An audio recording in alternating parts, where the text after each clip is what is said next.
What is up, everybody? It is that time. Oh yeah. What's up, Dukes? Thanks for the sub. 31 months. Zhao, totally understand if you don't want to stay due to spoilers, though we will be starting on Novice, so there won't be anything crazy spoilery, though obviously, you know, the quality of life stuff will show up and such. It is a beautiful morning. I've got my coffee. Zhao, thank you for the sub. 9-Ball Bori, yeah, exactly. The embargo has dropped, so content creators and mod creators and various other people in the community have access starting today to share content. What's up, Banana Split? What's up, SMOSG Gamer Sandbox? All right, so yeah, we're gonna do this thing. Mods wise, we have no mods. These are the new base mods for the game with Space Age. So we've got the. Also, I think they still need to fix this. I should probably report this. They haven't. Hey, Dukes, thank you so much for all the gift subs. Wow, it's incredibly generous. Hype train indeed. So yeah, the space, it like doesn't have a proper description yet. Quality just says legendary and has like a meme icon, and Elevated Rails is missing a thumbnail. So that's something I think they'll still need to fix in the next week, but these are the 3 mods that come bundled with Space Age. And we will be playing with all of them and no others. There is a chance, I'm trying to decide, because I don't care that much about achievements. I never have, so part of me feels like I should get the Afraid of the Dark. I'm pretty sure this is updated for 2.0 now, if I wanted to get it. And there's part of me that wants to at least do that one just for the experience, but then that makes lights feel less important, and then that makes things that glow in the dark look less cool. So part of me is like, maybe we should just go fully mods off for this experience. We have plenty of years to play with mods ahead of us. We can do no mods for now. Kev, thanks for the sub. DLC hype indeed. Oh yeah, and there's this new, ooh, look at the new explore menu. Look at that. Custom quality name mod. So yeah, we are going to dive in here. I'm going to just a couple words about the plan. Basically, we are going to stream for 12 hours. So it's currently 8:30 in the morning here, so we'll be going till 8:30 at night, my time zone at least, and then I'm gonna obviously have to take some breaks for food in that, but we'll be playing the game most of the time.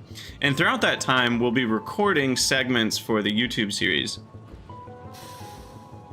because that's how quite a lot of people like to consume it. And especially for, I think for future viewing, I think people that want to go back and like view my series are the most likely to want that as well. So I'll be recording like 1-hour segments like I have been in like my Pyanodon series, for example.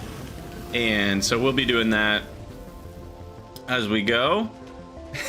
How long can he live without Bob's inserters? Exactly. Theranos, thanks for the follow. Yeah, I'll build lots of lights. So without any further ado, I'm gonna hit the record button. Got 400 gigs of free space on my footage. Should be enough for today at least. And let's do this.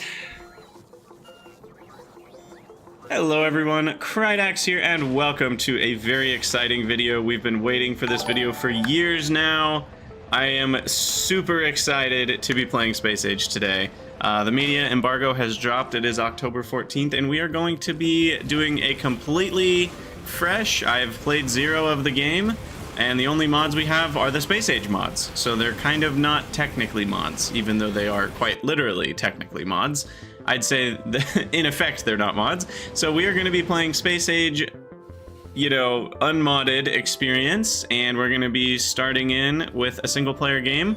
Like I said, I have 0 experience with this. I didn't go to the LAN party, so I don't know much at all. I've been sort of browsing the beta Discord, but mostly staying off of that as well. So I really don't know much other than the FFFs. I do know about the FFFs. I've kept up with the FFFs. I did a video reviewing all 60 FFFs, which if you want to review all the new features that have been officially spoiled, I recommend you go check that out. I'm gonna leave all the settings on default. I am going to preview my map seed. I know. Crazy, right? But I at least want to make sure I get a seed that's somewhat reasonable. Like this looks very reasonable to me. There's some oil up there.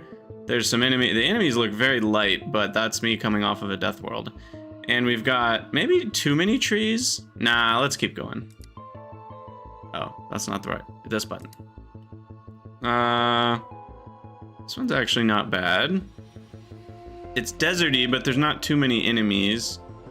And there's some trees around the starting area. There's 2 irons close by. I don't know. That's too many rocks. What's up with all those rocks? Look at this. What happened to the rock generation? There's giant piles of them. Did Arendelle get a hand in this? Oh, what's up, everybody? Welcome. That one's too much water. That one's too much water. I might just turn the water down over. Well, no, I want to stay with default. I want to do full default settings. I don't know. I'm just going to hit this button a bunch of times and then see what happens. If you hit randomize more times, it makes it more random, in case you guys didn't know. All right, big iron, uranium very close by. Do I like this? Maybe we try this one.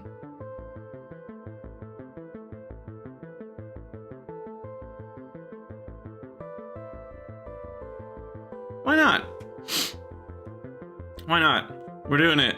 Oh my gosh. Ah! All right. Here we go. Cutscene's the same. Pretty much everything's the same on Novice. No, not really. There's a lot of new bits and bobs. But welcome to Factorio Space Age free play. Your task is to dispatch an interstellar space platform. That's new. You will need to research advanced technologies in order to unlock the rocket silo and discover other planets. Woo! Start small, work your way up with automation, construct a reliable base of operation, and reach for the stars. Protect yourself from the native species as they might not appreciate your presence. Wow. What are we gonna do? Are we gonna enshrine the spaceship, or are we going to mine it like a barbarian? I don't know, Conblim. That's actually a question I'm asking myself. I'm gonna pick up all these bits, and we are gonna get to smelting. As far as the early game, it's pretty... Oh, I need to turn up my volume a little bit too, because I want to hear all the new sound effects. One thing that... I did play like 10 minutes just to make sure it worked. Maybe 30. I did a little bit of iron smelting. Oh, our coal is pretty far away from iron. That's annoying. But basically, there are new sound effects for everything. So check this out. If we mine some coal... The mining sound effect's not new. But... when we pick it up in our inventory, it has a new sound, which was spoiled in the FFFs, but I had forgotten about it. Yeah, so it is a desert start, but we've got some trees. So I feel pretty good about the difficulty's not going to be crazy because we do have some trees.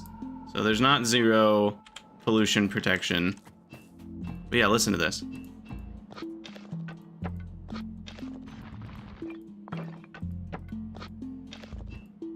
They all have different sounds. It's so cool.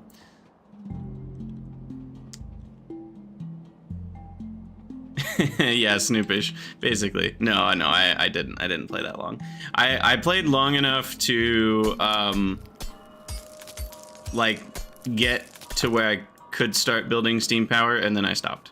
So I have 0 space age playtime. Are there new achievements? Ooh, I believe there are. Yeah, but I'm not gonna look through all of them because that feels a little spoilery. So, by the way, spoiler-wise, I want to kind of talk about how we're gonna handle this. So, in chat, you guys have a potential to be watching other streamers' streams and content, and so these are going to be spoiler-free streams in that I don't want anyone chatting about things that we haven't gotten to yet. But everything that we've gotten to is obviously fair game. So like this stream is not going to be Gleba spoiler free once we're on Gleba, for example. And anything in the tech tree is fair game. I'm not going to be like scouring the tech tree, you know, like obviously the icons are cool. We can look at the icons, but like I'm not going to be scouring it to see every little bit and piece of possible stuff. Like we already know there's fusion reactors from the FFF, so like that's not a spoiler. But I'm also not going to go hunting for more information from the tech tree other than maybe like wondering when something will unlock or things like that. So this is going to be kind of a discovering journey throughout Space Age. We're not going to rush to find out things until we want or need to know about them. And it's going to be awesome. It's gonna be so awesome. So yeah, let's get some burner drills going here, making some iron. Classic Factorio experience. Oh, here's another new thing. Look at this. Oh, I need to change my pipette button. But look at the little red squares when you mouse over something and it can't fit. It shows you exactly which squares can't fit. So that's sweet. That's sweet. But yeah, we'll get some coal in those, and then I need to change my pipette. Riff, the main menu animations have things that the FFFs have spoiled, but not huge spoilers, I would say. What am I doing? I want controls. Pipette tool is middle mouse button for me. And then we'll turn on alt mode like normal people. And yeah. Now we try to remember how to play Factorio. I did just play a Death World, so I should have at least a little bit of some concept of what I'm doing here, you'd think. Oh yeah, so these show the per second now on them. Look at the right side there. Also, gosh, I might need to move my camera. I feel like with all the new stuff, the tips bar on the, or whatever you call that, the tooltip is going to be bigger to where my head's going to be in the way a bunch of times.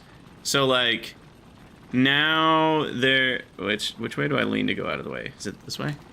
I guess I could just slouch down. But look at that, pressure greater than 10 HPA. Is that hectopascals? I don't know what HPA is. I think H is hecto. Ugh. All that to say, the pressure on a surface has to be greater than a certain amount to construct certain buildings. Can I hover over the furnace in my inventory? Oh yeah, look at all those new fuels. Look at all those new burnable things. Looks like we got seeds, little nuts, larvae maybe? The nutrient stuff? Or is that spoilage? I don't know. Jelly cubes. I think those ones on the bottom right, not the green one, but the brownish one. I think that's the biter egg that we saw in the FFF. Also, there's a new, like, hexagons or bestagons fuel next to solid fuel. So, all sorts of cool stuff there. We need more coal, so let's get that automated here. Now, as far as those of you who haven't watched me before, as far as what kind of Factorio player am I? I'm a little bit between... What am I? Compared to most YouTubers and streamers, I'd say I'm actually on the end of more spaghetti. I think compared to the average player, I'm a little bit between spaghetti and kind of clean builds.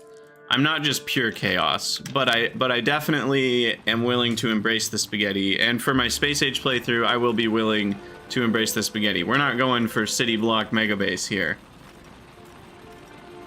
We're just here to enjoy the ride. I'm gonna try to play slow. I'm gonna try to not rush, though I do struggle with that. Sometimes I just want to see the new stuff, so I rush ahead in like the tech tree, and then I end up accumulating a lot of technological debt for my base, so to speak. So that can be a thing, but yeah, it's gonna be fun. We're gonna work our way through. And if you're here on future YouTube, welcome everybody. I hope that you enjoy the series. We're gonna be working our way through Space Age. Make sure to leave comments if you want to, or don't if you don't want to. I don't care. It's your life. I'm not your mom or your dad or anything in between. So you do whatever you want. But I do like when people comment, so you know. That's fun. How long until Pyanodon Mad Lads merge SA into PyMods? Probably pretty quick, James. They already announced on their Discord. So the PyMods, most or all of them, have access and have had access already for weeks to Space Age. So they've been working on getting Pyanodons compatible with 2.0. And just a reminder to everybody, 2.0 is a separate update that everybody gets, even people who have not purchased Space Age. So there's lots of updates to the base game and lots of updates to things there that everybody gets. And so they're updating Pyanodons to work with 2.0. So basically Pyanodons will keep working for people who basically just want to keep playing it, and it will have the new 2.0 features, but nothing else. And then they're going to be working on five. I don't know why I said 5. There's 5 new planets. 2 new Pi mods called Pi. I'm gonna forget the name of them now. It's Space something. It's not Space Exploration. Space Expedition, I think is what it's called. And then Pi Aliens, which is finally their combat balancing mod.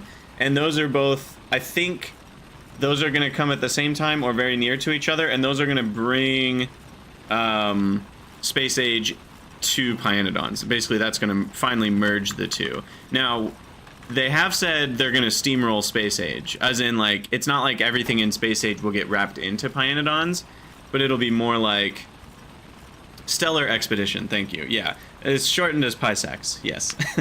You're right. The chat is a little hard to read, so let me address that real quick. I can just pop over to my chat bot settings, and maybe we can get it to have a bigger outline here. We'll see if that can work.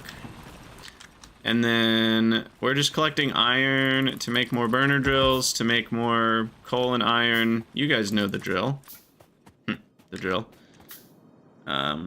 Okay, so widgets, Twitch chat. Text style, outline size. If I make this bigger, that might give us what we want here. That's not good. That's too much.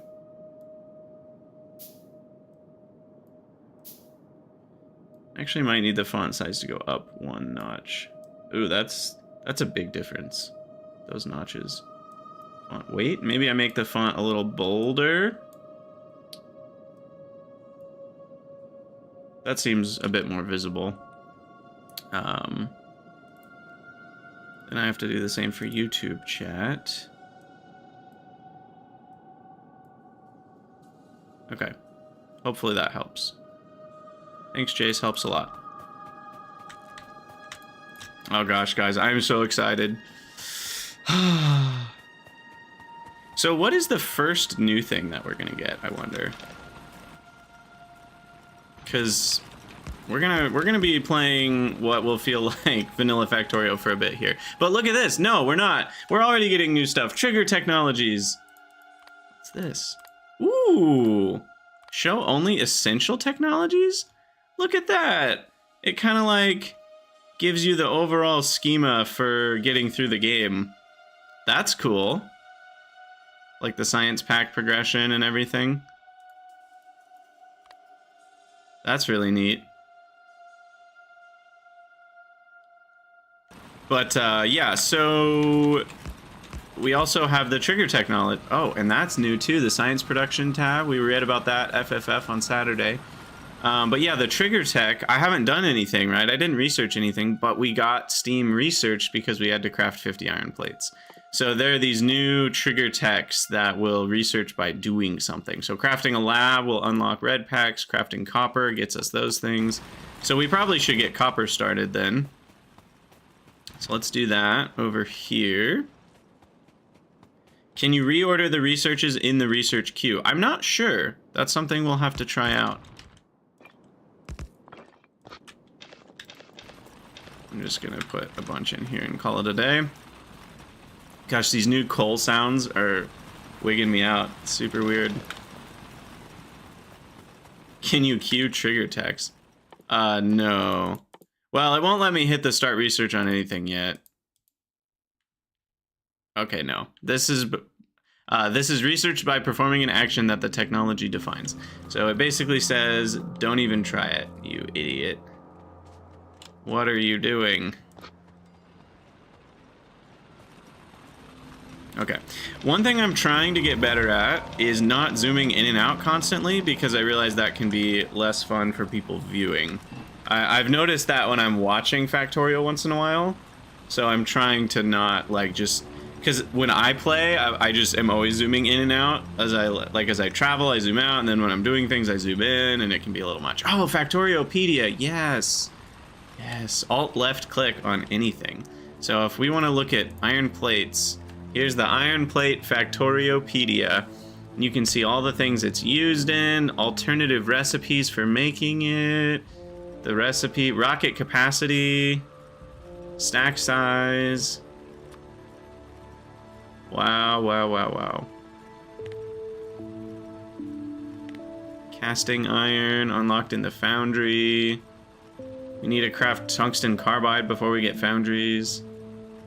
Oh man.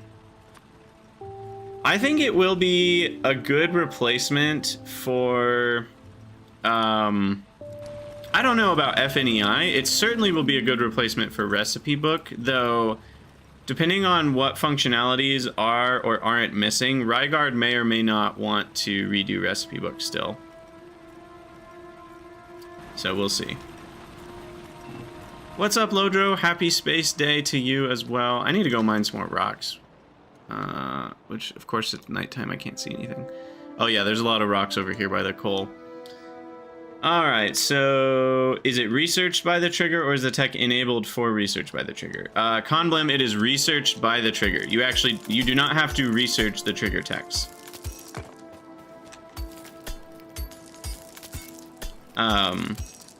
Just started playing last week. I understand how two interconnected... yes, that is correct, Omaha. They just basically fuel themselves and stack up to 50 coal in each burner.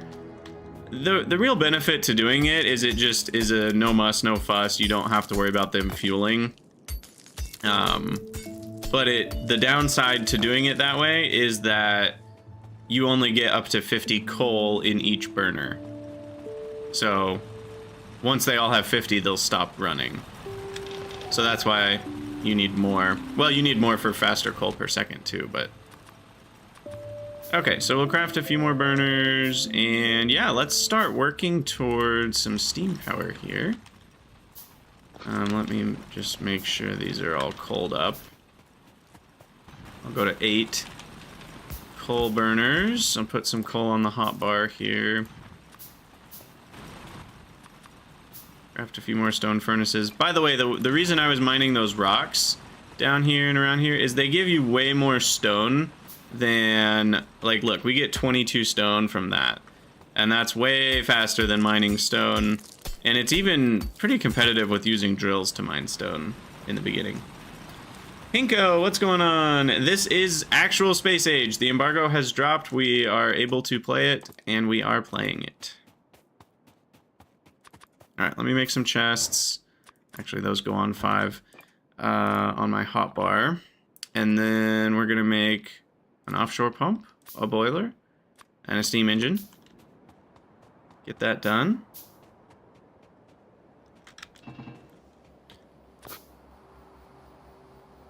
Is this really Space Day? Okay, sorry, I'm trying to catch up with the comments. You guys are so excited. I can't keep up with everything. Iron Ghost, you haven't missed much, don't worry. Is there a way to turn off parts that you haven't unlocked? Now there's a question.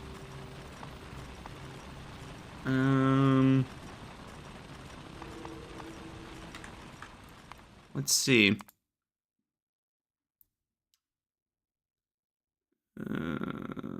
Show tips and tricks notifications. Oh, I want that on. Oh yeah, tips and tricks are going to be a big deal. Do I need to reset tips and tricks? Is that a button?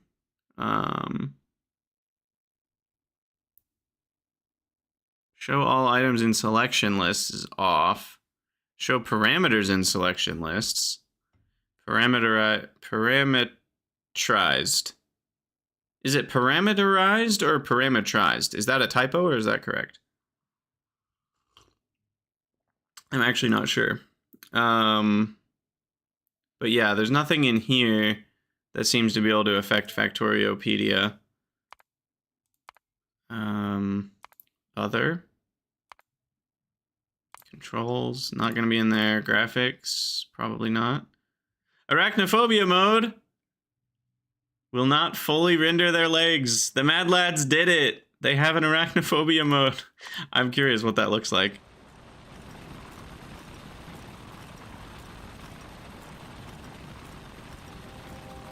Yeah, it's true. Space Age and regular Factorio are going to be pretty similar for a bit here. No arguments there. I guess we don't need that one.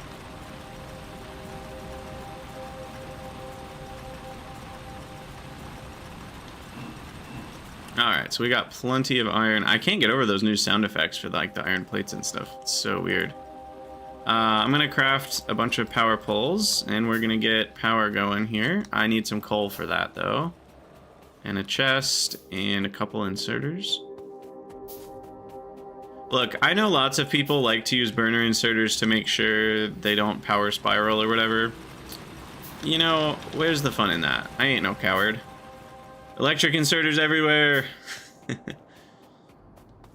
The only reason I really use burner inserters is if I want things to go slower for some reason, on purpose. And there happens to be fuel nearby. Yeah, new feature. Pipette on the water to get the shore pump. Beautiful. Now this is nice because it actually shows you where the bounding box is for the pump to place. So you're lining up that little square with the green thing. That's super nice. And then I'll need a pipe. I like to do an underground. And is there a reason I can't just... Oh, it's so nice. With remote view, they removed that shroud around the edge. I literally was talking about that in the Death World. Remote view is like... There's even the... Oh, it's so cool. Our first experience with it.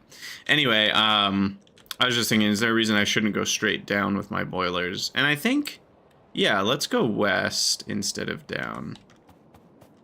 So we'll go this way. And we'll bring our coal up. Something like this. And then I can have another set on top going that way. Okay, so then we get our steam engine. And yeah, if you're new to Factorio altogether, welcome. This is the expansion, so if you're considering playing, you might... It's a little unclear yet. I mean, a lot of people haven't played yet, and we don't really know what we should recommend to newbies. Should we recommend that they play without the DLC first? I think that's probably going to be... I forgot a pipe by a pump. Yes, I did. I feel like that's probably going to be the recommendation, is to play and beat Vanilla Space Age before Space Age. However, a lot of the... Hey, start producing electric power by steam engine. We got an achievement. A lot of the game before you get to space is the same. So I also am kind of thinking like... What's the point of playing vanilla before Space Age, since you kind of have to beat vanilla to get to space anyway? I don't know. There's also, it motivates players, I think, to get further having space age. So do what you want. The shoreline looks different. Christoph, yes it does. You certainly want to make sure you like the game before you buy space age. You know, but that's just true of any game, that you should play it a bit before you... Did it always cost? Yeah, I guess it always cost that many circuits. Alright, we need to fuel up all my iron nonsense. Whee!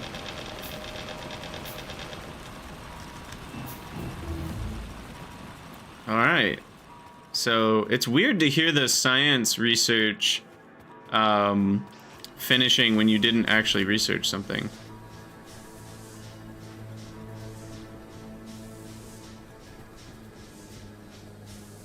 Can you play 2.0 and Space Age separately?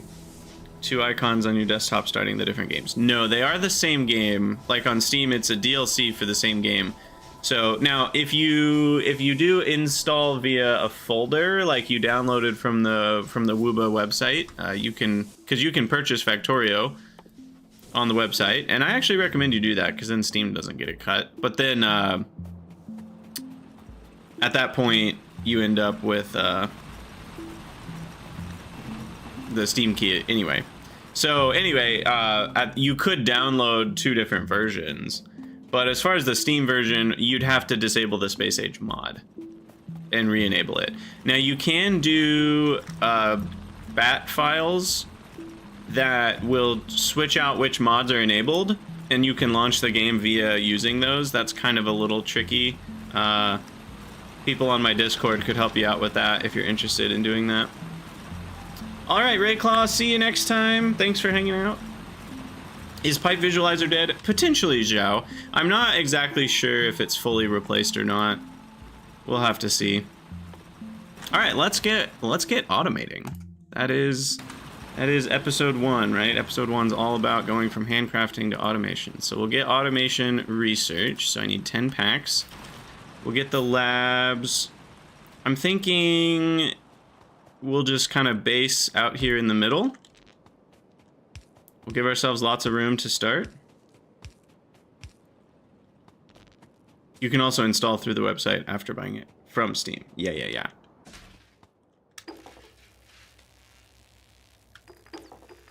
Listen to that sound. Is the volume loud enough, y'all? Do I need to turn it up at all? How do you feel? Feels like it might be a smidge quiet.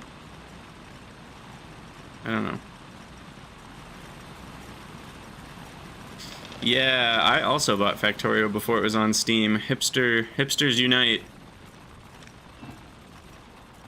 Yeah, look at all the packs in the lab. Yep, we got all the science packs now. A full 12.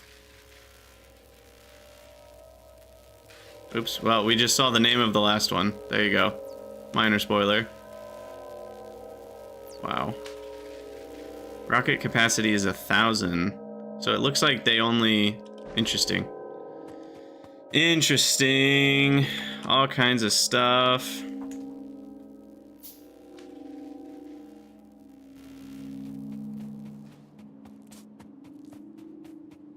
Alright, so let's go put some more coal in the power doodad and get a second. Oh, you know, Q to front. I do miss the Q to front mod already. That mod is very nice when you're like, I just want to craft one thing, and then I want to go back to whatever I was doing before. Alright, so we got a lot of coal ready to go there.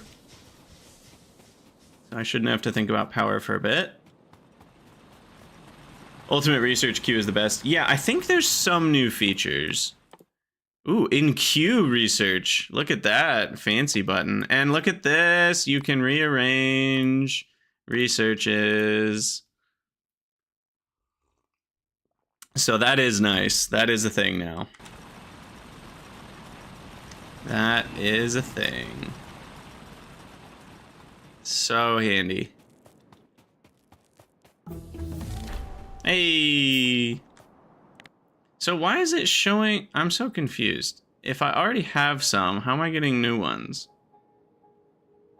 Weird. I don't know. I don't know what that's all about. Also tips and tricks. Look at this. So there are lots of new things here.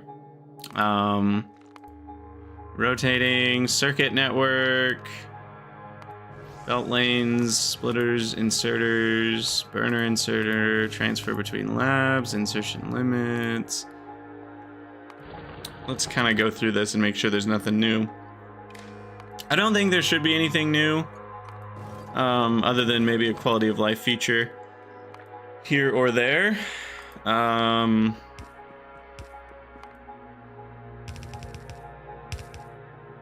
Yep, that was there before. Trains. Personal logistics. Ghost rail planner, copy paste. Fast replace belt with undergrounds. Yeah, I think this is pretty much all what we had before.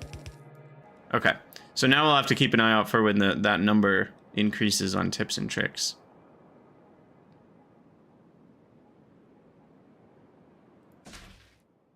Yeah, there are new achievements even for vanilla. Interesting. All right, let's get some assembling machines crafted. And I want to get gears and wires going ASAP.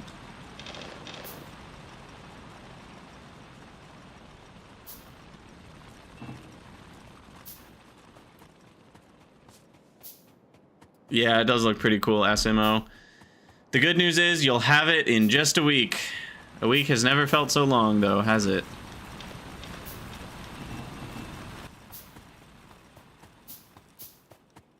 Okay, let's get automating. So, to start out, I think I want to automate just... Wow, that's a pretty easy achievement. Build an assembling machine. Doesn't get much easier than that. I just want to automate some basic, like, gears and wires to have. Or maybe gears and circuits. I don't know if I actually need... Oh yeah, here's the new, like, you can alt-click on the item or the recipe. Because that's the recipe. And then this is the item. Though in this case, they take you to the same page. 100% speedruns are going to be crazy. I don't even know what they're going to look like. Absolutely nuts. I guess what I could do is I could use this one. Let's see. Let's do something like this. And then I can do this. And we can kind of have a little bit of everything going on for us here.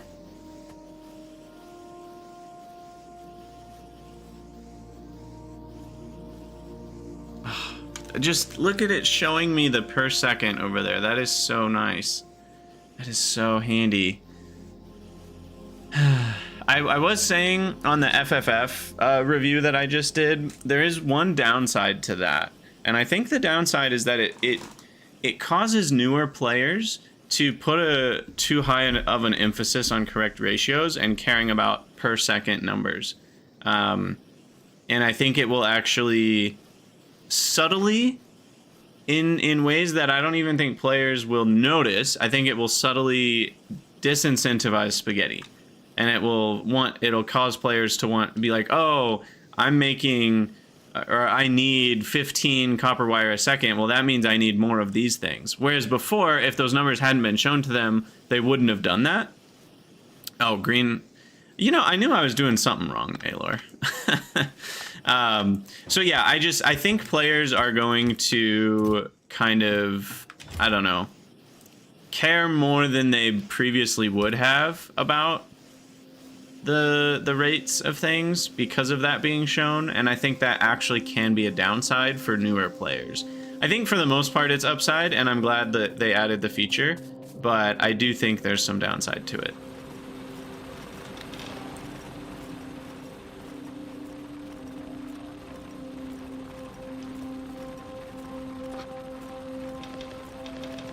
Kill your first biter base with artillery. Oh, that's a fun one. You know what? I have enough coal. Let me just fill these things up. And I probably won't need more copper than that for a while. The early copper usage of your base is pretty low. It's mostly iron early game.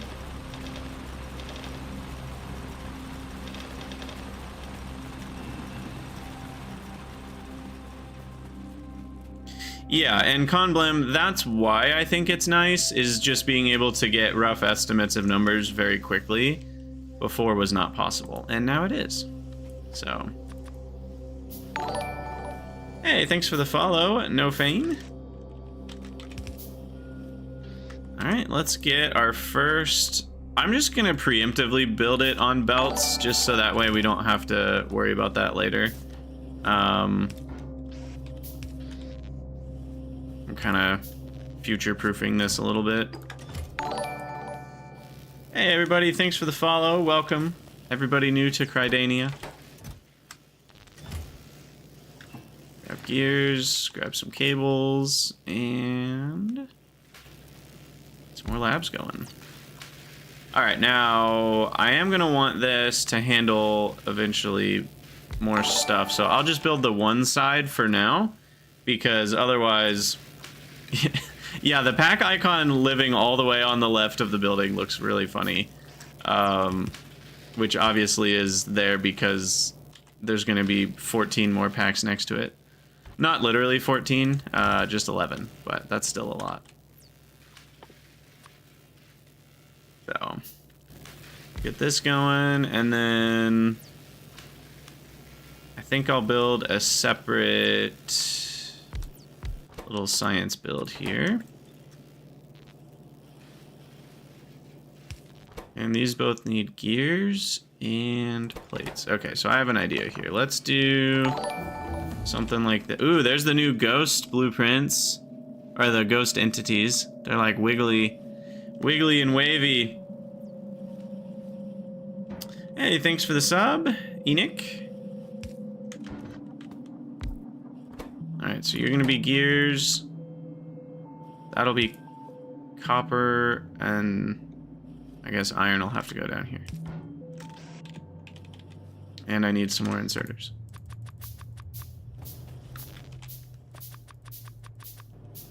It is spooky. Have I ever done car sushi? No, car sushi is one thing I have stayed away from.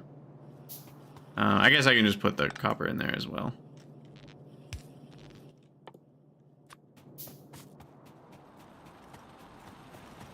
There's already 25 mods on the mod portal. That's funny. I'm sure most of them are very... Well, actually, no. It depends if people who have had beta access are allowed to post the stuff they've been doing at this point, then there could be actual real mods already going. Alright, so there's iron, and there's copper.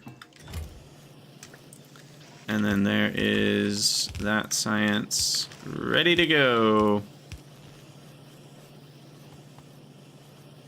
You're drinking double the black tea. Oh man, good luck, Dave. You don't hurt yourself.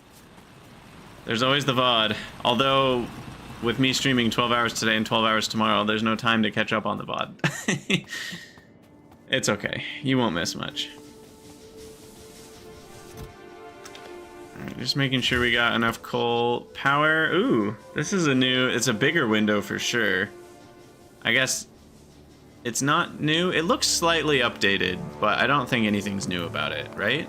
This is all the same as what it did before. I think it's pretty much the same. Are there any new buttons up here? Achievements, Rails, Factoriopedia. We already looked at that. Production. Oh, production statistics. Novice production. Novice.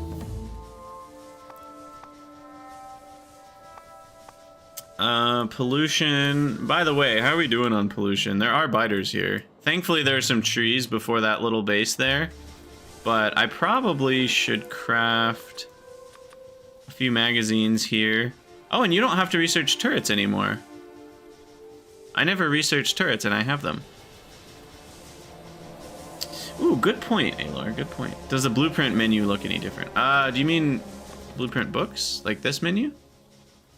or this? Oh, that. No, that looks the same. Seems. But we do need a book here. This is going to be the big book of Krydax. Or I'll just call it Space Age. And the icon is going to be... Did they give us that little Space Age rocket flying icon somewhere? That would be cool if they did. But I don't think they do. So what shall I use? I'll just use the legendary icon because this is a legendary game. Well, wait, did I click on? When did I hit start research on gun turret? That must have just been me exampling shifting things around. That's really funny. I did not mean to research gun turrets consciously. Ooh, there's a new icon for the radar research. Look at that. It's fancy. That's really funny. But yeah, let's get underground belts. We'll get lights researched. I'll get my submachine gun researched. And then maybe repair packs? We can wait on repair packs. I'll do electric drill after that. But yeah, so what I will be doing with the Space Age stuff is I'll probably try to stay organized, and I can share this on my Discord. Oh, I just did two. Didn't mean to do two nestings. This one is going to be novice stuff. So like basically everything we're doing now is going to be... Oh, I wish they had planet icons. Did they not? Or do they? I didn't look very close. I guess we could search for it. There it is. They do. Okay. So yeah, we'll have like a novice book. And that's what we'll use for everything before we get to space, right? Everything that we want to blueprint before then. I'm not a heavy blueprint user, especially on a new playthrough like this. So, anyway. Hey, Merrick, how's it going? You're finishing watching the live streams for Satisfactory? Fun. Yeah, Satisfactory was a blast. I enjoyed it a lot. I think for my personal preferences, I'll always prefer Factorio heavily, but Satisfactory 1.0 was really, really fun, and I enjoyed it. I'm gonna put this turret up by my power because it would take me a long time to walk here and defend things. And this is probably where the biters will attack if they do. So, ooh, look at this. Target priorities. What you gonna kill? Target priorities? Character? It's not gonna shoot me, right? Okay. I just wanted to check. You know, you gotta try these things. That would be hilarious, though. Then I wouldn't be able to come over here until it ran out of ammo shooting me. But that's for multiplayer, obviously, when characters are on opposing forces. So, that's what that's all about. Alright, we got lamps research, so I can handcraft a bunch of those. And then now I just need more iron in here. More copper in there. Keep the circuits flowing, keep the gears flowing. And looks like we need more of everything, as usual. What's up, Salsa? Welcome, welcome.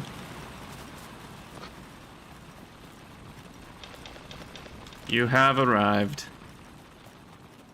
Oh, Zhao, we certainly know that they are not in a set order. You can go whatever order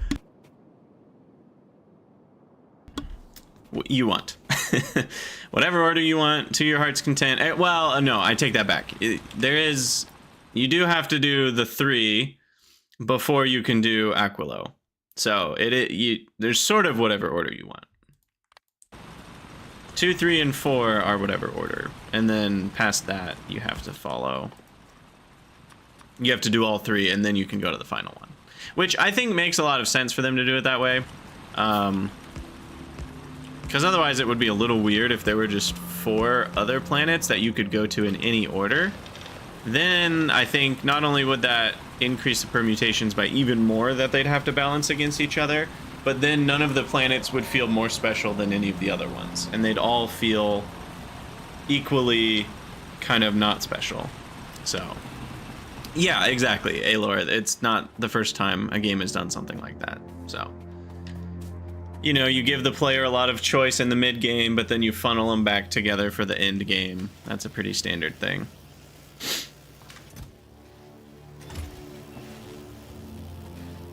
Alright, so this needs the copper. That's actually got a lot of copper. That needs more iron to keep science rolling here.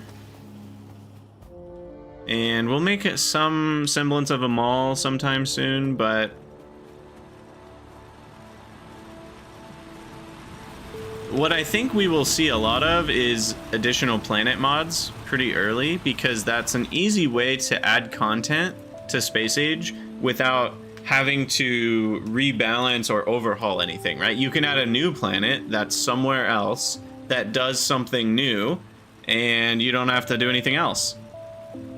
What's that quality blueprint? That's just my blueprint book. I need to delete it from my... How do you get rid of it?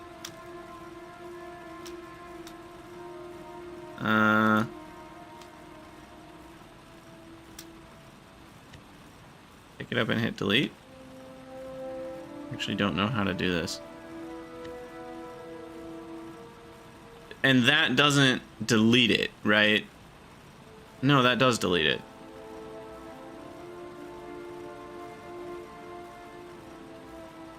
How do I just get it out of my inventory? Drag it into the game blueprints?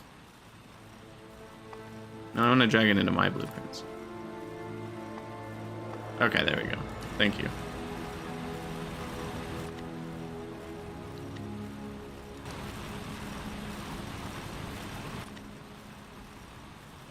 Now this one I want to delete. Okay, there we go.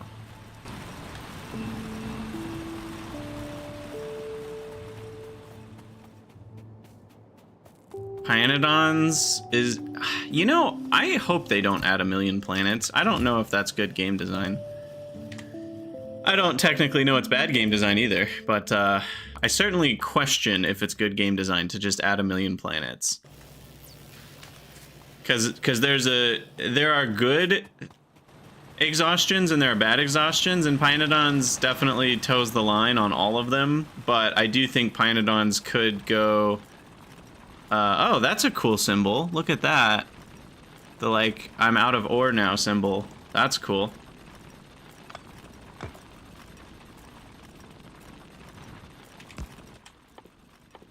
Alright, I'm going to start handcrafting electric mining drills now. In fact, we can just transition copper over since I'm doing this here. And I still don't have enough inserters quite yet to do what I like to do, so I'll just go with my standard staggered build here. And coal lasts a long time in these furnaces, so I find this to be pretty effective early game. And we have lights now. Hey, Chemical Trail. You're welcome. Thanks for stopping by.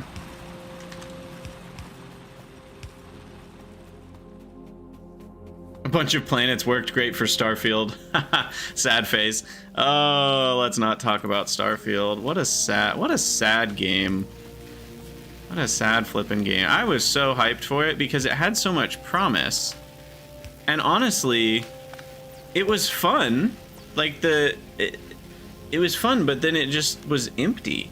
It's like if they had done one big planet, just ignore planets altogether, and then going to space is just for like space combat and maybe traveling to space stations. And then other planets exist, but only for base building and random generation. But they had like a big Skyrim-sized map for one planet with hand-placed content. That would have been amazing. But no. Are there any differences? Zekula, yes and no. I mean, we've noticed the sound when you pick up buildings. It's not extremely loud, but the sounds are different. There's lots of little quality of life things. Factoriopedia is new. But as far as like actual content, no, we're other than the trigger text, everything else is the same so far. Yeah. We'll queue up the green science research. And yeah, let's get ourselves a screenshot here. I think this will be our episode 1 screenshot. I'm gonna have to keep notes on my notepad here of what each episode is. Normally I can remember, but we're doing 12 hours of streaming and then I'm gonna have to make all the thumbnails for the YouTube episodes, so I'm gonna need to write it down. What's up, Draskill? How's it going? Welcome, welcome.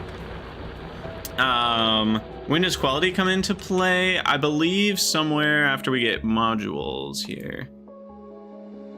So technically, you can research quality modules with just red and green science, and you can create them with just red circuits. And you get uncommon and rare at the same time.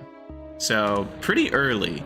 Now, whether you'll be able to do much with it at that point is a different question, to which I think the answer is no, but...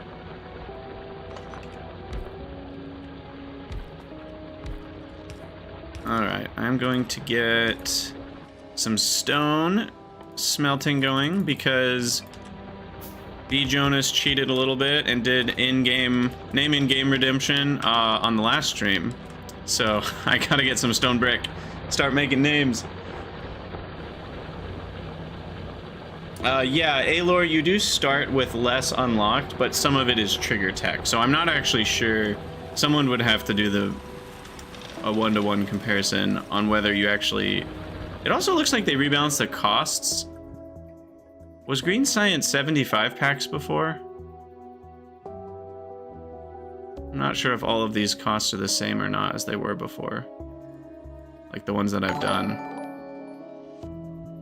Like was... In drill, I don't think you had to research electric mining drill, did you?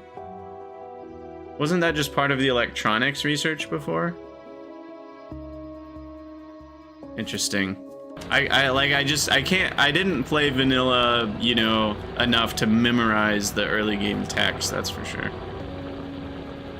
That's for sure. Quality handheld weapons will for sure be helpful. And I'm even wondering about quality ammo, at least for myself, because then you're getting a damage boost twice. So that'll be nice. Oh, it's not good that my neck already hurts. Probably slept on it weird.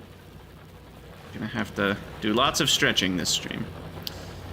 Alright, so... I mean, we basically beat the game already. Look at this. We got infinite iron, infinite copper. What else could we need? Alright, B. Jonas, you are gonna get your name in between our copper and stone early patches. Is this enough room? This might not be enough room. Go all the way up to the edge here. Is that 5? Yeah.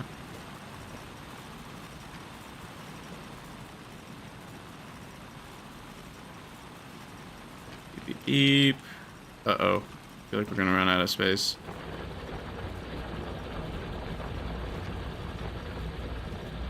In a S. Oh, it was perfect. Oh, I was one stone brick short. Oh, you can middle click on stone brick now. Oh, that's so nice. So nice. Perfect. All right. Why don't I have sound effects when grabbing stuff from furnaces? I do. It's just kind of quiet compared to the other sound effects. I changed Drentelbot, the controls. I am going to maybe... Can I reset these to default? Oh, okay. That was the only thing that wasn't default. Okay. I just wanted to make sure my mix was the default mix, because I know I had changed it a while back to like turn off the music and other things. You can pipette landfill now. Yes, that they spoiled that in the FFF. Can I make the Millennial S? You mean the Summer Sloop? Not in this small of an area, but yes.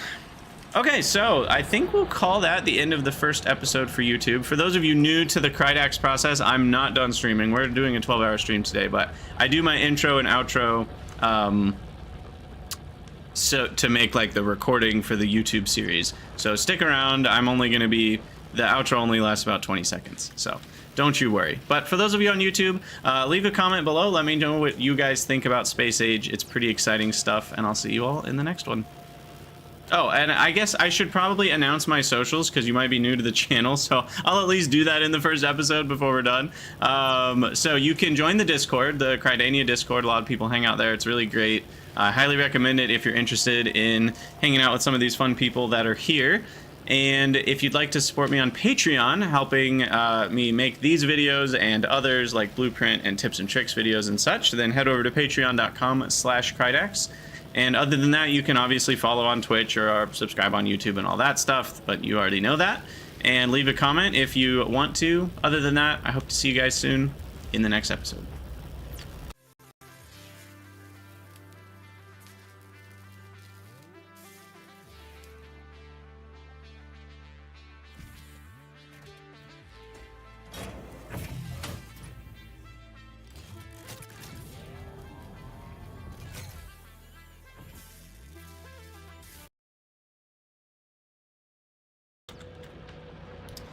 I wonder if I should change the outro screen to not be satisfactory anymore. Maybe I need to make a whatchamacallit. Yeah, I know. People get hit by that every time, Gentlebot. Don't worry. That's not it. It would be the worst. It would be the worst 12-hour stream of all time if that was it. Barely even gone an hour. What am I doing? Okay, I need to do Alor's name in game. I need to stretch officially. And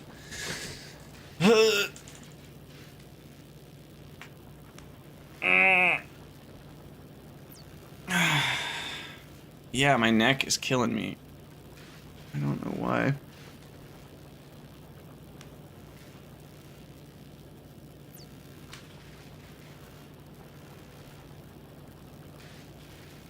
Yeah, well, what's funny is my Satisfactory playthrough started with the Factorio, and eventually I switched over to a Satisfactory screen.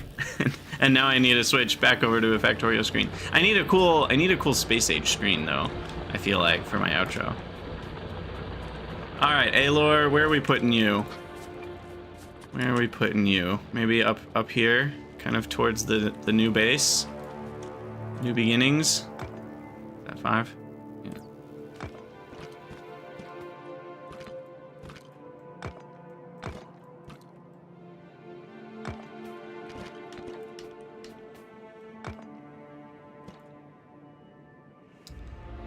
Let's see. Alor.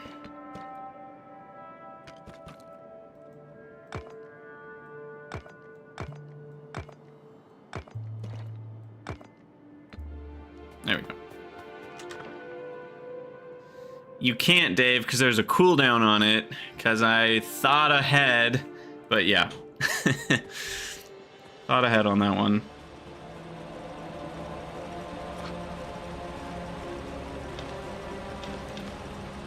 Oh, that one's just out of iron here. Okay, so, and then often I will play a little bit between, at least with something like this where I'm not really doing anything super interesting right now, I'll play for a little bit of time before the next recording starts, so that way I have a few things kind of done already. So, Yeah, I might need to reduce the cooldown a little bit and then just only do them in between YouTube episodes or something. I don't know. What's the cooldown set to right now? Because there's a lot of people here, so I wanna give people the chance. Maybe I should make it more expensive. It's because there's so many people here. Viewer rewards. What are the, no, that's not it. Where do I forget where to change these things? Is it not in viewer rewards? Is it in community? No. Settings? Channel? No. Where is this? Power-ups and channel points. Ah, there we go. Okay, so right now, name in game is... Where even is it? Why am I not seeing it? Oh, there it is. 2,500 points. And it's got 15-minute cooldown redemption time. Ah, per user per stream, only 2. Haha. So get wrecked, Aelor. You can't just do it every so many. Okay, I'm actually okay with that then. That actually sounds okay. I can handle 3 or 4 of those an hour, as long as they're not all the same person. All right, back to whatever we're doing. So let's get a little bit more red science done. I need to refill the packs here. And yes, we will drink some water. I don't need a human break yet. I do need to go grab some coffee, though. That's going to need to continue to flow. The coffee must flow. That's not where that goes. Okay, and we need some more copper for science here. Jeez, Dave, 325,000. Oh my god. That's absurd.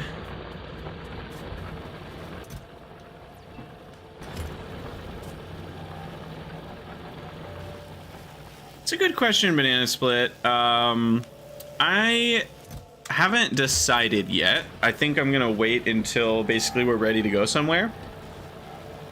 The obvious choice, I think, for a lot of people is Vulcanus, just because you get more metals.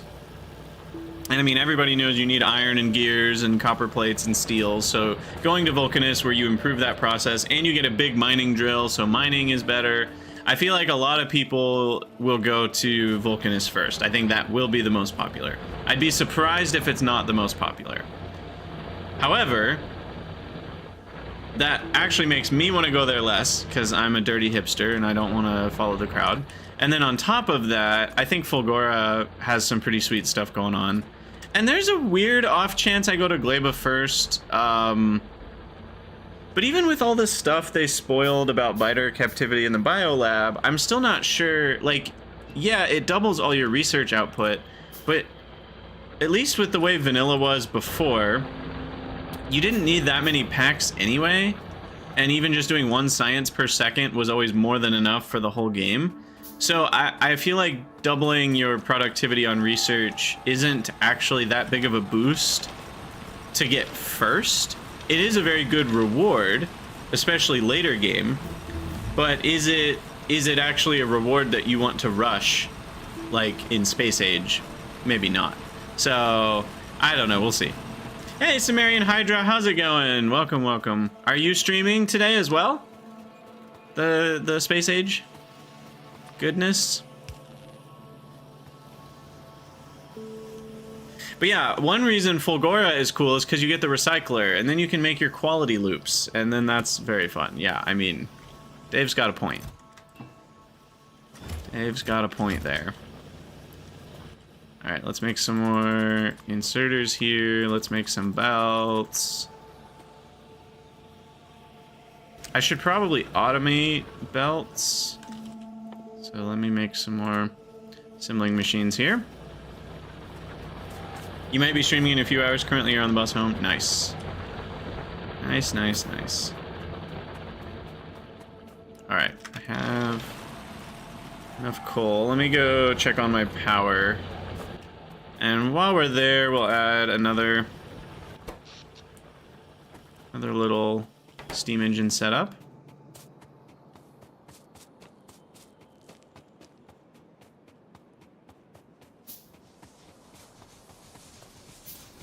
Spiders are going to be attacking soon. There's only 3 nests, so it won't be anything too crazy.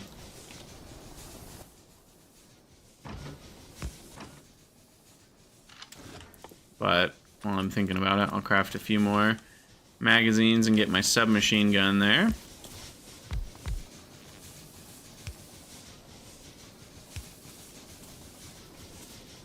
Let's do it like this.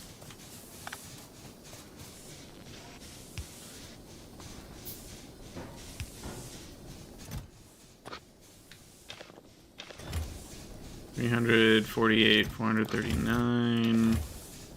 Okay, it's basically the same amount.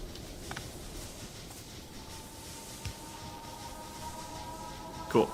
Oh yeah, and we have our new fluid system. Oh, look at that. I didn't even notice that it was doing that. It's a bit more subtle than Pipe Visualizer. It doesn't gray out the screen and focus on it. Like, there was a setting in Pipe Visualizer where you would just hover over and it would show you these. And then there was the one where you could lock it, and I did like that. So I would say, at least for something like Pyrannodons, I would still want the old Pipe Visualizer, personally. For this, I think it's fine. And the lines show up, or they can show up, yeah, on the map, which is really cool. So that's really sweet. But I think there are some of the bits of Pipe Visualizer that were the more advanced functionality of it, but I'm still going to want. Grab some fish, that's not a bad idea. They're not legendary, though. Whoa! They're spoiling! Oh no, I can get spoilage already. What? Fish spoil? We need to make medipacks. Medipacks? Medkits? Can we make medkits now? Otherwise we won't have unspoilable healing. That actually feels really weird. I don't know if I like that. I mean, I like that fish spoil, but I don't know if I like that there's no replacement for them then. That feels... Yeah, I mean, you get shields, which mean you don't really need healing anymore, and your base health has never been that. But still, that does feel a little odd. They do last 3 hours, so... Or no, only 2 hours. You've ran up to a nest confident in your fish reserves, only to have a lump of spoilage in your pocket. You'll be on vacation in Denmark when Space Age is released. Oh yeah, I'm sure they'll have internet. You know, satellite internet and all that.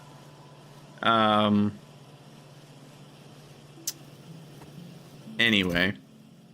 Alright, I'm gonna go grab some more coffee and then we'll start the next episode. So I will BRB. I guess I'll use the restroom while I'm doing that. So you guys do the same thing. And then, okay, so I'm gonna tell you now, I'm gonna run an ad, and the reason I do that, it's not because I'm some greedy bastard, but because I only make pennies on ads. But the reason is because it actually turns off pre-roll ads for people that come for the next half hour. So it actually helps reduce the annoying ads, so when people show up, they don't have to watch one. And I'm not doing anything right now anyway, so it's a perfect time for you guys to take a break, and we'll be right back. If I can find my break time button. Where's my break time button? There it is.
Oh yeah, that's a good question about the spoilage. Does it heal you less?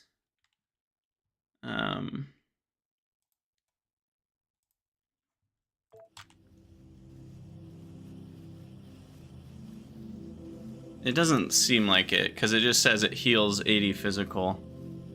It seems like it does that either way. Can you put fish back in the water? Can you even do that? I've never tried.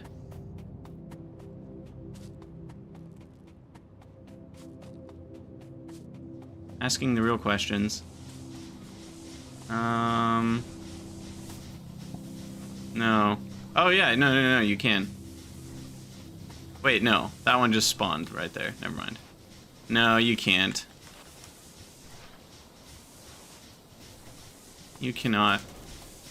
You know what I want is to be able to put out some, you know, spoiled fish so the biters will be distracted and they'll go to eat the fish instead of attacking my turret. Yeah, refrigerator mod win, exactly. Well, hey, we have a refrigerator, guys. It's just all the way over there on another planet.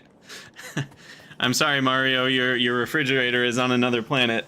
We just need to transport all of our fish over there, and then they'll... Now, there's a question. Does stuff spoil on Aquilo? Don't tell me if you actually know the answer. So just a reminder for everybody arriving, this is a no spoilers stream, so if you know things that are not from the Friday Facts about stuff in the future of our playthrough, please do not share them. Because we're basically only spoiling things as we get to them. I don't want things spoiled before we get to them. So, if that makes any sense. Alright, let's go ahead and start recording. Hello everyone, Krydax here, and welcome back to episode 2 of our Space Age playthrough. Still really excited about this. I hope I'm excited until the very last episode. But yeah, we have not done too much since the last episode, just kind of derped around a bit. We've got some more science, but haven't set anything else up. I did craft some more things, but I want to set up belts next, because we got some basic automation in the last episode, but now I would like some better... You know, I might not do splitters. In fact, I might just do transport belts. So we'll need gears. Like this. And then we can just put iron in there. Oh, by the way, did we do this? I can't remember what we did on video and off video. That's a constant problem of mine. Fish spoil, which is crazy. I don't remember if we grabbed fish in the video. I don't think we did. So now you can't just have fish forever. I have to not bump into the microphone with my coffee. All right, so that should be it for belts. Gosh, this new interface, even though it's only a little bit different, it's wigging me out to see an item over here. Oop, that's a ghost out of iron chests. Okay, so there we go. We'll get some belts going. Hey, ever closing bar, welcome, welcome. Is there a spaghetti / cleanliness goal? Medium. I don't mind some spaghetti, but I also don't, like, I don't want to try to rush things and just skip over clean builds forever, because eventually that will come back to bite me in the butt with technical debt.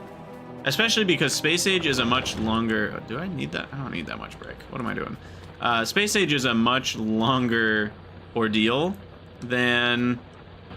You know what I need that I'm not doing is just putting some stone in a box.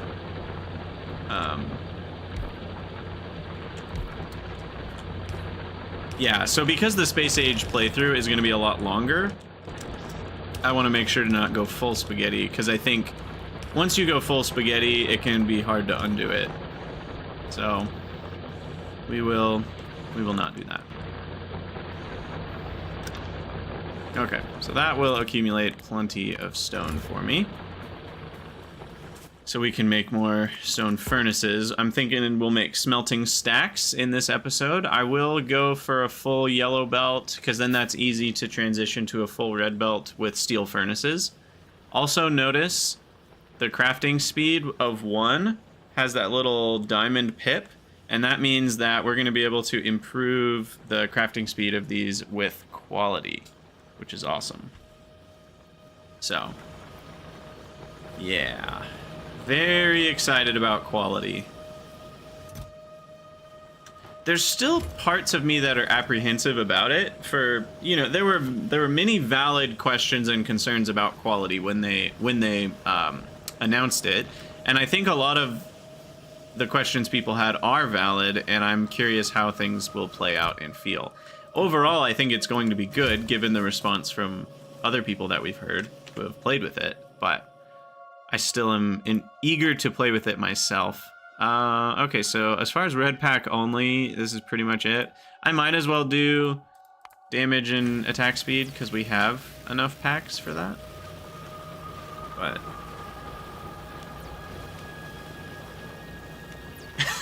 you like to start in a way that's completely unsustainable to force you. See, the problem is if I do that, I'll find a way to sustain it. I'll keep putting band-aids on the unsustainable base to make it sustainable, and then I just keep doing that forever, and it's horrible, and I don't want to end up in that spot.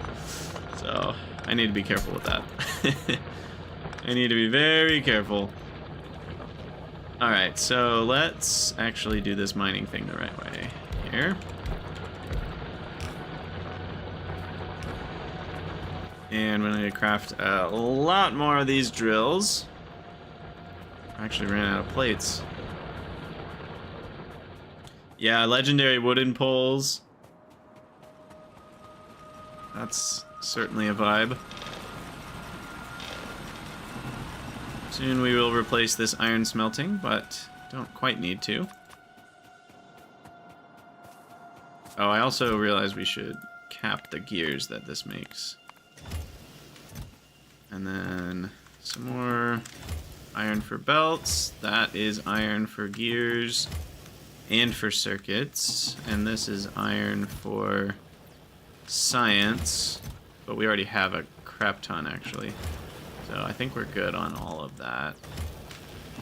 Let's just take everything that my minions have made me. There we go. Okay, so I assume the ratio is still the same, right? Because the crafting speed is the same of 3.2. So if we're going to be consuming 15 per second, and it takes 3.2 seconds, you need 15 times 3.2, right?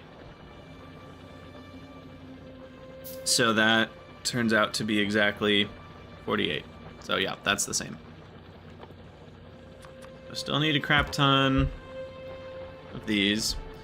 Legendary used up uranium fuel cell. Yeah, that will certainly be a goal. I'm not sure, though, if we can make those.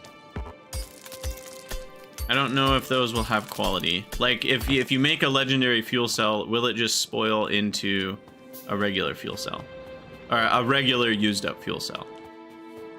Which is a question I don't yet know the answer to. Alright, and I'm going to preemptively belt coal.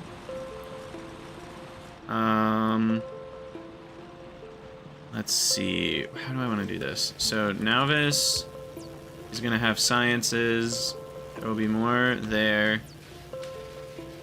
I'll belt the coal up here, so it kind of goes past the science. For power. Yeah, we can test it with an uncommon one. For sure. Alright, and I normally would go like and then come along with it so that it can grow forever, but I can always just make an empty space for this. Okay. Get this belt here.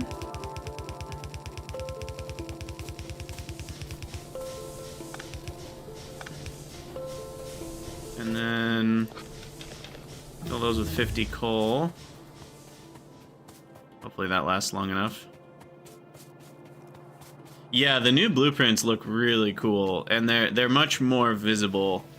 So I do think the Blue Ghosts mod is going to feel a lot less necessary, for sure.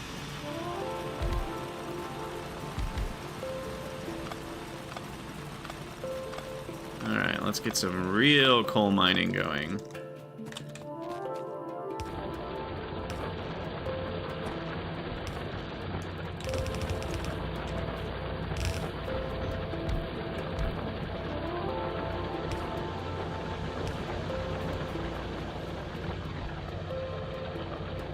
Cool.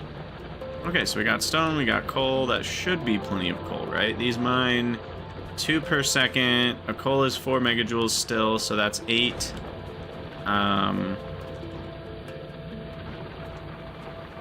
Megajoules. Oh, I don't have splitters. 8 megawatts total, basically, that they can generate power for. And power used to be only like 50% efficient and whatnot, but that's not a thing anymore. So, don't need to worry about that.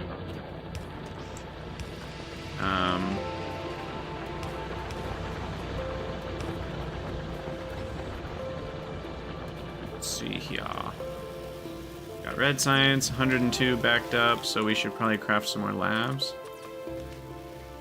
4, 1, 2, 3, 4. That'll get me 12 labs.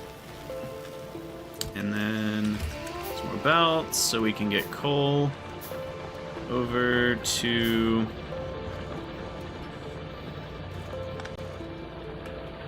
Let's see, output priority left. So power first. This one can just split 50-50 between that chest and then the furnace stacks, which will be over there. So that works fine. Come over here. This will be coal. And yeah, I think we'll extend the base to the east for now. Pollution is definitely a thing that I have not been paying attention to. I'm going to craft a few more gun turrets to put them in key positions in case of attack. And I probably should grab some iron and craft more bullets. Aw, thanks, NRD. Welcome, welcome. Nauvis has not seemed to have any new music. It's all sounded like the same as before, so far, to me. Anyway. Alright, I do want mining drills of the electric type on the hotbar. I'll actually put those there. And you're gonna make ammo. Oh, there's the parameters that we'll have to try out when the time comes.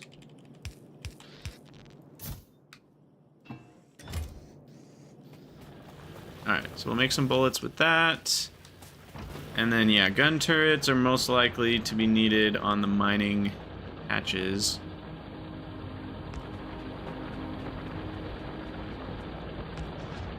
I don't really know where the biters are yet, either.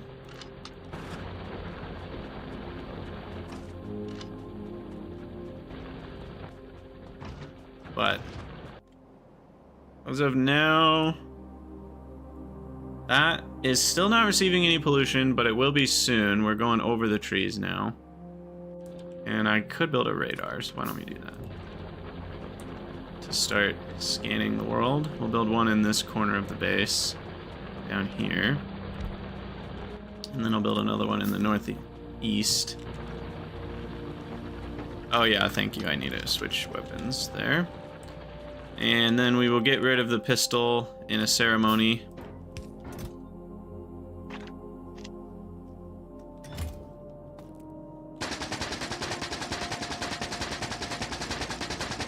Goodbye, pistol. We hardly knew ye. Never used.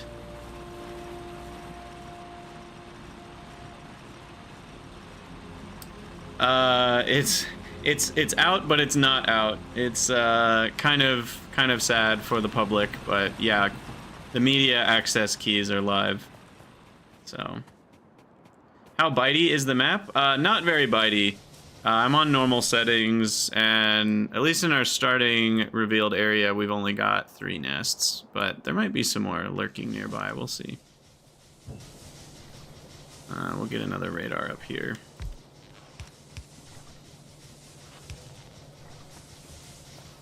start revealing the world. Because we're making the move to powered mining, we're going to need a lot more power for that.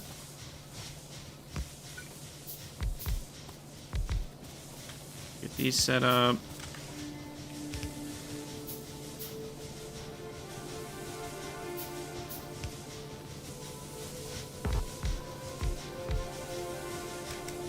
We need a single pipe. And there you go. So what's the consumption? These still do 60 per second, and that is that's 1200. So you can still only do 20 boilers. Beautiful coffee. Just build a roboport instead of a radar. Hey, they only have 2 chunks of coverage. But yeah, the roboports having radar coverage now is so cool. I love that change. I really do. I'm gonna need some more trees, actually. Where are they? Over here?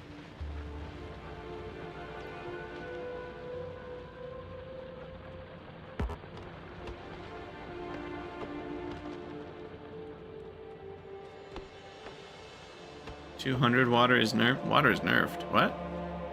Oh, right. Steam, you make 10 steam for every 1 water now. Right. So then... Okay, hold on. What does this mean? What does this mean for the numbers? The numbers, Mason. So these are consuming 30 steam, which means only 3 water. Oh yeah, those are only consuming 6 water each. Oh my gosh. So you can basically have infinity boilers on one measly, whatchamacallit, pump, offshore pump. That's crazy. That is crazy.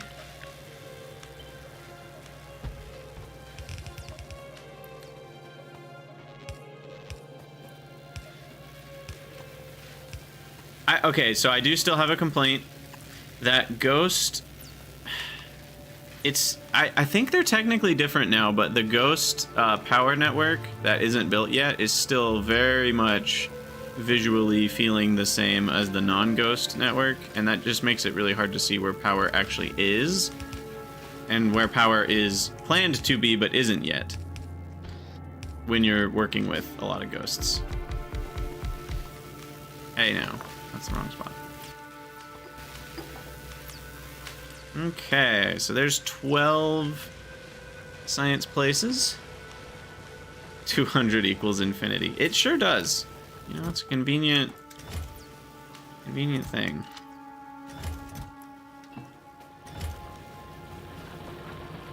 With the 250 tile limit, you'll need to put the early power closer. You know, that is a good point, because we don't have pumps yet. 250 tiles is a lot, though. It's like a lot. I don't even know if this whole width is 250 tiles altogether. I would think it might not be, or it's about that. So you can go pretty far with your early game water still, just not forever. Why is this not filling up more? Like, I just put a bunch in there, but it only had, like, 20 something. I guess it just took the belt a while to back up. What's going on here? I guess. Yeah. Okay, so let's work on iron stack.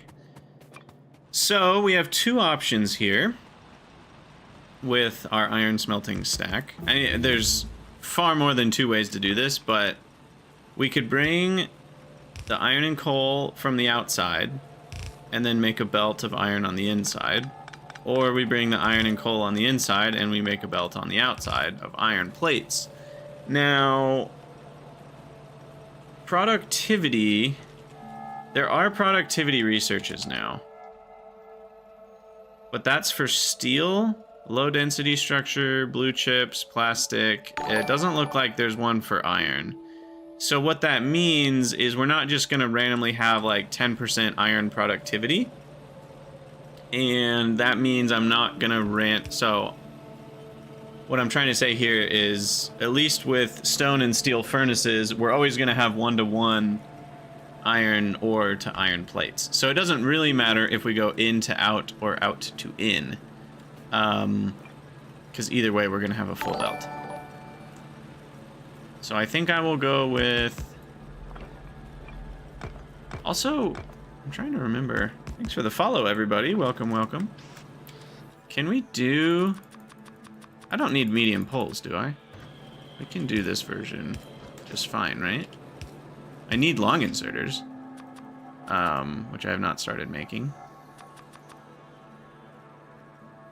Need 48 of them. I might only do half the furnace stack for now, and then we'll do half later, because I don't want to make 48. And then we need way more than... I might not even do half. I might do a third. What's this? 6, 12? We'll start with 12, and then we'll just do that 4 times. Because really, I need to get like the mall going and stuff like that. That's higher priority than having a full belt of iron. All right, so then we'll do... I have to do it this way for the long inserters. Yeah, okay. We got that. Long inserters go on the hotbar. There we go. And then the power. Bada bing, bada boom, bada bing. And the outputs.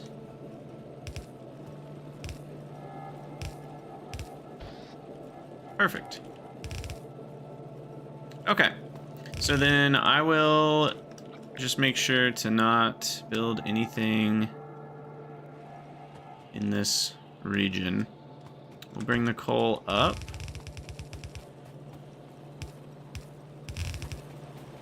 And over. Obviously, we'll have to split it off for like copper stuff later, but... Oh yeah, filter yellow inserters. That's a thing now too. Forgot about that. We Pyanodons now. But yeah, we can filter stuff. I like that use filters is a setting now. Rather than inherently calling it... Because what Pyanodons did is it defaulted to blacklisting nothing. And that was... that got me in trouble multiple times. I'll just say it that way. Because... basically, the reason it was problematic is because I was like, oh, I want to... Because when you build a filter inserter, all you have to do is set the filter to the item you want. So that's what I would do with the inserters, is I would set the filter to the item I want. But because it was default on blacklist, oh, now I'm blacklisting the item I want. And that was problematic, to say the least. So I'm glad that that's actually a separate button to enable the filtering altogether.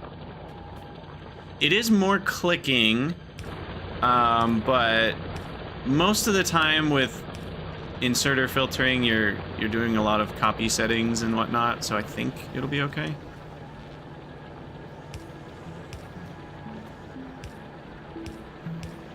I mean, worst case scenario, you can also just blueprint a... I need copper. You can blueprint a single inserter that already has that setting checked, and then when you build it, it'll already be checked. Alright, and Conblim, we will get your name in game. Don't worry, I've not forgotten about you. What is spoiled priority? Oh, yeah. So that's a whole thing. Basically, you can prioritize things that are spoiled. So when you're dealing with gleba stuff or fish, you can do the freshest first or the most spoiled thing first. So that is really neat as well. But yeah, so now we've got iron, coolio, and this will extend way further down once it's full, but for now, it'll just look like this. And I need more belts. And then we'll get copper going, and I can make a proper, or at least a semi-proper mall. But it seems like first we need some more good stuff.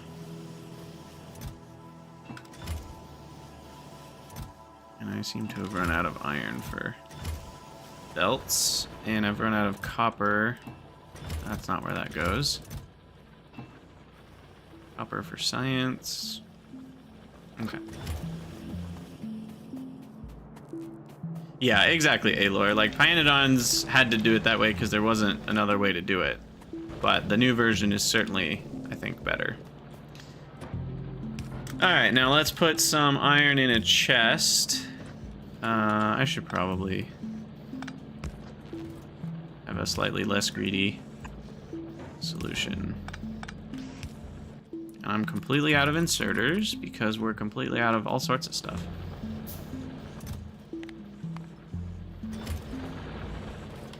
So we'll hoover up a bit more iron here. And are we mining enough for all of this? Surely we are, right? Because that's 8, which is 4 per second. Oh, these numbers are so nice. These each use 0.31, which means 6 of these can run on 2 iron per second. Wow, it's actually almost the exact right number then. Ooh, the wire buttons. No, they're not unlocked. I need the circuit network technology. So, no wire buttons yet.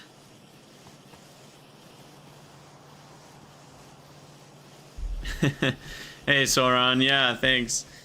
It's certainly been hard to not want to play space. Well, I have wanted to play Space Age. It's been hard to not do it. Mainly just because there's so many things I want to try, you know, like, it's like, oh, I'm so excited to build a space platform and mess with all the different elements, and I don't even know, you know, like, what do the mechanics even work like in terms of how big you can make it? Like, is it I don't even know, like, what does the game do? How does it tell you those things? How do you know, I'm having trouble even using words right now to describe what I'm trying to say. But, like, when you go to build a space platform, we already know that, like, your size limited, but, like, what's limiting the size? Is there a weight to it that makes it go slower? Can you only build so many tiles? Like, how does that... And again, don't spoil it if you know. I'm just excited to, like, try that out. So...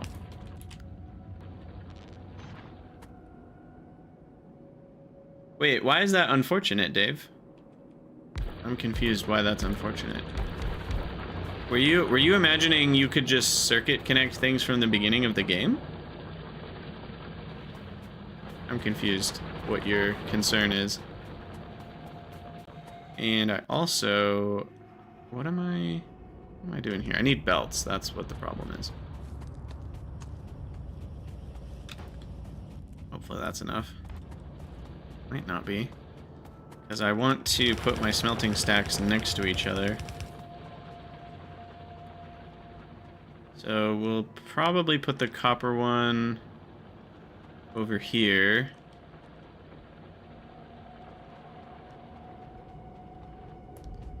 So let's see. Why don't I copy this just so we can...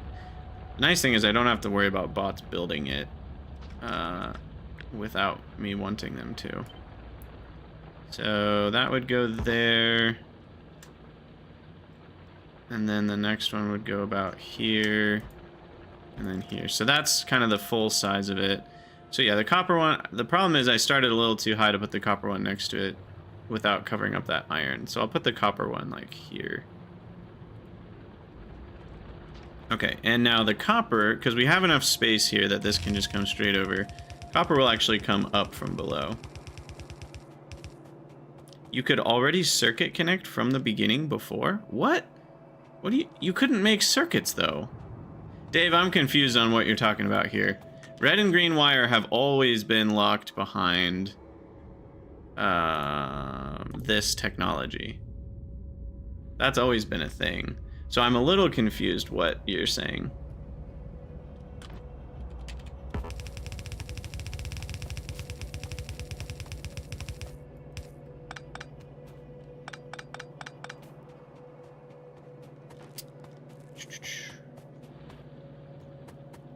Oh, you're just saying that if you already had blueprints that had red and green wire, well, yeah, but I assume that's still the case. I mean, maybe they've changed that, but I don't. What we've discovered now, I don't think implies that that isn't the case anymore. Okay, yeah, you can already do that. So it sounds like it's the same as it was before then. All right, what are we doing here? So we need the coal to come in to here. That makes it unfortunate because you can still cheat. Oh, you're saying it's unfortunate that you can cheat. I see what you're saying. I thought you were... Okay, that makes more sense. Yeah, I don't really know how they could fix that easily, but it certainly is not the hugest of deals. You get wires pretty early in the game.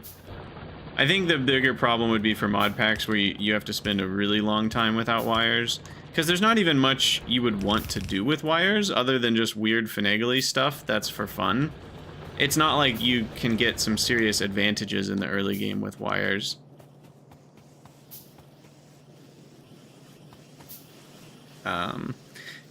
Yeah, Sauron, back in my day, you had to research ghosts and blueprinting. That was way back in the day, though.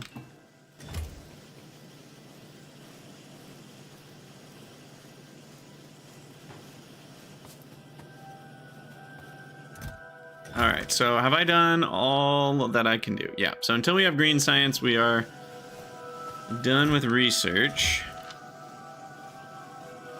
Conblim, that's actually the same year I started. I started in 2016.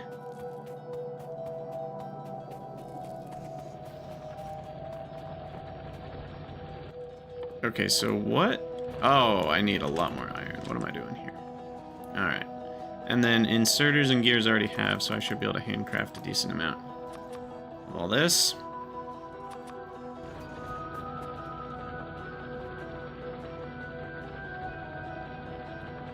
Yeah, Sauron, I did see that.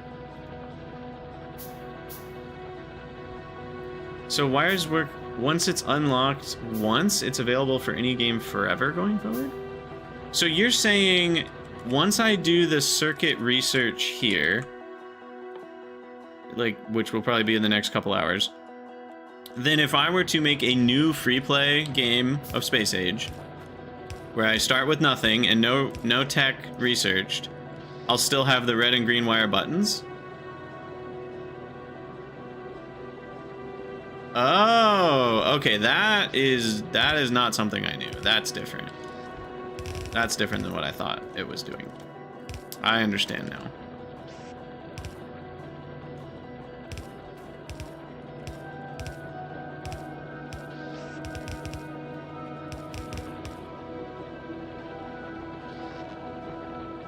Okay, here's something I don't like. I'm actually kind of confused by it.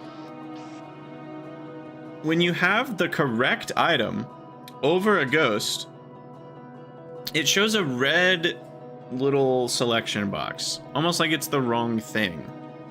I don't like that, because it's the same thing. If it was a different building, I'd like that it's red. If it's the same building, it should be green, right? Is that a bug?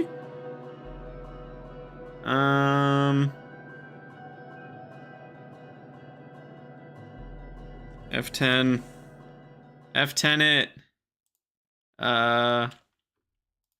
What's the title here? The title is selection. I don't even know. Overriding blueprint ghost should be green with correct item. That's more the message. When you go to replace a blueprint ghost with the correct entity, the selection box should be green, not red! Exclamation mark. Boom. I'm doing my part. All right. Now, I don't know if that's actually a bug or not. They might just be like, well, screw you, you just don't know how this game works. But I have given my feedback. All right. So, copper. We've got the copper. And now...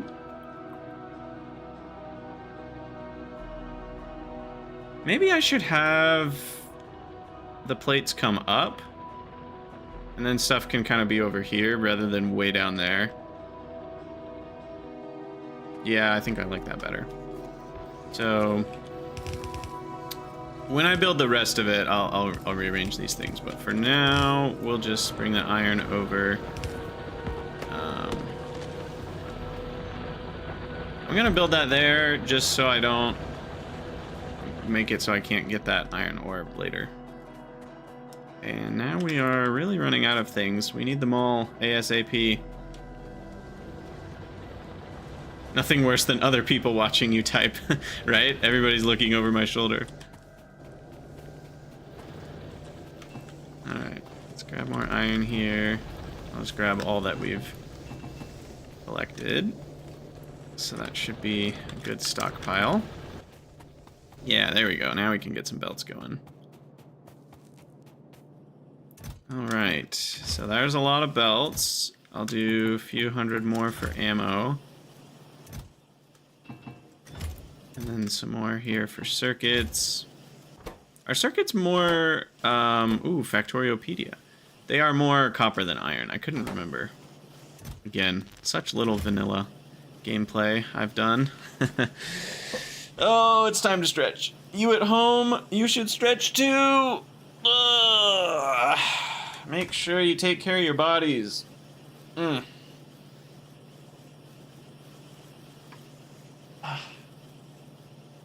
good for you. Drink your liquids, stretch, get up once in a while. You just realized I started in a desert. I did check our seed before we started. I do have some trees, like medium-sized forests. They're not like crazy dense, but they're not too bad. I did not lower the biter settings. There's certainly some variance. When I was looking at different seeds, you know, there were some that had nests that were five spawners rather than 3 nearby. But they certainly seem tame compared to the Death World I just did. And the nice thing is we've got some more iron right there. It's a small patch though. That's actually going to be problematic. That will be limiting us on the rate of iron long before it limits us on the amount of iron. So we will have to expand past that iron patch at some point. But not yet.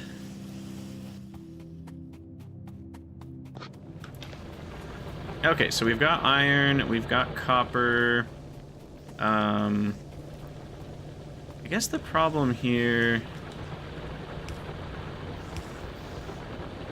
because like I said, I want these to be reversed and actually come up. So then the iron actually needs to go over the miner here. Like that, and then we have perfect spacing for the copper. All right, the beginning of a bus. Nice. So basically, I am not a hardcore bus player, but I at least like to have my resources semi-organized together. We're not going full spaghetti here, but I will do at least some semblance of a bus for a while to keep things organized. The mall will be a spaghetti mess for sure. Don't worry about that. We're about to spaghetti pretty hard here. For that, we're gonna need a lot of assembling machines, so we'll make sure we have enough of those. And then just making sure we've got enough everything else. I think we've got enough power, we've got enough coal for that power. I probably need a gun turret over here, just for protection purposes of the smelting. And then another one up by the iron mine.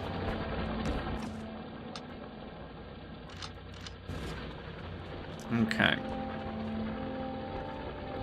You've never asked before, but why do I use a non-standard furnace stack? Who says it's non-standard? The fact that I'm gonna hard disagree that there even is such a thing as a standard furnace stack.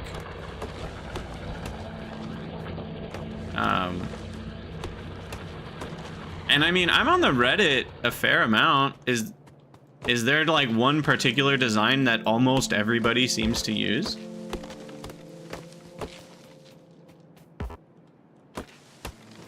Because if there is, I certainly haven't. I mean, I was talking earlier about the decision of whether we go out to in or in to out. You know, sometimes I'll do the thing where you, and this is a useful trick, so I'm actually going to show it. But you know, you've got your belt of and you belt of coal, belt of iron, and then you do this thing, and then you've got that, and then you've got this, and you can do half a belt with each. So that's another option. But I don't really see how that's any more standard or better. It's the same thing at the end of the day.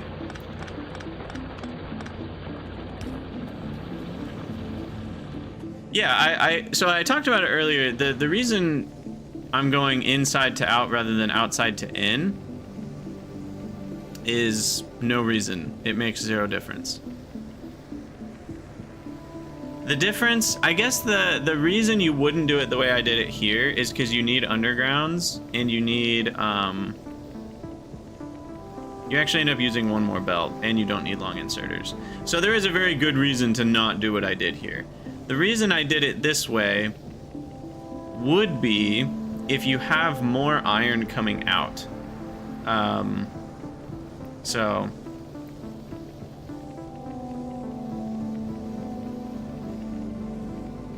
yeah, so at the end of the day, like, it's not any different. I've wasted some resources by using long inserters or some underground belts, and things are only one wider. I'm already leaving a lot of empty space. One tile ain't gonna change anything. So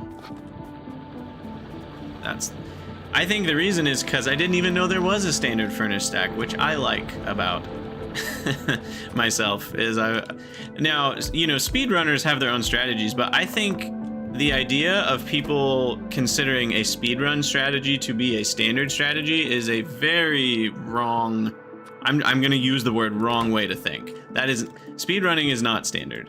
Speedrunning is a special particular circumstance that should not be considered the norm for anything other than speedrunning itself. So I will shut down the idea of speedrunning being standard if anyone's, no one's specifically saying that in chat, but if that's what someone's thinking, I'm going to say I disagree with you. Because speedrunning is not standard, except for speedrunning. In which case, obviously, you need to do it the most efficient way. And yeah, so for basic things, you like standardization. Well, that's fine, but standard, the word standard is already a loaded word. And if you're new to me, you'll learn that I like to rant about these things once in a while. So as far as like standard goes, it's only standard if everyone agrees, right? The word standard, like, multiple people have to set a standard. Now, you can set a standard for yourself. I think if you like to play with things standardized, then that means you like to play in a certain way that you like to be consistent about. Thumbs up for that. That's great. If you think there is a standard, then that's where I'm going to push back a little bit. Now, there might be something where more Factorio players do it than not, just because it's A, something that they've seen that's very easy and efficient, or B, because, like, some people are going to copy stuff they found online, but with basic designs, like, I'm going to look at a very simple example. Like, this way of doing miners, I'm going to say is pretty standard, but not because people agree that, like, you should do it this way. It's just, like, there's not that many ways to mine stuff onto a belt, And so a lot of people are going to end up doing it this way. A lot of people are going to separately arrive at doing it this way because it's simple and easy. Now, there is technically a way to do it without the space in between. You know, this is how most people do it. And then if you're really being dense, you can do it this way, but then you need the undergrounds like that. That would be maybe the other one. That those two are probably the most standard ways to put miners on an ore patch. And I'm using standard here with like air quotes, because that's just how most people tend to do it. But there's not really that many solutions other than that. Like, you could space out the miners more if your goal is like minimum miners for patch coverage. But that's also standard if you were optimizing for that. So it's really like, there's just not that many ways to solve this particular puzzle. So there is kind of a standard solution. Now, back to the smelting. In this case, I will agree that the other solution would have saved me some resources, and it would be one tile skinnier, because I wouldn't have needed the long inserters. That being said, I don't think that's standard, because this exact solution, I think, is the one that the tutorial itself kind of creates for you. If I'm remembering hardcore, like, you know, almost 10 years ago, 9 years ago or whatever, when I played the Factorio tutorial, I'm pretty sure one of the tutorials has this design. So if anything, wouldn't this be the standard? And the other people have, you know, optimized and made a different solution that's even better than the standard solution. Because yeah, if you're optimizing for cost or footprint, I would say that this is not optimized. As for whether it's standard, I think that's a little too vague of a word, because there's a lot of ways you can set up furnace stacks. I mean, you could set up furnace stacks with the coal and the copper mixed. Oh, hey, I just thought of another good reason, by the way. I actually have a good answer for you now. In this particular case, I can't use the standard design because I'm bringing the copper in from one side and the coal in from the other. The standard design doesn't work with that because you have to smush them together for the other design to work. So there you go. There's your answer. I actually have a gameplay answer as to why I need my version. Anyway. Oh, thanks, Zekla. You like my solution. I have not seen Dash's staggered designs, but let's get back to our mall design. Why don't we? I love sushi belts, and I can tell you now, I love the idea of them. I don't actually use them all that often. But we're going to use more of them in this playthrough. And the reason is... Am I spaced out enough for my bus? Sorry, I'm getting so distracted trying to do 15 things at once. But the reason we're going to use more of them, I'll do 12 away, is because we have the full belt reader. Yep, exactly, Riff. The full belt reader is going to change everything. It makes the idea of sushi so much easier.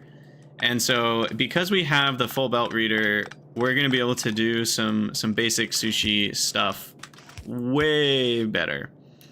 I think we actually need that to do 2 gear makers. And then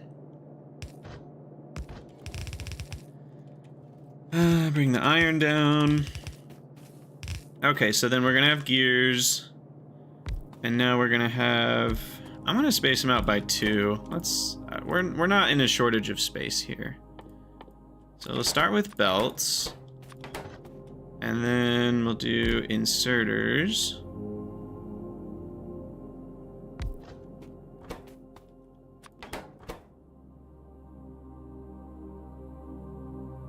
I guess this should probably be the red one. This is that one. And I'm going to need circuits for some of these things too. So that means I need to make some circuits over here.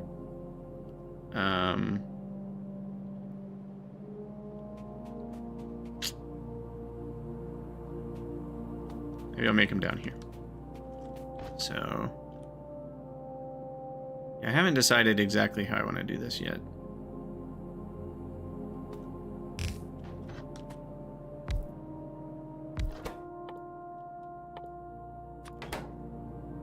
Is 1 circuit maker enough? Is 2 too many? I don't know. Now, speaking of standard, you know, this is an example of something that, like, a lot of people use. So it could be standard. Someone could call it standard, but there's certainly a lot of other ways to solve this as well. So, what's up, Fumbler? What's a full belt reader? So, Morath, basically, you will be able to connect a wire to a belt, and it will read the contents of the entire belt to your circuit network without having to connect every single belt tile, because previously that's what you would have had to have done. Okay, so then we're gonna split off copper, and then we're gonna do something like this. So I'm certainly not gonna need that much. Am I time-lapsing the base? I am not. Maybe I should be. Oh, right, we don't have red belts to deal with the underground situation here, so we'll just do this.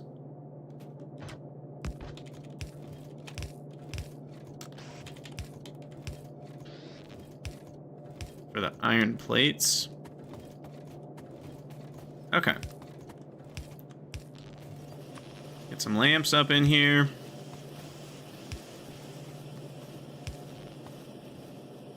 And there's gears.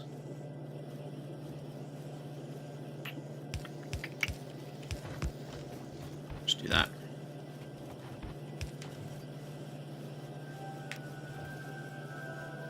Yeah, I do like the idea of time lapses. I don't know the easiest way to actually do it. You can time lapse off a replay. How do you enable replay though? Don't you have to do that from the very beginning? Which I haven't done, so it's too late at this point.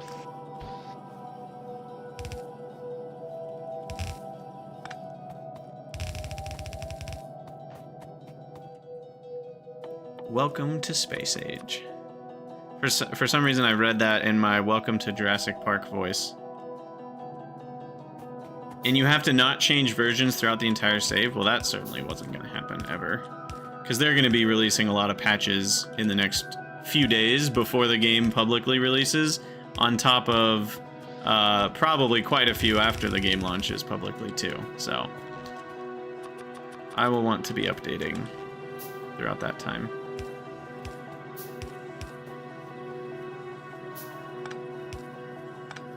I guess we'll just do it this way. Now, I don't know if all of these actually even need something from both belts. That one needs the circuits, that one needs circuits and gears, that one needs gears, that one needs circuits. I think, actually, I might have done that properly. I wasn't even really, I hadn't looked yet.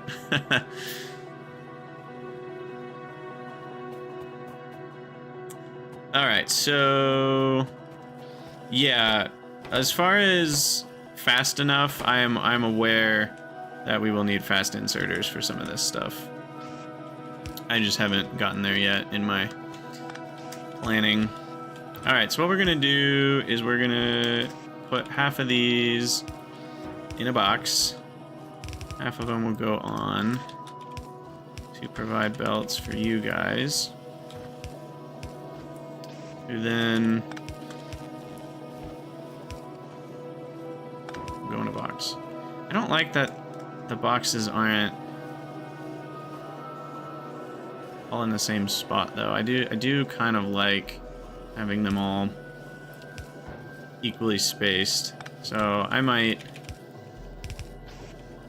waste an inserter here.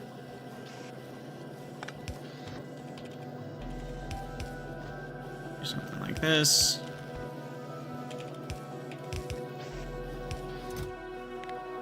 We'll go to 3 stacks of underground, 1 stack of splitters, and a bunch of stacks of belts, because they're really cheap. Like, regular belts are extremely cheap.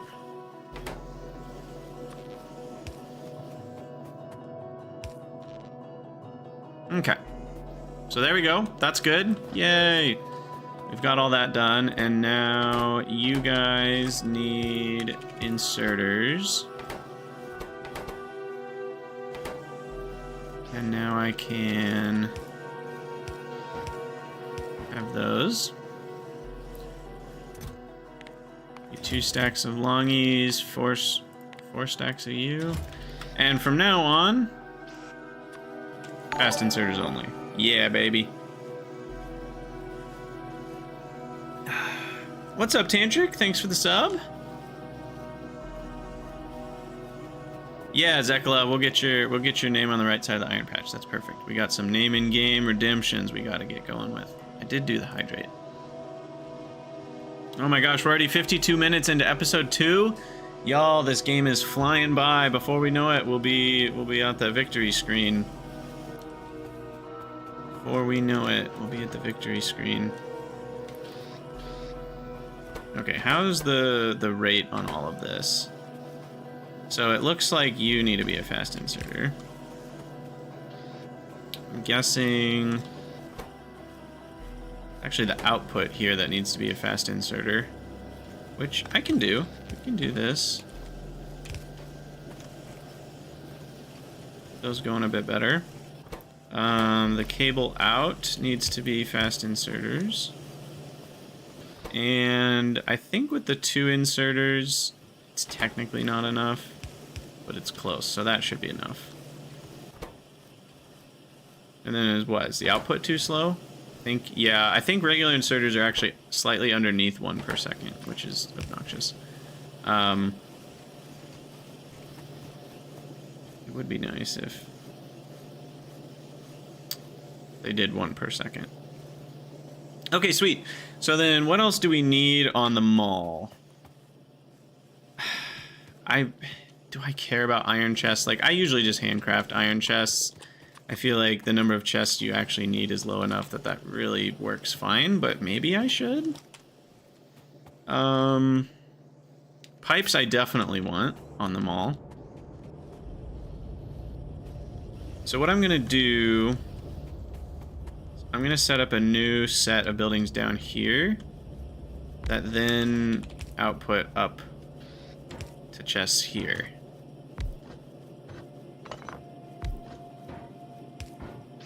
So this is gonna be pipes.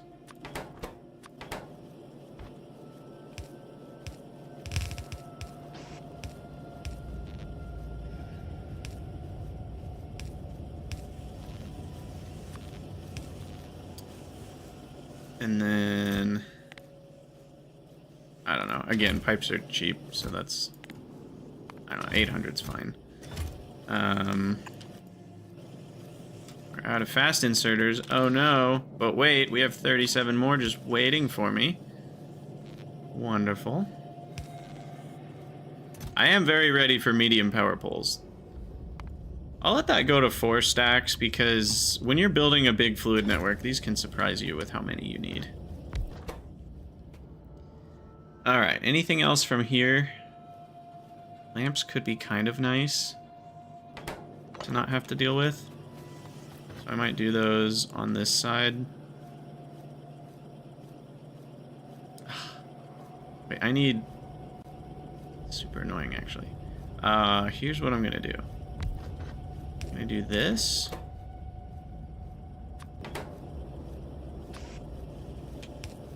I'm gonna do that, and then this. So we're gonna steal, because this is such a small amount that we're gonna be stealing on average, right? Because like lamps are pretty cheap, and I only place a few of them here and there. So this should be more than fine. Get a few stacks of lamps going. Ammo. Yeah, I guess we have to kill biters for a while. I could probably do ammo. And then we'll get to this page here in a second. Is there anything else military? Radars, I don't need enough to automate those yet. Armor, walls, but I don't have stone here yet, so that's not a thing to worry about. Let me make a few more assembling machines here. Oh yeah, super force building. Oh my gosh, it's gonna be so good. Yeah, let's do ammo. That's just a basic one here. We'll go to 500. Turrets would be good.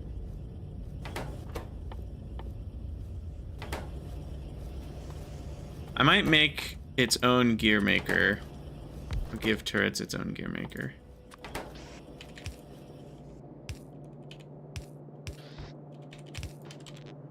This mall is cleaner than I kind of expected it to be perfectly honest. This is far more clean than most Krydax malls end up being. I don't know what's gotten into me. I apologize for the lack of spaghetti. I know for some people this is extremely spaghettied, but if you've seen me before, you know this is not normal. Alright, so then we need mining drills, assemblers, probably labs, maybe? Maybe not. I've usually handcrafted those in most playthroughs, and that's been fine. Repair pack, same thing.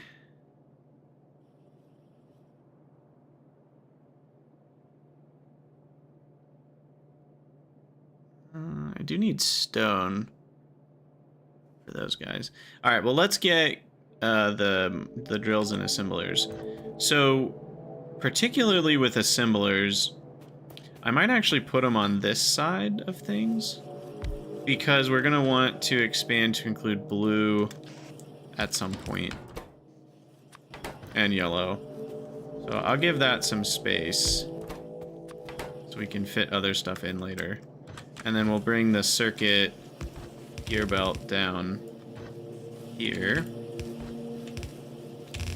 so that we've got access to both here. And then do that. There's miners and assemblers. Ammo stacks to 200. Oh, wait. No, it doesn't. It doesn't. Ammo only stacks to 100. Gasp. Dear God. Where's our ammo gone? Actually, I think that's helpful.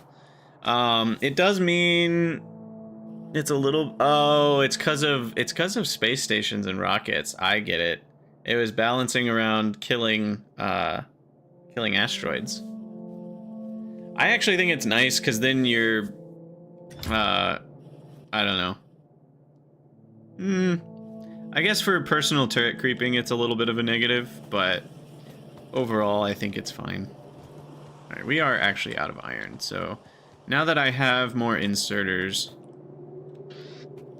Do I have enough? I need more belts. We're definitely going to be strapped on resources for a little bit here while all of those are buffering. But I can help that out a little bit by getting more iron going. Alright, so let's actually do this the correct direction.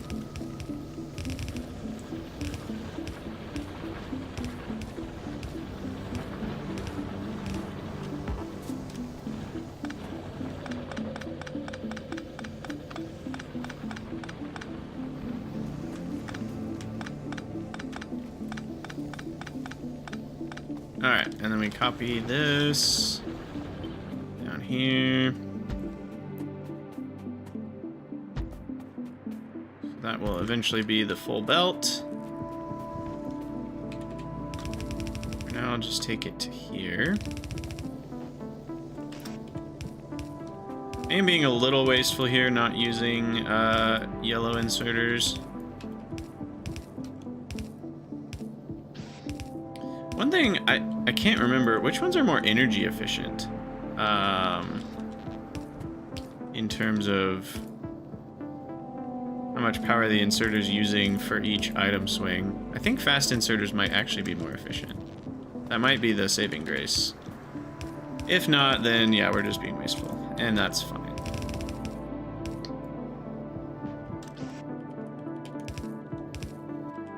I need 2 more.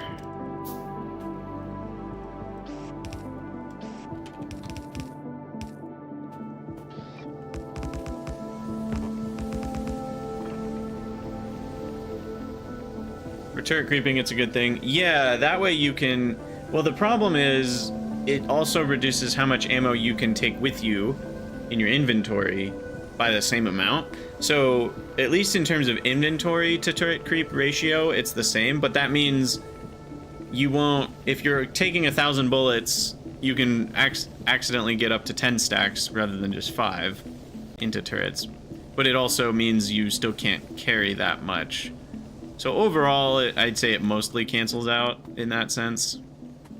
And I am gonna need a lot more miners, which I have, so let's get cracking on that.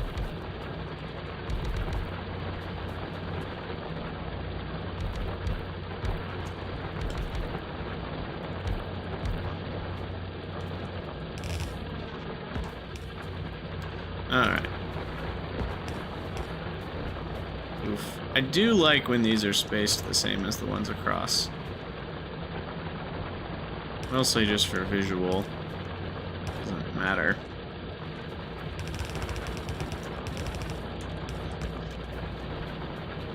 There we go.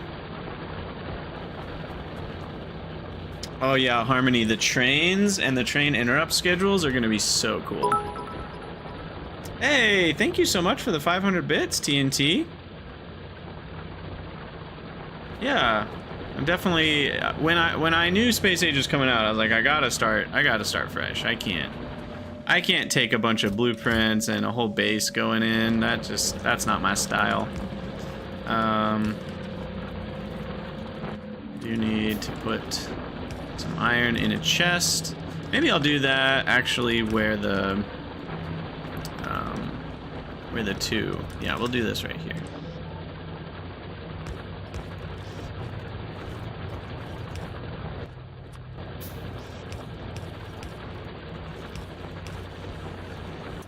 Okay. So this is for stockpiling purposes, though I already have a lot of iron, so not really needed. Will I do a multiplayer Space Age server? Probably. That kind of depends on the people in the Discord. If you're interested in it, then hop over to the Discord. There is a channel called Community Server, and you can start chatting about it there. I'm sure there are some other people that are interested, so we might be able to get something going there. I myself probably wouldn't host it, because I don't have a good solution. I would be willing to pay for one that's, you know, like 10 bucks a month or something. So cost-wise, I'd be fine, you know, hosting a Crydex server for the people on the Discord. But as far as actually the running of it and the networking, I'm not knowledgeable about that kind of stuff, so I'm not the guy to actually set all that up. Oh, look at all these delicious shopping ingredients, or shopping results. Mall items. Look at all those lamps. I love lamp. Love lamp. All right, well, I think we will call this the end of episode 2 for the YouTube series. Again, for those here on Twitch, I'm still streaming live. Don't go anywhere. But for those of you on YouTube, let me know what you guys think in the comments about Space Age so far. We're having a blast. Cannot wait to get to some of those new features, but it'll still be a while. So we'll enjoy the ride, take it slow, and as always, see you guys in the next episode.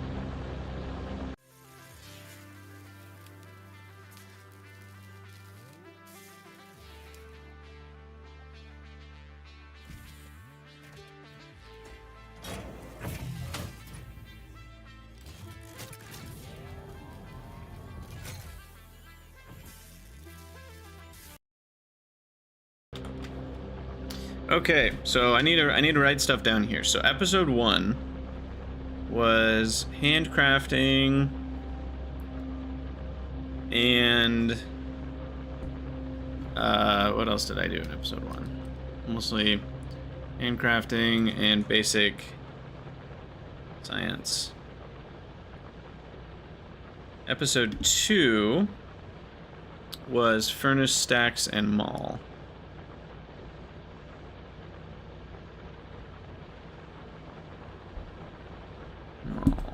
Alright.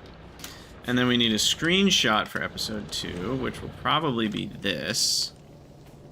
I still find it odd Factorio doesn't have a hide UI button for screenshots. I know that it has a screenshot tool, but I don't want to use the screenshot tool. I want to use my screenshot tool, which takes a screenshot of the game I'm playing, because then it goes in the folder that I already have aligned with everything and all that. So, like, a game having a hide UI button is still very useful. The good news is thumbnails are not displayed at full 1920 by 1080, so I just take a screenshot of the part of the screen that isn't UI and call it a day. So there you go.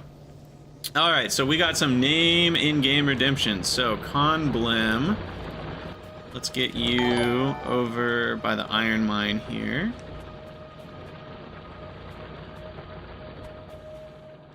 Maybe here. Whoa.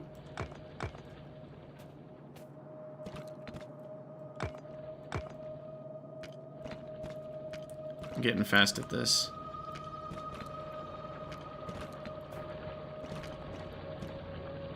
Limb. What am I doing? Uh-oh. Uh-oh. So M is the one letter that I hate. There's just no way to do it without being wider. Alright, so there's Conblim. Zekola, you wanted over by the iron patch over here, I think. Hey, Lumber Beast, thanks so much for the sub. Welcome, welcome, everybody. That's fresh. I think X is like this. Get out of here. These baby trees give you 4 wood. That feels weird. Those should give you 2.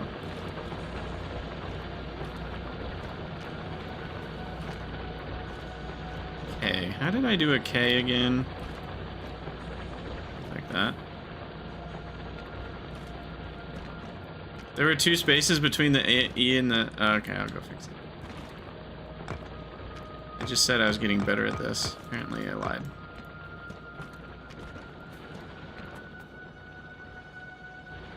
Oop, nope, that's an A. There we go. Hey! Nidlaclia, I think. 2 spaces between the E and the M. Yep, there they are.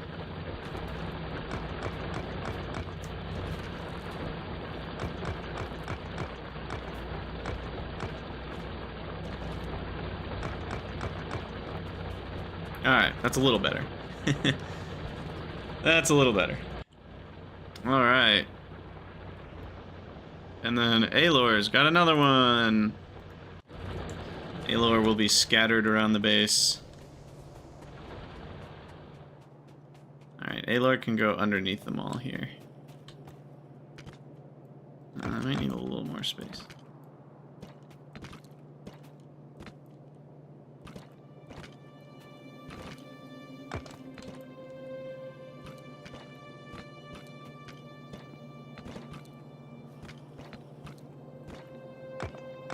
Boom.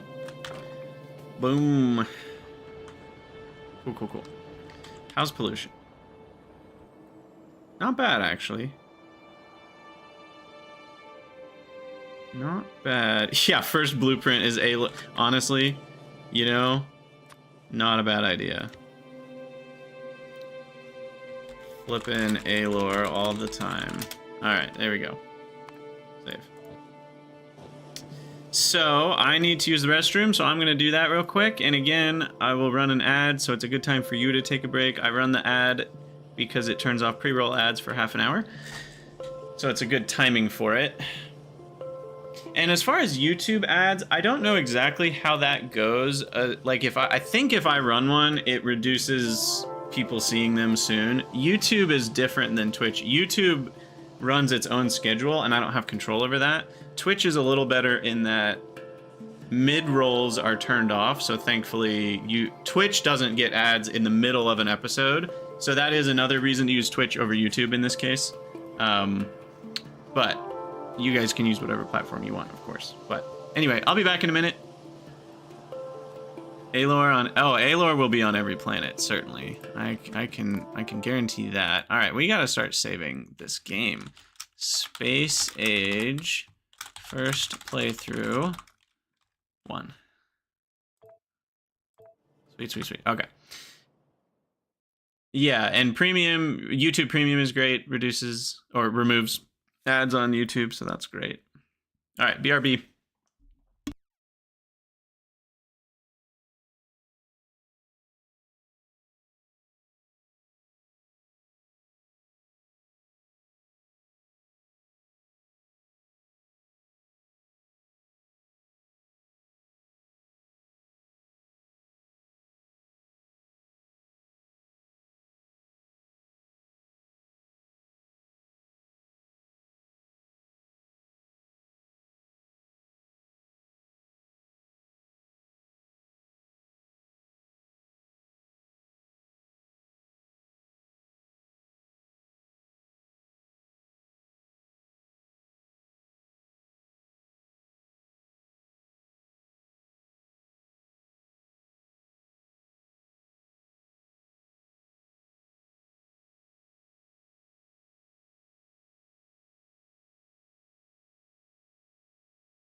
All right, we're back.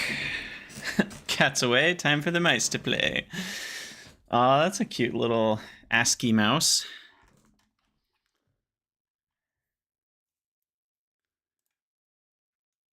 All right.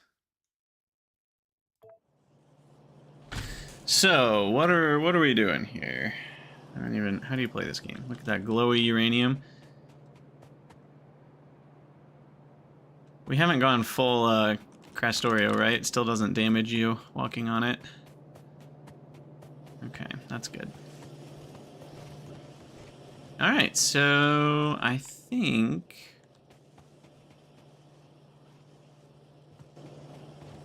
things are looking pretty good. Power is holding steady.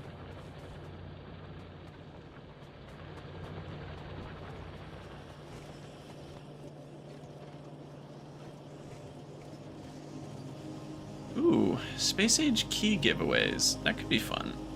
Maybe tomorrow. Ow. Yeah, I think my neck is sore because I have a crazy knot in my back. All right, so we'll finish off coffee. In my, by the way, this is a heat mug, and it's got like deep sea creatures that like get revealed if you've got hot drink in it. It's fun. But yeah, so we'll be finishing off the coffee, and then after that we will move to maybe some water for a little bit just to stay hydrated, and then I will switch to iced green tea for a while, and then at some point I'll switch to some sugar-free soda that I have. Which, it's so weird because it's like, I know this probably shouldn't be a debate we have in a Factorio game stream, but like, part of me is like, soda's bad for you, but then the other part of me is like, yeah, but it's literally, there's literally nothing in it other than some flavorings.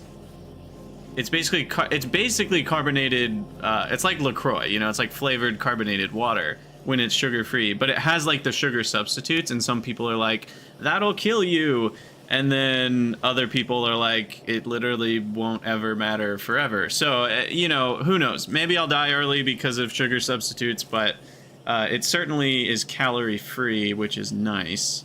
Anyway, I don't know. I don't know what's gonna kill me, but it's probably not gonna be sugar substitutes. You know? I don't know. Anyway, I don't judge you if you avoid those sorts of things, though. But that being said, that is something else I have lined up, because it's a fun drink. I wanted to get some fun things, so, you know, I like root beer. So, sitting for 16 hours a day will definitely kill you. So will standing for 16 hours a day, you know? It's crazy. Though they have proven, to your point, which I think is the point you're making, people who have standing jobs,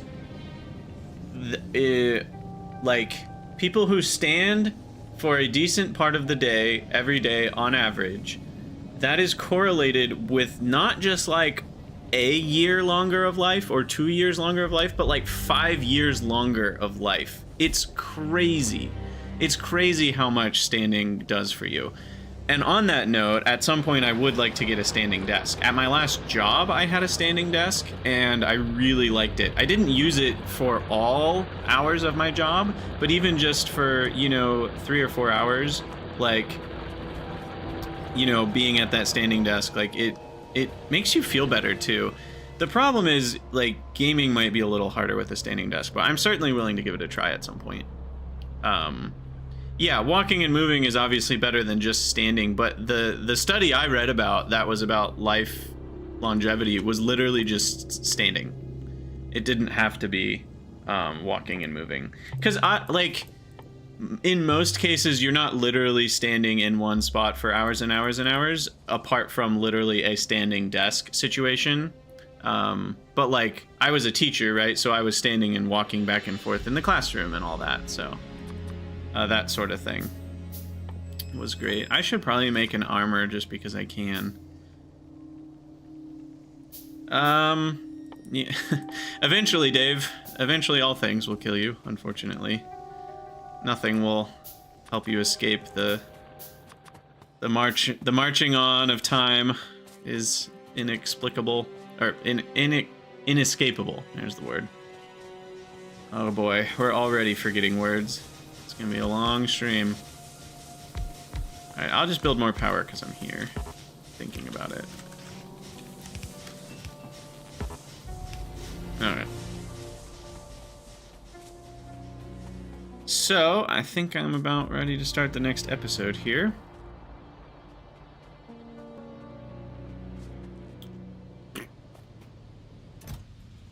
I guess we can start by deconstructing this old mall. Fun, fun, fun. Alright, did I write down what we did? Yeah, okay. Just making sure I'm keeping track of my episodes.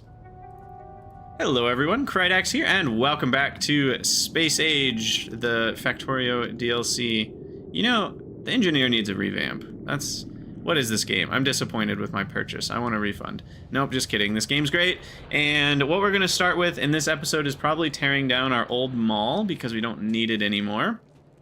Our new furnace stacks and mall are running nicely. So we'll get rid of this old stuff. Ah, this old thing. And I did add a little bit more power to our base. Uh-oh, that's probably not good. Gotta keep things connected here. So now we have, how many stacks? Now I have 3 sets of 4.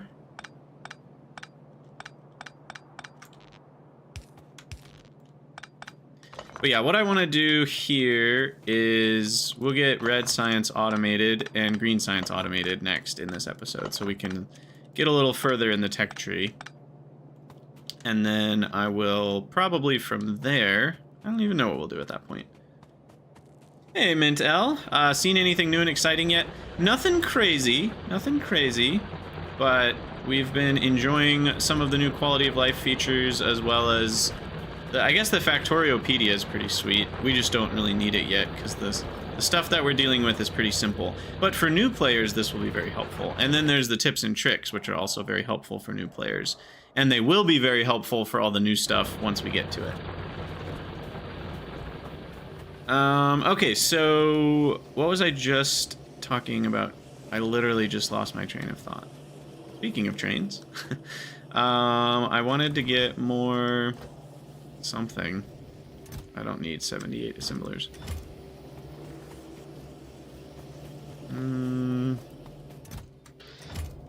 Oh man, our iron is hurting. I need more iron.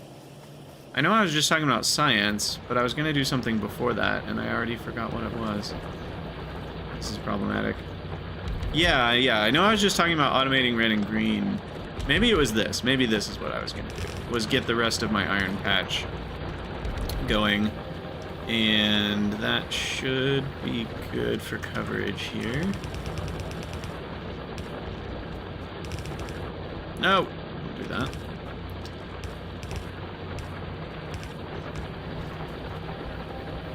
And then I know that's not perfectly balanced, but that should be okay.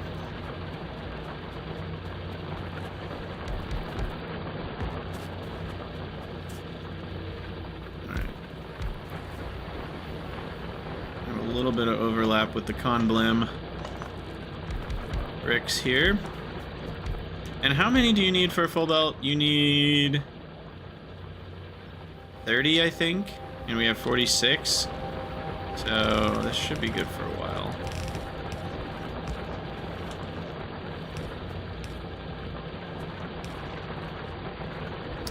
How long will it take to a rocket, do I think? Not sure. We're at what? We're at about 3 hours, a little under 3 hours right now. And we're still pretty far away. I'm not rushing to it, so it might take me a little while.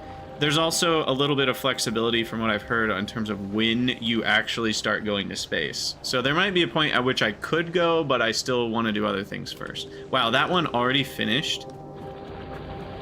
This already finished mining the iron we had right there. That must have been a tiny amount. That's funny. Okay, so what I want to do is actually expand my smelter here so we can get the full amount.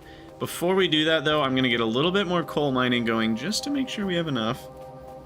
And rocket today, that's a good question. As far as how long it'll take us, I don't know, but today we're going to get 12 hours in. Will we have a rocket by 12 hours? That is indeed a question. Probably not. That's my guess. But maybe. I'm not good at estimating vanilla times. But knowing that my approach is going to be to take it slow, there's a good chance we're not there yet. Devs need to add spoiler-free mode for Factoriopedia. I don't know about spoiler-free. I did like the idea that someone else said where it doesn't show stuff that's not unlocked yet. That feels like it should be a setting. Because this actually feels really overwhelming for a new player, and I think restricting it to only stuff you have unlocked could be really helpful. As far as spoiler-free, that's a little trickier, but just being able to turn off stuff you haven't researched, I think accomplishes what you're saying, and helps out a lot. Put it in feedback. Oh, good point. Good point. Feedback time! Alright, I'll let's see. I'll make this short. Factorio. Oh, I should have the thing open when I hit it.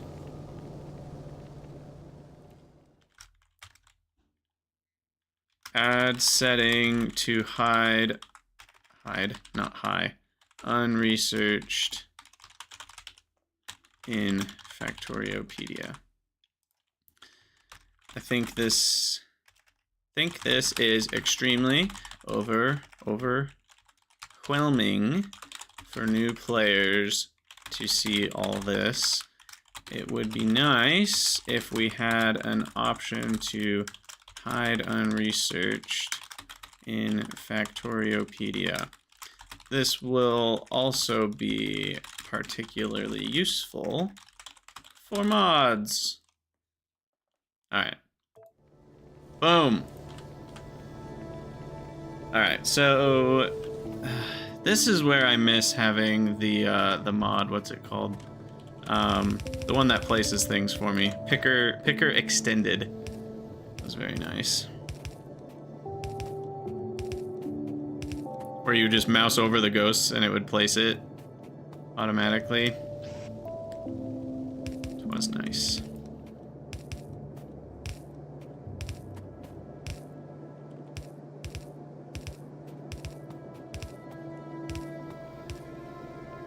Alright, and the problem here is I actually don't have the blue inserters that we need.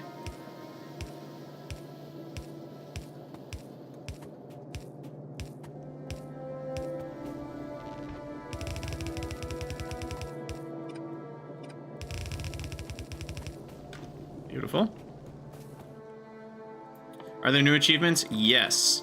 I'm not an achievement hunter. I think I'm in the minority. It seems a lot of people like and or care a lot about achievements, but I am not. I never even finished all the achievements in vanilla, nor did I really care to. For me, achievements are fun. Maybe I'm like, I don't know, again, maybe I'm weird, but when I'm playing a game, I like when an achievement pops up. It's fun to see that the devs thought of the thing I just did, and they thought of it as something that's worth celebrating, and they gave it an icon and a name. And that's about it. I don't really care past that. Every once in a while, I'll play a game that I want to 100%, but that's extremely rare, and it's usually only if it feels like the achievements are also like connected to a core part of the game itself, rather than like stretch goals. When achievements feel like stretch goals, I usually don't go for them. But if they're like, oh, like beating the game completely and unlocking everything will get you all the achievements, then sometimes I'm more interested in doing that. I'm literally just gonna feed this with my items because I need more inserters. And right now, the iron is not going there first. It's going to make pipes and bullets first, so.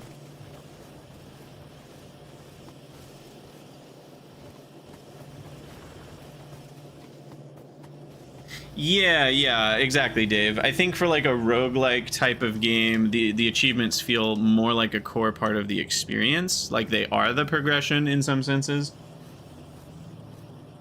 But for a game like Skyrim or Factorio, yeah, it's like the gameplay for me is what I care. The fact that there are achievements is kind of more just this like side thing that I don't care about. Which again, I know a lot of people care a lot, and there's nothing wrong with that. I feel in the minority because people are like, at least on the Discord and stuff for Factorio, people talk about achievements a lot, and I'm like, am I weird? Am I the weird guy? I just don't care.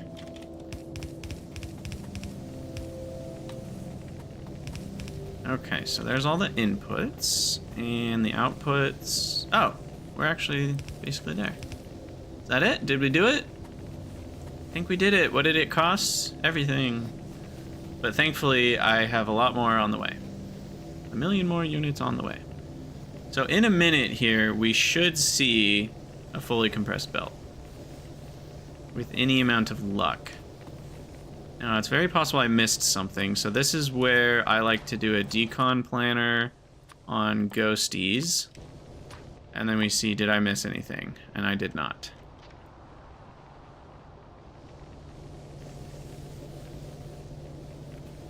Yeah, exactly, TNT. Like, for me, I care much more about just enjoying the playthrough, play the mods I want, and then mods disable achievements, so I guess I'm not getting the achievements.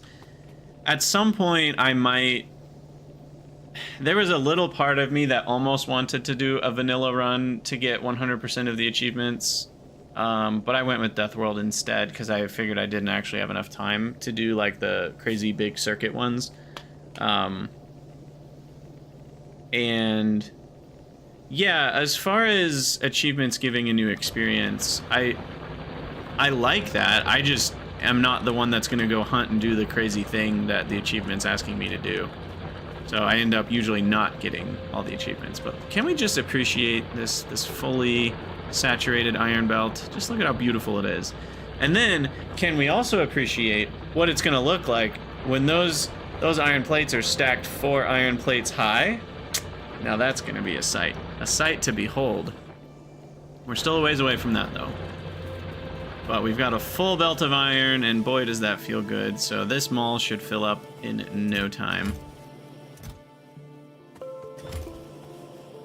Which is beautiful. Yeah, now we're even getting iron all the way to here.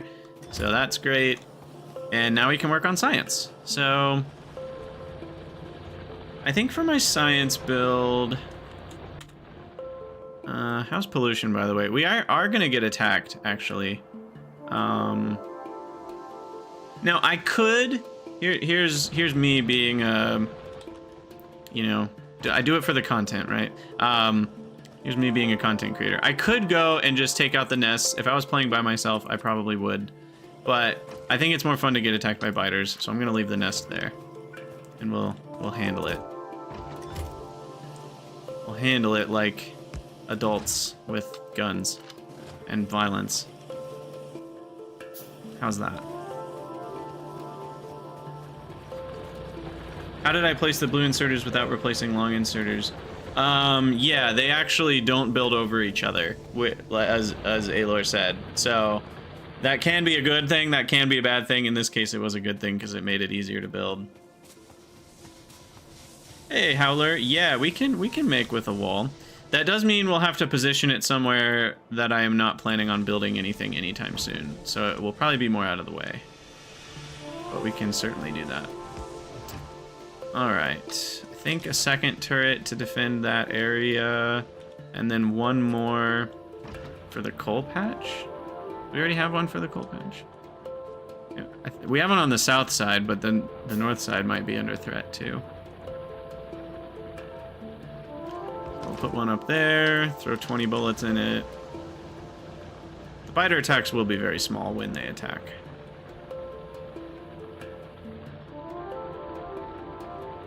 I also just realized half of our copper mining is unpowered, and I don't have anywhere near enough. So let's fix this. That was a little underdone.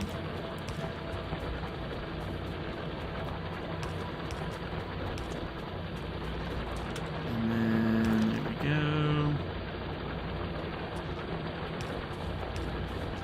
Okay. I think that's enough.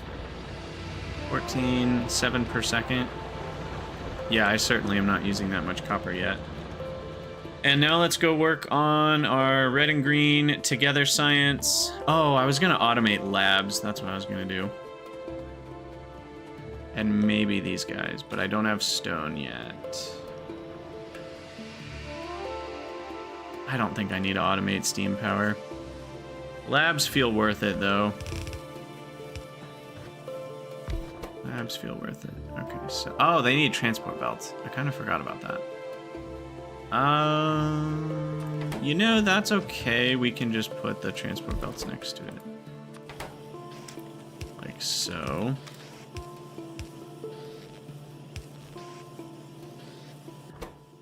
And that does that. I'm out of blue guys already. I think that does it. Yep. Labs. Boom. Okay. So, where am I going to put the labs? That's what I was thinking about before I realized we were going to get attacked. So, the labs... We're going to want to bring all the science to them. I'm thinking rather than over there, we'll do a vertical extension over here. Because our bus is going to be there. So above the Zekola, I think is a good spot for labs. And then I think that plays out pretty nice.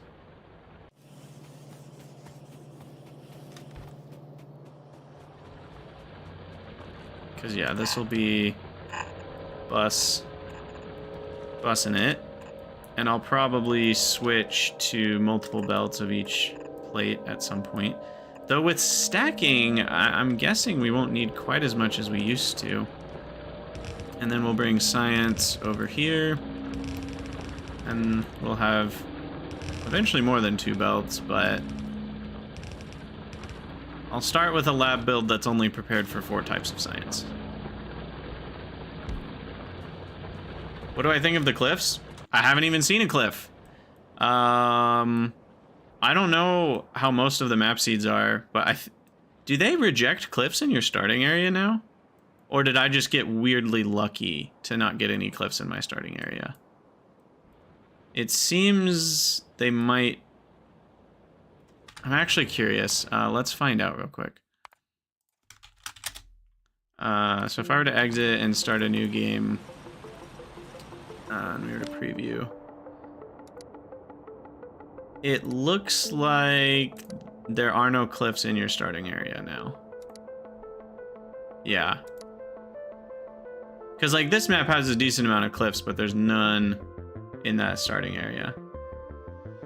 So, that seems nice. I like that change. Okay. Anyway, back to the game. So... Science.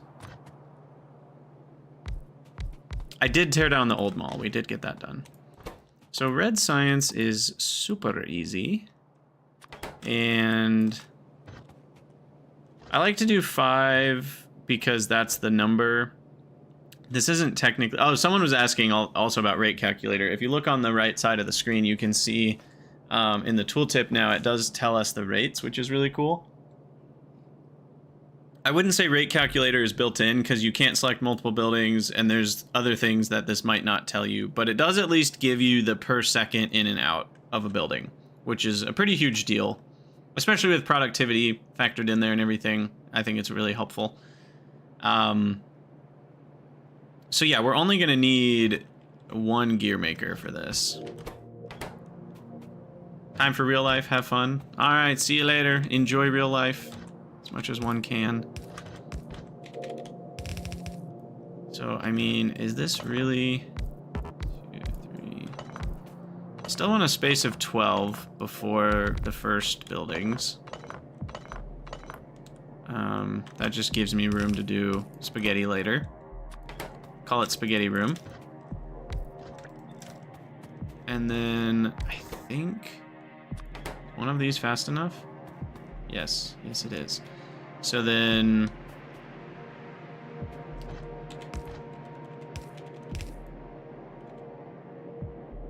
do this. And that'll give me both plates.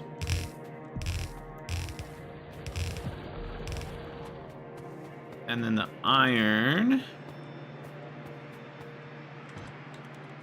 will go over here.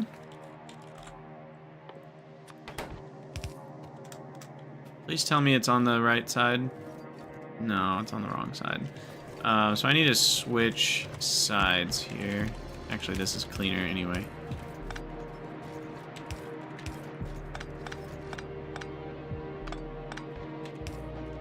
And then we'll just be able to place the gears like where the iron was.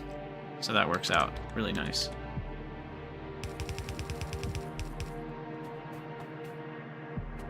Do I know about the science assembler's golden ratio in Factorio? I certainly don't.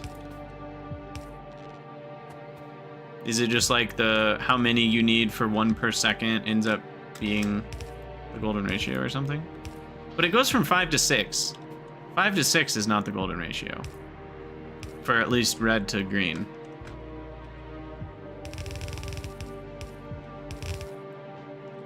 Alright, and then green will come in at some point here. And a fast inserter should be good.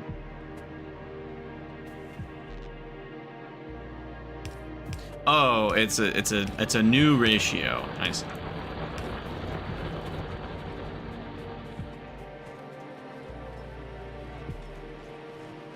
Well, that's not 5, 6, 12, 7, 7 is not a ratio. That's just a not even. I almost said that's a pattern. That's not even a pattern. That's just numbers. What did I do wrong here? Oh, I did a dummy. That's what I did. Our new tool tips.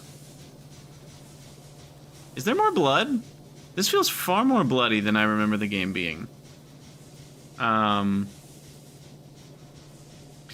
Yeah, you can have a ratio. You're right. You can have a ratio. So technically it's a ratio, but it's not a pattern of any sort, and it certainly is not a nice ratio. But you're right. It can be. The ratio of how many you need is always going to be the same regardless of how much you scale it up. So that is a ratio. You're right. Anyway, I probably need a second turret up there if it's going to get damaged every time they attack. So let me grab a few more bullets here. And just a few more turrets. But yeah, that new tooltip display thing was really interesting. Or not tooltip, but alert. The alert display. I'm sure we'll see a lot more alerts throughout our time in Space Age. How's power while I'm here? Do we need to improve it? Maybe, once we start doing research and stuff. Can do two more sets pretty easy here.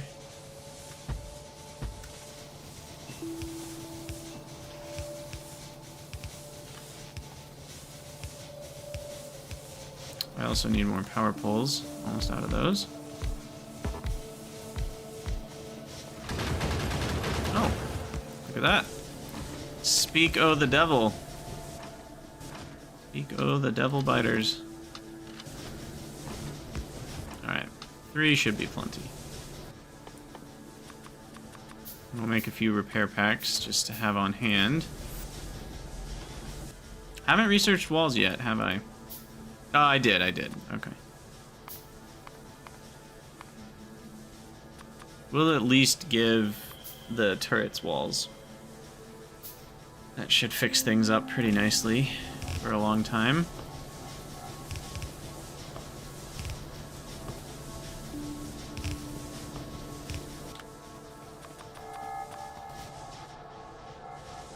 Put a light up here.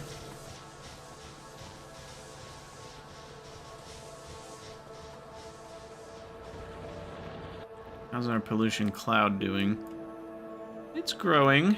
We're gonna start hitting 1, 2, 3, 4 more bases, 5 more bases. Just with it, when it goes a couple more chunks in every direction, that'll be hitting like 6 different bases. So, yeah, that'll be interesting. We'll have to maybe go out and murderize a few. Colonize. Someone had asked me earlier about something that I already wanted to answer, but I forgot what it was now.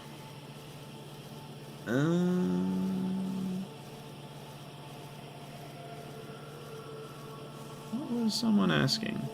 I can't remember now. It's gone. What will an average run take? Yeah, they said...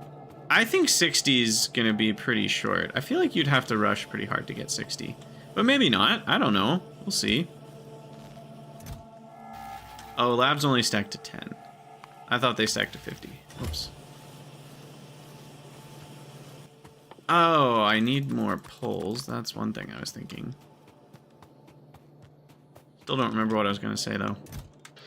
It's gone forever. Yeah, and of course the average run for a first-time player is going to be different than an experienced Factorio player, so those probably should be in their own categories. Let's do a build that kind of just gets us ready for everything here.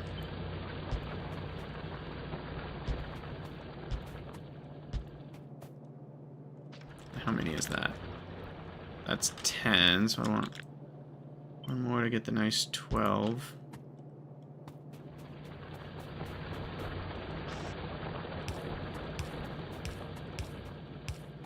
Manually build everything. We are the construction bot for now.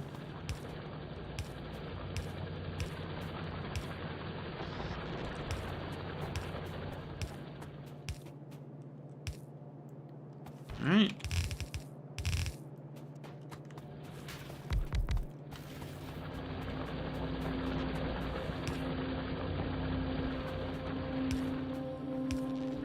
There we go. How long till stack inserters, Riff? That's actually a good question. When do you get stacking? Stack inserters are a long time away. Looks like Gleba. Oh, Gleba.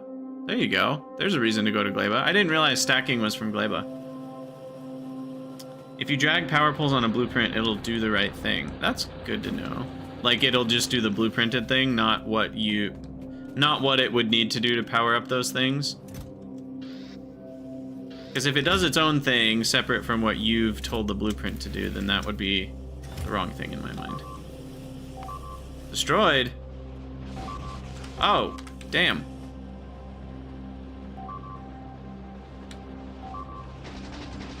You guys took a different angle than I anticipated. Where did that even come from? What the heck? There's no bases up there that are getting polluted. That one maybe came all the way around? Interesting.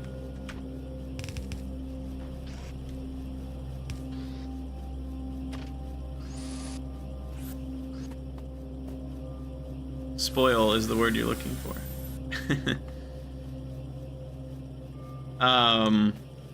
The pop-up said the decay time is 1 hour. Yeah, well, you gotta remember, it's not gonna start at 100% because you're making the pack produced out of things that are already spoiled a bit. And on top of that, you then need to put it on a space station to get it home. And so that's gonna add up. You think it's these biters? I assumed they would have attacked down here, but maybe you're right. Maybe they came up and around. But yeah, see, these dudes are doing what I thought they'd do. I think the biters have new graphics. I mean, I was just playing Death World, and this does not... The small biters looked different. There's more blood and giblets and little insect parts flying around. So I think they redid the graphics on biters. I could be wrong about that, but it feels like that to me. It doesn't feel the same. So if we're going off feel, I say it's different. Anyway, we need some lamps here. So let's do every other one of these. Make space for a lamp. And then green signs. All right, let's get it going. So I'll leave some space between the builds. We'll do green.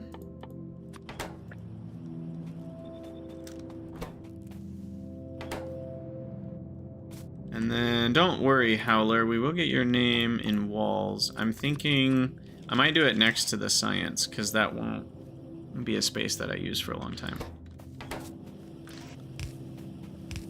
Alright, so do this, just the basics.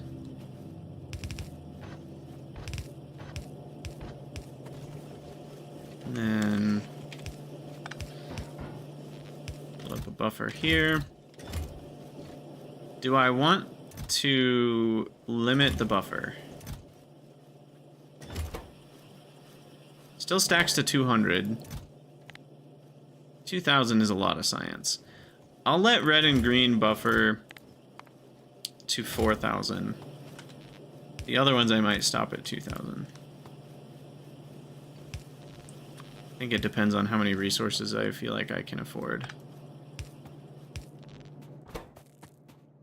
Okay, so then these guys are going to need a total of 0.5 belts and 0.5 inserters. Which is pretty simple.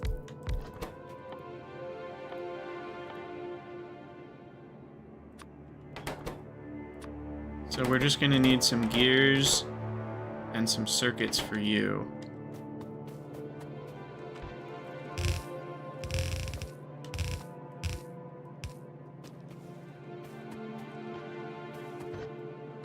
The gears can be shared. Thinking something like this. At least I think the gears can be shared. Because yeah, we only need 1/4 of a gear per second for the belts, and we need 1/2 of a gear per second. So I need 0.75 gears per second, which this can actually handle. Because we only need 1/2 of that rate and 1/4 of that rate. So that should be okay.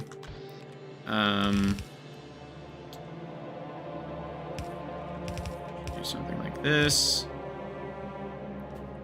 And then these guys feed out. And then that just needs a simple tiny amount of green circuits. So then iron and copper can be on here. That should do it.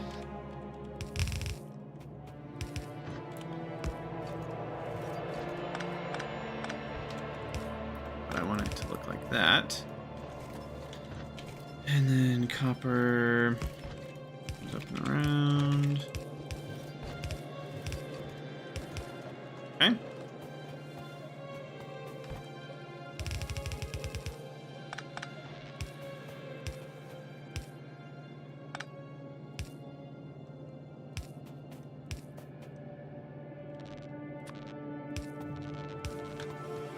Cool. Did we do it? Nope. Need that. Now maybe we did it. I see belts, and I see inserters. Beautiful.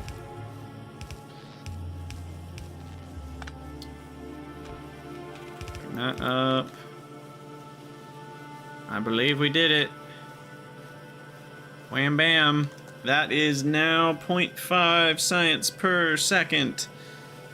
And obviously that will upgrade as we upgrade our assemblers.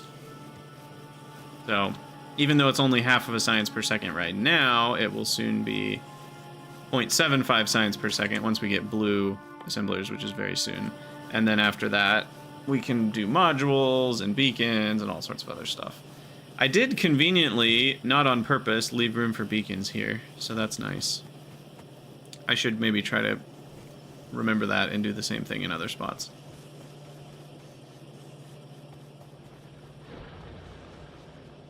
Oh yeah, there we go. All right, let's work on stone. We're bringing stone over here. I'm going to leave room for 2 of each for the bus, and then stone and coal will maybe get their own. Is that right? Or do I want coal to get its own and then stone to get its own? Yeah, maybe I'll do it that way. So then I need to bring stone over here. Unfortunately, this is a very tall... I guess... Would you rather go over or under? Probably over. In that case, let's actually prioritize...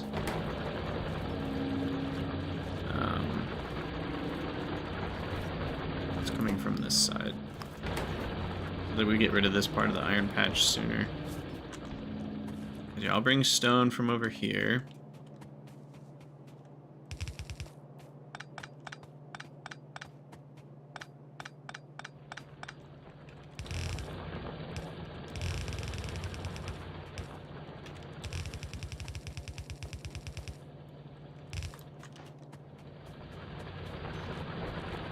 More miners on the patch.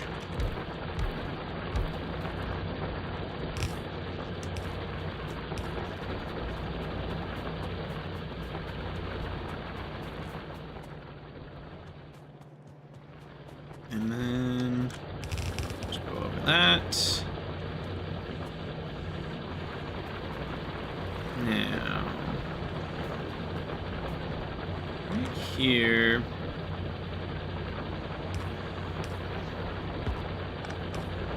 Well, that's interesting.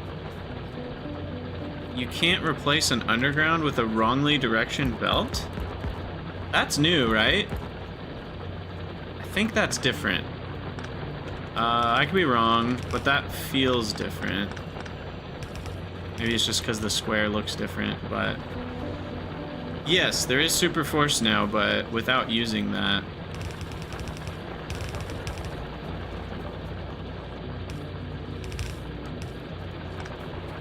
But yeah, super force, control shift. Oh, look at that. It's just gorgeous. It's just gorgeous. It gets it all right. It gets it all right.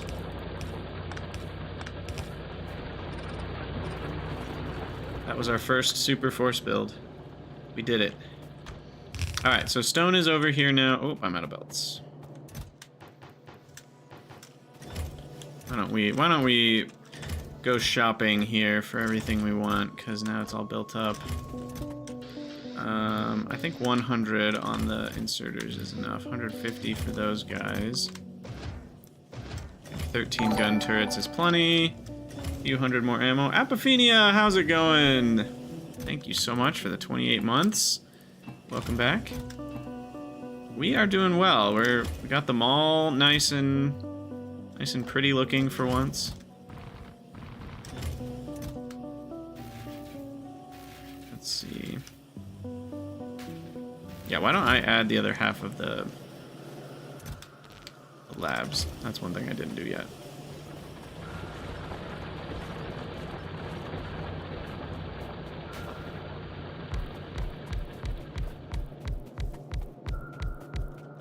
Okay. So I will have to do the inverse of what I did before.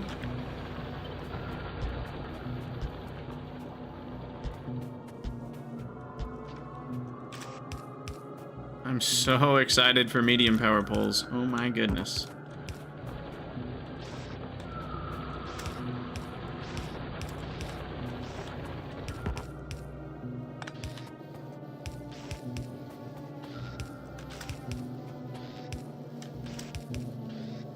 Okay. There we go. What should we research with our first green science? Steel axe. Oh wait, no. Oh, we have, whoa, that's right. So we craft 50 steel and we just get steel axe for free. Maybe we go for medium poles. I was just talking about those. Let's do that first.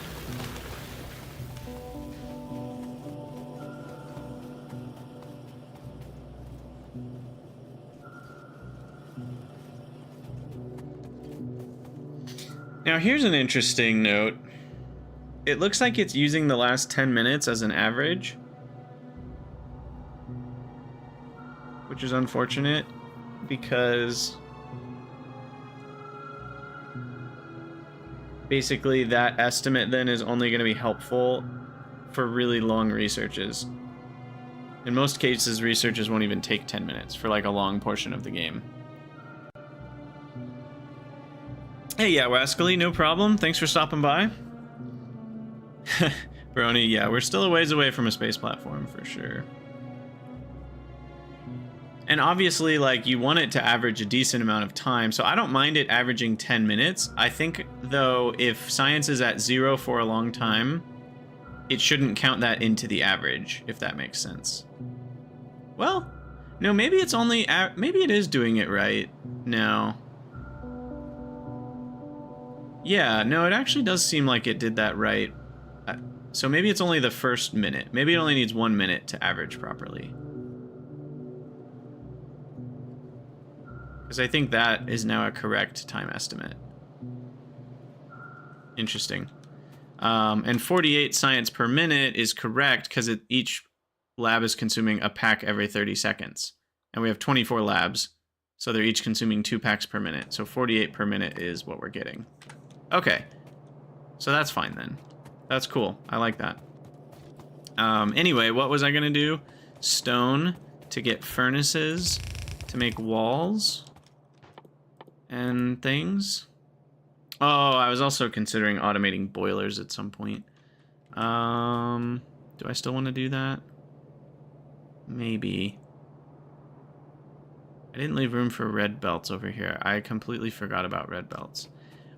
When I built this, I was thinking, oh yeah, and then I'll put the red ones down here, and then I ended up putting a bunch of stuff there instead. Nice work, Krydax. Nice work. Could be problematic. Just have to make red belts somewhere else. That's fine, they take up so much more iron anyway.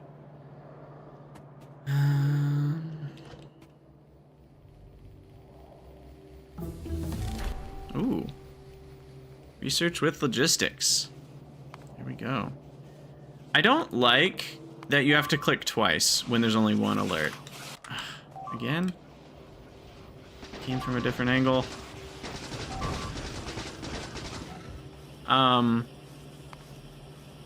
If there's only one alert, I wish it would take you straight to... I'm gonna F10 that, actually.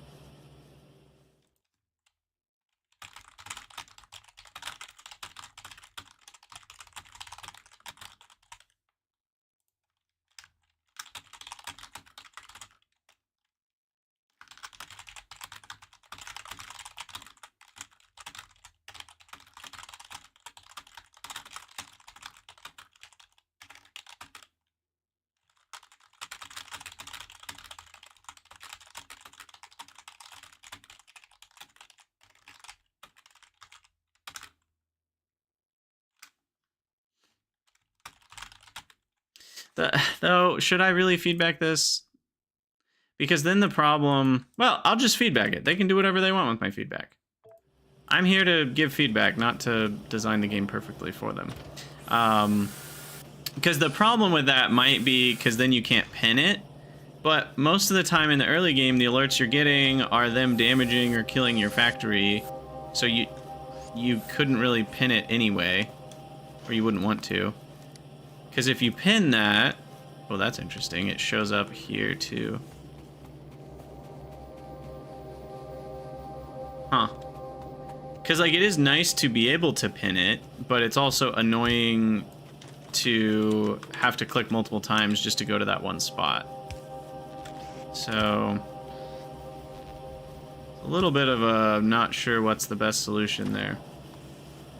It came from behind... we're missing a belt there.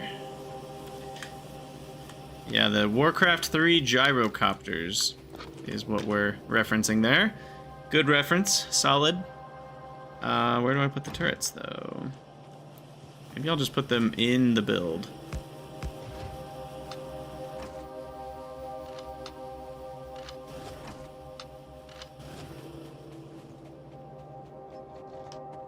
Or maybe it's time for a little bit of turret creep here. Because these guys are going to keep sending enemies.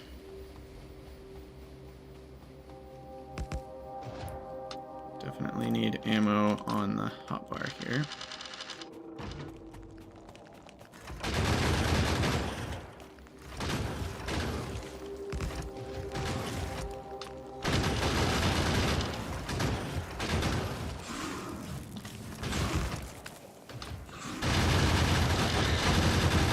get out of here. This is my land. I crashed on this planet. Oh, I just got an achievement, and then I hit map view, and it went away.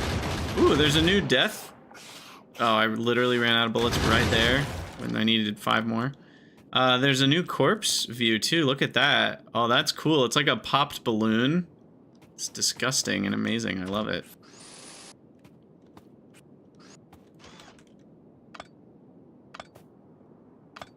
And the worms look different. Yeah, there's definitely new graphics on those enemies.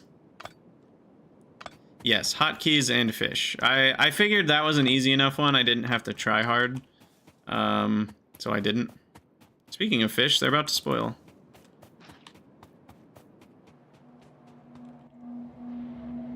Okay, so they won't bother me anymore. The guys up there are gonna keep attacking once in a while. And then there's new ones that will start attacking soon. Though that's only one nest. That shouldn't be a huge problem. Alright, what are we doing now? Medium poles. I'm gonna need to do steel.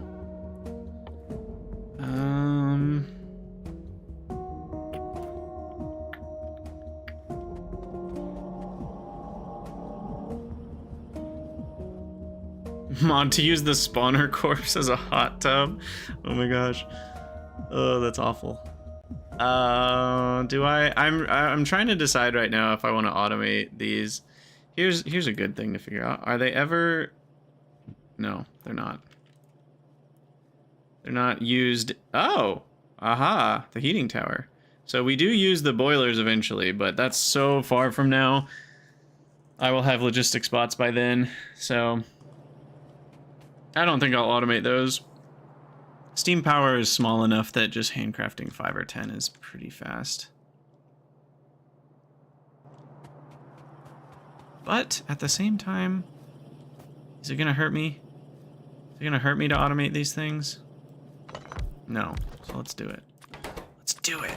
I do need stone furnaces though. So that is thing. And these both need pipes.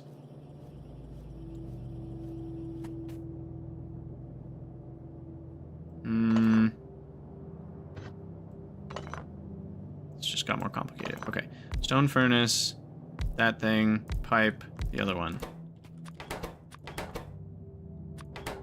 Like this. Okay. Boom, boom, boom. Stone needs to get to here. So we're gonna have to go through the middle of everything. Gotta expand our defenses a little bit here.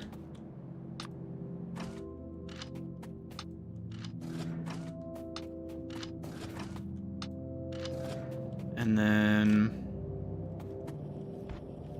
bring that over.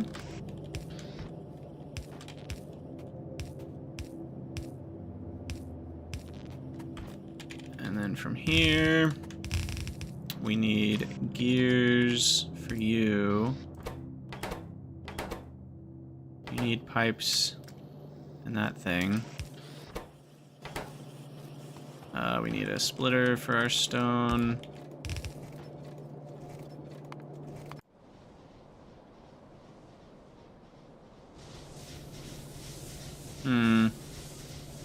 I might need to go deal with those nests. Those attacks are getting larger.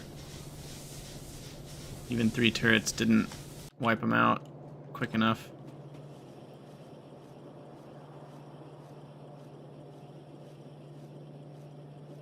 Yeah, I'm curious what the game demands versus what's optional with infinite technology.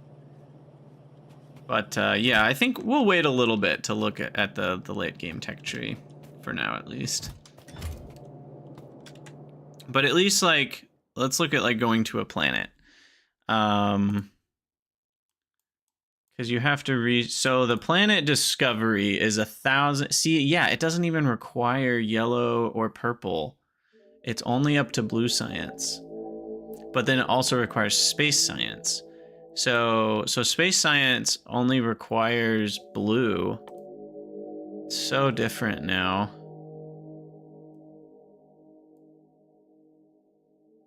Kovarex only requires blue. Wait.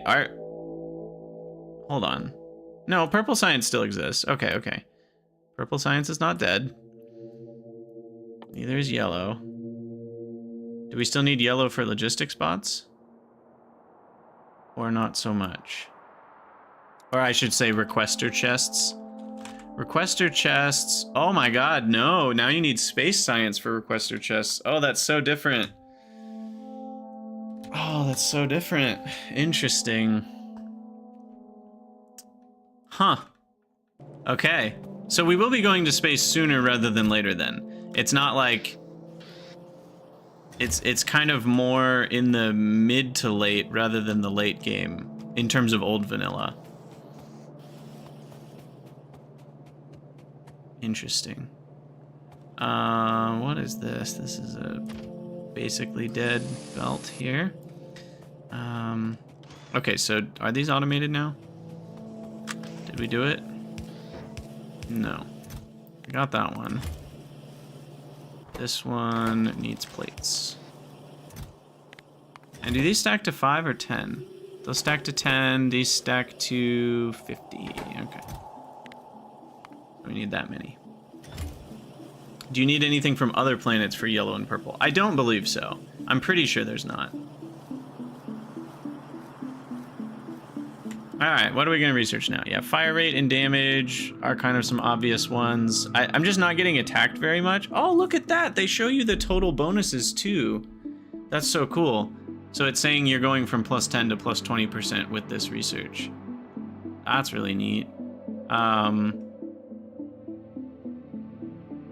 probably do steel. I mean, let's just queue stuff up. It doesn't matter. Get the circuit network going eventually.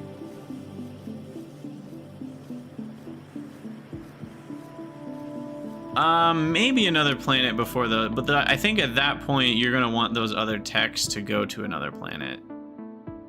But it technically is possible, I think, to go to these other planets first, because if you want the...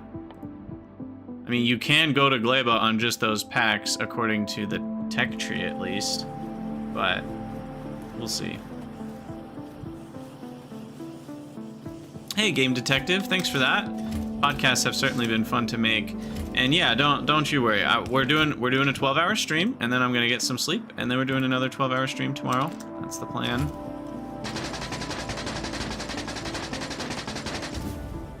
Your plan is to just rush to a new planet as soon as possible.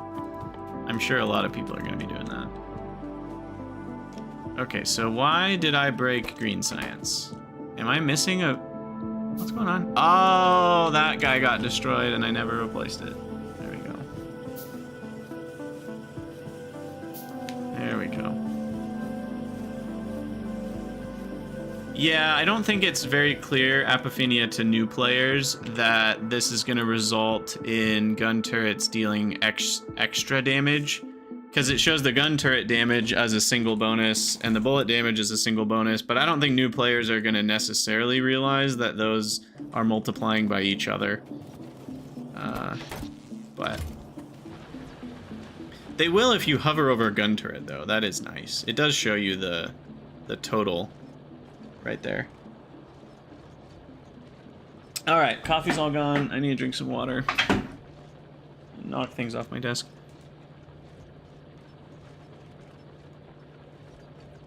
They are not additive, Apophenia. They are multiplicative.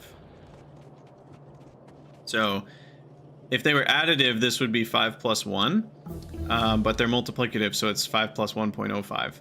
Because it's 110% times 110%. Gives you 121% of 5 damage, which is 6.05. Anyways, I don't know why I put these in my inventory. I'll grab them when I'm good and ready. But yeah, so green science is done. Steel is next. So let's think about a steel smelting array.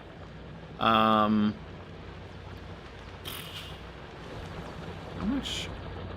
I think I'm gonna go ahead and finish up this patch just so we can not have to think about it later. This is unfortunate. I think what I'm gonna do is this. For these little extra pieces, I don't like to have a ton of extra, like way more miners than I need. So instead I'll do something like this.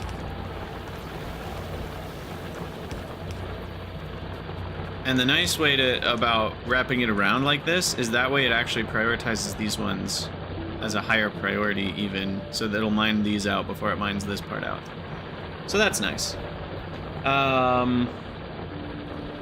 Quick chat, spawn biters. Is research queue on by default? Fumbler, actually they added that to vanilla Factorio before the Space Age expansion and before 2.0. That's been in the game for a while now, that they made research queue on by default. And the new thing that we can do is reorder stuff. So that's fancy.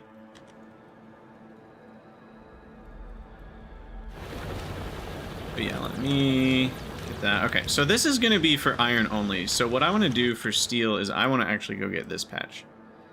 We're going to get steel mining over here.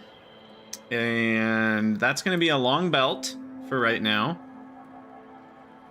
And it's going to be a long belt of iron ore. Because there's no coal. If there was coal over here, that would be really nice, but there's just not. That coal is almost as far as this coal. It's a little bit closer, but I don't think I want to go. So I'll just bring a full belt of iron over to here, and then we'll make steel with that. And I will need gun turrets and ammo to defend it. We'll grab more turrets. A lot of ammo. That's actually not that much, but with the biter numbers that we have, it should be pretty good. And then a lot of belts. Oh, do I need 1,000 belts? Probably not. Maybe. Maybe I do, actually. Power poles. Let me handcraft some more. I kind of want to just automate medium poles right now, but we'll wait until we have the steel.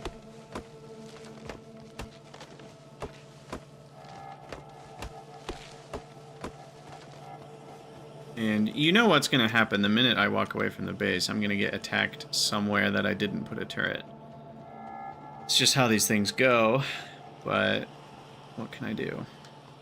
Put turrets everywhere, wall in the whole base? That's too much work. That's crazy talk. Okay, this actually isn't that far. I had trains at home in Pyanodons that were far longer than this. This is nothing. Oh, this patch is so small. I don't love that. You're right. I can turn on turret range and pretty easily see where I'm lacking coverage. Have we really not seen... Okay, there's more iron up there. Good. I was going to say, I'm like, if we haven't seen another iron patch yet, that could be problematic. Because we're going to need another one pretty soon just for ore per second purposes. So it looks like that one up there is going to be it.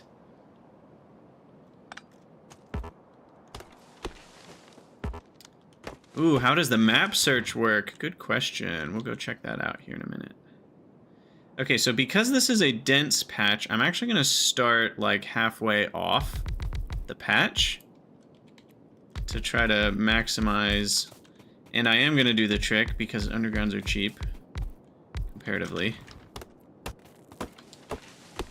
So we're going to get maximized miners on this patch.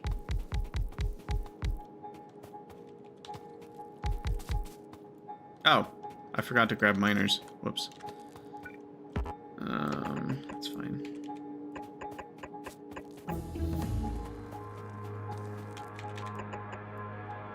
Okay. Yeah, so let's try the map search. So if I wanted to find iron, I could be like iron ore. And then it's just highlighting it on the map for us. And like, so cool. What if I want iron plates? Oh, look at that. Gorgeous. Wow. I do wish you could search for usage, though. It only searches creation of that thing. So that is a little bit of a downside to me. Because the factory search mod allows you to search for stuff in chests and to search for where things are being used. And I think that's a pretty big deal. Not being able to see where my gears are being used is kind of a downside. Because it's actually those two views together that you want to compare. Is like, oh, where are my gears being produced? Where are they being used? Maybe I can modify where one factory is versus the other, or where can I combine belts together. Things like that are really nice thoughts you can have when you start to look at the map of those two objects. Or those two facets of like where it's being made versus where it's being used. But here we can't see where it's being used. So I will say factory search is probably a mod I will continue to use.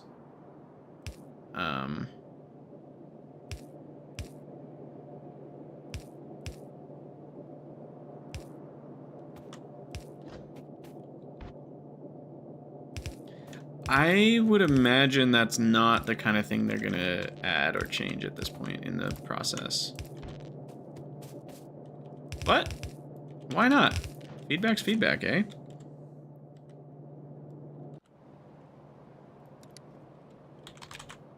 So if I was searching for gear wheel,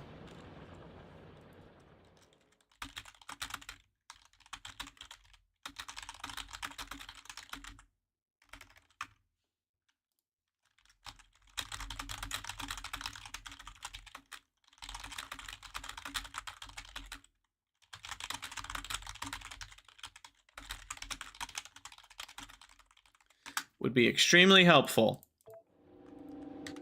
They probably won't do it, but might as well mention it.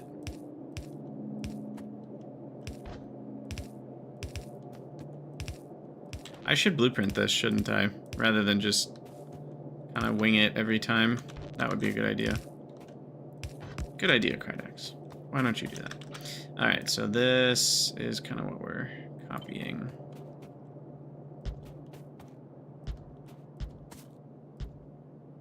Throw that in the old blueprint book.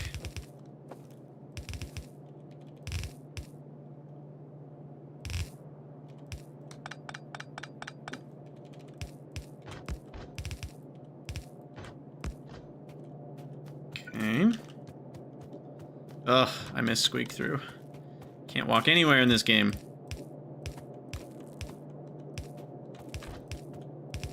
Get that done. Almost out of power poles. Craft a few more. Those might be the last wooden power poles we ever need to make. And there we go. We just need the rest of the miners. Sviplet, then the search option would need filters. Well, yeah, it would be a setting. You would set it to like usage rather than like it would default to what it's defaulting to now, and then there's a button you could hit somewhere in that view or around that view that would let you search for that. Okay, so we need more miners. Don't forget to put down turrets. Ooh, good point. Good point. Probably should do that.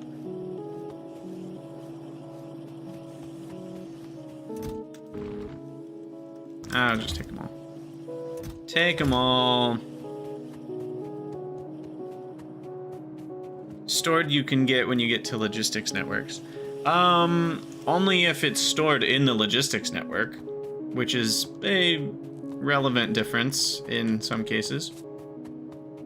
Like, for example, train stops, you know, are usually not logistics enabled, and you're not going to find those, things like that.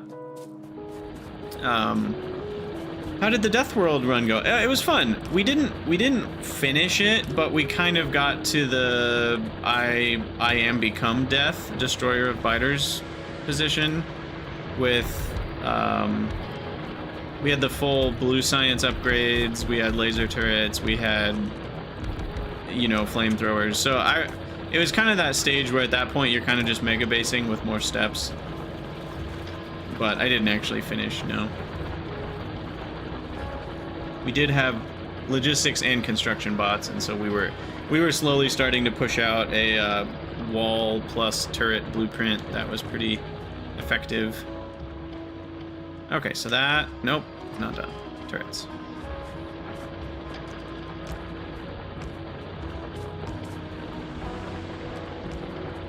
Not to say we were good to go. We are not.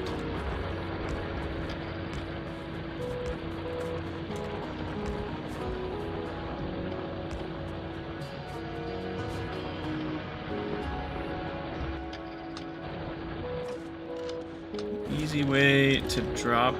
I guess I can control right click to drop 50 shots on each one.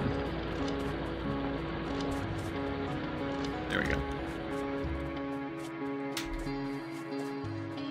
Does this support more than one belt of ore? Yes, it does. But a red belt needs 30, and I'll upgrade this to red pretty soon, so I don't think it's worth... 49 wouldn't even support 2 red belts, so I don't think it's worth doing 2 belts. If it could support 2 red belts, it might be worth it, but it doesn't. Alright, so steel. How do I want to build my steel build?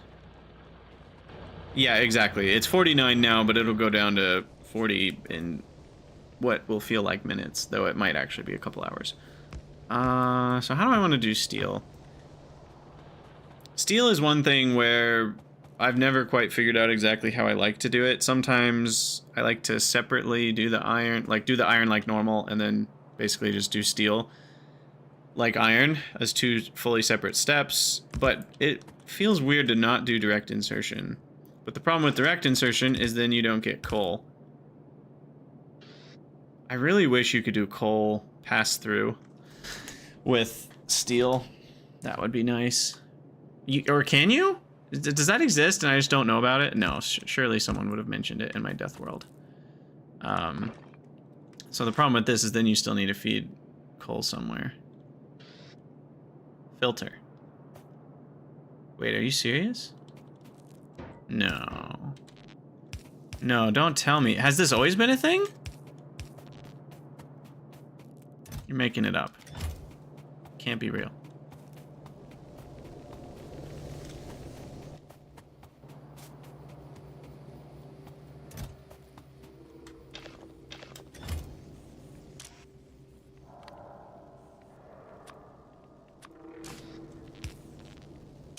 Not that. That. No, that doesn't work.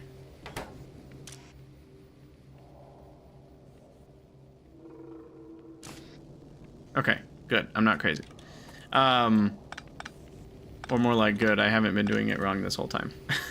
Wrong. I put wrong in quotes. It wouldn't have been wrong, but it sure would have been nice if coal pass-through was a thing.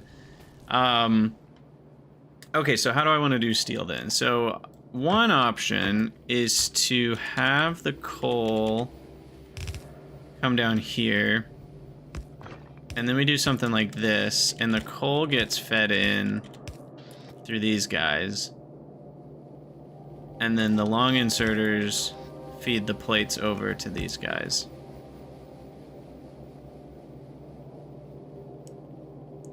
The upside to that, then we can have a full belt of iron over here. Far less than a belt of steel coming off. Because the steel is so dense compared to iron, we could combine...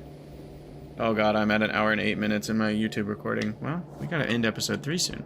But we'll finish planning this. We could combine the steel with the coal, and that would be enough coal to run everything.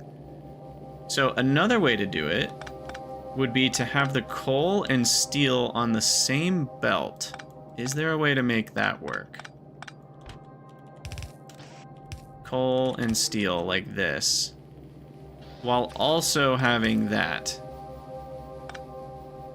I don't think that works. Because if the coal and the steel are on the same belt, then there's no way to feed it the plates with direct insertion.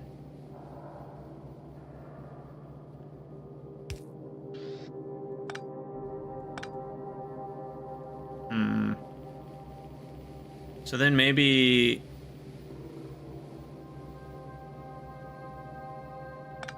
Yeah, but if the coal is out here, then it's not feeding coal to this.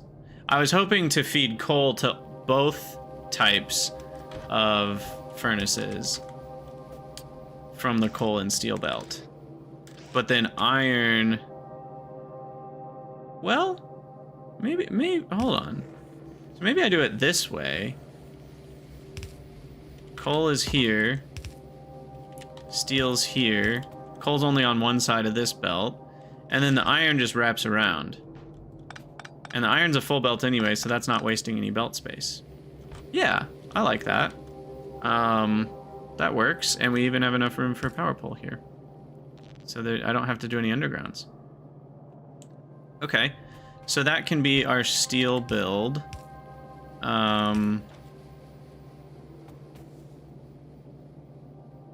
Wait, no. This is wrong. Yeah, iron ore input, exactly. What am I doing here? These need to be further out.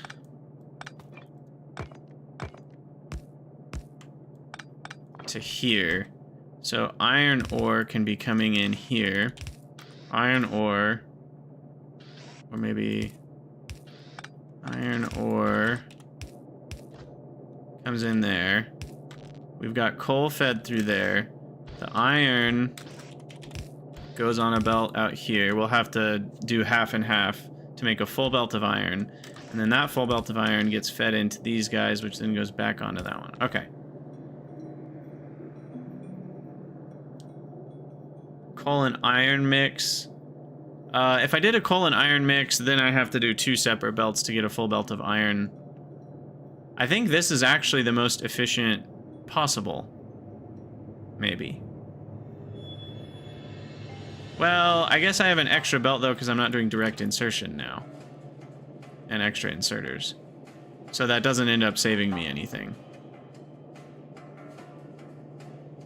Because if I was doing it this way, I might as well just do direct insertion and have coal on the outsides of both. Oh, goodness. Tangled webs we weave in this game. Okay, let's do direct insertion just like we were going to.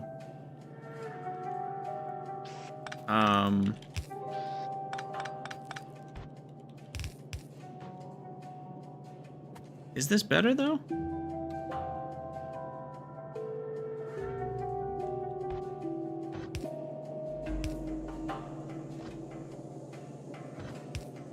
Can I do like this? Oh, hold on. There we go. Oh no, but power poles.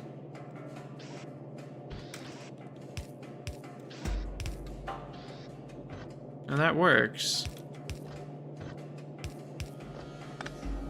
This works.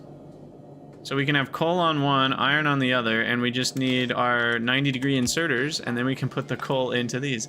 No, but then we're not getting coal into the steel, but we already proposed we could do that on the outside.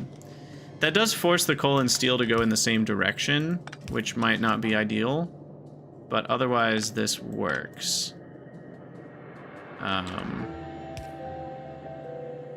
Like so. That's definitely skinnier than what I had before. There's only 9 tiles wide. Am I missing something? I think this gets us a full belt of iron. You hate it, good job. That's how I know I did something right. Have they added Bob's inserter mechanics? No, they certainly have not, sadly. But yeah, look, we even have enough room right here to fit this in, disconnect power to our entire factory in the process. And I can just copy paste it however much I want. The problem is steel's gonna come out the bottom. I hate that. Wait, I already have coal on one of the belts. I can wrap that around to provide the coal for the bottom. No, never mind. We're good. We're good. We can still do it this way. Okay, so this is going to be how steel works. It's crazy and amazing. We call it cray-mazing. So coal goes on this belt. Oh, I've really made a mess of this area here, haven't I?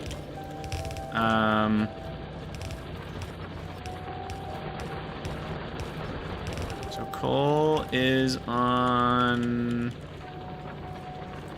It'd make the most sense for it to be on the outside. This. The spaghetti begins. Ah, there's too many straight lines to call this spaghetti yet. We'll fit Howler's name over here.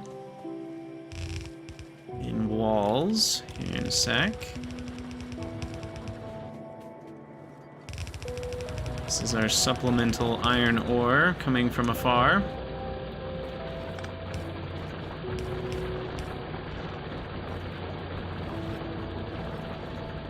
And the iron.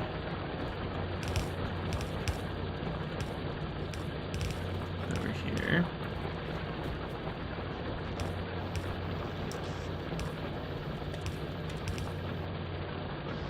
Okay, and then that's all we need, I think. And then at the bottom, basically we'll wrap around the coal. And we just want the close side, so we'll just do this to feed the coal into the steel smelters. Perfect. And that'll be steel. And then we can siphon off the steel from there. And that can be the third belt in this little stack of stuff.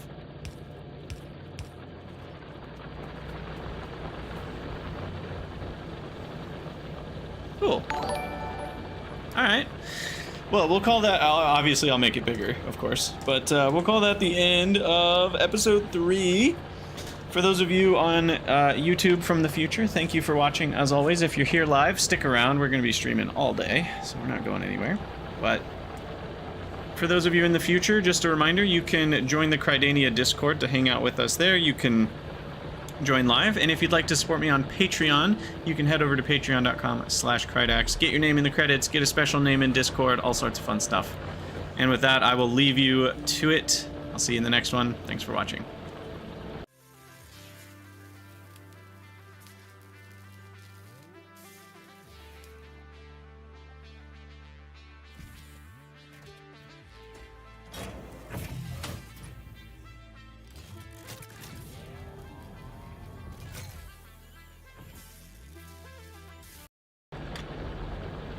All right.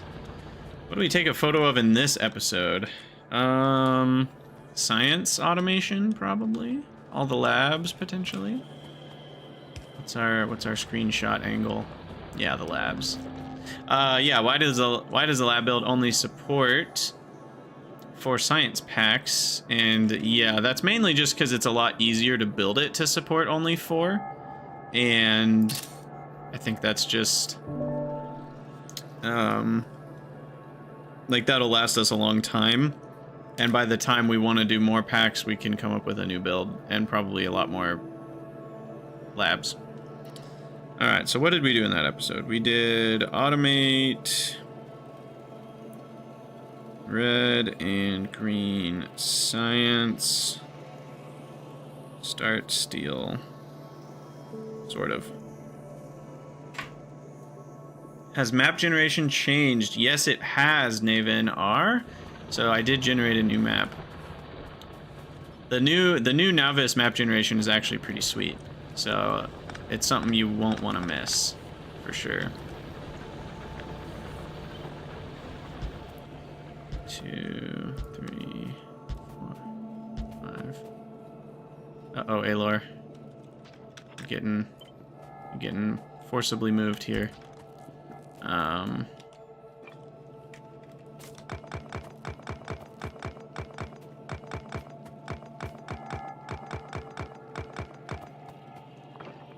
It is weird that it shows these as being in progress. Like, since I'm not researching anything else, it's showing the, like, whatever that's called happening.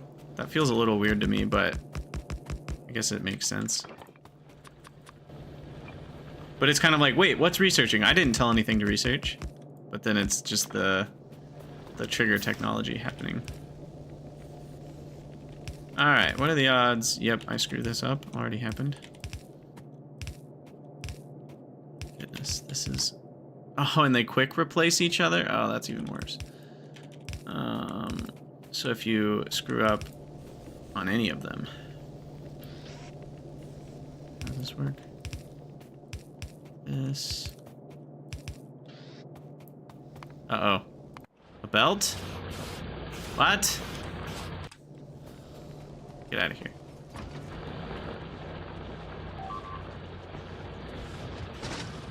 Single biter.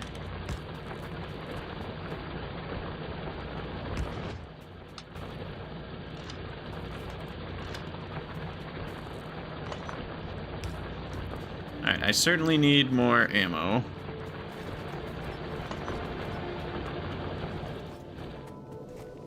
Yeah, you'll have to wait till 2.0 drops to find a cool map, unfortunately. Or you could ask a streamer to sit there and find a cool map for you and then save the seed. Though there's a chance, they're still changing some things that they need to change. So there's always a small chance that, like, even the map generation code, you know, gets slightly tweaked before the public release next week, and then whatever map code streamers used aren't the same. I could see a world where that happens.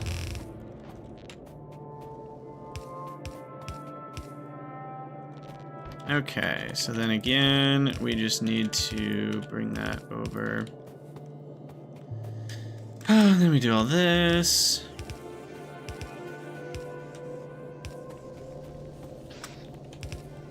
No, this one.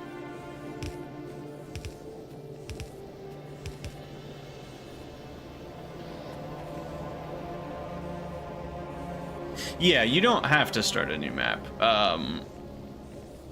Because it's not like there's any new resources or anything, but I certainly am glad I started a new map. Okay, I mean, I'm gonna need 4 times this amount. Because that's the problem with this build. Even though it's skinny, it's gonna have to be twice as long to be a full belt of iron ore. So, it certainly is a lot. But that should be enough steel to get me started with basic steel stuff.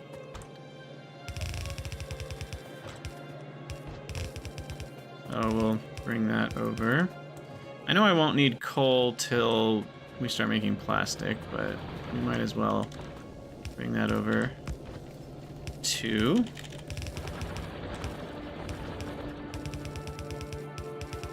No, in fact, cliffs now do not spawn in your starting area. Which I don't think that... Did they mention that in the FFF about new terrain generation? If they did, I don't remember it. But cliffs don't spawn in your starting area anymore on default settings. So we went and checked and looked at a bunch of different map seeds, and they all have the cliffs outside the starting. So now cliffs are far less annoying because you can build without even thinking about them for a long time. The problem is you also have to go to an entire other planet before you can get rid of them. So I think that's kind of the compromise, is it's like, well, now your whole starter base area doesn't even have to worry about cliffs. I mean, you can fit a lot of base in this area, right? But the problem is we can't destroy them until we've been to Vulcanus. Or Volcanus. I don't know where you put the emphasis on that word, but either way. Hey, look, spoilage! The fuel value is only 250 kilojoules. Vehicle acceleration and top speed are both 50%. That's funny. Alright, so Howler, I hope you're still here. We're gonna get your name in game going. That redemption will be redeemed. And we're gonna put it over by the labs here. I don't think I'm gonna use this area anytime soon. I'll build it backwards because I don't know how long it's gonna be. So the R, the last R here. It's too many. I think it's 2 R's, right? Howler, yeah.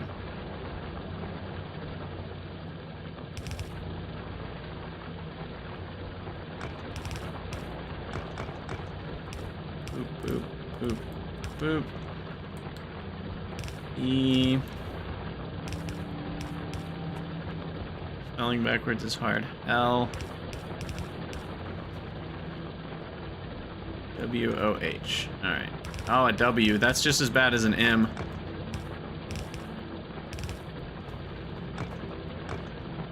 Which one's better? The curvy W? That's probably the best.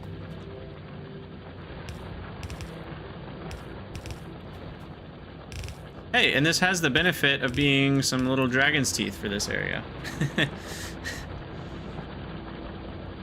Turns out running your car on overripe fish corpses is not very efficient. Yeah, you could say that. You could say that. Looking forward to the new expansion. Of course you are, Chris. It's the best expansion of all time. You want to build words out of gates so you can run over... Now there's an idea. There's an idea. Okay, so... pollution is still not too bad. We're probably going to have to take out that base soon-ish. But the trees are helping a lot with containing things. Let me grab some more bullets. We don't have to worry about that. Oh, and let me fix this.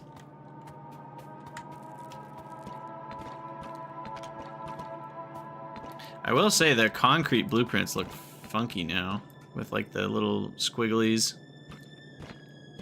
I like it. It's much more visible. Way easier to like help you paint.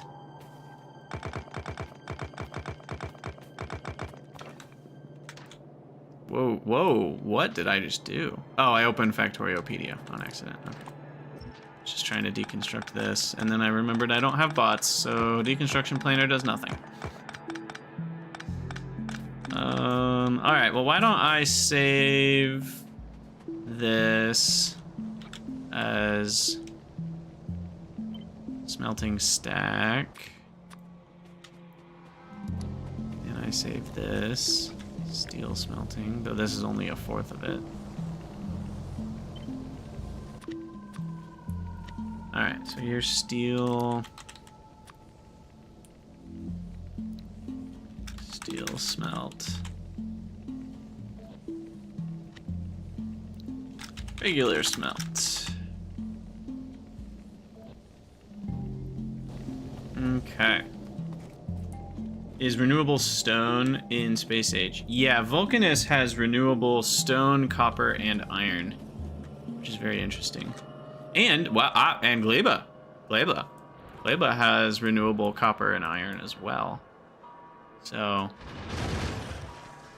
yeah, I should probably go give them a little boost. A morale boost up there in the northwest quadrant.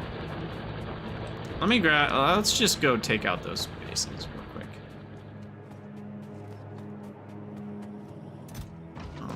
I'll just grab 25 turrets and even more ammo. There should be plenty. And then we'll switch that to... We'll go with like hotbar 9, which I'll never use for anything other than combat. Put turrets on there, bullets on there. Walls. And 3.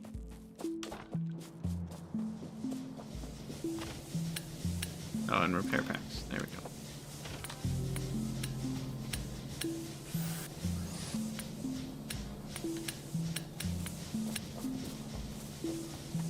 Okay. So let's take out some batas.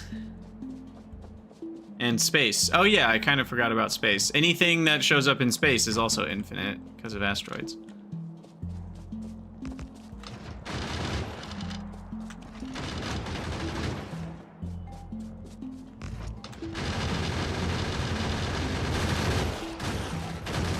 Now that's a problem I have always had with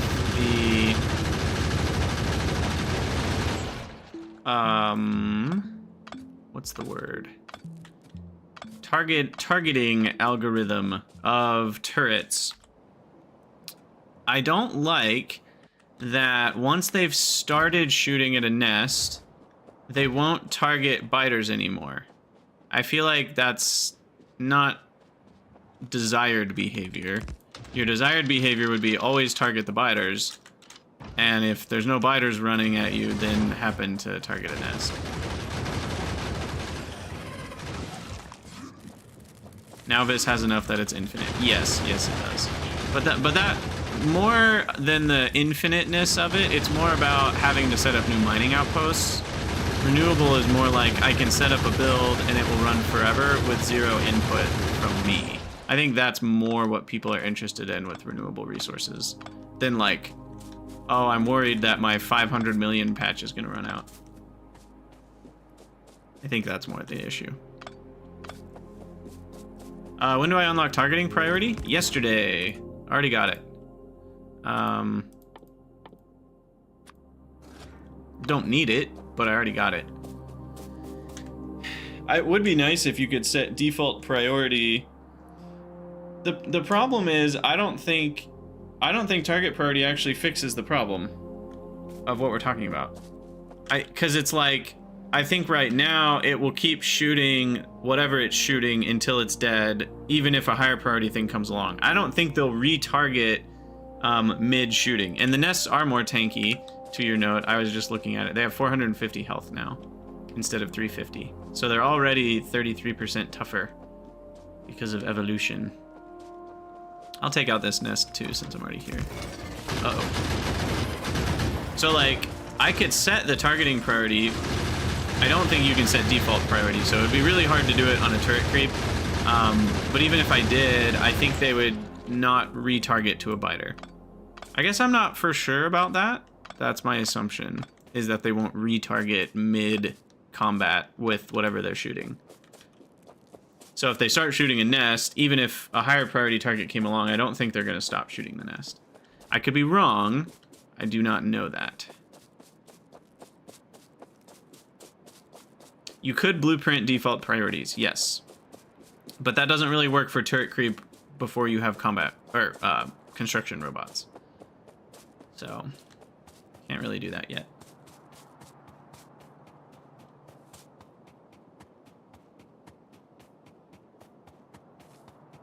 Yeah, I mean, basically, the question is the game forcing a retarget, like a target check, while it's already got a target or not? And I don't know if it is. Previously, it certainly didn't. And just now, we were seeing that... Oh, I left some turrets over there. That's fine. Just now, we were seeing it wasn't retargeting automatically. So, the question is, will it retarget mid-shooting something if you have target priority set? And it's a little hard to experiment with the way things are now. 5.4 million. Nice. That'll be a good iron patch. It's a good size, too. So that one will probably get me through a lot of the game. And coal-wise, we've got another million over here, so I should be good on coal. Copper, we'll just use these 2 patches. That should be plenty of copper. And oil, we've got 2 patches down here, which is nice. We can combine that and pump it up to the base. Take out a few more nests, so... 4 hours to get Steel Axe. Yes, we certainly could have gotten it sooner had we so desired. And I have a lot of science, so let's just keep researching all the green science stuff. I do still wish we could queue up more than 7, but whatever. Good enough, I guess. Okay, so I need to take another quick break, use the restroom. I think I will grab a little snack. I don't know what. But yeah, now's a good time for you guys to stretch, get some water or some food yourself, and I'll be back in like 5-ish minutes. I'll get some elevator music for you guys here while you wait. It is weird that the music just stops on the main menu. I feel like most games keep... maybe they're a little bit of both. I would prefer if the music kept playing in the main menu. but...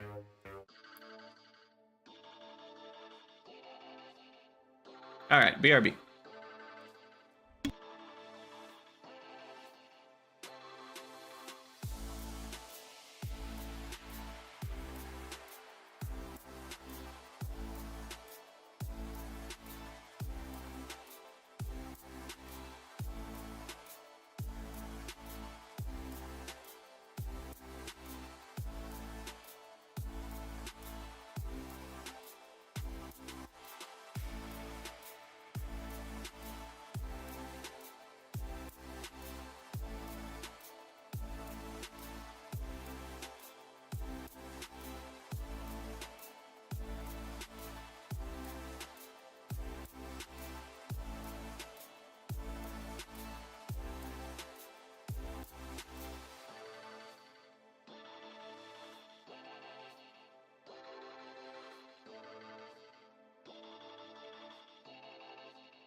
And we're back. Restroom utilized, granola bar eaten, iced green tea acquired. Demon, welcome back. Are we a Starboy yet? Nope, no Starboys. We will be soon enough. Well, I say soon. I mean, it'll still be a while, but we're getting there. We're getting there.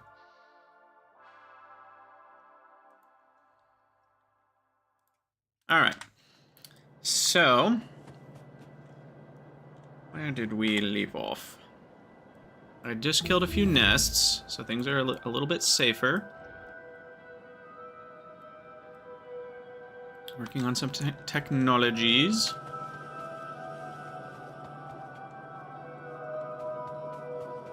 Two hours to be a Starboy or you'll go to work. Well, I hate to tell you, you're gonna go to work. We're definitely not getting there in 2 hours. But we are getting there. Alright, I'm gonna start the next. Oh wait, did I take a screenshot? Did I write down what we did? Yeah, I think we did all of that.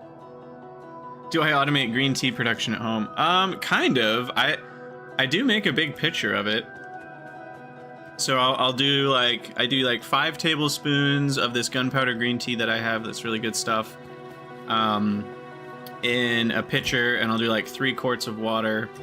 It's a little less tea than you would normally use, but then I let it just steep for a day in the fridge, and then I'll strain out all the tea leaves, and then I just have delicious iced green tea for almost a gallon of it. Pretty great.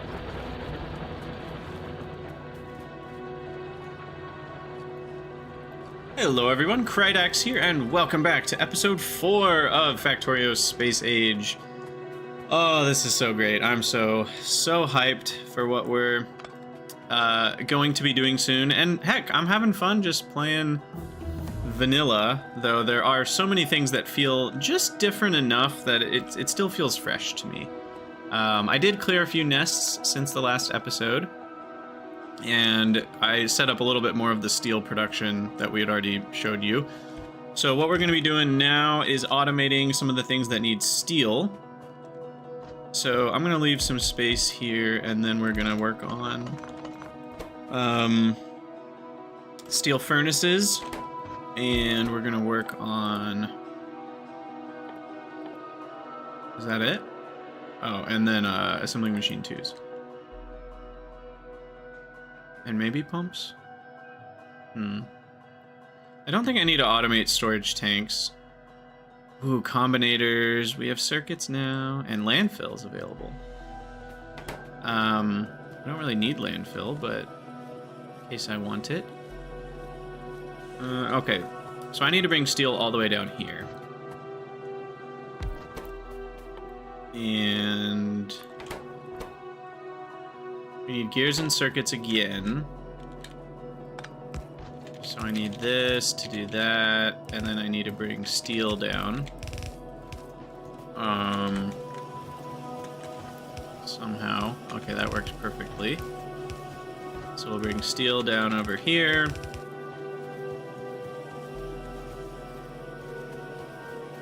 The problem with storage tanks automation is, when am I going to need more than 1 to 5?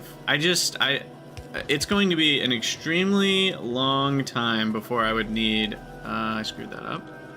What did I do? Why am I getting green chips on this belt? What is happening? Oh, it's the splitter right here. I didn't even see that.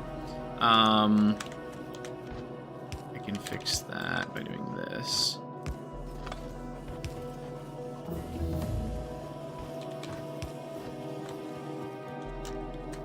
Yeah, 50 stone to 1 landfill. Is that a different price than it used to be? Again, showing my not remembering what vanilla recipes actually look like here.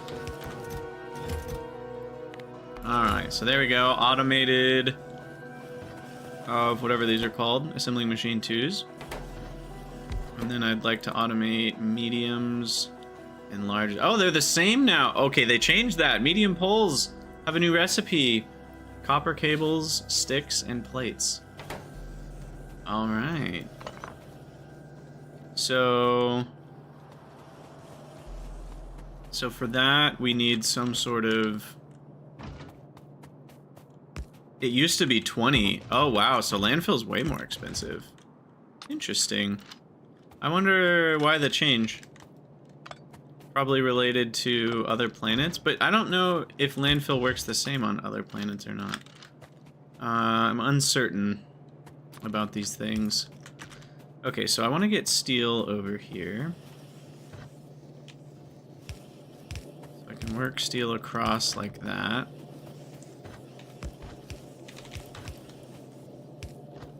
And then what I'm thinking is we have like Building, building, building, building.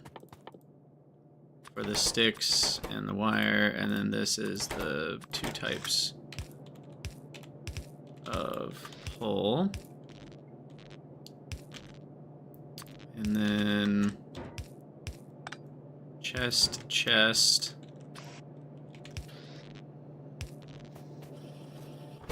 Do that. We need to bring steel over, and we need to bring copper down.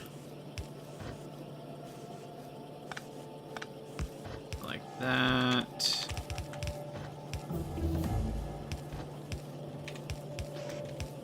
There's copper, and then steel. Ah, shucks.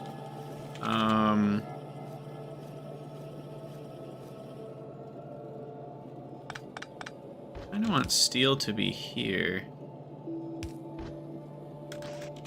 because that works really nicely, and that can move over there.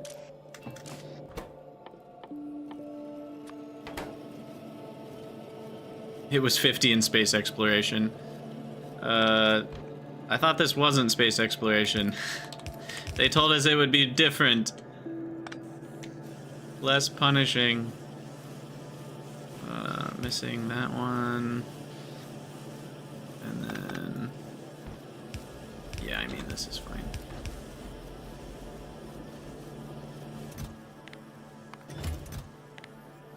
Okay, sweet. Medium poles are here. Long live medium poles. Death to small electric poles.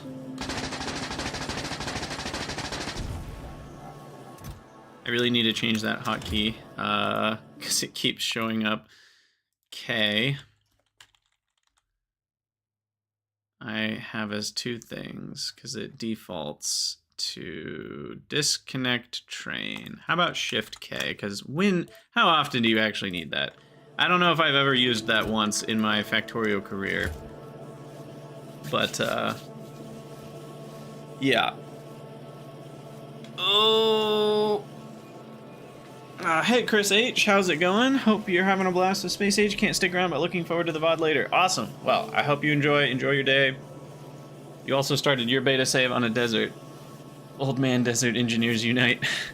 It's kind of a desert. I feel like my desert is kind of an easy version desert, because I've got some big forests around.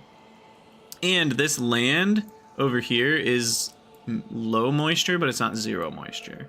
And I don't know if that affects pollution absorption either. I don't remember exactly how those numbers work. But yeah, also Vulcanus having free stone kind of makes landfill a lot cheaper on Vulcanus, so that could be part of it too. There's a lot of potential reasons that they made that cheaper. But yeah, so now those are automated, these guys are automated.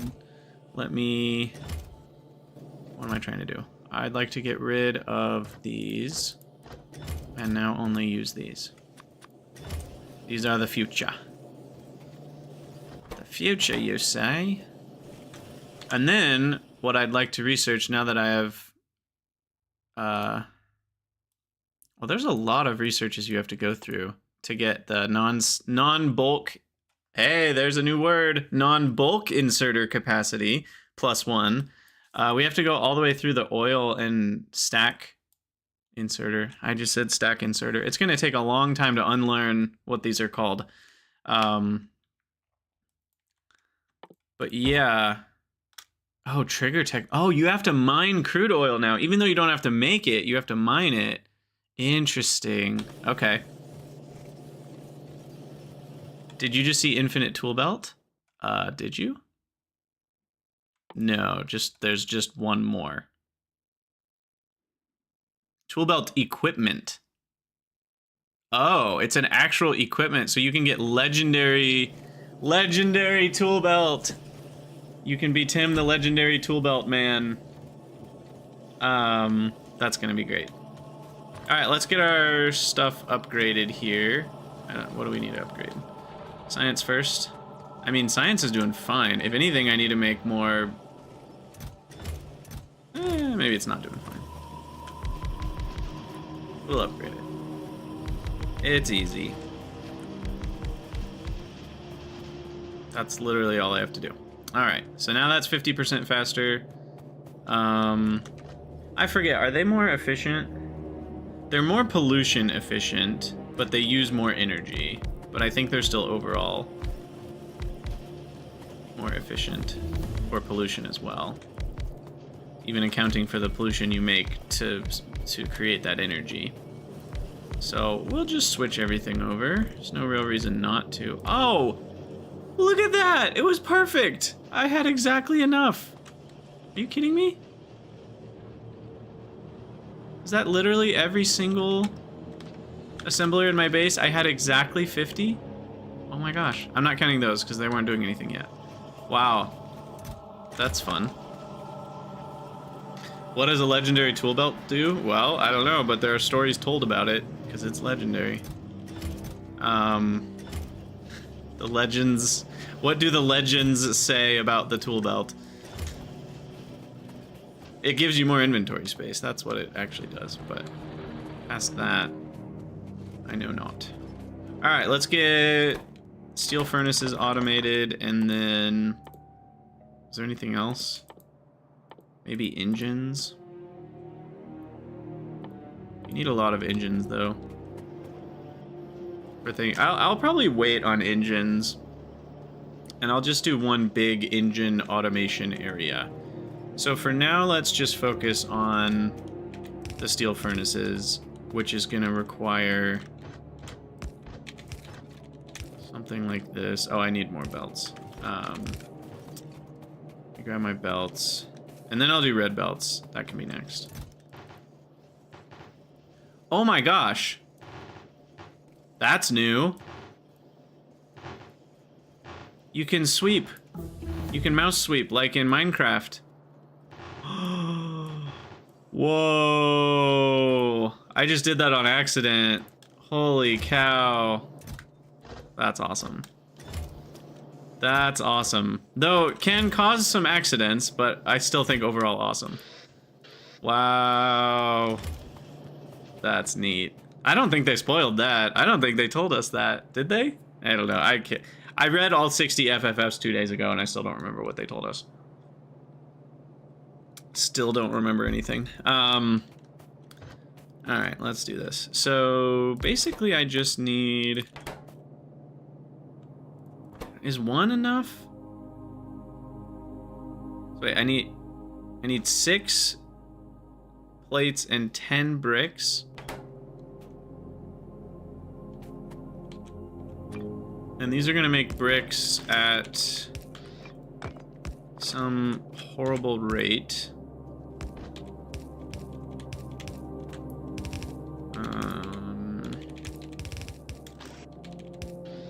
So we'll certainly leave room for extras here.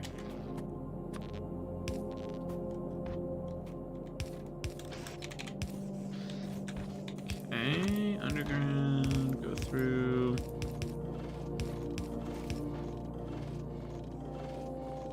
Stack 1 million landfill in crafting queue and then cancel it. Oh my gosh. Would it go... what happens when you cancel stuff that was consumed for crafting and then it doesn't fit in your inventory? Does it go on the ground? Okay, so these make 0.31 a second, meaning a full steel one will make 0.6 a second. Which, I keep going here to look at the recipe, and then it doesn't show me the recipe. I'm gonna have to get used to this. So 0.6 a second means it would take me 1 over 0.6, like 1.5, like 15 seconds per steel furnace for a minute. I think 2 is enough. I think 2 is enough. It'll build up over time, right? Like, this isn't something we need millions of per second. It does go on the ground. Okay, well, that's funny. That's funny. So you could spill a very large square of stone by handcrafting landfill. Can you handcraft it is the question. You sure can. There it is. Interesting. So oil gathering is... Well, gathering oil couldn't unlock the pump jack, because how could you gather the oil without the pump jack? What gathering oil unlocks is the refinery stuff. And yeah, this is a new icon too, certainly. I don't know if I like it. What the heck is it even showing? What? What even is this icon? That's not the refinery. I don't know. Before, I think it was just basically the oil refinery on an icon, but now it's just weird stuff. And it's got like weird little pipes coming off the top. I don't know what's going on with that.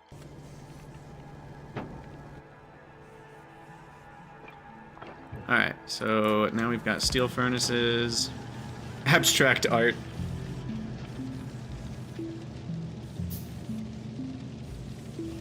Yeah, landfill. Wait a second. No, landfill is still lying. The landfill research was just the grass. Now landfill is inconsistent, because this is the landfill research, but that's not the icon. So that's interesting.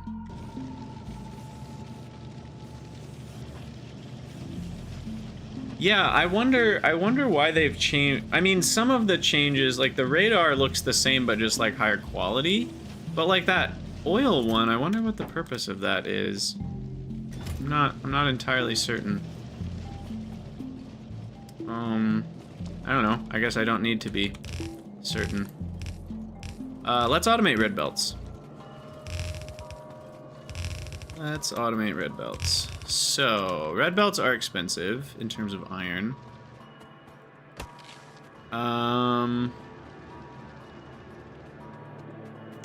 Do I want to use these? Or do I want to just make them anew? How do I want to do all this? I think I will use these. And I'm gonna completely transfer to only using red belts, so I'm not gonna store these up anymore. At some point when we switch to a bot mall, I will just active provide those and we'll get that all figured out. Okay, so we'll make red belts over here. We're gonna need a lot of gears for it.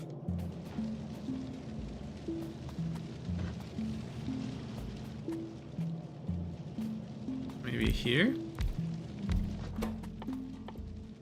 Ooh, new fluids!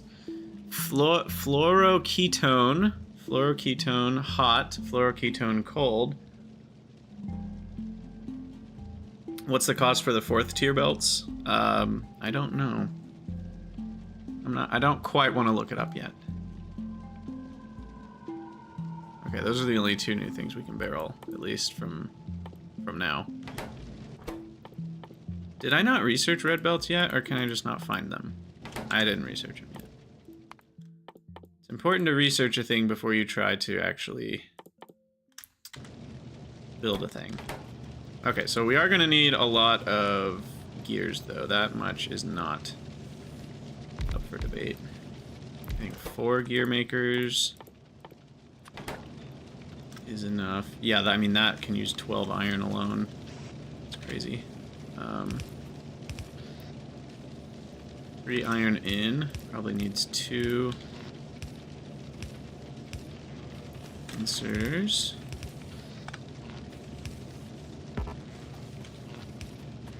Alright, so there's iron gears coming along. And then these things come along. The problem is we also need green chips for the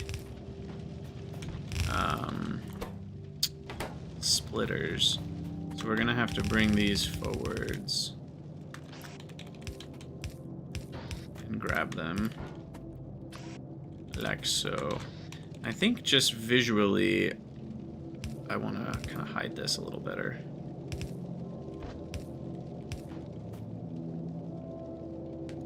After playing Satisfactory, how does it feel? Ugh, it feels good. Honestly, I like Satisfactory, but I don't like the logistics in Satisfactory a whole lot.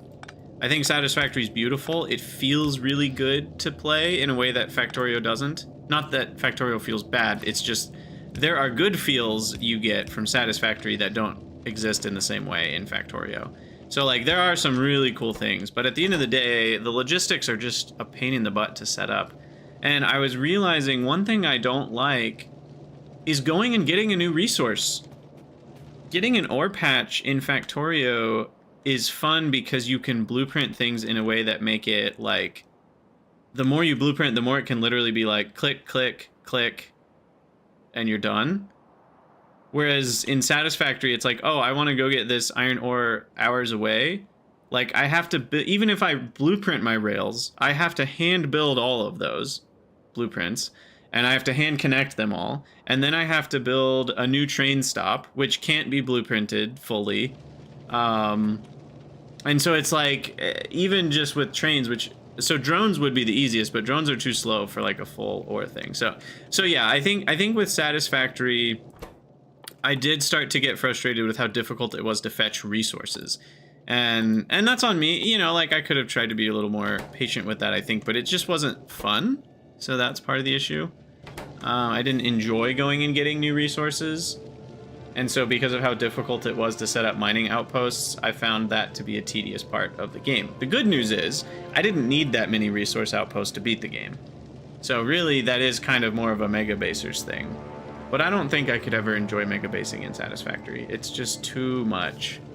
The 3D element is sweet though, and being able to build architecture is really cool. You know, that's something that doesn't exist in Factorio, like at all. So I did like that. Alright, please tell me I didn't forget the recipe. Good. We're good. Okay, and these don't need plates either. Didn't these used to need plates as well as gears? I think they might have. My brain is loosely feeling like that might have been a thing.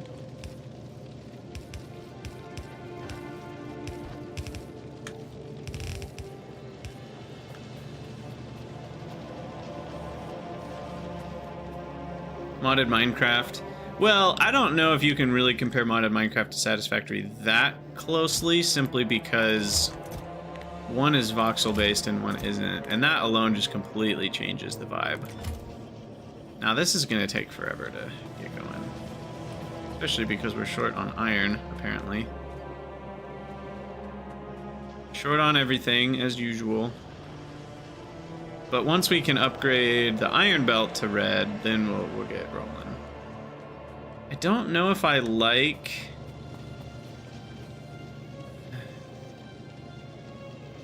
that the gears are getting prioritized to the undergrounds. I mean, there's not like an easy way to make this better, other than just going the other way.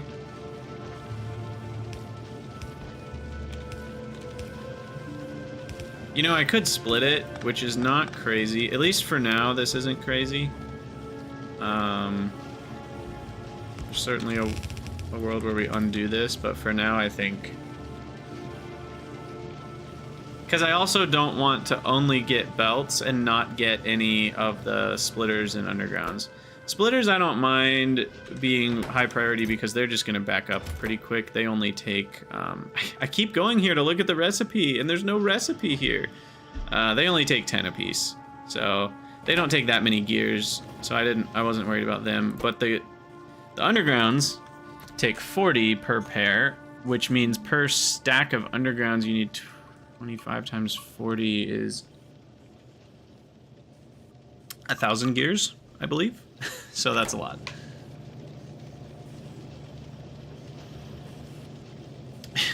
It's easier to make ugly factories than Satisfactory. It depends. Yes and no. I do agree that there's certainly a larger aesthetic range in the game. I think Spaghetti and Satisfactory can also be pretty. It's certainly a different kind. It's kind of like, oh, that looks cool, but it certainly is more varied. Spaghetti and Factorio still has a charm to it, but Alright, I'm done with these forever. I don't want one of those clogging up my inventory. I don't need a lot of random coal in my inventory. I don't need the 5 spoilage. Goodbye. Something satisfying about spring cleaning your inventory with destructive ammo. Alright, so red belts will get me more iron as well as steel furnaces. Oh, I'm gonna need a lot of red belts though. I don't know why I forgot about this until just now. I'm gonna need red belt to go from the ore patch all the way to the smelters as well.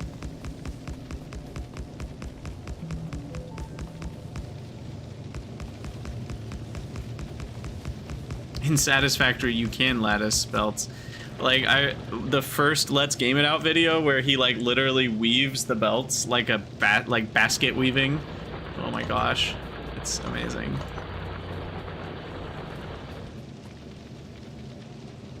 Okay, so that'll actually save me coal. I've always thought it's weird that these don't consume more kilowatts. So you literally use half as much coal for smelting in steel factories. Or another way to think about it is you can smelt a red belt of iron without changing your coal input when you change to these. Yeah, in Satisfactory, you can certainly build in ways that look kind of like very unrealistic, like with floating platforms and stuff, for sure. But even then, some people don't mind the look of floating platforms. It is still a preference thing, but I do kind of agree that, like, I liked the way I phrased it earlier. There's a larger range of aesthetic possibilities.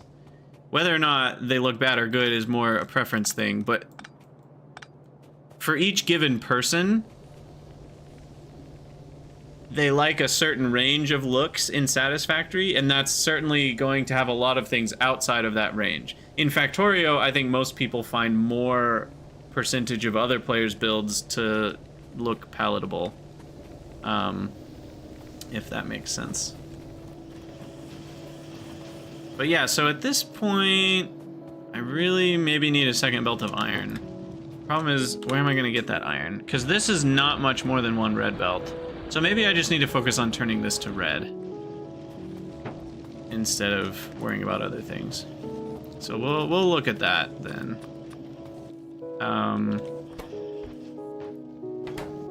I'll feed this with some of my other stuff so it can spend a little bit less iron from... You still haven't even made one underground? Oh my.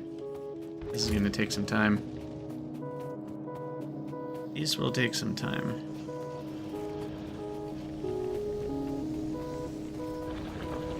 Okay, so basically where we need it the most is from the splitter forwards. But yeah, I'm gonna need a few red undergrounds here. So we can handcraft a couple. Save ourselves a few slots. Or a few red belts there. And then change that and that.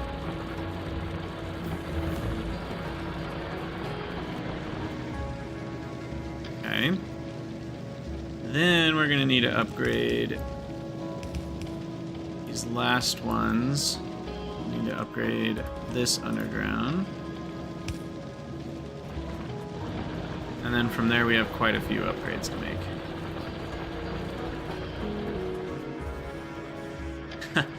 Glim, have you seen the Let's Game It Out video that he put out just, I don't know, last week or 2 weeks ago? Because he certainly goes in that direction.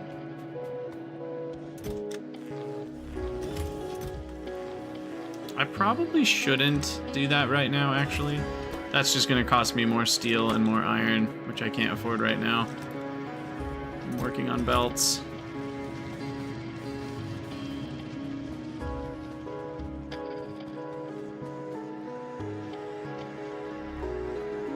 And my copper is hurting a little bit as well, but we can improve that. least a little bit, just by replacing the furnaces. That's nice. Stretch time.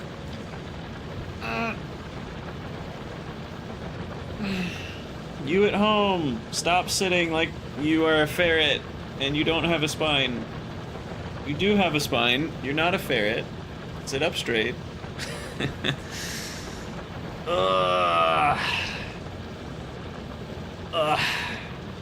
Drink some liquids and take care of yourself.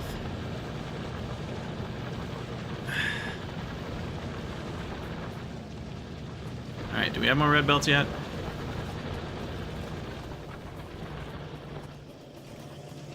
I don't even know, where are all these circuits going? Splitters? I guess splitters do need 5 circuits, and those need 10, so it's actually 15 circuits per red. I don't think I realized they were quite that expensive. But what I can do to help things along a little bit is continue recycling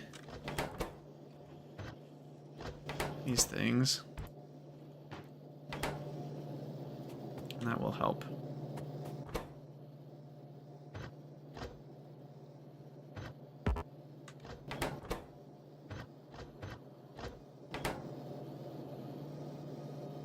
Okay. Yeah, red belts are very expensive. They're not that expensive in the long run. Like 11 plates a belt is not crazy, but when you're just starting them and they haven't built up at all, they get very, very expensive. And obviously, like ratio wise compared to regular belts, you know, they're 4 to 5 times more expensive. Like the undergrounds are about 5 times more expensive, and the transport belts are like 6 times more expensive. 8? It's crazy. Because these are not 3, they're really only 1.5 each. And then the splitters are about double to triple. So yeah. Hey, Shield Flyer, welcome, welcome. Glad you've been enjoying the content. Maybe I also should have stopped my research, because that would have helped things back up. Although I probably am still pretty far from backing up. Yeah, never mind. We still have a long way to go before the research stops running. Can I try one thing for you? Probably. Let's get rid of this iron ore. I don't like it. And then, yeah, so we need to upgrade here.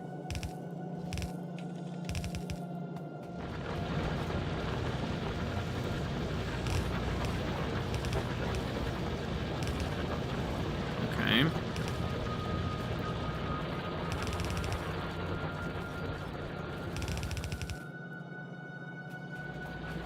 We're getting there.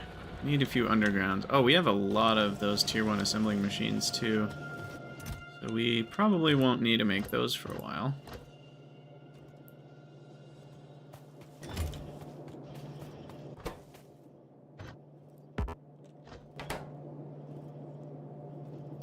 What is this other than Factorio, and why should you play it? I mean, it's hard to summarize. It's just a really fun factory game.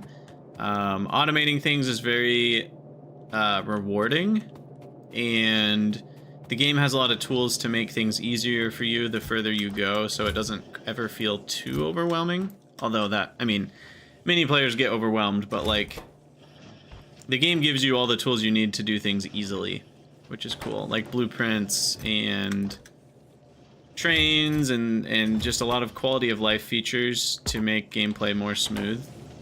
So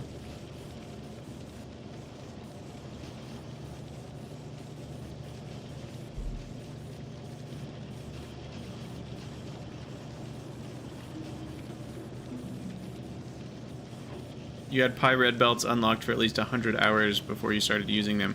Yeah, the Pyanodon's red belts, that's expensive. When you compare the Pi red belt to the Pi yellow belt. On a ribbon world is so small, can elevated rails go over the void to make a loop?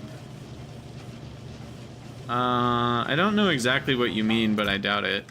I don't know much about ribbon worlds.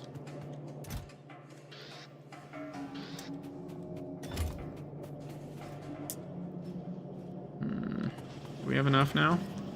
Can we finally get fast iron? Okay, so that's now red. So then we need a red splitter. Red there. Another red splitter. There we go. There's our first benefit from a red belt. We'll be seen there. And now here.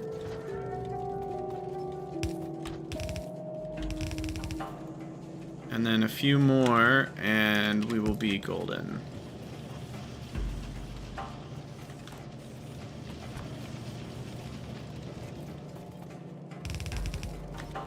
Alright, there we go. That should help our iron problems quite a bit. And what I will do... So here's a good example of where belt, or I should say lane balancing, actually can matter. Because... normally lane balancing doesn't really matter at all. But when you've got red belts that then go onto yellow belts, the amount that can fit on one lane could end up contributing to the other lane over multiple yellow belts. I'm having trouble explaining exactly what I mean, and I'm only 80% sure that I'm right, because I'm having trouble convincing myself right now. But I'm pretty sure... when you've got red belts that end up going on to yellow belts at various places, yeah, like there are times that this isn't enough to fill up a yellow belt, but all the extra reds on the left are. I could still be wrong about this. I'm not totally sure. I'm gonna build one, but I'm not entirely certain it's gonna do anything, but I think it does. That's not right. What am I doing? This one.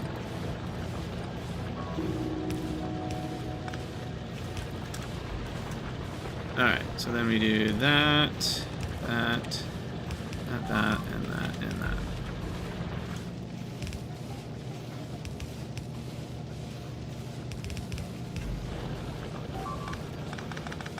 Uh-oh.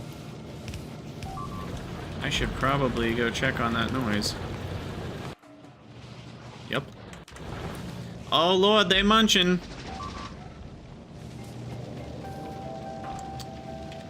Alright, what'd you guys get into over here?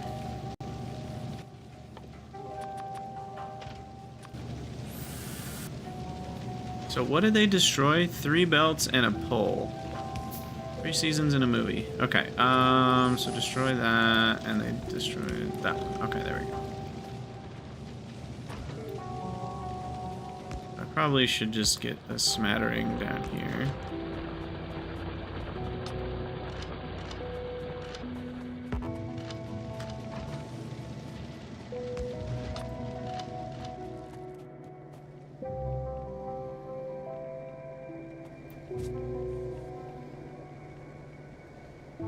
Shield Flyer, I don't think it's better. I think comparing the two can be a mistake. Obviously, there are some times where comparing the two can be helpful. But they're very different games with very different vibes, even though they are both games where it is firmly a factory game. Like, that is the entire point of the game, is factory. They're still very different because one is 3D and the other isn't. One has a handcrafted map and the other doesn't. One is focused on exploration and the other isn't. Arguably, there's more exploration now in Space Age Factorio than there was before, but it's still not exploration. Like, it's not like, oh, I need to put a bunch of stuff in my inventory and go off into the wild blue yonder to explore what's over here. There's really nothing like that in Factorio, whereas there is in Satisfactory. So they're just very different games. They feel very different to play, and I don't think you could say one is better than the other. For certain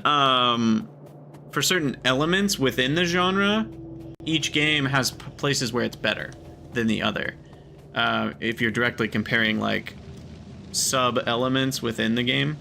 So all that to say, I think some people really like, thank you guys for pointing that out, and that one. Was there anything else? I think we got them both. Anyway, all that to say, I think both games are amazing. I think both games deserve the praise that they've gotten. I don't think it's fair to try to compare them one-to-one. Obviously, some players are going to say Satisfactory is their favorite. Some players are going to say Factorio is their favorite. Neither player would be wrong to say such things. Okay, so now I'm going to go off on a Krydax tangent. Did we need this, and could it be helpful?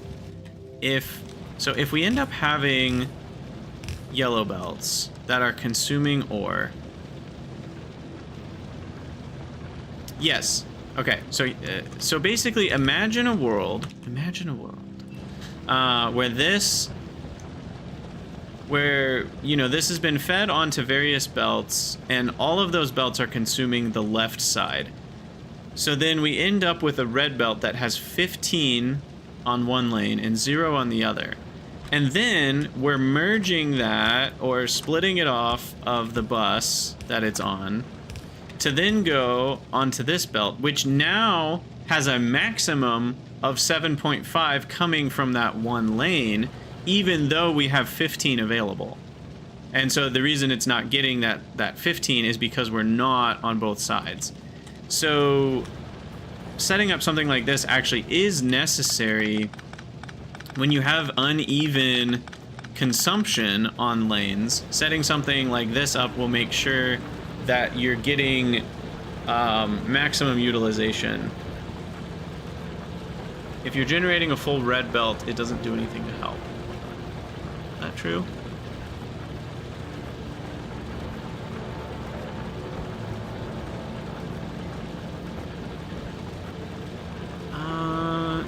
No, it does. It does do something to help. So let's say I didn't have this. And the reason I'm doing this is because I'm also not 100% sure. But this is what you do. As a mathematician, as a scientist, you go with a hunch, you convince yourself you're right, or you figure out that you're wrong. No, I know you can't get more than one red belt out of a red belt.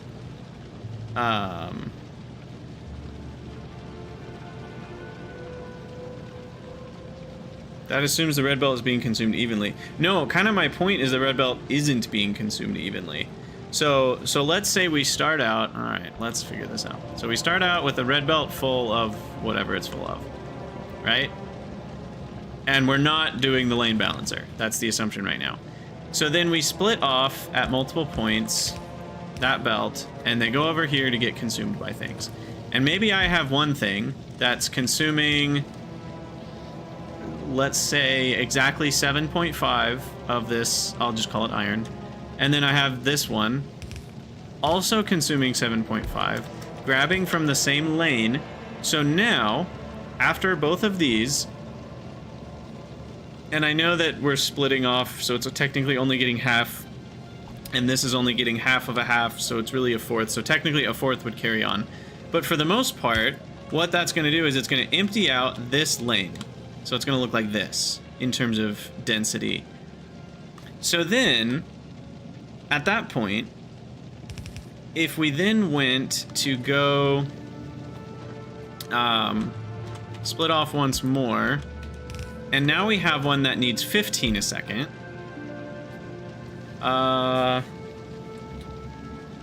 You're right. This is happening after the balancer, so it makes no difference. Nope. You're right. Yeah, this won't do anything. So all that, the only reason it would help is if I did this balancer at this point in the process, after we've consumed unevenly. Yeah. All right, well, sad. But this is why it's good. This is why it's good to research and investigate. You learn things. Or you, in this case, I probably knew that very fact at various points, but I haven't thought about it in that way for a while, so just now I had the wrong impression. Come on, guys. Why are you attacking belts?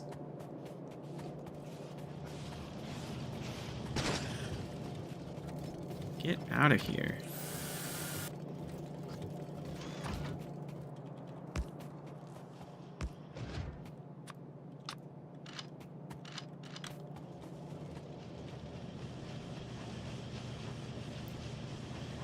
Okay, so What are we doing? We're on episode 4. We've gotten steel going. We've gotten red belts going. I think that's going to be the screeny for the episode. Red belt. Success.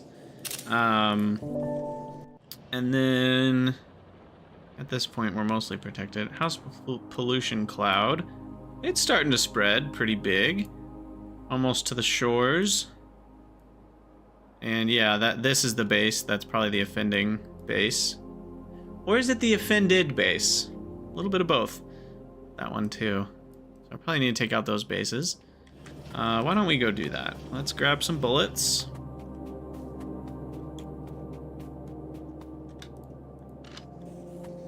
And maybe a few more gun turrets.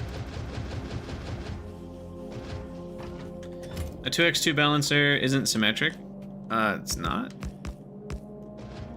Yeah, I guess the smallest ones might not be, but can't you build it so that it's symmetrical?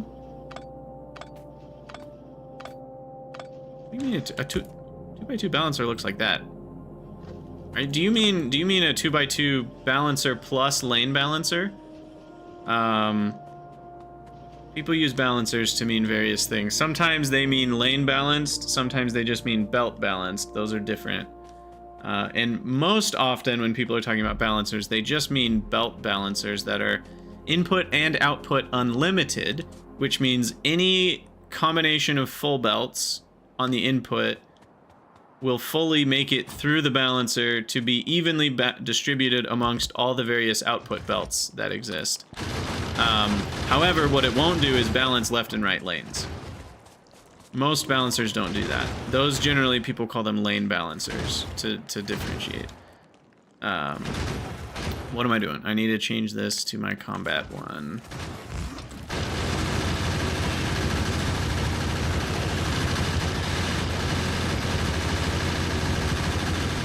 Alright, those nests... Oh, I couldn't quite see it, but they definitely have more health. Last time I checked, they were at 450, but that was a while ago. They're probably like 500 something now. The optimal 2x2 lane balancer is not symmetric, yes. Okay, yeah, and you are talking about lane balancers. I gotcha. Does turning off biters turn off enemies on other planets? So you can... you can turn off biters. Nests will still spawn because of the mechanic that they revealed in the FFF about capturing. And on other planets, it's a similar story where the stuff that needs to spawn still will, but you can basically do a no combat run still, which is nice. What I don't know is what happened. Like, really funny how multiple times I've needed like one more ammo. What I don't know is if biter eggs spoil. I guess they just turn to spoilage if biters are turned off. I don't actually know how that looks.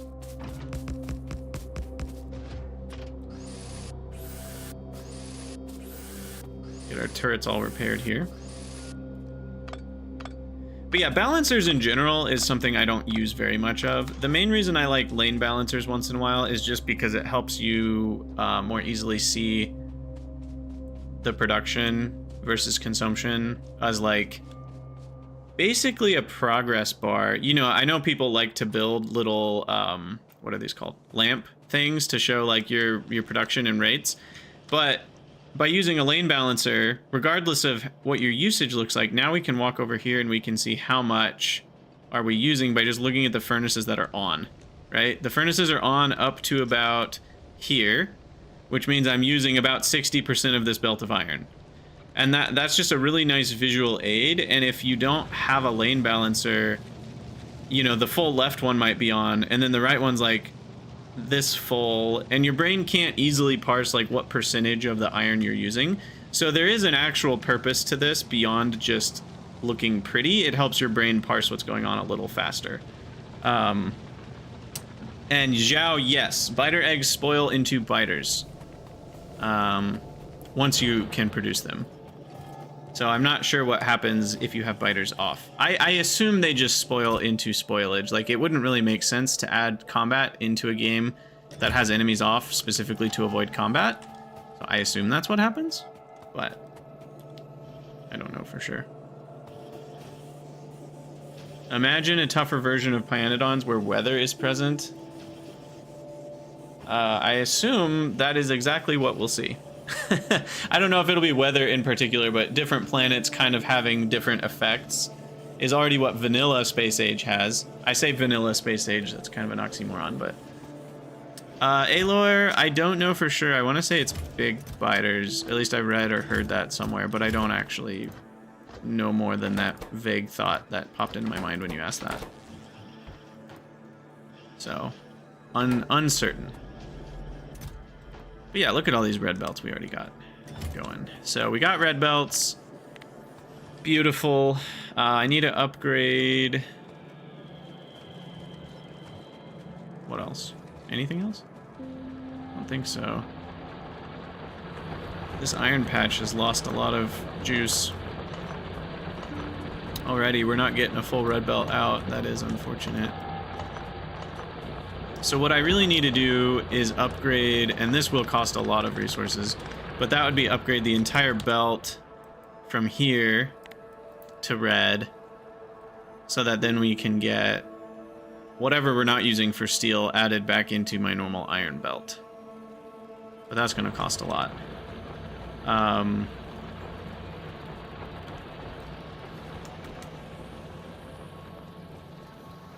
The text up here certainly looks different. I think they made it bold font, or they changed the font, or both.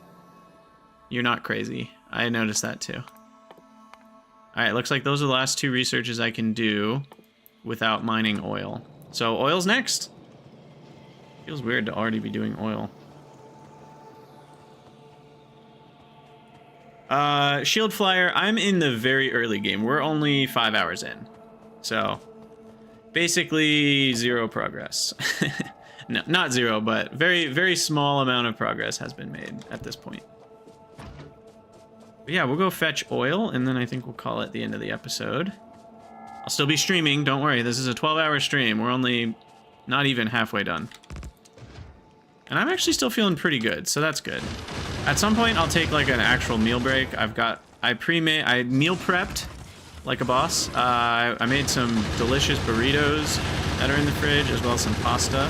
So I've got actual healthy meals. So I'll go grab a burrito at some point and throw it in the microwave for real food. But that'll be later. We're still cooking on just pure excitement and hype energy alone.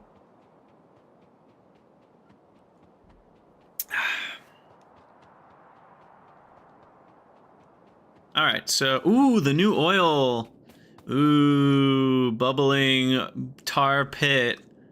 Look at it, and it even, like, has fumes coming out of it. I do think they need to make sure it removes, grass on top, because that just looks bad. I'm gonna feedback that, actually. Crude oil should remove decorations on top. See title. Nope, I'll just rewrite it. Crude oil should remove decorations on top. Looks really weird to me. Boom. Feedback.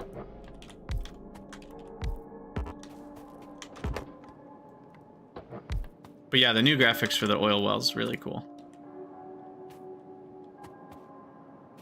Yeah, Shield Flyer, it's also worth noting, I do have 2,000 hours in Factorio in general, so there's a lot of things that I'm like skipping over or doing within seconds that aren't necessarily things a new player is going to feel like they can skip over or do within seconds. So a new player is probably going to be quite a bit further behind. I'm also not speedrunning though, so like, if you're a new player who has some factory game experience, there's a world where you're farther than I am at this point if you're trying to rush ahead to get to stuff. What's up, Jay? Thanks. I hope you have a great day yourself. We are certainly having fun so far. And yeah, Apophenia, the new fluid visualization is here. I was talking about it earlier. It's a little bit lacking in some of the bigger features that the actual mod had. One of them is locking. Like I could hit H and lock the fluid visualization and then run around and see the whole pipe network around my base. You can't do that anymore. It also doesn't gray out the rest of the screen in a certain mode. So I do think I'm hoping that Ryguard still maintains the old mod, because the old mod can do some stuff the new basic version can't.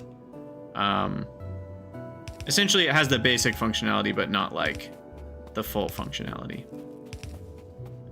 All right, so we're gonna get these built and I'll just separately build the big power poles. So we'll come back. I also might run out of these guys. Oh yeah! And now they do the new thing. Oh, it's so nice. They do the new thing. The new thing being, if it does the same thing power poles do when you click and drag them. So basically, as you're clicking and dragging, normally it tries to go to the max length for the underground pipe, but if it happens, ooh, this could be bad.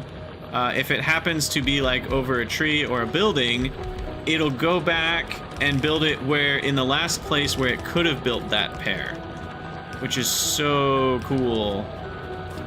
Super handy. What's up, dudes? The pump jack output to the center tile, it would be a lot nicer. But yeah, I have to assume that wasn't intentional. It was either an intentional thing or they really didn't like the graphics of it on the center tile, and so they changed it. All right, what am I grabbing? Pipes. Pipes, big poles. Getting rid of some other crap.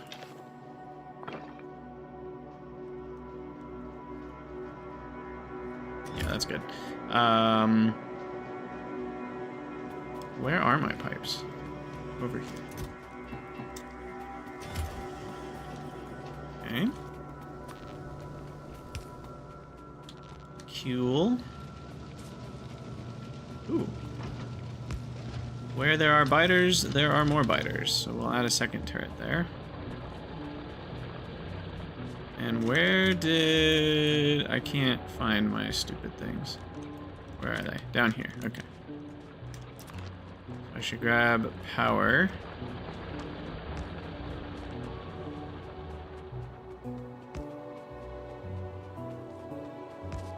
Yeah, so just like power poles kind of build exactly where they can build, even if the max distance one can't, now pipes do the same thing. And underground belts, I think. Also. Dudes, again, with the gift subs, thank you so much. It's very generous.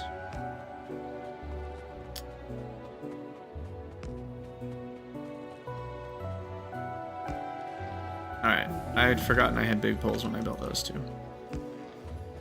Okay, so connected, connected, connected, not connected.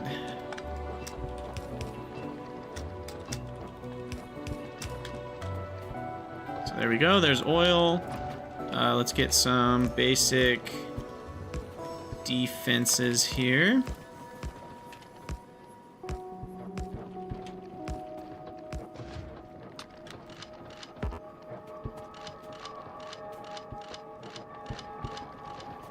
Perfect.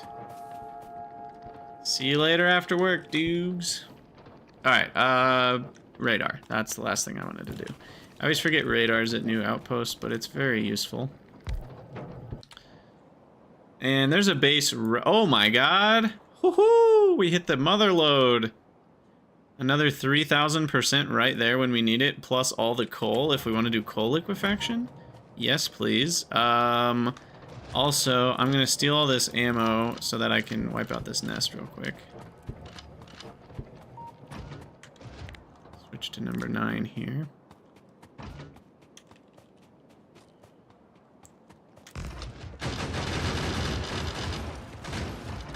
And then, okay, these are at 530 health for the nests, or spawners, whatever they're called.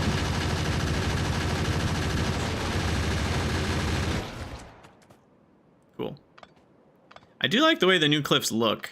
They feel more natural for sure. I haven't had to try to build over them yet, though.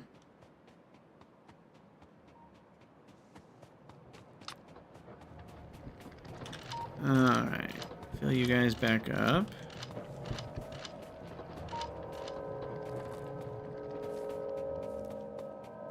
Now, what is 200? One thing I don't like... Oh, that's actually... Whoa, look at that. At the top of the screen, 165 meters. It's showing me how far it is to the edge. So this basically is about as far as we can go with the 250 by 250 box. So I'm gonna need a pump at the top there. Otherwise it's gonna eventually stop working. That's neat. I like that they give you that. That helps a lot with kind of finding the edges of your network and stuff. Now that they're limited. For those who don't know, the pipe networks are now limited to 250 by 250 because they completely changed the fluid mechanics. Fluids don't flow anymore. Oh, look, we actually just hit the cap. It just turned red. And it gave us a alert. Red alert. So that, yeah, right there is where we're gonna need the pump. So yeah, fluids don't flow. They just all fill or unfill.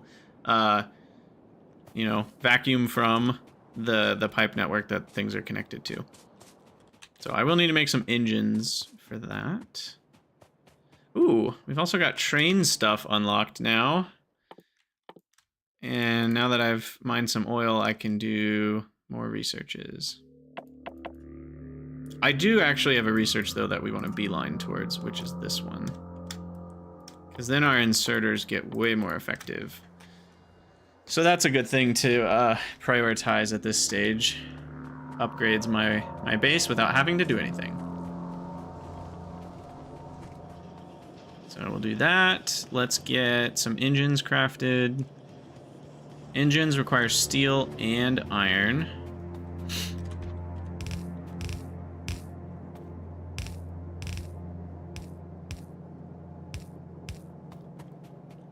And what I might do, because chemical science requires engine. Well, actually, does it? Is it the same recipe? Okay, chem science is the same recipe. So we need a bunch of engines. I might... Have fun, Sumerian. Enjoy, enjoy.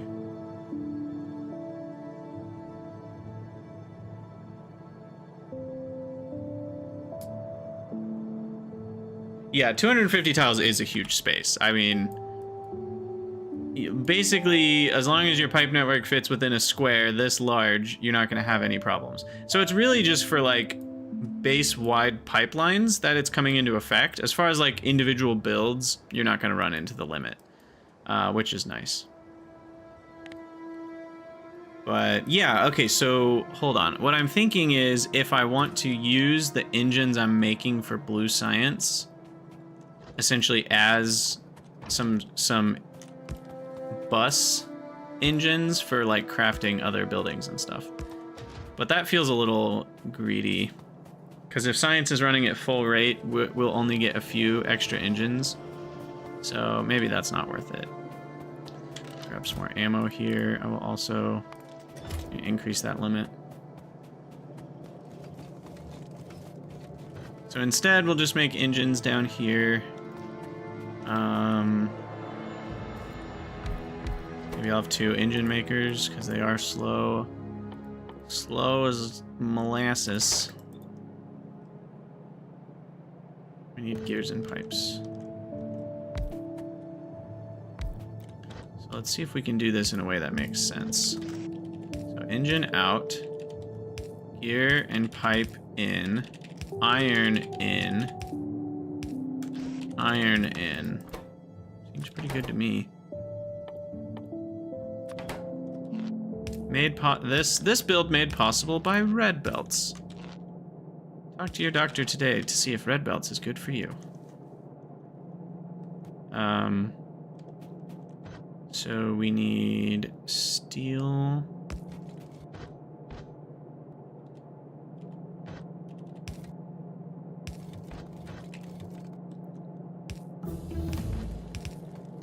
iron.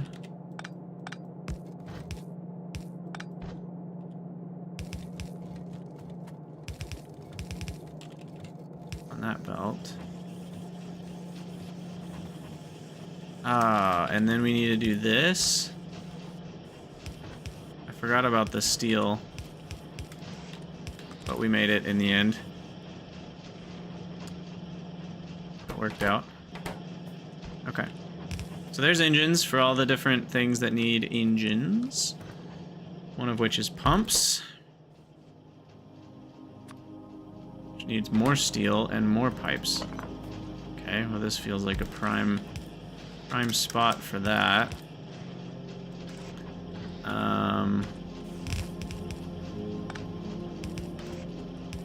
I'm sure I'll have other things that need engines, but for now we'll just start with that. There's pumps automated. Oh, you want to know? You want to know what uses engines? Well, let me just alt-click, and there you go. There's everything that needs engines. So mostly electric engines and chemical science, and then vehicles.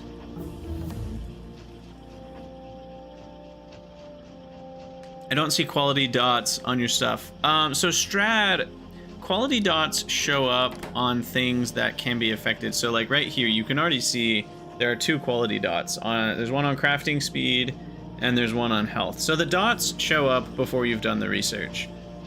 Where the dots won't show up, I think, I'm like 90% sure of what I'm talking about right now. Where the dots won't show up is on things that are currently not changed at all and therefore not displayed on the right side. So if there's something that quality will improve that isn't displayed when it's at 0 or regular, then that won't have a display at all until quality shows up. But for crafting speed and health, as you can see, those are going to be affected by quality once we have quality stuff, which will actually be soon. Now that we have oil and we'll soon have Kimsai, we'll be able to start making modules in the near future. So I could get my first uncommon something. Ooh, exciting. But that is not this episode. And we're already an hour and 6 minutes in, so I probably should wrap up this YouTube episode. Number 4. We'll just get the pump set up over here.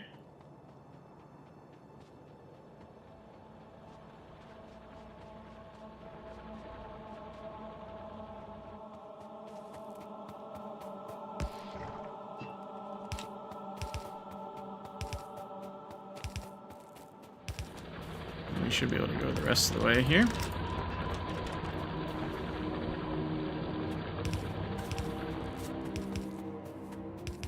Let's see, I think I want to kind of bring this up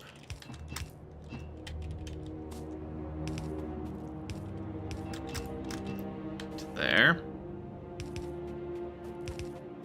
Can I send you a copy of the game? No, I cannot. Good, you know, might as well ask though, right? But no. That would be certainly a breach of the NDA I signed if I were to do such things. So with the new liquid rework, it's always at 100% throughput. Yes and no. So throughput is weird now.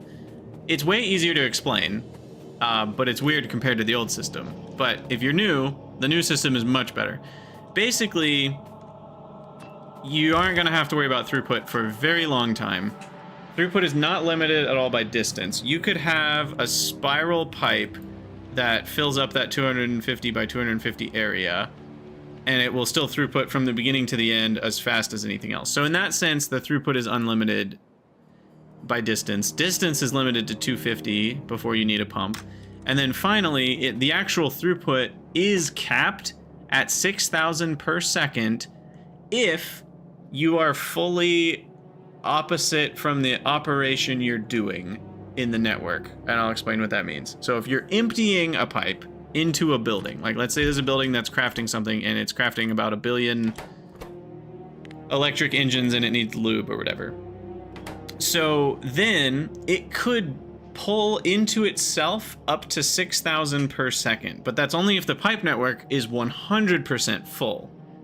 So that means if the pipe network is halfway empty, it would only be 30 per second, right? Or sorry, 3,000 per second. And same thing with output. If you have your, oil refinery, which might as well craft one, and it was outputting into this, and you had a billion speed modules, and it's a legendary refinery and all that, then it could output at most 6,000 into the pipe network, but that's only if the pipe network is empty. So what you're going to end up having to do, at least when you're mega basing towards the end game and you're having like a massive amount of per second in and out, you have to math it out and just look at what is the fastest inputter to the network. What's the fastest thing that's inputting and what is that rate?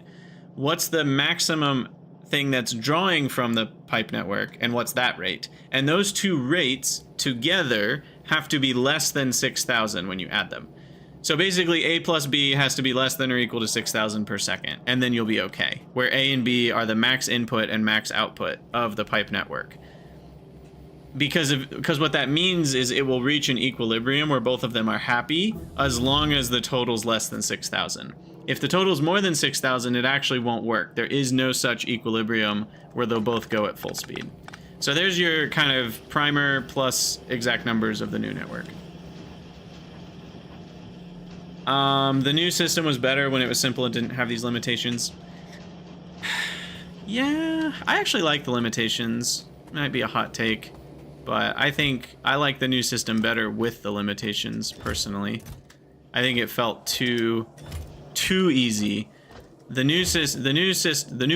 old new system, as in the new system a few months back before they did this update, I think was too easy. But yeah, I agree. Test driving is important. We'll see how I feel when I've got my legendary base going or whatever. But yeah, we're gonna call this a wrap for the YouTube episode. I will keep streaming, so don't go anywhere if you're here live. But for those of you on YouTube, as always, thank you guys for watching. Let me know what you think down in the comments below, and I'll see you in the next episode.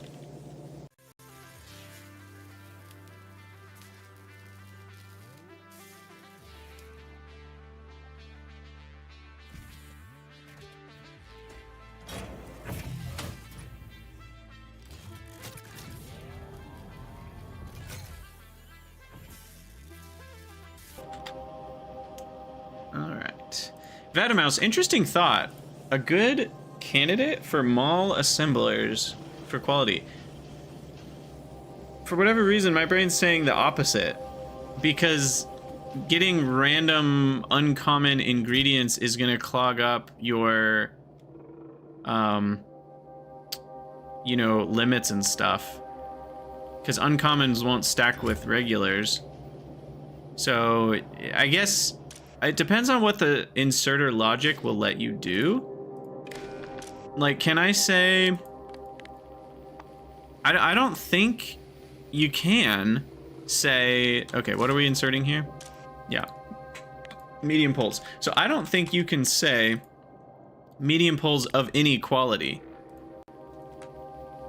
Is that of any quality, or is that only of common quality? I think that's medium pulls only of common quality. I don't think you can go wildcard medium pulls. This is one thing I was talking about with someone on the beta Discord. I actually find this to be a problem, that you can't read an item of any quality. You have to read of a specific quality. Obviously, you can add all 5 together in a combinator, and then use that signal, but that massively complicates it compared to literally having 0 combinators, obviously. So I'm actually not sure if you can easily use quality in a mall without some major changes. I don't know. I guess you could have it insert as long as you could have no filter on the chest, and then you could have this set to not filters. You could have the circuit set to if anything is less. No. if all signals meet the condition. So you would want everything less than 100. So then it'll make sure there's 100 common ones, and you'll randomly once in a while get some uncommon ones in there, but it's never going to go hunting for them. So that would be a way to do it, I guess. That works. I don't know. This is all new to me. I love thinking about it. It's so interesting. Oh, we're almost to quality as well. Look at that. We're only 2 researches away from quality modules. Oh my god. But we're a little bit further than that because we haven't done anything with oil yet. But we have oil, so maybe just one good episode away. Let's get some more handcrafting going here. Steel plates, I just realized I'm not putting in a chest somewhere, so I should probably change that. Let's do that near where we're doing the other stuff.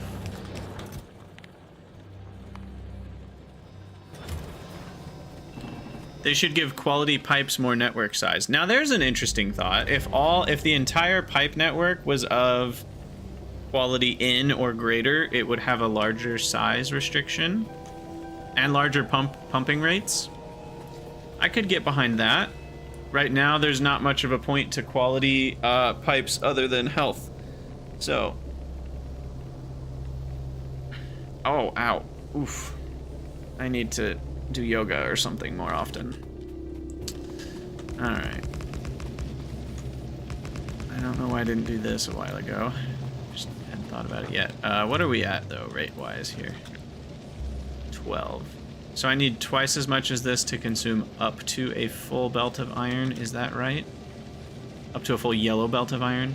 That would be right. But first what I want to do is split off the extra iron here.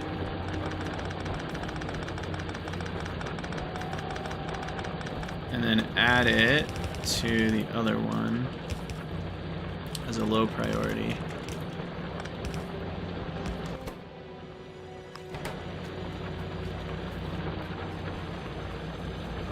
And then output priorities left. So whatever we don't use for steel will then go to iron.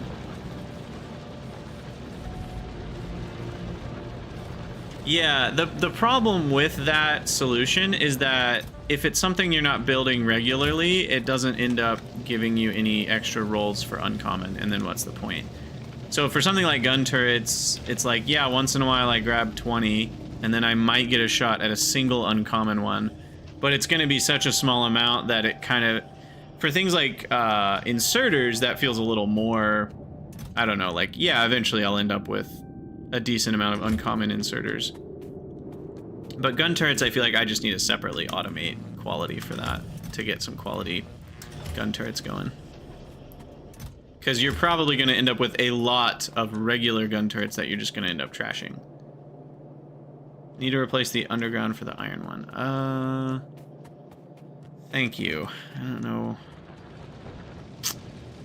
why that totally slipped my brain. Do quality inserters swing faster? They sure do. They sure do. Look at that little diamond pip over by rotation speed.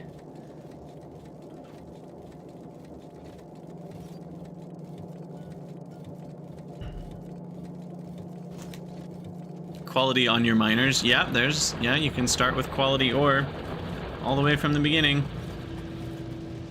All the way from the beginning. Okay, what are we doing here? I want to start with 4 oil refineries. Alright, I need to steal some gears. Oh, that's what I never did. I never made just like a gear pile for inventory purposes or green chip pile.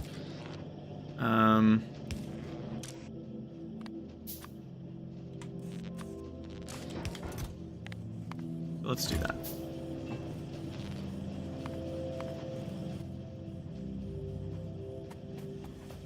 And I could automate chemical plants. I think I can do that right here, except for pipes.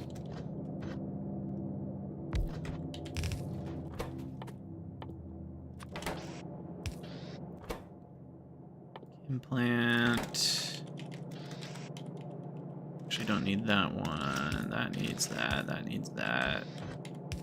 That needs that. And is that it? That's it. That does it.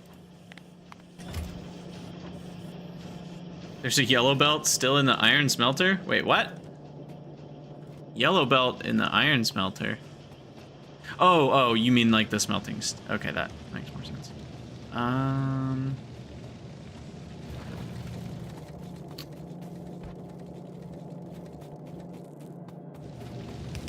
I think we're good. The bottom half can be yellow, because that doesn't actually matter. As long as the top half is red.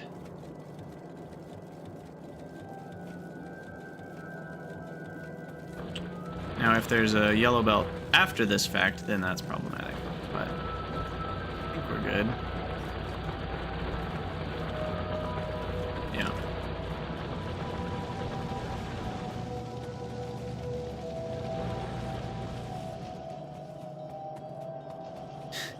I'm really not gonna... what did I just mine? Jeez. I just accidentally right-clicked while I wasn't even looking at the screen. I'm really not gonna like this, but you mentioned spoilable modules, and you said it was a good idea. Oh god, why would you do this? Yeah, don't do that. Don't do things like that. Don't say things to not melon. That is not a good idea. And by that I mean it's just not a good idea. That wasn't a double negative meant to be a positive. It was a double negative to emphasize how negative of an idea it is. Are the quality modules the same price? I believe they are. I know the first one is, because we already looked at that. It's just 5 and 5. The other one, yep, same thing. Same thing, although that needs a superconductor, so who knows what the heck that's about. But, yeah. Is it a good idea to buffer on high quality stuff for later? Yeah, exactly, Vatamouse. Like, should I be... Once I get some quality modules, should I just start buffering ungodly amounts of gears? Just letting gears constantly run so that I can get, like, rare gears to put into things that I want to make rare out of gears? I don't know. I don't know. Alright, what did we do in that episode, guys? Episode 4. Did I already take a screenshot? Yeah, I did red belts. More steel. And what else? We got oil. Okay. I think it was always 554, Alor. Maybe that I'm remembering that wrong. I thought it was 554 before. Maybe not. How's my pollution cloud? That's pretty good. That base is gonna attack nearish future. There's a single nest out there that will attack the mining, but that's fine. I didn't put a radar on that mining outpost. I need to go do that.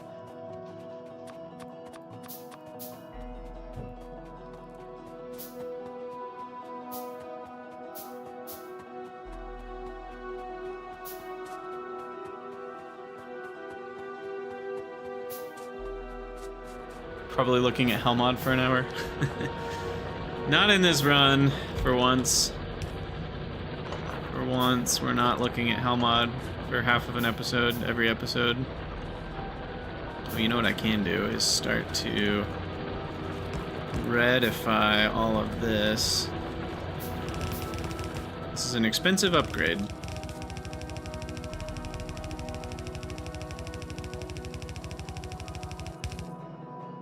Ooh, interesting. Interesting that that's how it changed that. I think that's new behavior. Makes it important to stop clicking when you get to the end.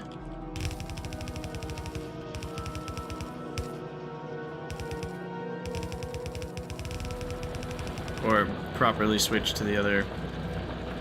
Like you hit the R button and rotate at the right time. I don't think this needs to be red, so I don't really know why I'm upgrading it to red. But we did. Okay. Yeah, it was probably Crastorio or something. Pankow, I agree. This game is so much more interesting. Not that it lacked interestingness before, but it certainly has grown in the interesting category. Alright, I'm going. Hello everyone, Krydax here, and welcome back to Space Age, the new Factorio DLC. We are in episode 5 now. We finished red belts in the last episode, and we've started upgrading a lot of things to red belts. We got oil fetched from down here, and I now have gotten that connected up to our base area. We needed a pump because of the new fluid mechanics, and so that makes it such that you need a pump every 250. Well, basically, Fluid Network is free to roam within a 250 by 250 square. Once you go outside of that square, you need pumps to connect. So we have essentially got 2 networks now that are connected by that pump. And then I just now upgraded this belt to red. So now we should have enough iron for the various things we're doing. And once this patch is starting to run out, we're supporting with the iron from the other patch. With a lower priority. So we should be good to go on that for a while. And in this episode, we're going to work with oil. So we've already got some refineries crafted. I did automate chem plants over here, though they only stack to 10. I don't understand why chem plants stack to 10 and assemblers stack to 50. It feels, I don't know, because they're 3x3 buildings. Refineries not stacking to 50 makes sense to me. Chem plants not stacking to 50 makes less sense to me. I don't totally get that. What's up, Luna Dream? All right, so there's an exciting new feature that we can't quite utilize yet. Oh, we can. It even works with this. Look at that. We can flip the fluid inputs. It's amazing.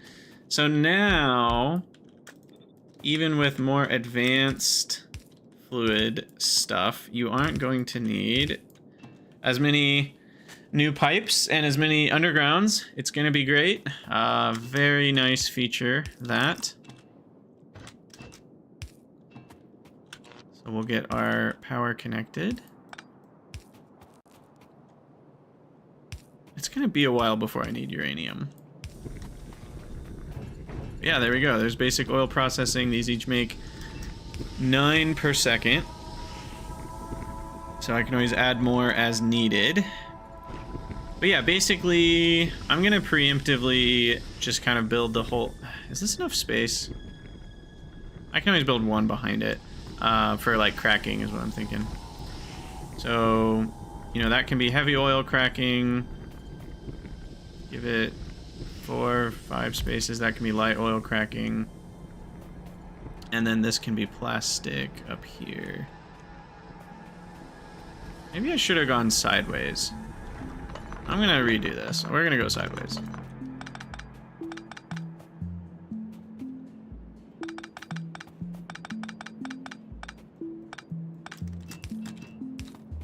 Okay. So yeah, we're gonna set them up. I'm gonna leave space for mall stuff. I'm gonna set up the oil refineries maybe right about here. Yeah. It is weird. Yeah, okay, so I actually thought the same weirdness about the uranium. It is kind of weird that you have to mine the uranium first to be able to set up your centrifuges and automate centrifuges. Because that does kind of, in that case, that just kind of incentivizes you to go out with a single barrel of sulfuric acid and get that set up. So that one feels a little weird to me because it kind of... What am I doing? Oh, it's a different V versus H, vertical and horizontal. It flips it horizontally or vertically. Very nice. But yeah, that one in particular as a trigger tech feels kind of annoying because it's like, well, I guess I have to go do the trigger thing, even though I'd like to do other things at the base right now. But it's fine. No, no, no. The nuclear power is not unlocked. It just unlocks the centrifuges. This is the only one that you unlock with the trigger attack. And then you still have to research, after that, the actual nuclear power. So, that's not any different than it was before. Okay, so anyway, there's our petroleum. Now I have a little bit more space. Heavy oil cracking. Let's leave 6 spaces. Light oil cracking. 6 spaces. Plastic. Just leave lots of space here. Why not? That'll be the petroleum.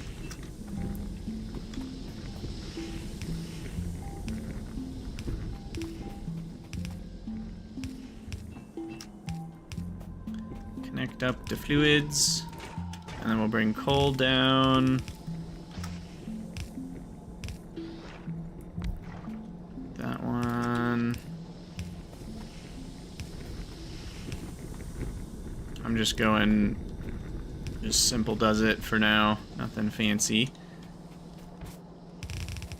Coal. Plastic out.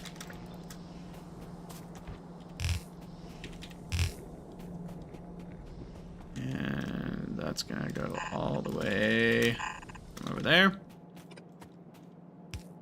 Gonna need a lot of red belts for that. Uranium is used in space science? I don't think so. I think they undid that. I think that was something which I can talk about now because the NDA's dropped. They changed that.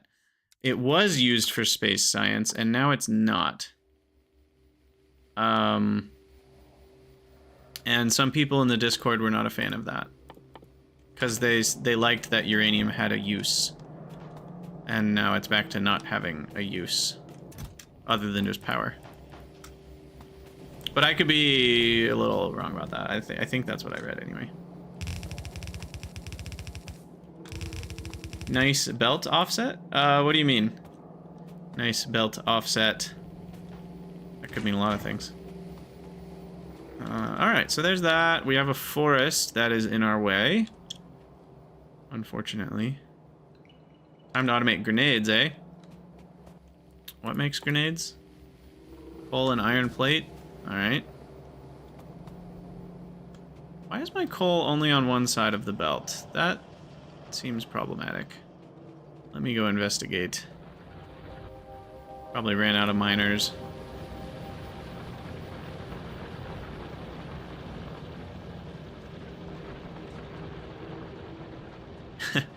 Oh, I completely forgot about this build over here. Got some free red science.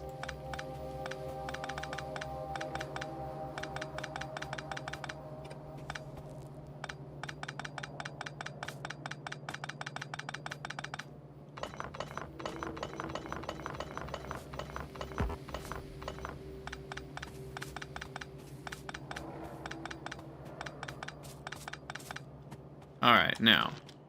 Alor can't just be out here all alone without light. Gotta help out a little bit here.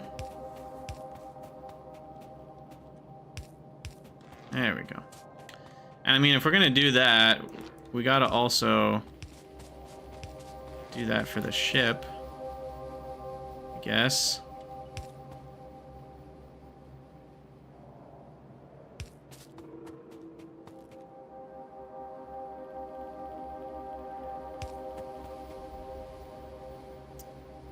There we go.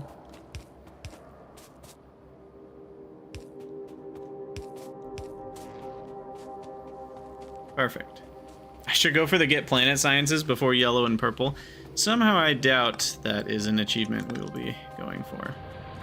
Yeah, this is what I had assumed might have been going on.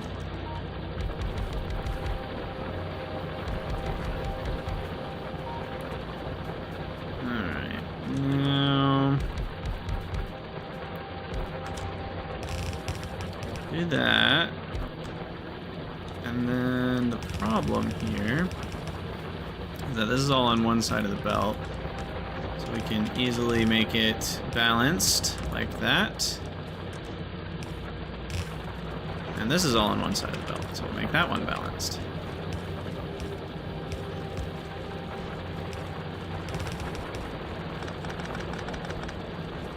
That should be perfectly balanced, as all things should be. Or so Thanos says.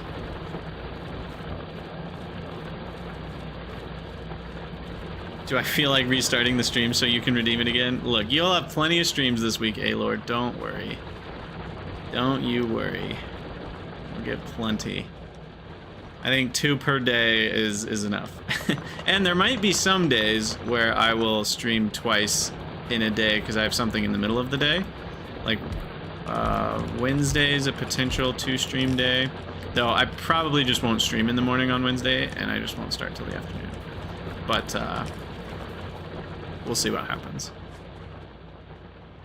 Alright, so the coal should be fixed now. How's power? I haven't checked power in a while. Yeah, I could add a little more.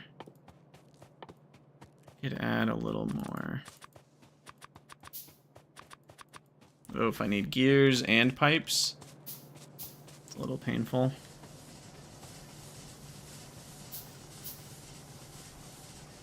The lighting isn't bad without Afraid of the Dark. You mean like stream-wise, it looks fine, even when it's dark out?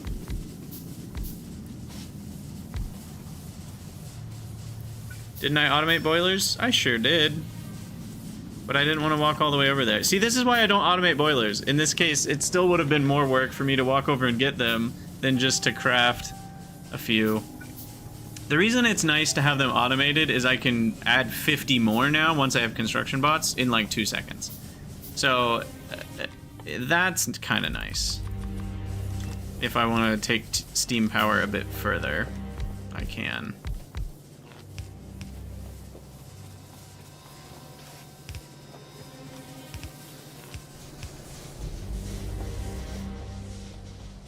Okay. That should handle things for a bit.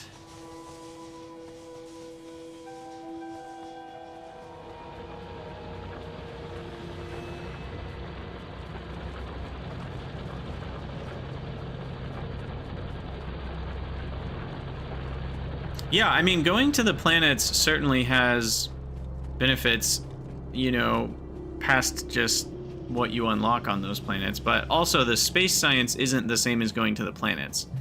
So you can do space science just on your platform. It's kind of like space exploration, right? Like you do the space science on your platform before you go anywhere. You don't have to do thrusters and then go to a planet. You can just get the space science and then go and do yellow and purple after that. Stay on Nauvis and space platform for a while, and then eventually go to a planet to start getting the fancy stuff. So there's a lot of options that we have. That is in the wrong spot. We'll fix that. And there's plastic. And these make 2 a second each. So it's a decent amount. Oh yeah, grenades. Right. Let's get grenades automated here.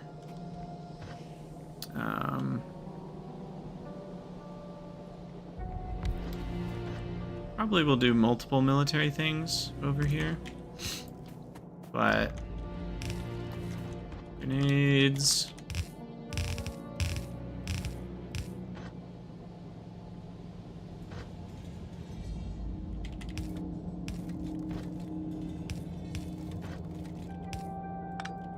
Let's see, what are we doing here? That, and then this, and then underground. At some point, we're gonna need to change that into 2 belts of iron, rather than just the one.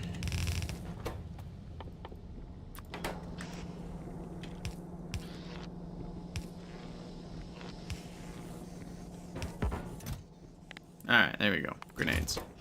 They stack to 100. That should be plenty. I love that Factorio players see trees and think grenades, right? It's a great relationship that we have with Mother Nature. Mother Factory must grow. Mother Nature must diminish. Make way for such things.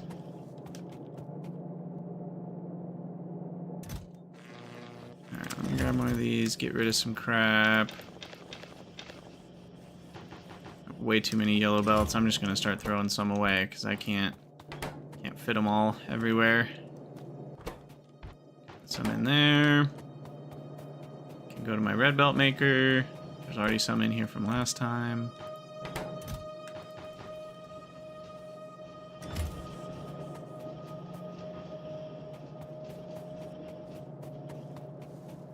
Why go back to Novus at all? Yeah, I mean, once you're in space, you can do whatever you want. Though, you will need to get a lot of stuff to another planet before you could make that your new main base. I guess some of the planets... I guess once you have the ability to get all the basic resources... Like, you could start a new world on Vulcanus, but there's no oil there. So... I don't know. Maybe not. Maybe not.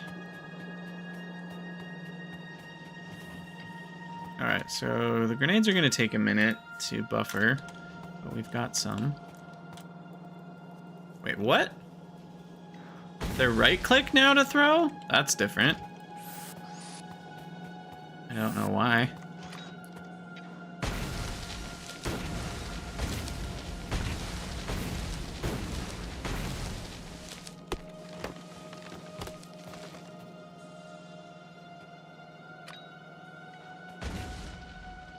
Okay. We need a lot more than that.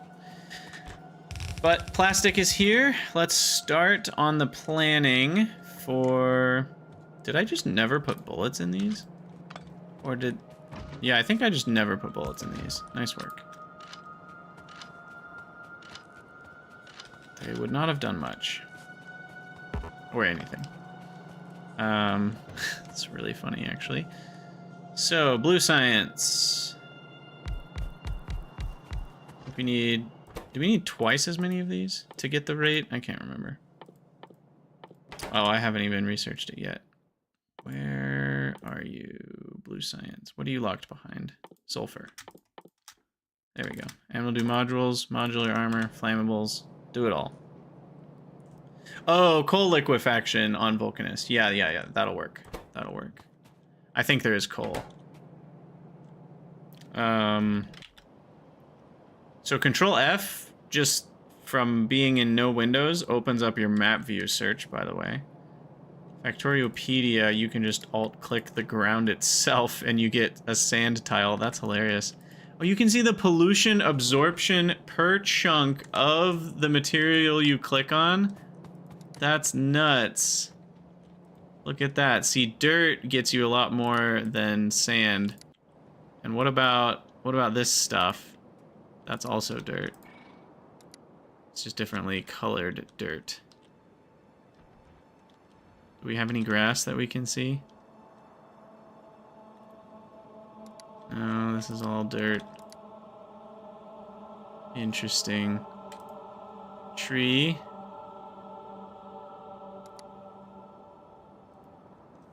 So none of this is grass. Those are just decoratives. Interesting. Okay. You still need heavy oil to kickstart coal liquefaction. Ah, I think so. I don't... Maybe it's changed. Haven't looked at coal liquefaction yet, but this is what I'm looking for. Right, but I wanted to practice Factoriopedia. Science. Alright, so chemical science packs. So we're gonna need 2 in 24 seconds is basically equivalent to a 12-second crafting time. So we are gonna need 12 of these. Yeah, okay. So it's twice as much. Is that 12? Yeah.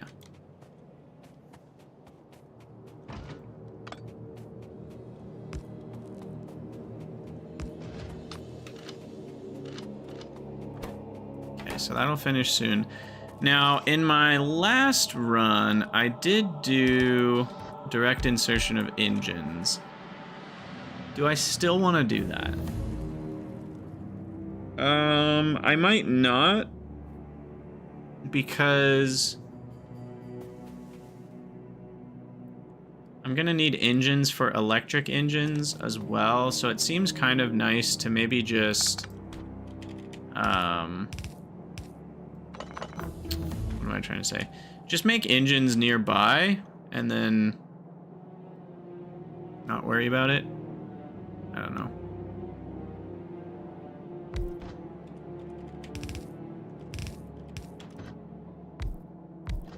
Yeah, I'll just make engines over here. I don't need space, so it's fine to not do direct.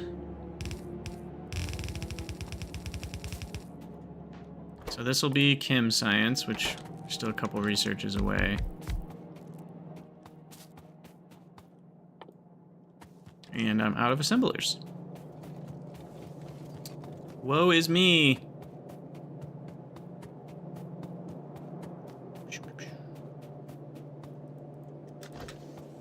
Grab those 50. And then sulfur requires just the petroleum too. Sulfuric acid requires iron. Wait, when did I research this? What just happened? I thought I was watching what I was researching and all of a sudden I have the packs unlocked. I've gone insane. I must have not been watching. Alright, we did research this. And these each need 0.06. Yeah, see, this is where I wish we had an extra decimal place, because that's actually too much rounding to be helpful, to the point where it's like 0.055 is pretty different than 0.064, and I'm not sure which one it is. So it's easier to just think about, I have enough. I'm running 12 of these. So every 24 seconds, I need 24 engines. I just need exactly 1 engine per second. So exactly 1 engine per second. And these and that's not accounting for the 0.75 crafting speed, but I'm going to continue not accounting for it, so it'll cancel out. So 1 engine per second, as far as these are concerned, I need 10 buildings. And there you go. So then, yeah, so it's not quite 1-to-1. We'll add 2 extras just because we'll need some engines for other things later. But basically, I'm going to use the same crafting line. Maybe I'll make it so that we have 4 engine makers that are not related to blue science. Okay. Now, they need 3 inputs. So lots of red belts here to set all this up.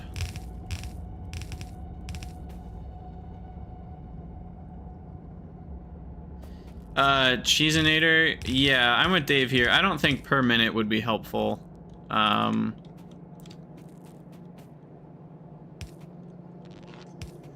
think keeping things per second is much more reasonable, given that belt speeds are per second. I think per second just makes a lot more sense.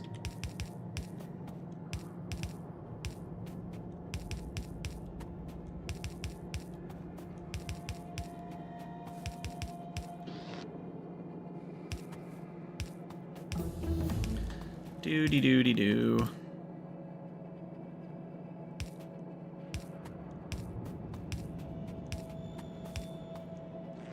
Okay, and then we need long boys.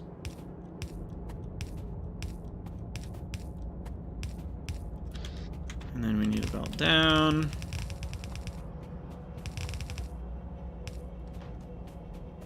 Just an achievement for 400,000 plates per second. That's a lot, I will say. But legendary quality is a hell of a drug, so I guess that may just be possible after all, won't it? 400,000 per second. So, okay, let's do some quick... You know what? I actually don't like that look, because then the pole is in the way of the... Let's build it above the inserters. Although one of them's still going to be behind the pole. But yeah, so belts, you can stack up to 4. Oh, why am I putting these on the front? And we get up to 60 items per second on a belt. So really a belt is 400 items per second. So am I crazy, or is that 1,000 green belts we're talking? You sure it's not 400,000 per minute? It's per hour, bruh. Okay, that makes a lot more sense, and is far easy. That will actually be very easy in Space Age. Yeah, because I'm like, that's literally 1,000 belts of iron. 1,000 green belts stacked of iron. That would have been nuts. And I mean, even with quality, I was like, 1,000 belts, even of the new dense belts, that just doesn't sound right. All right, per hour though, that's far less than 1,000 belts. That's not very much at all, actually. Okay, so there's steel, and then the gears we're gonna need for this, I'm making 1 per second, so I need 1 gear per second, which is basically nothing. And I think literally that's it. And then pipes, I need 2 pipes per second. I might need 2 of these.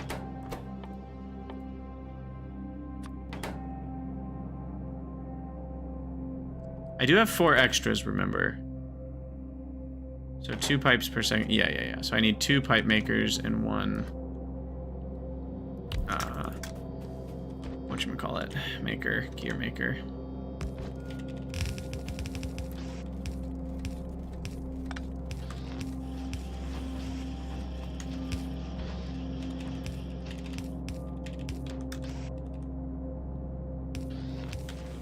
All right. That should do it. Yeah, go. You get punished by getting put in the Gleba dunce box for an hour. Go chill with the pinapods. Sounds like what you do when you're mob boss. Send him to go sleep with the fishes? No. Send him to go chill with the pinapods for a minute. All right, so there's engines done, and then we just need red circuits and sulfur. Sulfur will be easy. Put that over here. Oh, water? Damn it, I forgot about water. Thankfully, I have water that's not that far straight to the east. So, we shall do that. Now, how does this change with the new system of being able to reflect things? Does this make this like way easier? Can we do something crazy like this? I'm ready for smarter bots as well. Oh yeah, 400,000 an hour is only 112 per second. Yeah, that's a vanilla achievement. That with quality, that's gonna be so easy to get past. But yeah, can we do something like this? Can we weave? Oh, what tangled webs we weave. Is this possible, or is this not really possible?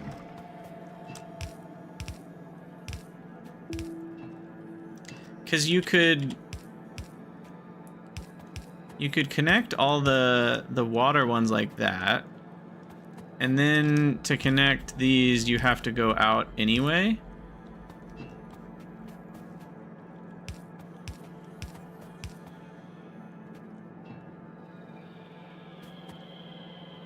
So is that really different or not than what we did before? So just for reference, the old version, and maybe there's something I'm missing here that would make it way better, but the old version was basically that too. So I don't know if that really changes much. Oh, I'm an idiot. Of course it changes much. You don't need a gap between every building. Yeah, what am I thinking? This is so much better. So much better. Yeah, because before, you needed to do it like this, because, you know, you had to have the gap for the undergrounds like that, so that then this one could have a space to do that. So yeah, this is way better. Way better. Okay. So water, unfortunately, let me go grab some more pipes. We're gonna need to bring that in.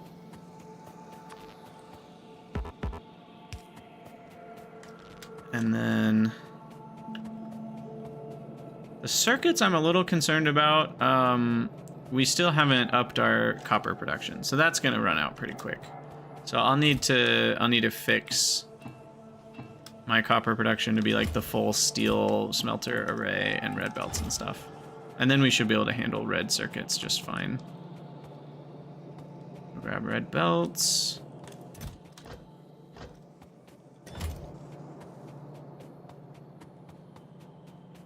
Yeah, I know we don't need that much sulfur. That was me just practicing the tiling. Don't worry.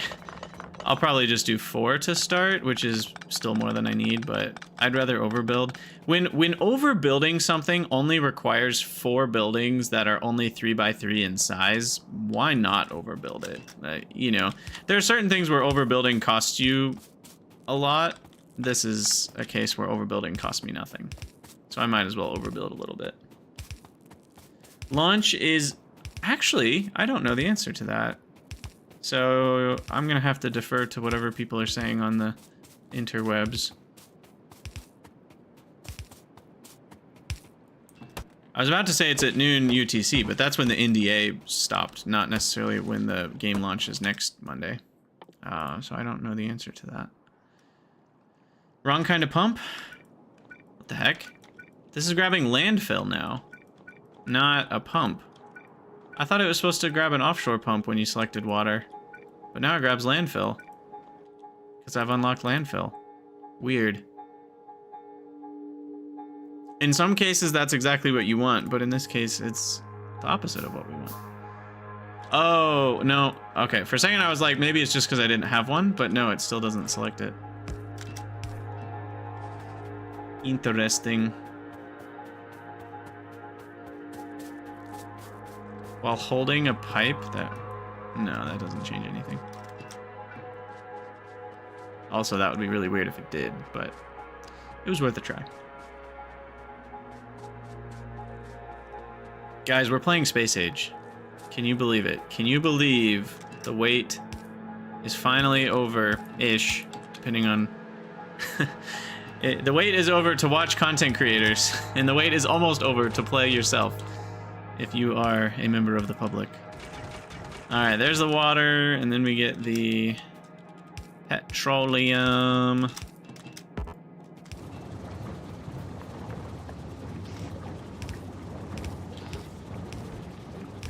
Right, sulfur. Sulfur's needed for various things, but for now it's just blue science. Alright, 92 grenades. That should last me a minute.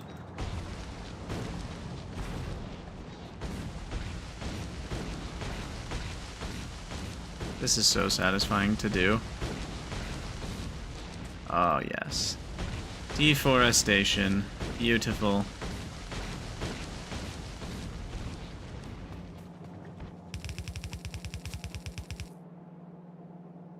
Oh, are those new grenade sounds? Didn't even notice. Let's go right here.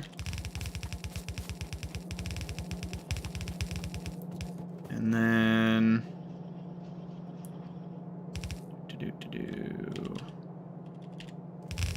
Alright. So there's that, and then we just need red circuits. So... red circuits. Let's actually do a build of, like, quite a few per second that we can put on the bus. Because I haven't put circuits on the bus at all yet. Mostly because I just needed them for the mall.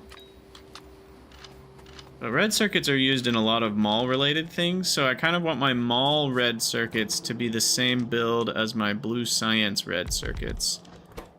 So let's think about numbers here. So the numbers, it's slightly less than 1-to-1. Because we need 3 every 24 times 12 is 36 every, so I need 1.5 per second.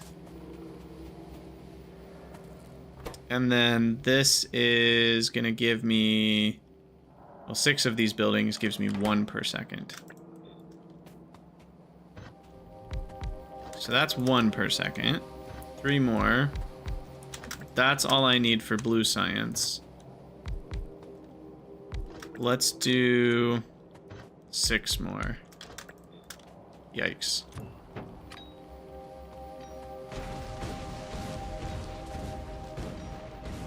Wow, these rocks have some serious grenade resistance. Can I shoot you? Nope. 2,000 health? Goodness. I think it is a lot faster to just mine that bad boy.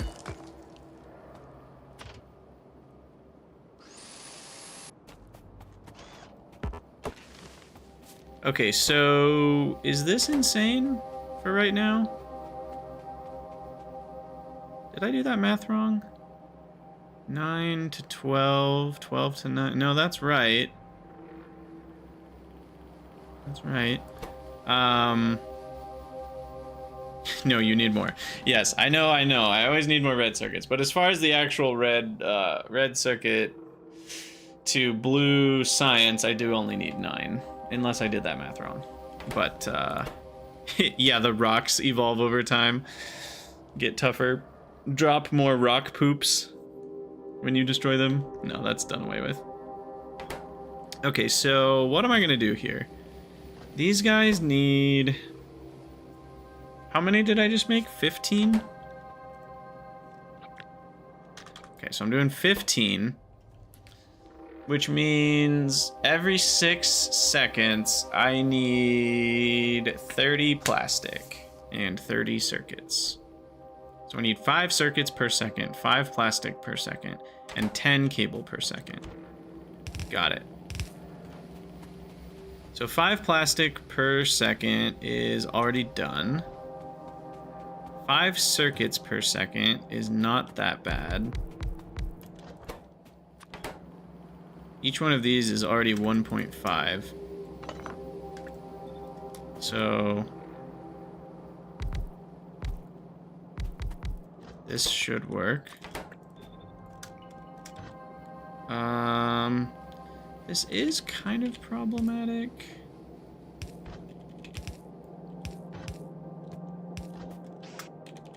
No, that's perfect. I love it. Alright, so that's where the iron will come in. Copper's back here, obviously. Out of inserters. The factory never needs to shrink. Yes, it does only need to grow, not shrink. It is a one-directional factory.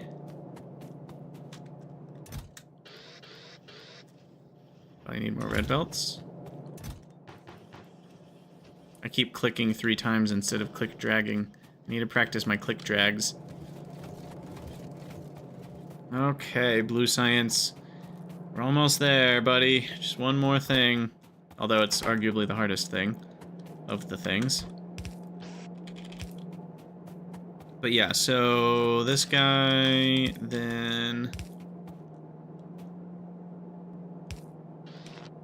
should do it.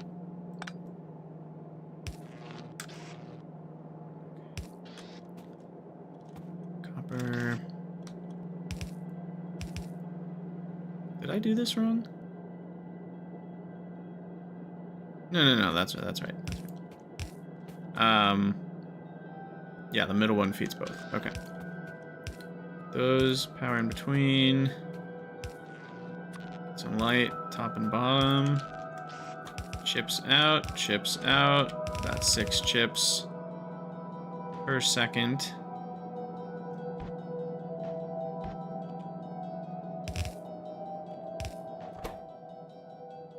And then the plastic.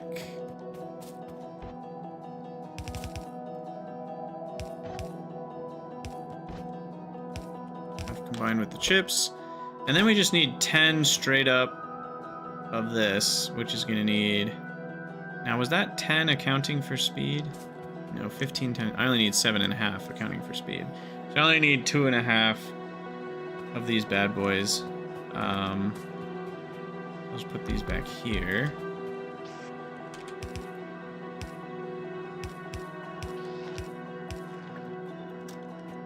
And that should get me what we need in terms of cableage. And yeah, this is certainly going to strain our copper.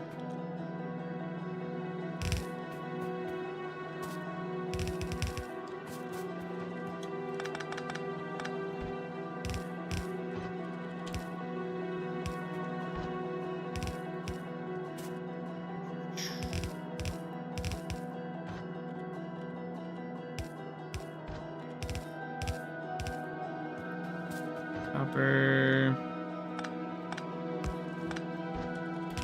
Boom. Iron. Boom. Power. Boom. Outputs. Boom. And then the wire. I do away with that. Comes over here. And then we do long inserter.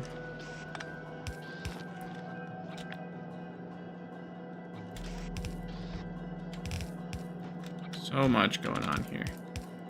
I really wish I had construction bots, but we're almost there. 5, 6, 7. Fine.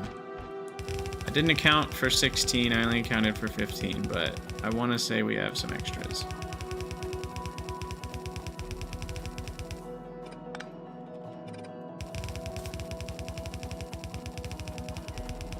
Woo, baby. Alright, the output's going. Oh yeah, click and drag, but letting go of the mouse just in time.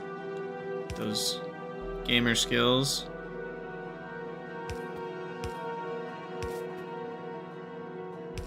I think I screwed up which one I was putting where, but it's fine. No! Ah, what am I doing? Panic. Panic at the disco. Let's get the blueprint. Holes placed. Then I can click and drag these. Man, do I miss Bob's adjustable inserters. I think I miss the longifying of inserters even more than I miss 90-degree inserters. I'm not even kidding. I really think after playing with longifying inserters, having separate entities for long inserters versus regular feels so wrong to me. It's hard to describe, but it just feels icky. It feels icky to have them be separate things. It's just a longer version of the same thing. Like, why do I need a long inserter? All right, so this is where we can split off red circuits. Half of them join forces. Of course, that switches which side the sulfur's on. But that's okay. We can get rid of it.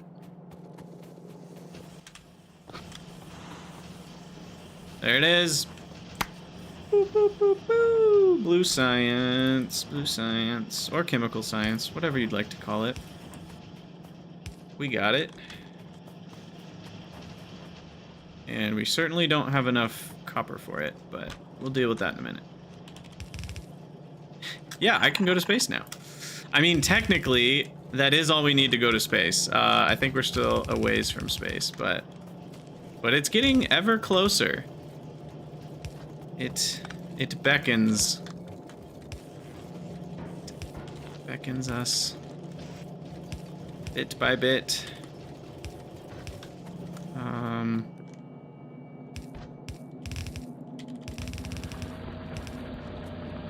Alright.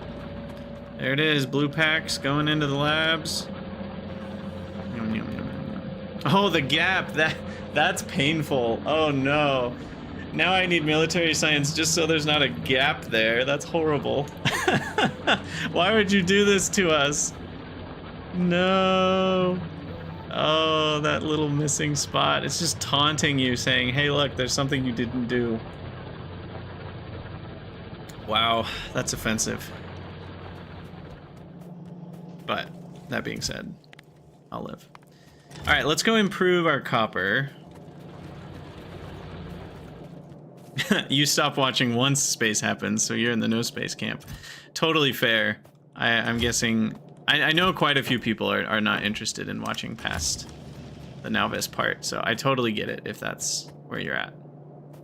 Obviously, on balance, I'd prefer if you all stayed, but I do get it. All right, so we need to copy this. This is how many? 12? I need 4 of these. I need these to be out of the way. Yeah. 1, 2, 3. Okay, so now once I build this, this can handle a red belt of copper ore. Half of it can handle a yellow belt.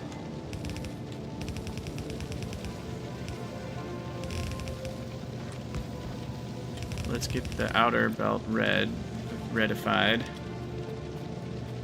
You're allowing yourself to watch me do a single planet? Oh, fun. So decide wisely.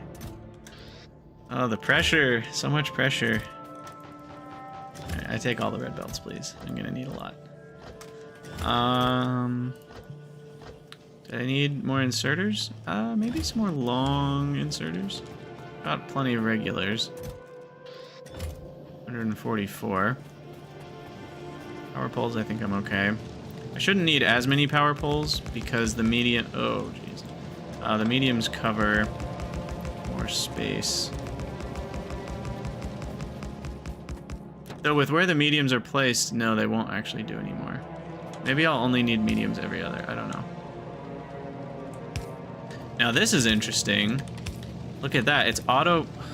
If I could place things properly. It's auto building the one behind it. That's super weird. Huh. Very interesting. Alright, so that's red belts now. And now we need inserters on the undergrounds. And we need power poles in the gaps. I wonder if these ones could do every other gap. I'm not needing to find out, but it's possible that that could have worked. A couple lights in here. The output's going.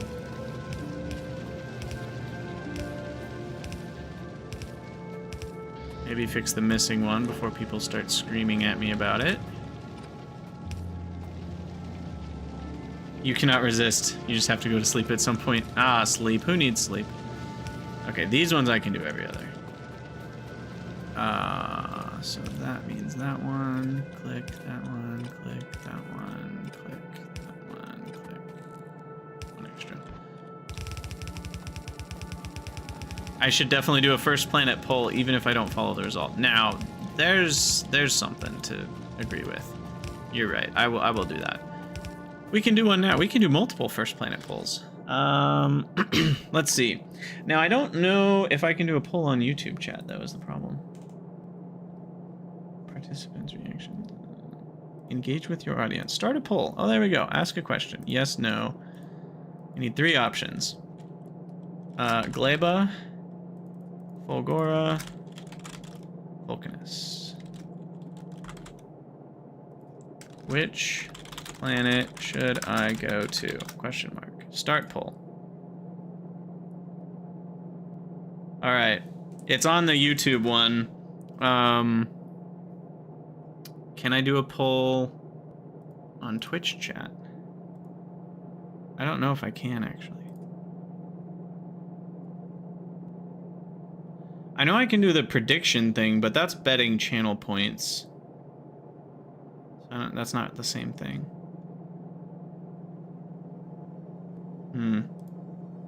I don't actually know. I don't actually know. All right, let's get back to building this. We'll see what people predict here in a minute.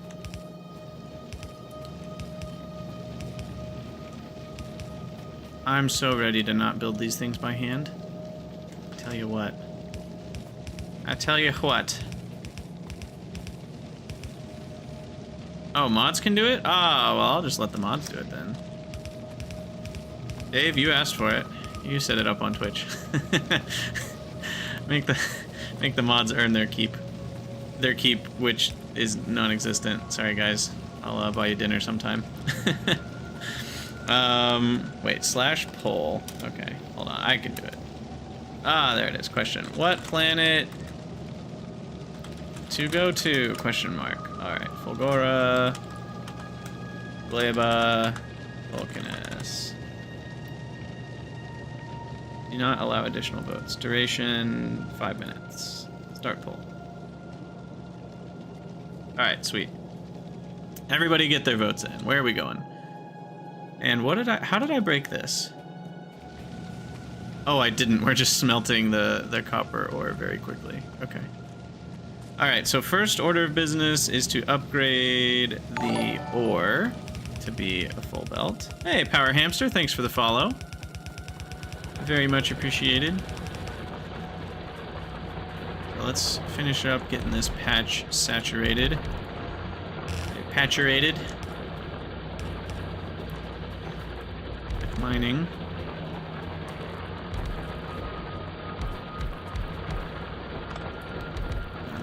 Make sure to not cut off power to our oil.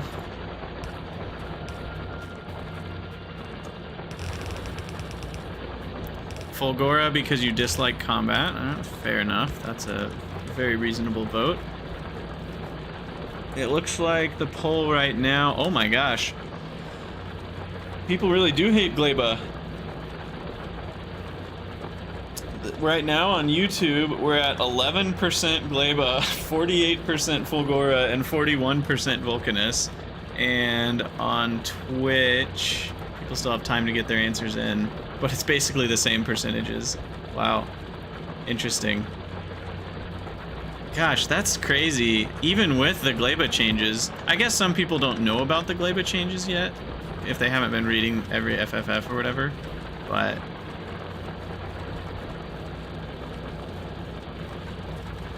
still. Alright, so I think that's about all we're gonna get out of this copper patch, which is not a full belt, but it's a lot more than we were getting. And then I think we're good to smelt that all the way to here, and now we need to upgrade this part of the belt. I think I can just, yeah, I can just keep clicking. Will it do, it doesn't do splitters like that, but it does do undergrounds.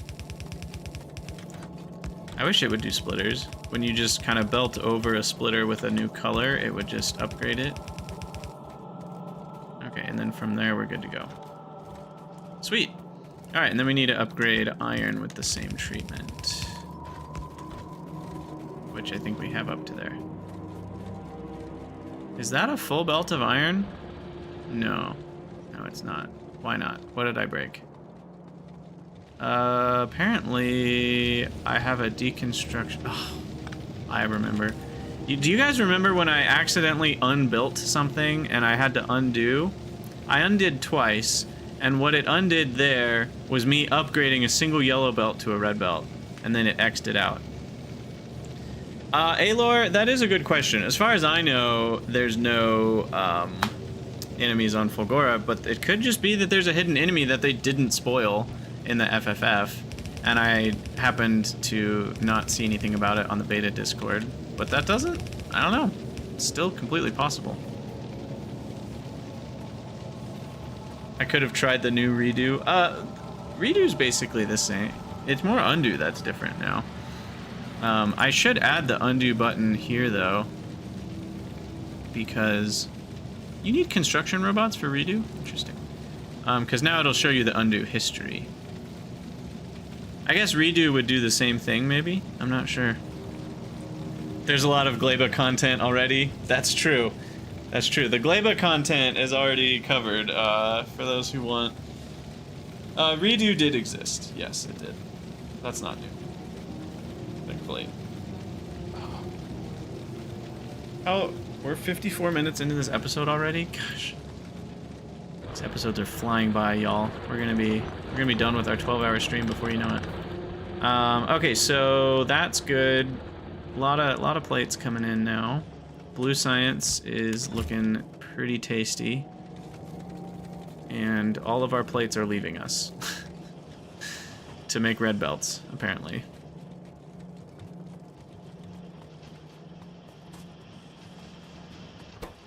How's power, by the way?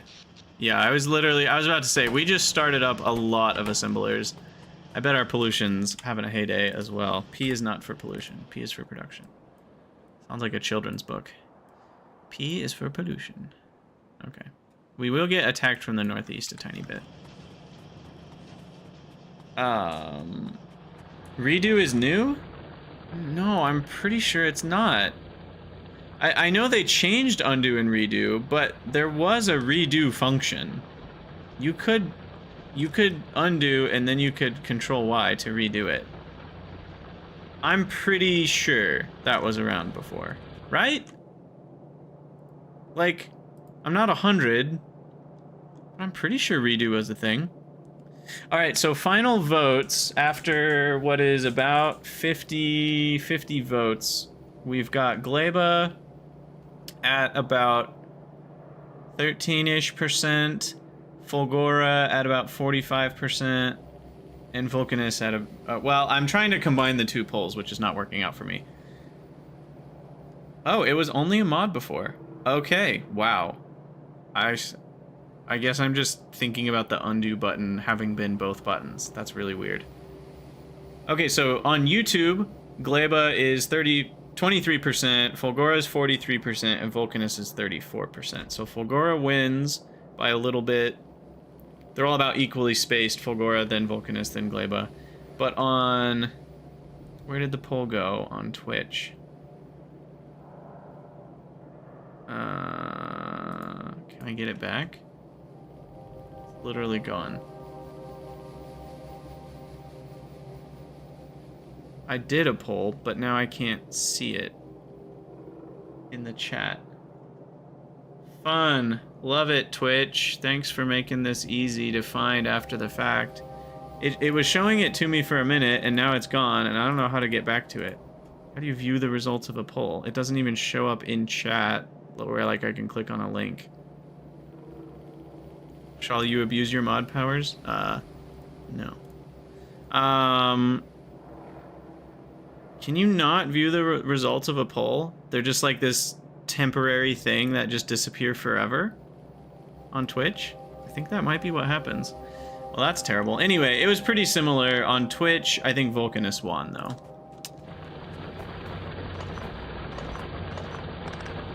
So there you go.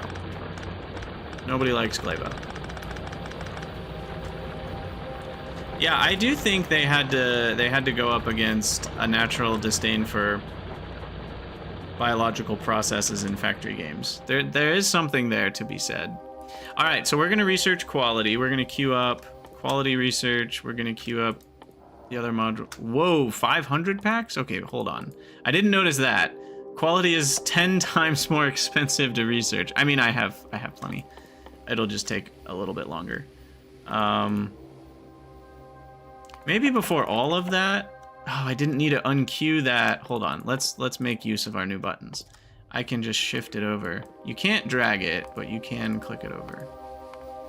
Mining productivity is nice. Just get 10% more, or get free everything basically from doing that. Whoa, that is a weird icon right there. That is a really weird icon. What even am I looking at? It's like really blurry, whatever it is I'm looking at. It doesn't actually look like fluid droplets. I don't know what that is. That's really weird. And there's a green X behind it. I don't know. That's a weird icon, I will say. Okay, so I think with that, we'll call it the end of episode 5 for the YouTube series. If you're here live, stick around. We're going to keep streaming. This is a 12-hour stream after all, and we're only 7 hours in, so we got work to do. But yeah, I guess spoilage is kind of scary. Just another reason why people might not want to go to Fulgora as much, because like it's kind of an intimidating mechanic. Time pressure feels like biter pressure, which a lot of people don't want in their factory games. So there could be a lot of various reasons why people aren't liking Fulgora as much, even just conceptually. What'll be more interesting to me is not how people feel about it now. I know I said the episode was over, but we're almost there. What'll be more interesting to me is not how people feel about it now, but how people feel about it in it 6 months from now, when basically everybody has played enough to kind of try out the different planets. Then I think it'll be more interesting to see what the community sentiment is. Because thinking about things without having played with them, it's really hard to know if you're going to like it or not. You can dislike something conceptually, but then it plays out and you're like, it actually worked out great, or vice versa. So that's what will be the test of Gleba, is like, do people love it or hate it 6 months from now? Then I think we'll know kind of how it all worked out. All right, and with that, I will say thank you for watching. If you're here live, stick around. If you're here from the future on YouTube, thank you for watching. Leave a comment down below if you want, and I'll see you guys in the next episode.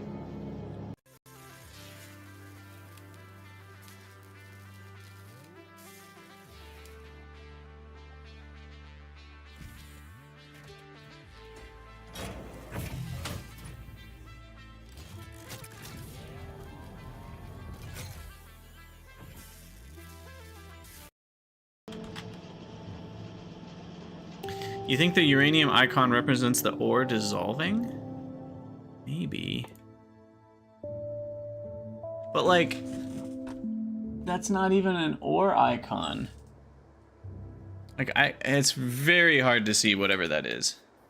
All right, Alor, stretching is a great idea. I mean, I'm gonna get up too, but we'll go ahead and do a real stretch. Get the lats, get the neck.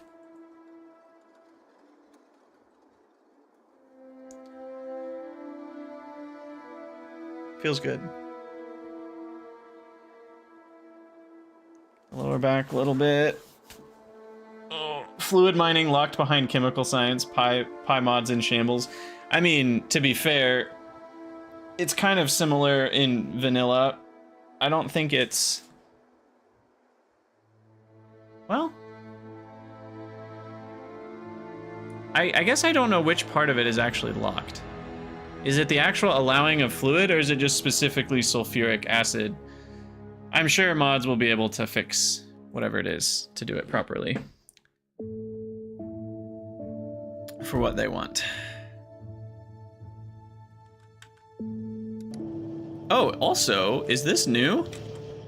The text screen is showing my base behind the text screen?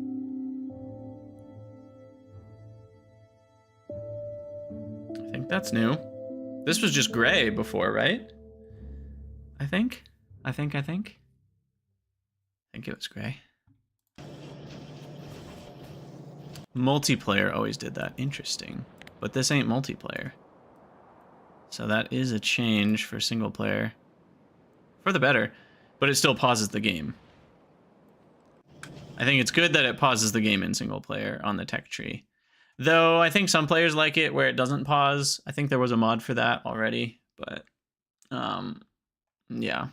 Quality's 500 packs, that's crazy.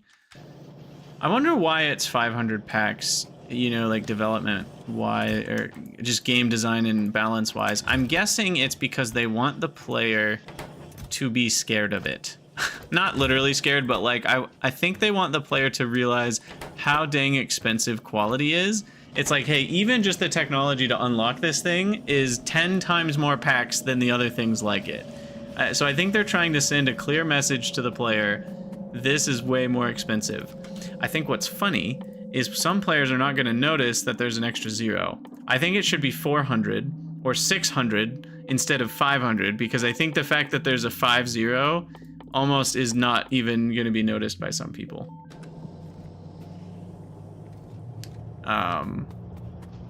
So that's like a...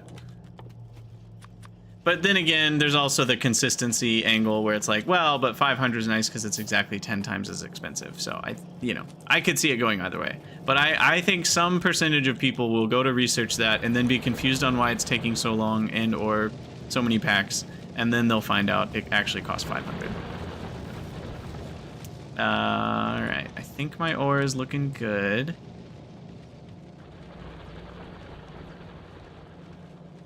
It shows the base pre 2.0. So you're saying right now, in Factorio, those of you that do not have Space Age or 2.0, if you open the tech tree, behind the technologies, like right here, it's just showing where you were standing. It's still showing your character in the grayed out buildings and stuff. If so, that's crazy, because I've never even noticed that before, and it's been there the entire time. And I'm talking non-multiplayer, a single player game, where it pauses the game, it looks like this. You're saying in multiplayer only, Cheesinator. Interesting. Okay. Mycogen is saying it's in single player and multiplayer. Yeah, now I'm confused. All right, now's the perfect time for my break anyway. I already got my screenshot of chemical science going, so that's what'll be the thumbnail. I need to write down here. Episode 5 was Chem Science. Chem Sci completed.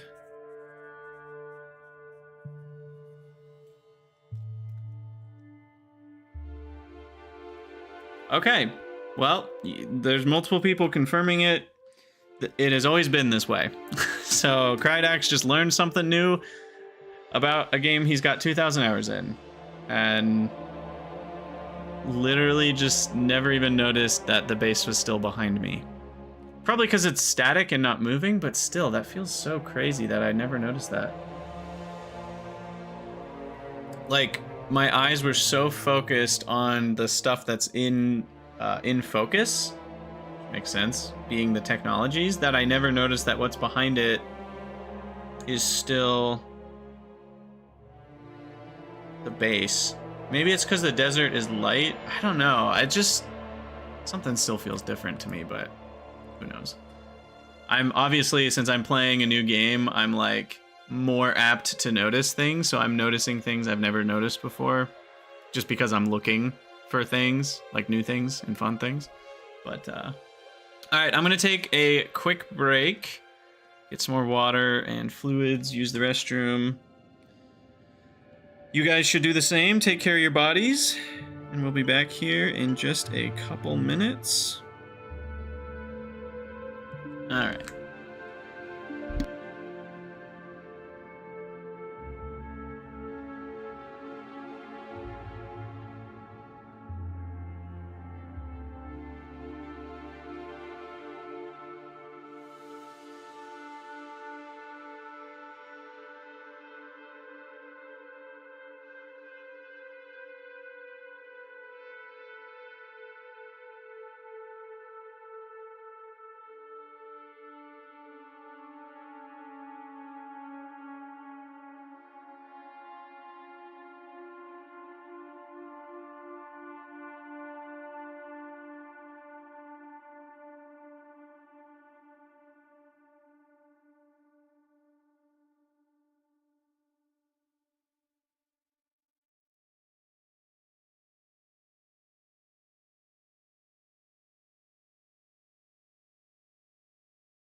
All right.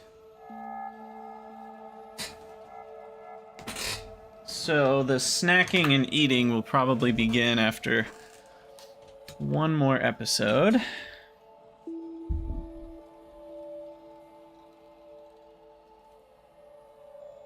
But I do have more green tea. Because we gotta keep that caffeine flowing, you know? Alright, what do we need to do in preparation? Are there any bases that are threatening? Not really. That one's gonna be a little... Oh, speaking of. We got medium biters already on the loose.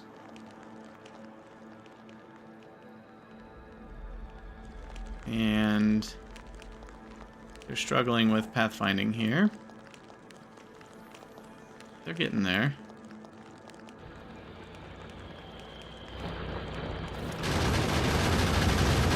Get wrecked, kids. Get wrecked, scrubs. Alright, yeah, let's go take out that base. Maybe I'll grab some more ammo first. And some more turrets. Ooh. Glad I checked that.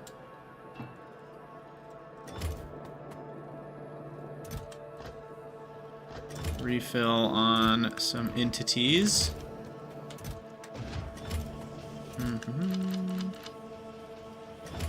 You know, I haven't automated walls. Maybe I should do that. Am I planning on trains before space? Probably not. I don't know. I think it depends on what we decide. But given that we're already as far as we are with just the bus, it's possible I do trains, but it's only a simple point-to-point. Like, I might use a train to bring in this copper ore. I might just belt it. It's not that far. So, already, it's been 7 hours. It has been 7 hours. It has.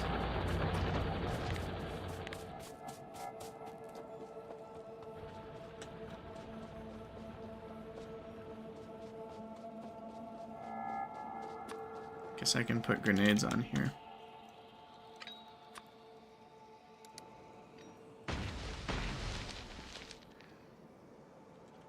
I also need to just keep drinking fluids so I don't get hoarse from all this talking. I don't normally talk this much in a day.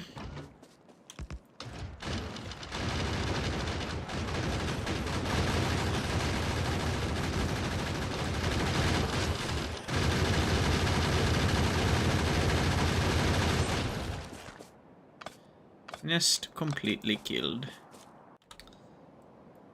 Alright, we still have a little bit of time before that one's in the cloud.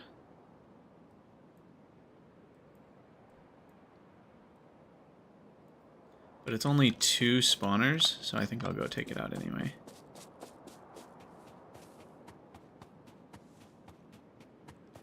Yeah, exactly. Trains are very much a representation of delayed gratification. Because it's never quite worth it when you set it up. But it's the ease with which setting up future things that trains really start to shine. I mean, obviously at a certain distance it's even very much worth it for the first one, but yeah, it's adding in more patches to the train network that really start to feel good.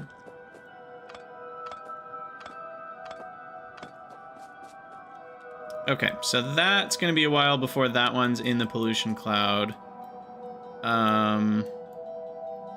This one I might go take out, and then that one. These are going to probably be inside the pollution cloud pretty soon, actually.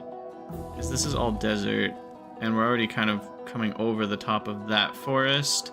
I guess there's another forest here, but it's going to be pretty quick. But we'll go take out that one in the southwest, I think.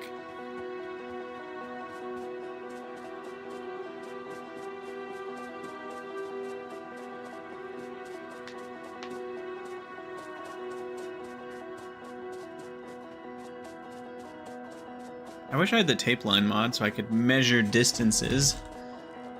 That's one of the nice things about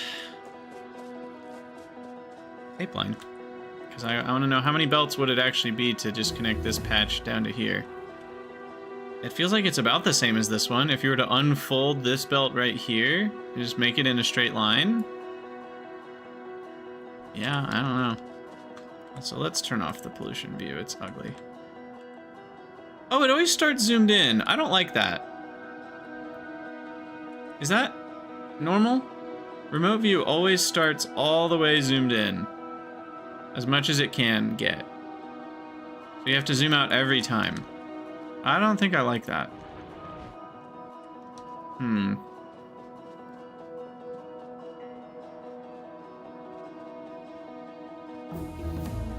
Trains before robots and bulk inserter upgrades are worse than belts.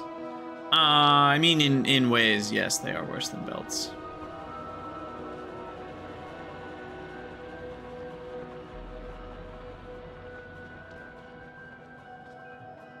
You can do 12 though.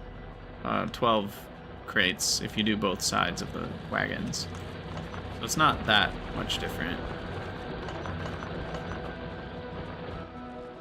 Because, I mean, we already have bulk inserters, we just haven't automated them. And they're already at stack size of 4.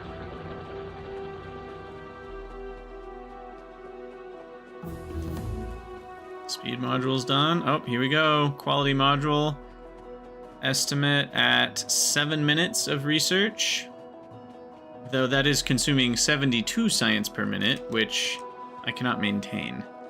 Right now I can only maintain 45 science per minute. Once we've used up our stockpiles. So we will eventually not have enough to keep going.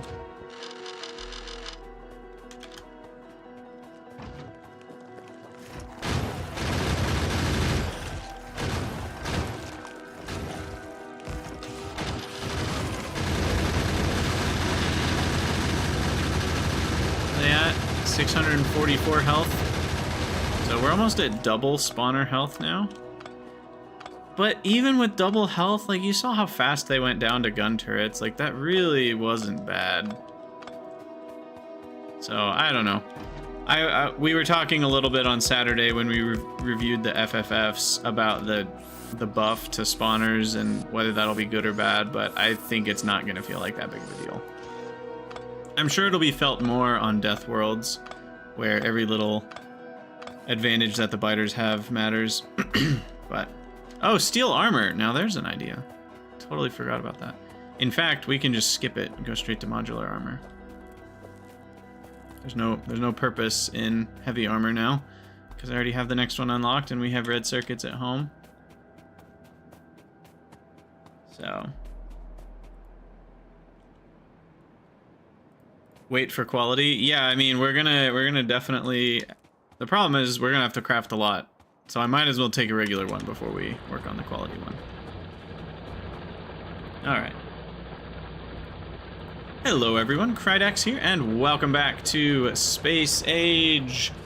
Man, we are having a lot of fun so far with this expansion, even though we haven't even gotten to space, though we're getting closer. In the last episode, we got chemical science done and queued up a few researches here, so we've gotten through a few of them, and now we are working on the quality module research, which costs 10 times as much as the other modules. Those are only 50 each. And I think the reason is because the devs want you to realize that quality is expensive. And they want you to be prepared for the costs, because it's not like you can just easily get uncommon and rare quality stuff. That's my guess anyway. So we'll see. Once we get it done, we can maybe try to get a quality modular armor.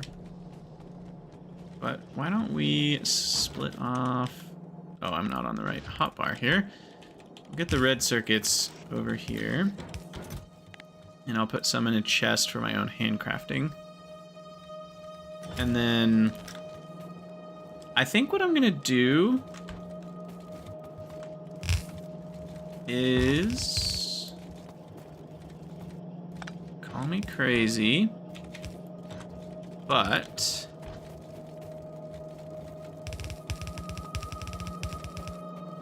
well, let me bring this forward. I think I'm going to combine steel and red circuits. The reason is I think a lot of the things that need, will that go all the way? No. A lot of the things that need red circuits also need steel in terms of mall stuff. So I think this will actually be a pretty convenient,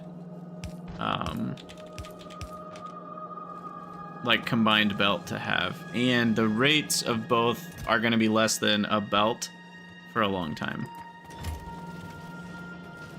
It would be funny if it was a typo. You know what, Dave? That's not outside the realm of possibility. It's supposed to be 50 of each pack for all of them, and they just accidentally lead a 0 into the whole thing. It's certainly possible. I've made bigger typos.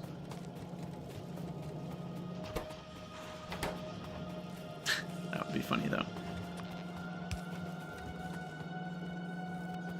Now, here's the real question. Yours truly, Krydax, has made a mod called the Brighter Lamps mod, which makes it so that the little light radius of each lamp is a little bigger, which is nice. Are we? Yeah, I forgot to add more power. The light radius is bigger on lamps, which is very nice, because then you don't have to place as many of them everywhere to keep your base lit up at night. My question is, does quality increase the light radius of lamps? Because if it doesn't, I am sad. If it does, they're not telling you here.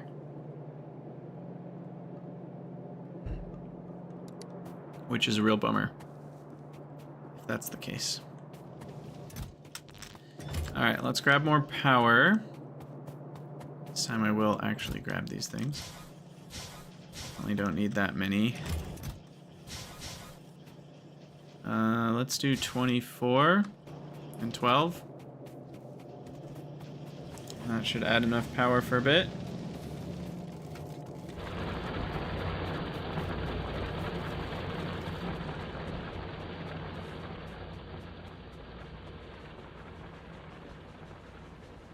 Okay, so why don't we just take this,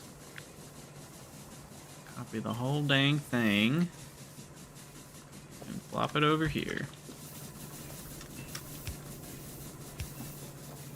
Probably could have fit one more there, but whatever. It's fine. Oops.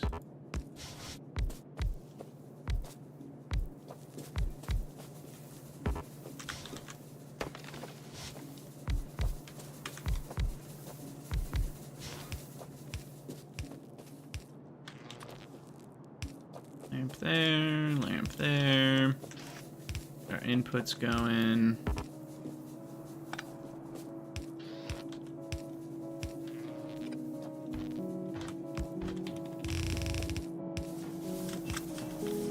Okay. We are running on all 6 cylinders. Perfect.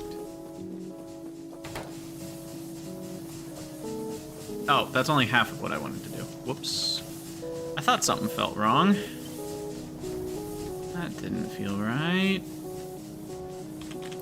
F and G are not flipping my blueprints. So now H and V are the flip. Okay. I don't know if I changed that or if that was always that way and it just reverted back to the original controls just now. But it was F and G for me before.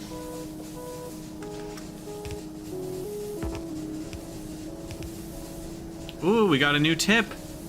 A new tip. What is it? Uh-oh. That seems like a bug.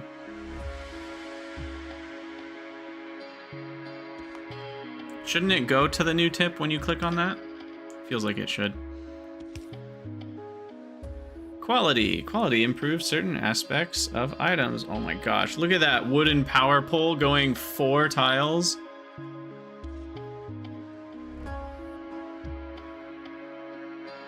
That's just absolutely incredible.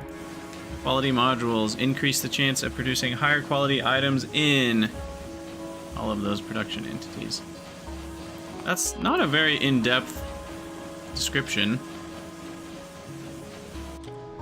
but I'll take it.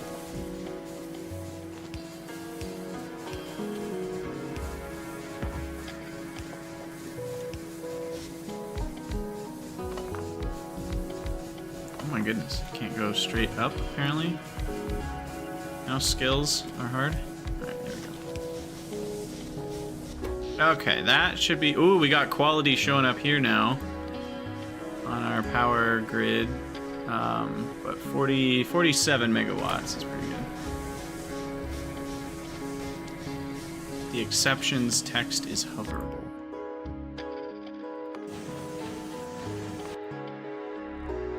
Transport belt, pipe, rail, and chest. Which implies lamps get something. Just saying. Items that can be used as buildable tiles can benefit from this quality only as a part of other recipes. So like landfill, concrete, etc. They revert to normal quality upon being placed as tiles. Now go nuts with quality. What about filter inserters now that I have quality unlocked? Yep. So you can do quality equal to, less than or equal to, not equal to. Connecting circuitry. Yeah, see, you have to select a specific quality of that. You can't go quality any when you're like looking at how many of something you have in a chest or something. So, do you get epic electricity? Yeah, I mean, you do. You can make epic steam engines, which will produce more power output and consume more steam. I don't think they're more efficient. They just do more. And so you could look at on your power network, like, what's the consumption of my uncommon buildings versus what's the production of my rare building? You know, you can do that. I assume there are places where it's helpful, maybe like solar panels, you know, or something. I don't know. Selector combinators will let you sum different quality levels. Yes. So let's take a look at the new combinator, since we haven't done that yet. Where is the new combinator? Is it a separate research? Oh, it is. Oh, I don't think you would use the selector for that anyway, but we should research it. I think you just use the arithmetic. Yeah, so if you wanted to sum all the qualities, you would do that plus this. No. Maybe you need a decider. No, it is kind of a mess. You would just have to sum everything. I don't actually know. Because this is the one where you can add different things. And then you can select, you can output the input count.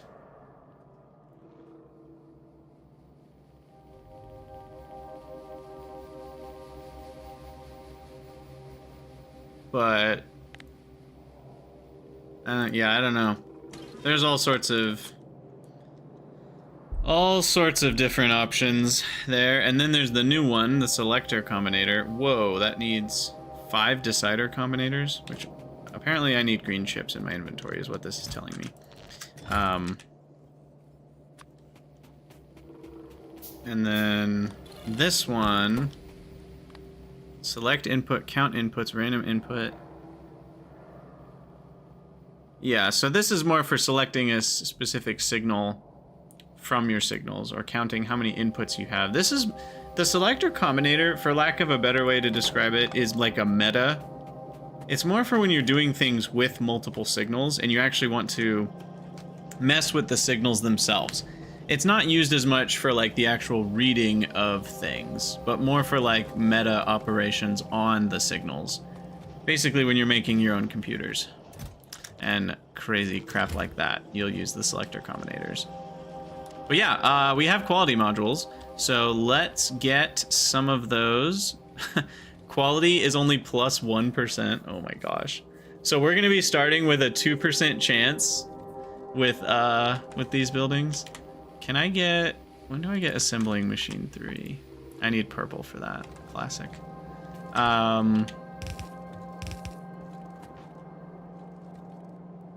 Yeah. Picking a specific value out of a list of signals, figuring out which signal is the largest signal, things like that is what you'll use selector combinators for.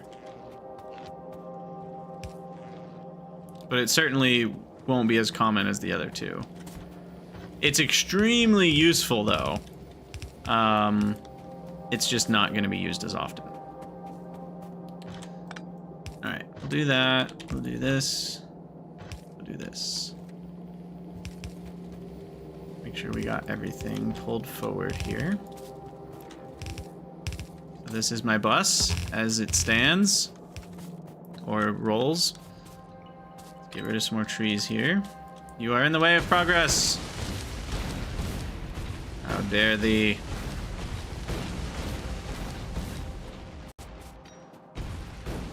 You've done a good service soaking up some pollution, but you're done now.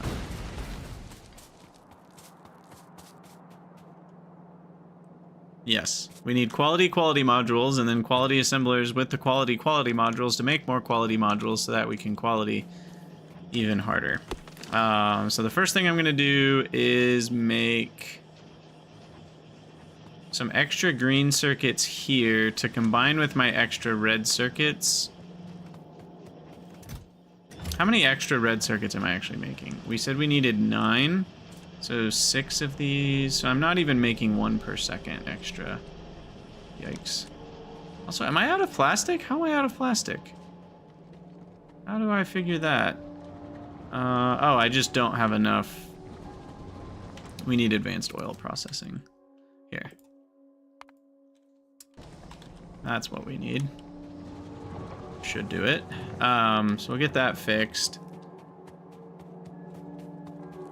I assume pretty much everything has more health, Dave. Again, I guess we'll find out here in a minute. But could be wrong about that. Alright, so I'm going to copy this. We're going to make a little baby module factory here.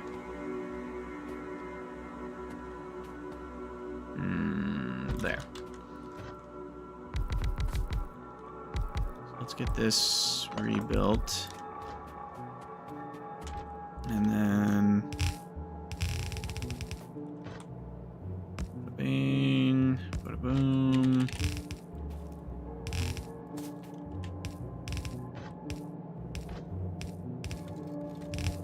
Okay.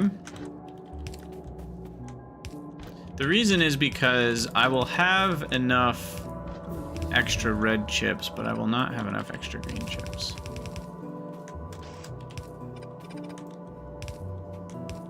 Wait, how does that make any sense? I need the same...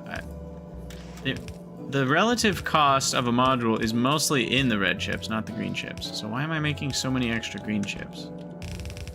I don't really know. But here we are. I've done it now. Maybe I can make even more red chips with this.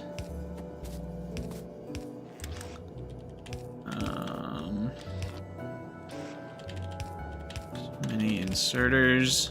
Wow, I cannot wait for construction bots. I should probably be rushing construction bots right now rather than diving headlong into the module, quality module rabbit hole, but here we are. That's why we're going till Fulgora. We'll see. Wait, why is the chat not showing up anymore? That's new. It was working fine.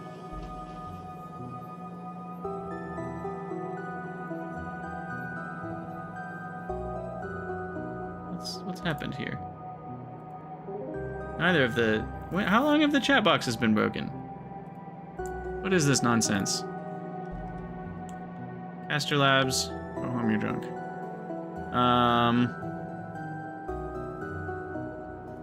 Alright, let me restart Caster Labs. Try that. Okay, so I've got all these green modules. And then we've got the red modules over here that are extras. Or I could just make new red modules, specifically red modules? Red circuits. Yeah, maybe it's some sort of timeout issue. I don't know. Okay, so Twitch is back. YouTube should be back after a minute. It takes a minute to hook into the YouTube chat. So. Whoa. Did you see that? Ingredient quality? Oh, okay. So you actually set what quality you're making. Nuts. Totally nuts.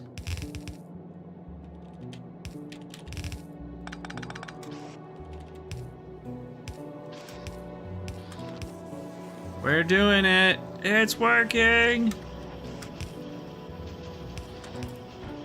All right.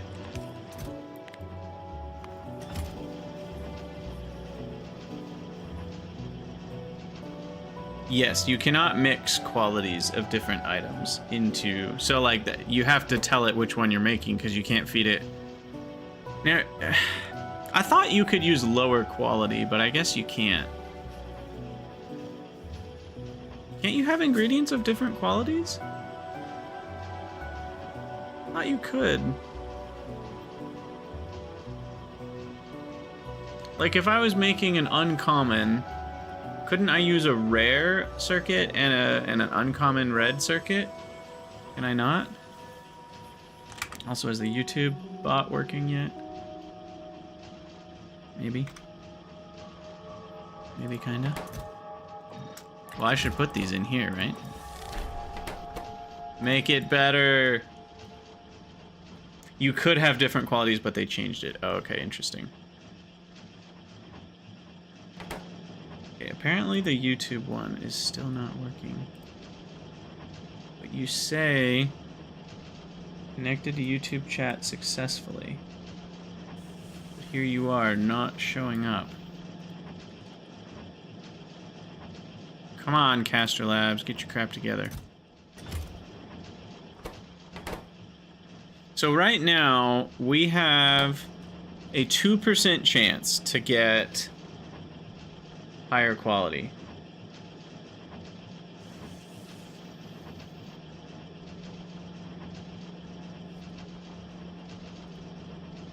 Wait, you can see my comments just fine.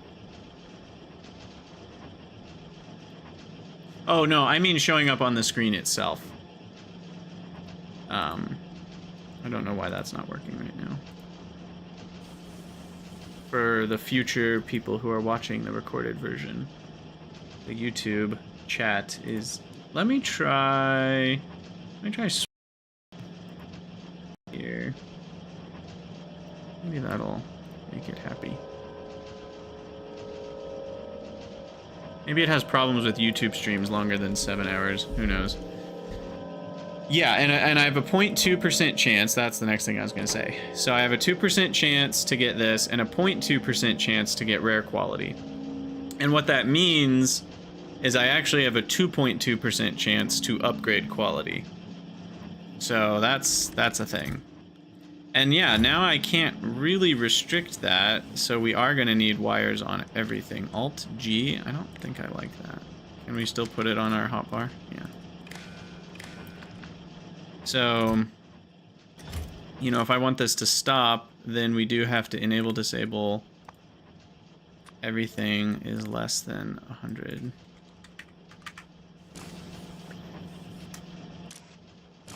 So eventually we'll get some uncommons, but... What's the recipe for tier 2? So... Tier 2 quality module. I need space science for it. And it's the same recipe as other modules. It's 5 red, 5 blue, and 4 of the regulars. And that gives you a 2% quality boost. It's also a speed hit, 5%, negative 5% speed. Oh, these are also a speed hit. I didn't even notice that. Look at that, minus 10% speed. Okay, so yeah, I don't know why Caster Labs is having a fit. It says it's connected to YouTube. And it even said connected to YouTube chat successfully. And yet, it isn't. Why do you lie? Why do you lie to us, Caster Labs? Try restarting it one more time just because we can.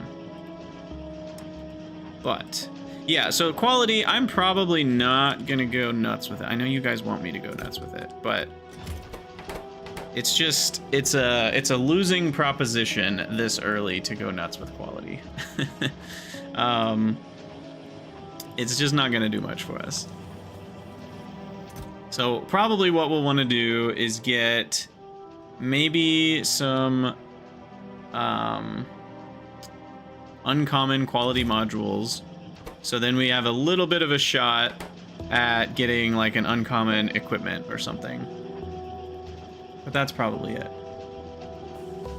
No quality only challenge. Yeah, so this could be where you go on a very interesting tangent, which I'm sure someone like Michael Hendricks or Troopin or Dosh Doshington will do something like this at some point, where at this point, you only are allowed to use things that are of rare quality until you unlock things that are, until you unlock epic quality, and from then on you're only allowed to use epic quality. It would be horrible. Absolutely horrible. We're not going to do it. Okay, it says it connected to YouTube chat successfully again. Is it lying to me again? Probably. I feel like it's just dead forever now. But Twitch chat is working. Why is YouTube chat not working? It's super weird. Super duper weird. It was working fine, and now it is not. I'm gonna pause the recording for a minute. Okay. Why is this not working? It even has a link. I was looking to my very stream. It says it's connected to this chat.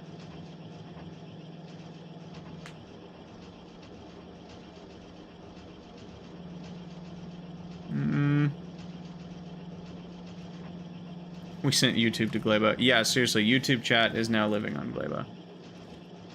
Why is it not working? I don't even have ideas. I guess I could disconnect YouTube and reconnect it. Let's try that. That's my next idea. Because like it was working fine. Nothing's changed. Nothing's changed at all. Guess it could be OBS, but the URL of that hasn't changed either. And the YouTube and Twitch chat one are basically the same, so it'd be weird for one to break on OBS and not the other. It has no serious disadvantages. Yes and no. It does reduce speed. So you could argue that's a serious disadvantage. I think.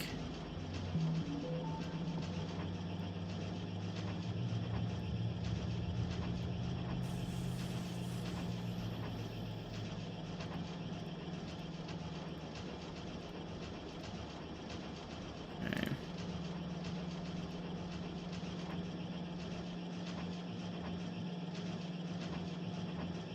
Well, yeah, and having to filter them everywhere is a serious disadvantage as well. I still haven't gotten one. We did it! We did it!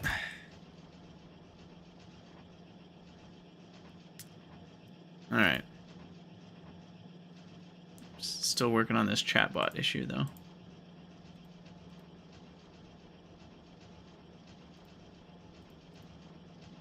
Signed in.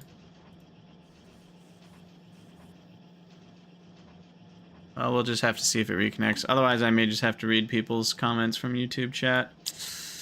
For now, I can't think of anything else I can try. I've restarted the app and I've signed out and signed in of YouTube. What else can I do? What else can I do? Alright, we're back. I don't know if the chat's fixed or not, but we got our first uncommon quality module. Da, da, da, da, da, da. And yeah, look at this. Look at that. I mean, 1.3%. Guys, come on. We won the game. We can't lose now. We can't lose. So now we take that and we put it in here. And now instead of a 2% chance, we have a 2.3% chance. Oh my goodness. It's amazing. Absolutely amazing. This is gonna be a slow process to start. Yep, we gambling now. We gambling. So I'm just gonna let those keep running. gosh, and the chance to get a rare is even lower. So the best way to do this, obviously, would be to just use quality modules in the circuit making so that we get some uncommon and rares as we're making circuits, and then we can make uncommon modules directly from having uncommon circuits. Technically, at the end of the day, it's the same chance, but then when you're making your uncommon modules, you have a chance to upgrade those to rare, and so, you know, it's a lot better. But anyway, yeah, the chatbot still seems to be taking its sweet time figuring crap out. I don't know if it'll work at this point. It gave up 7 hours into the stream, apparently, for YouTube. Twitch is working fine. Hey, we got another one. Look at that. I mean, we're just rolling in the uncommon quality modules now. Can't stop me. 2.6%. Come on. That's like basically 3%, which is basically 5%, which is basically 10%. I mean, it's like we're like 20% quality right there. Boom. I kid. All right, so why don't we work our way towards bots now? Where are they? I guess I'll just find them via the search. Construction robots. All right, so we need lubricants, electric engines, flying robot frames, batteries. Yeah. Okay, that's all familiar stuff. We could set up an alert. Yes, that's true. Tell us.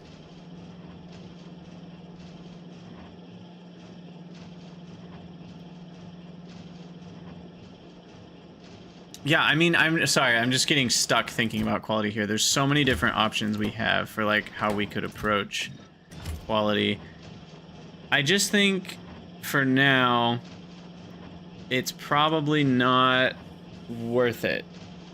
Like, these are such small numbers.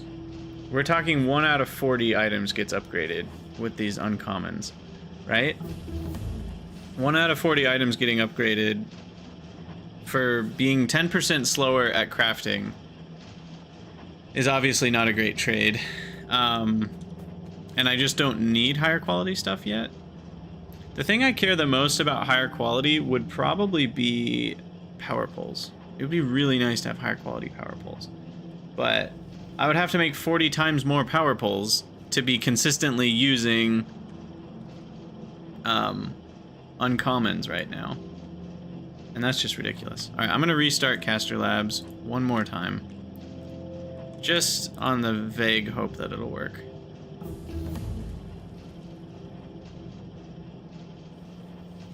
Yes, I could put quality into the machines that make the resources that make the power poles.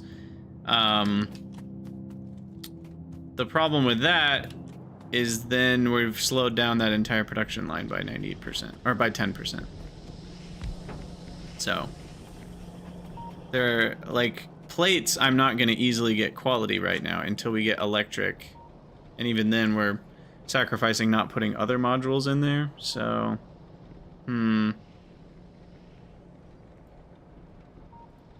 Hey Arthur, how's it going? This is the DLC for Factorio. I really am trying to get this YouTube chatbot to work, so I think I'm gonna pause the recording until we iron that out again, because I don't want future episodes to be like 30 minutes of me messing with Twitch chat. Not the best content. So I'll pause and I will be right back. Alright, Caster Labs. What is your deal? How do I fix you? It claims it's working. Maybe it is an OBS thing. Maybe OBS got the URL jacked up and it is working.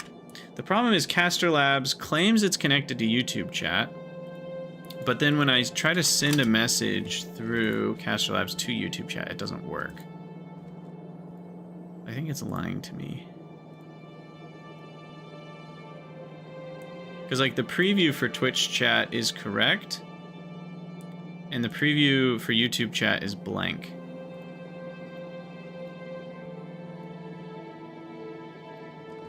So something's off.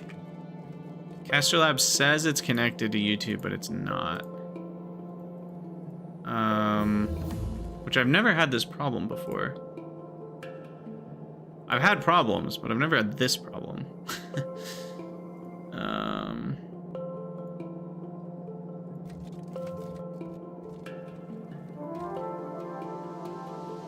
Connected. Chat connected. It says it's connected to YouTube chat successfully.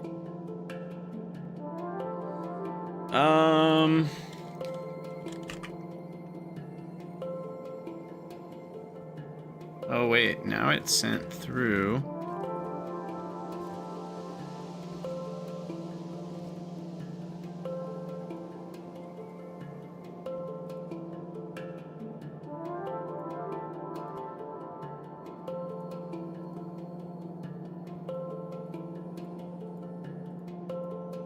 Come on, man. What's your issue?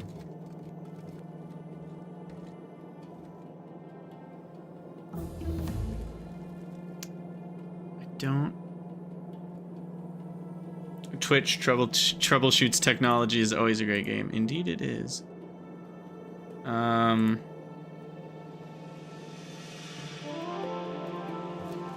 Yeah, for whatever reason, these chat widgets are not seeing the YouTube platform comments now. Are we restarting the stream? No, I don't think so.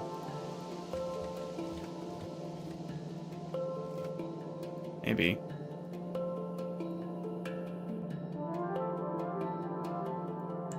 Let me see if there's something on the Caster Labs Discord. Let's see. It's a good chance for me to not talk constantly, too.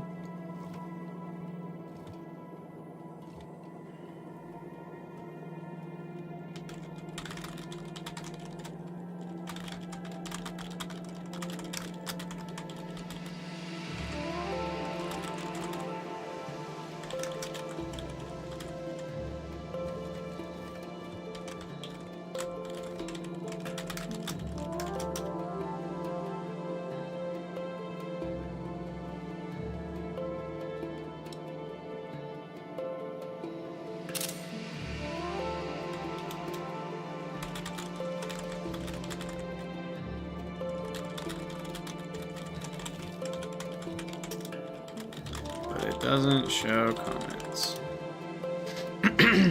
X plus 1 over, oh god, derivatives? No. I ain't doing calculus.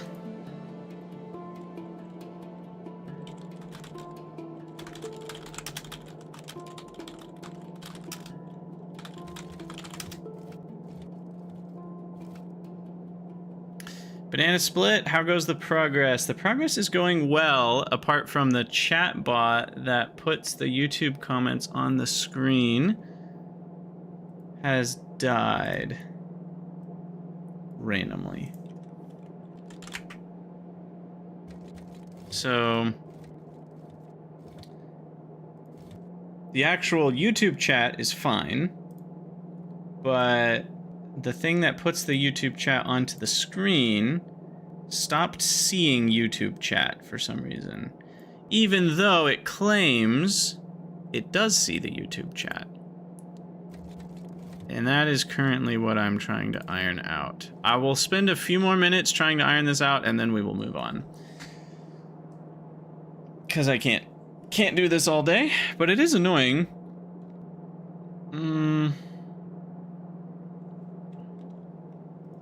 And I don't really have any concept of why it stopped. It says it's connected. I tried disconnecting the account and reconnecting it, and that didn't work. The stream is public. And the worst part is it says it's connected to the stream, and I can even send messages through the app to YouTube chat. But it's not seeing the YouTube chat. It's so weird.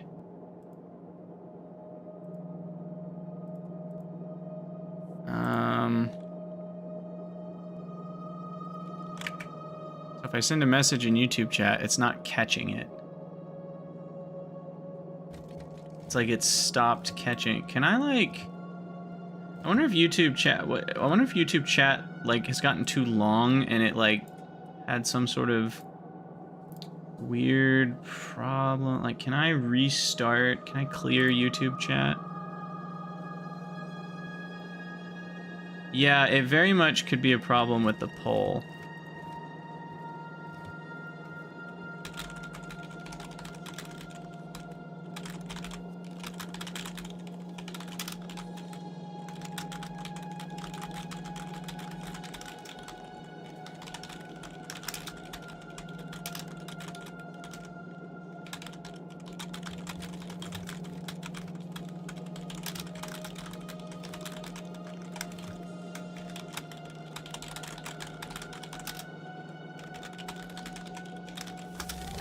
Alright, well, I'm certainly reporting these things.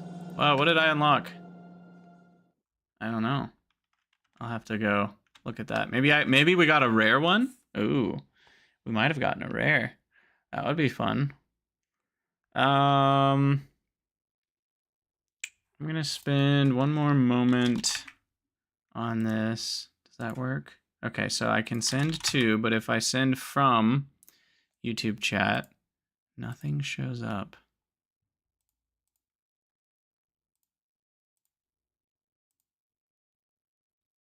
So weird.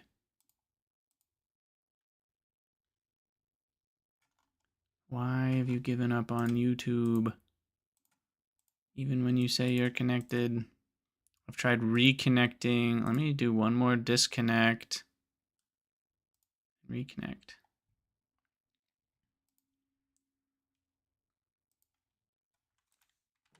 Here, we'll keep the music going here. Wait, doesn't the music keep going on the technology screen? Oh, I guess there's no music playing right now. All right, are you gonna work? Or are you done working? Caster Labs. Probably done working.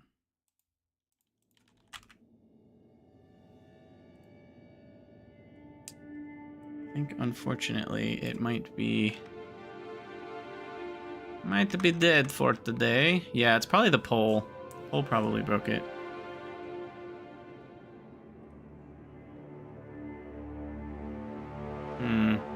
Well, I reported it on the Caster Labs Discord. Maybe it'll magically start working again. That is frustrating, because when you're multi-streaming, having to try to... like, people being able to see both chats is kind of important. So that it's not this totally disconnected experience, but I don't think there's a way I can fix this right now. The option would be to restart the entire stream, but I really don't want to break it into 2 VODs on YouTube. So I'm just gonna keep going. The show must go on, and go on we shall. I'm actually not using Streamlabs. I'm using something called Caster Labs Caffeinated. I haven't found anything that's not jank in some ways. But yeah, I won't worry about it too much, Pankow. It's just kind of annoying that people who are watching the future recorded version won't be able to see the comments. And right now, people on Twitch won't be able to see the comments from the people on YouTube. But the people on YouTube can see the comments on Twitch. Right? Twitch is working? Yeah, Twitch is still working.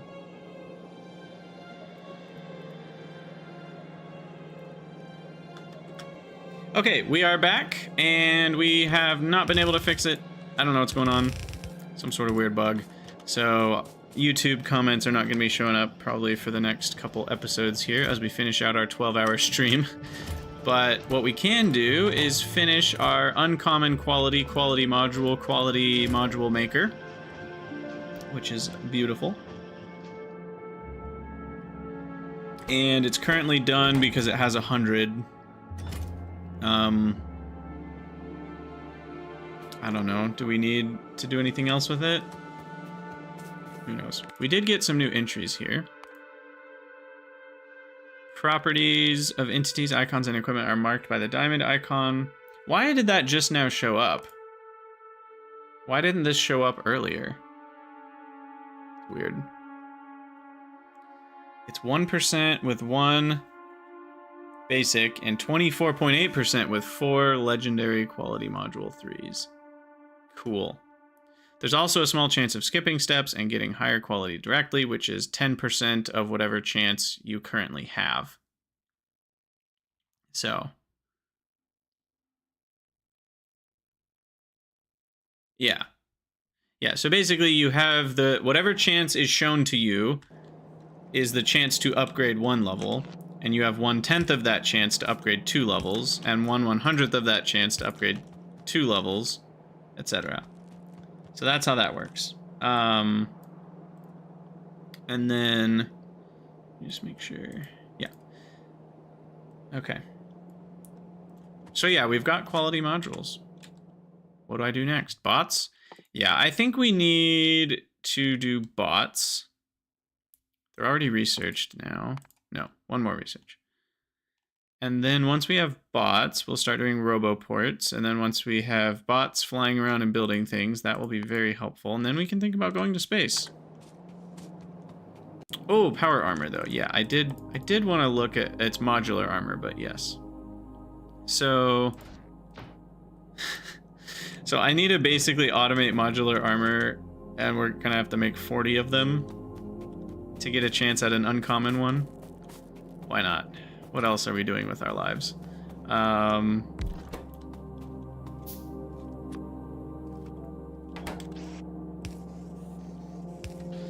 Probably the better way to do something like this is, but again, the problem is the steel plates. We can't easily do quality. The red chips, we could do quality on these and siphon off uncommon red chips, right? Like we can do this and siphon off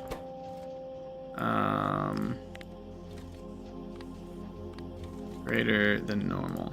So anything greater than normal goes over there. And then we can chuck some of our special quality modules into a few of these guys. And we'll eventually get some uncommon red chips by doing that. So that's the thing. And then the problem though is steel. The only way I can get uncommon steel is if I do electric furnaces,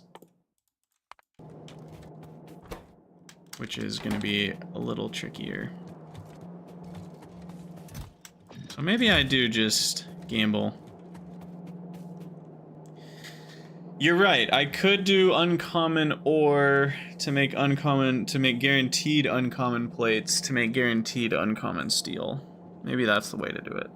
Oh my gosh, I hate this. Why is this in our game? This is terrible and amazing at the same time. Why are there no red circuits here? Oh, I literally am. It's not gonna work that way.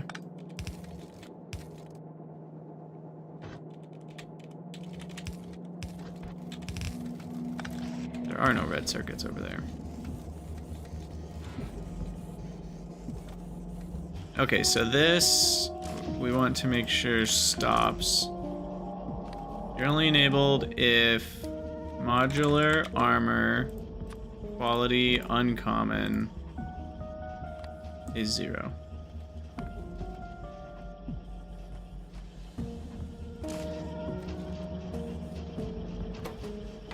So yeah, now we're just gambling. We got a 2% chance. So now we've got our gotcha game. Am I actually gonna make 50 modular armor? Maybe, Aelor, why not? Why not? We would need, I mean, I guess this is more wasteful. Because if you fail to upgrade a red chip, the ones that fail to upgrade are still useful. So, yeah, maybe we'll need 200 modular armor. Who knows? Only time will tell. I haven't even gotten a single uncommon red chip yet. Our biters turned on. Yes, they are. Hey, the YouTube chat's back. Look. Look, it's working. Lo and behold. For YouTube has spoken, and now YouTube is here. Cool. Alright, well, I don't know what was up with that, but whatever. Alright, so we need to do a lot of I need task list. That's the mod I'm feeling the lack of right now, is not having task list. So I would like to revamp our oil processing real quick. Certainly gonna need to redo some of these connections. So these two go together.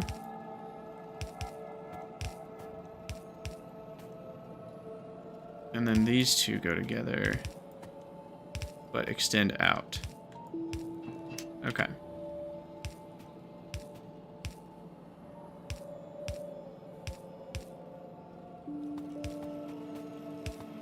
So it's pretty similar to what it was before. But yeah, it's just so much nicer now.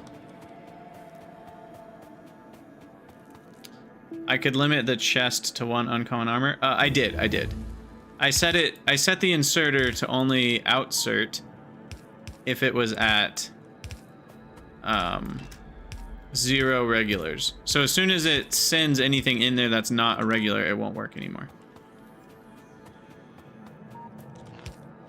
Okay, so water we just need to bring over from this setup over here.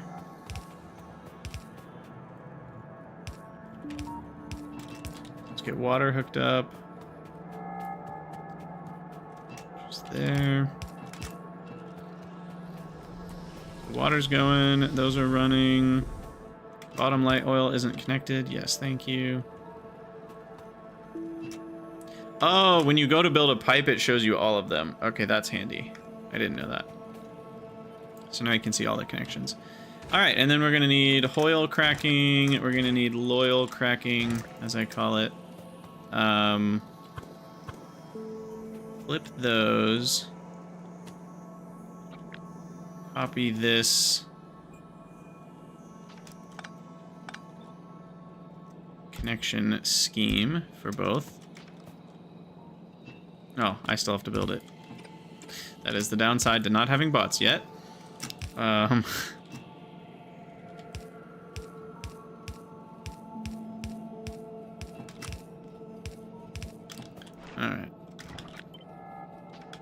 Copy those two.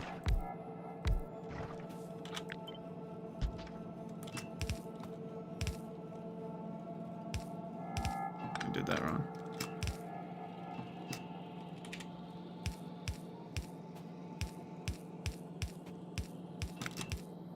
Alright. These new ghosts are so much easier to see. That part is very nice.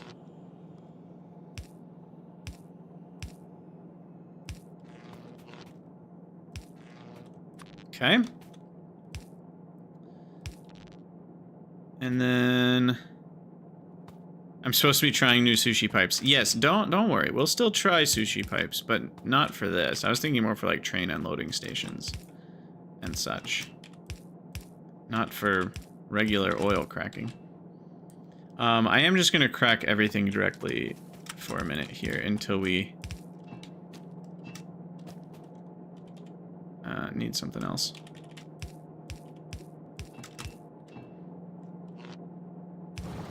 Okay.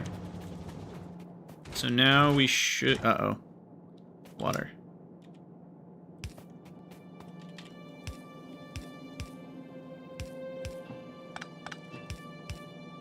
There we go. Oh, and then loyal needs to go over here. Get hooked up to this loyal. I missed. No, I didn't miss. I just didn't connect it. There we go. Okay, why are we not running? I'm out of crude? Oh, I didn't reconnect the crude. How rude of me.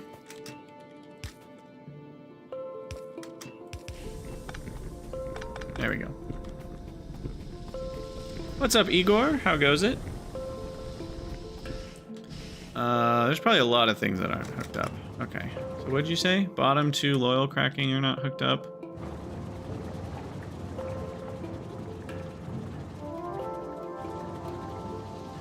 Not?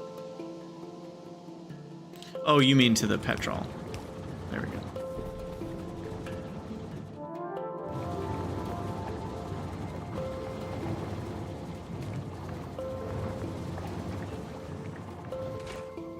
Cool.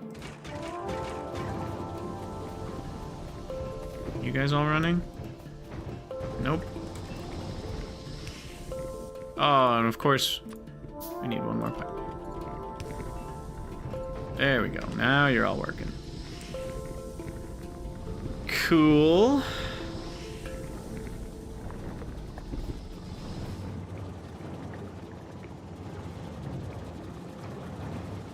Yeah, the DLC is insane, and I love it. I love it. All right, how's our modular armor farm going? Anything? No hits yet? No bites? We're at 3.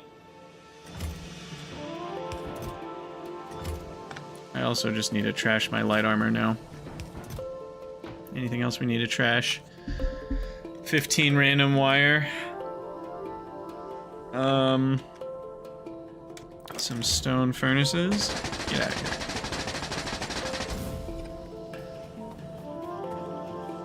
Come on, baby. Be the one, be the one, be the one. 2%.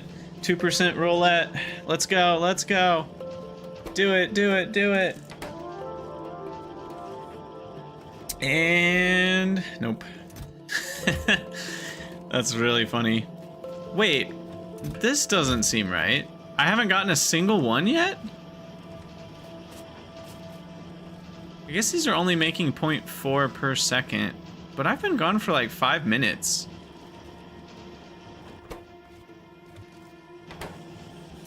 And we haven't gotten a single uncommon red chip. Yeah, and all time, the only uncommons I've made is 4 uncommon modules. Okay, interesting. Unlucky indeed. I could do the math on how unlucky, but I won't. All right, so plastic, we're actually getting the amount we wanted now, I think. Maybe. Yeah, I'm getting 40 petroleum a second just from those. I guess I need 80. No, I don't need 80. I'm not using all of it. Okay, we're fine. We're fine. All right, moving on to bots, because that's the actual thing we wanted to work on next. Let me just make sure these are all running. We do have enough power. These are all functioning. Okay. Yeah, I mean, what's not to love about something that's just wasting our resources for a tiny marginal gain? Like, isn't that just great? Isn't that just amazing? I think it's wonderful. I am actually going to need more chests here. So we'll connect the two.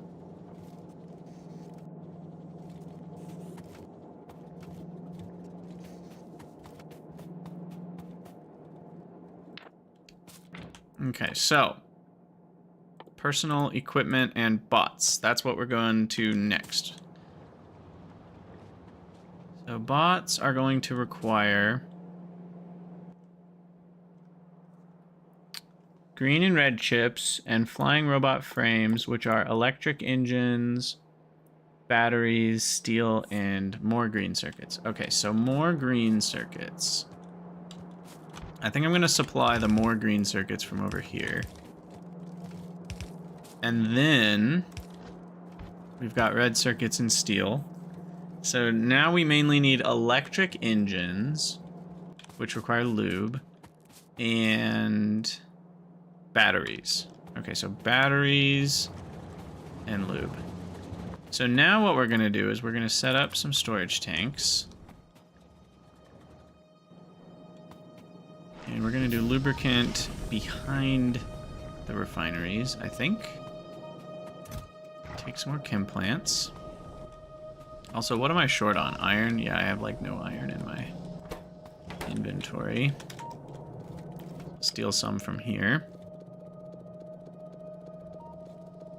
Time to buffer quality ore for the next important project. Yeah, I'm not too worried about the cost here. Maybe I should be, just because it's fun. We're doing it because it's fun. I certainly would be better off just working on quality red chips for a while until we have enough, and then working on quality steel. Because I need how many? I need 30. Oh my god! We got a rare circuit? Whoa! What are we gonna do with it? Seriously though, that's 1 out of 500. It's a pretty good chance. We just won the lottery with that one.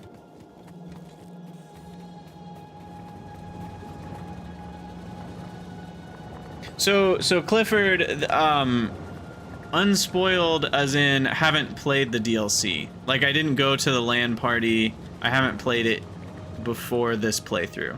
So most of the streamers who are making content are people that either went to the LAN party or got access around that same time and have been playing since then. So there's different levels of Unspoiled. I'm not zero spoiled, like have avoided all FFFs and chat about the game, but I'm unspoiled in the sense that I haven't played the game, which a lot of the people who are playing this week have played the game. So I figured that was the thing to differentiate on.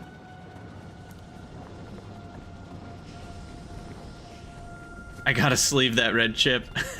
Rare red chip unboxing video. Oh man. That's funny. Alright, so lubricant. Wait, what? You can't make... Okay, yeah, you can't make uncommon. Lubricant has no item ingredients, therefore does not support quality.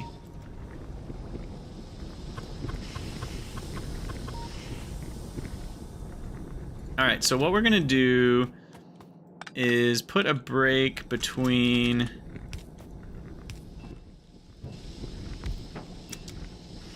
these two.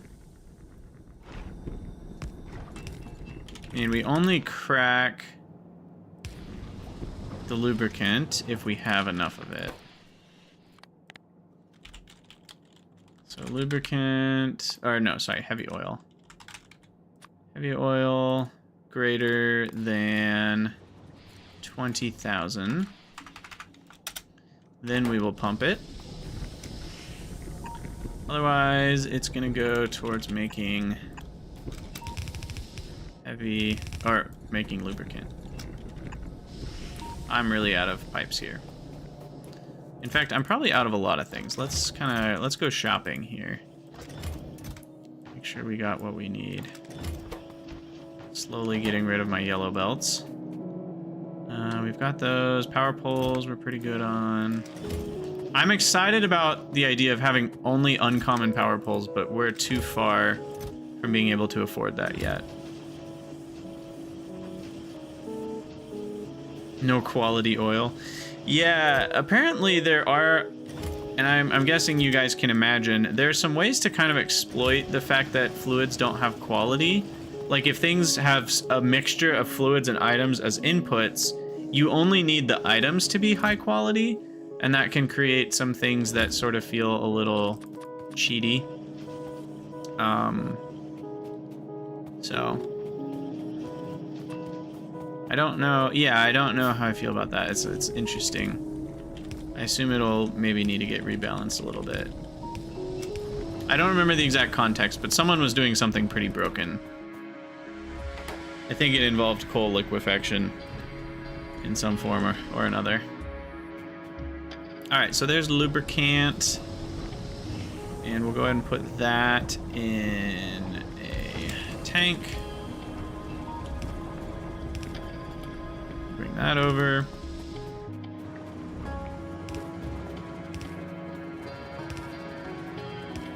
So there's lubricant. We can make electric engines over here.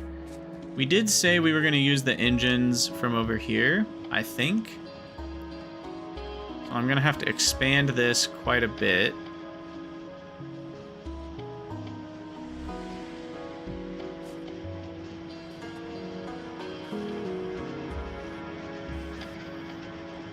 Oh, and someone was asking earlier about quality science. The way quality science works is it's a multiplier to like how much it's worth in the lab.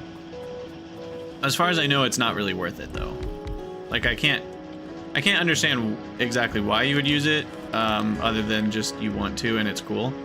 Because I think uncommon, it's not like it's even worth double, I don't think, at uncommon. Even though you spent, you know, way more resources to make it. Obviously, if you're like mining and you're only using uncommon ore anyway, then sure, why not? Like, it's just free value, it's free real estate. But yeah, could be UPS reasons for late game too. I would guess though your UPS is going to be worse if you're making uncommon packs than common packs. That's what I'm kind of uncertain about. So, all right, so there's a lot more engines. 4 more. Now I've got 18 running, and I only need 10 right there. So that gives me leeway for 10 electric engine makers. Because I think the electric and regulars make at the same rate. Yeah? Yes. So we'll split off engines here. And we'll bring that down as like an extra thing. Also, you guys are right. You mentioned alarms. I do need an alarm. We need the full blaring volume to tell us when we have accomplished our goal. So modular armor.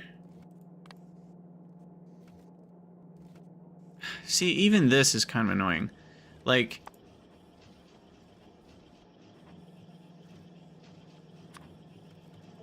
how do I...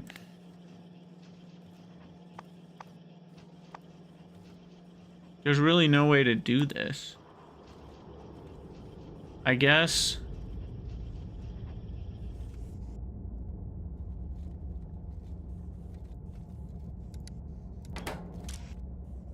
Also... Okay, that's ignoring rare. If I get a rare one, it's gonna keep going, which is gonna be hilarious. But like, I actually need 2 alarms here.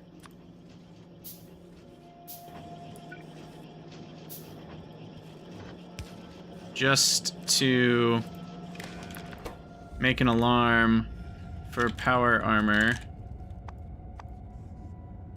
No, it's modular armor. Because I need an alarm for uncommon, volume, global alert, global. I like how global, I like how it says global instead of like universal or something, because global implies globe, which implies planet, which implies surface. So that feels really weird. Can I do number of common less than number of inequality? Ooh, smart. Smart. That'll work. That'll work. Wait. What? Why do these have quality settings? What the hell? I'm confused now. Is that reading properly? What? We need to do some testing here. Decider, combinator. What? Like, is that an actual item? Why would I be able to select uncommon quality, normal quality? What is going on here? So here, let's just like add a condition, or no, we just need the one condition. So does it consider that to be equal to 0? It does. Does it consider that to be greater than 0? No. Normal quality, normal. It does not consider... So I don't know what this is. That's not an actual thing that you can use. I thought it was. This is more just a random icon. I don't think that actually does anything. Because it's not showing normal is greater than 0.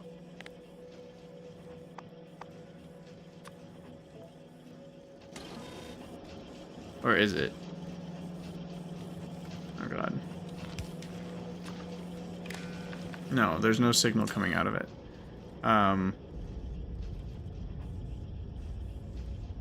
So this is just a symbol for usage. This is not an actual, which is confusing because these are actual things. Although those are only, I don't know. So is there no way to do this then? You can't actually read the number of common ingredients in a network? I assume that's what this would be, but you can't. I've got the output as nothing. No, it's the input count as it outputs the upgrade planar signal. And it's connected to this power pole. And it's not showing anything.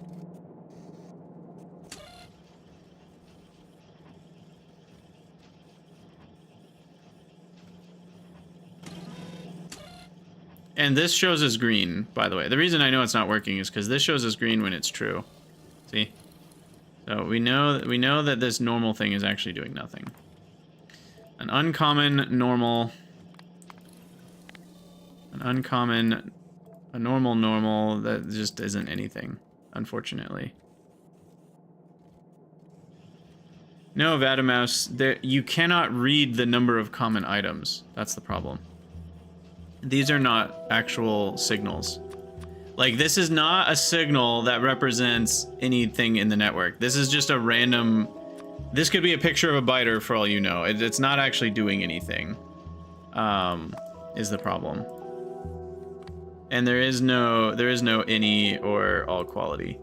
So what we have to do is we have to have an OR symbol here, and we actually just have to select modular armor. I can't, there's no other way to do this. And we have to do the rare and the regular, or the rare and the uncommon. And then if that, then we can output,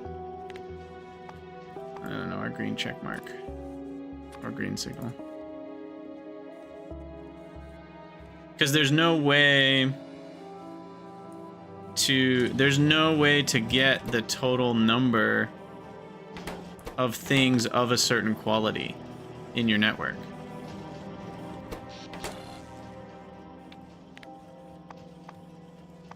Because you can do everything or anything or each. Like, those things are still a thing, but those don't have quality selections. And these don't mean anything. I keep thinking these would do something, but they don't. So yeah, you can only look at specific items. Oh, you're right. That's important. Greater than 0.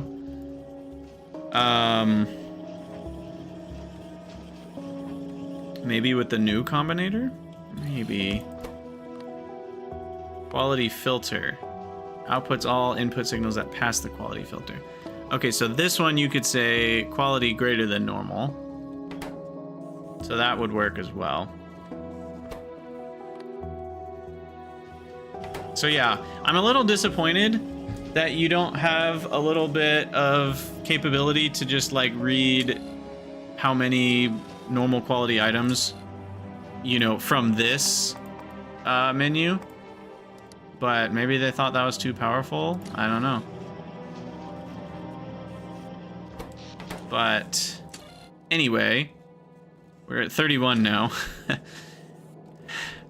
we haven't got our hit yet. What's the distribution, folks? What's my expected? I know the expected number is 50. Sorry, I already know that. But more like there's a Poisson distribution or something. So like, when am I 90% to hit? How many do I have to roll before I'm 90% to hit? So this just needs to say if the green signal is... I like how we've just been setting up an alarm for 20 minutes. And we'll say the normal quality green signal. Not that uncommon green signal. No. The normal quality green signal is greater than 0. Oh god. This is going to cause such chaos.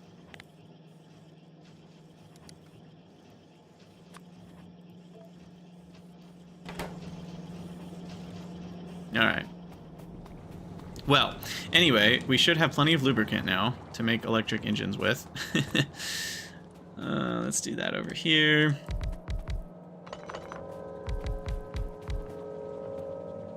Let's do 8. And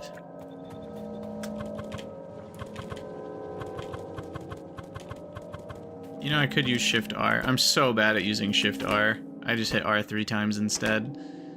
I don't think I'll ever be able to undo that habit, to be honest. And then we'll just connect up everything. We've got ourselves some long inserters. Oh gosh. There's no squeak through, so I actually have to go around the whole thing like a barbarian. And then this will be... Did we bring the engines over already? Thought we did. Did I not? Did I not? Ah, they're over here. Okay. Oh yeah, I got distracted with the alarm making. Because I checked, now the expected value is still 50 more. Damn it. I shouldn't have checked. It's like Schrodinger's cat. Or no, quantum. It's quantum something. The state of checking it changes the actual result.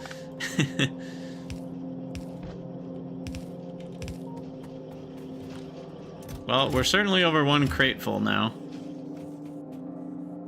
I'm at 36 and still counting. But what that means, it's very easy to think there's a 50% chance to have one after 34. Okay. Yeah, and that's I was about to say that. That's what's weird. The expected number of rolls to win is going to be, it's actually less because there's a 2% chance for the upgrade. There's also a 0.2% chance for the rare. So it's not a 98% chance to fail. It's a 97.7778 or whatever, however that works.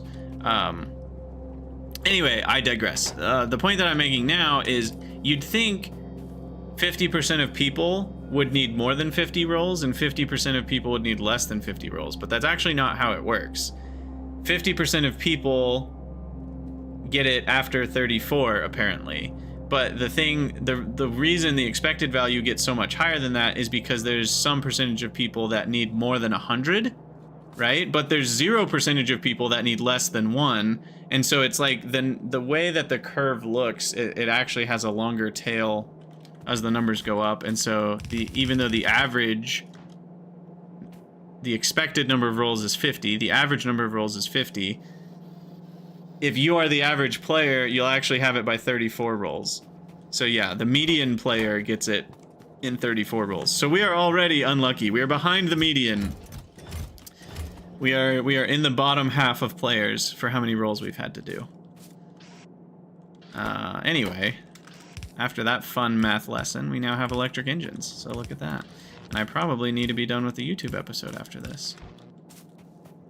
We did get that blue-red chip. Oh god. Did you hear what I just said? We got that blue-red chip. Why are the qualities also colors? I need to say rare. Using the word blue to describe rare quality is, I think, a bad idea. We already have too many other things colors are describing. And no, that doesn't mean we got a purple chip, if you're curious.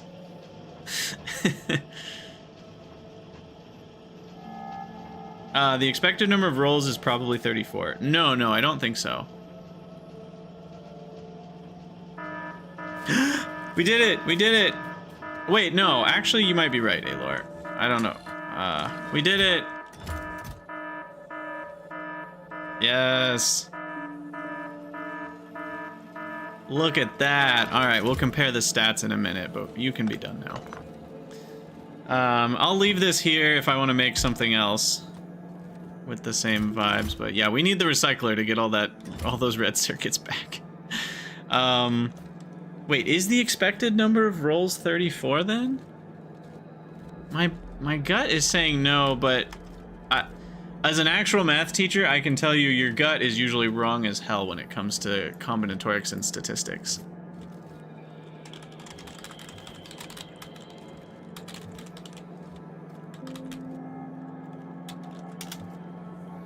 Expected number of rolls to succeed.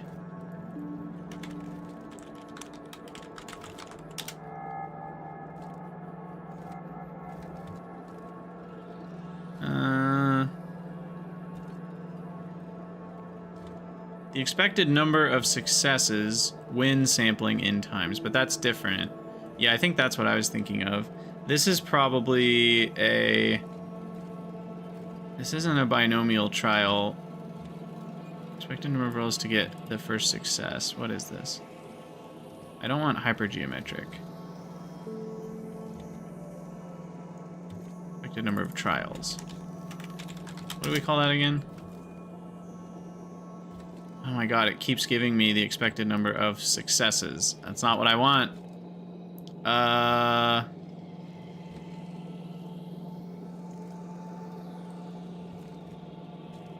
Geometric. No one... Is it just X over P? Okay. Still not helping me.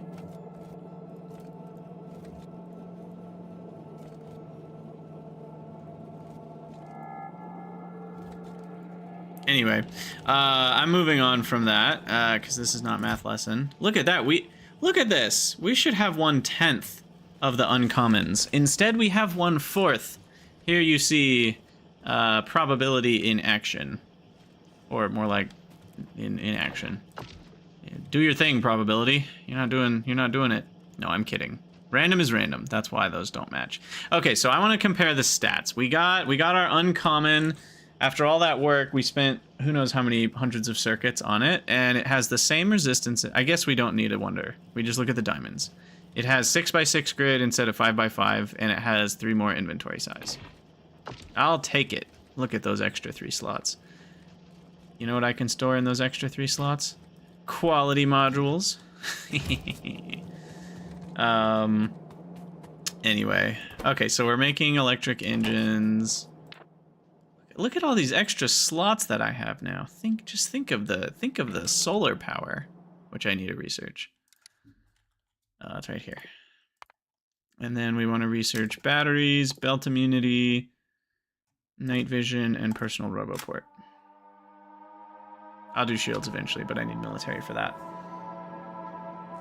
Yeah, 3 inventory size is great. On top of having extra slots, I'll take it.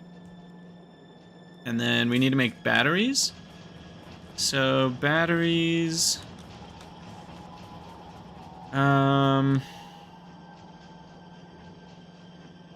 First we need sulfuric acid, which I'll probably do right here. Do I have iron nearby? I have iron back there. Honestly, there's enough space here for some sulfuric acid.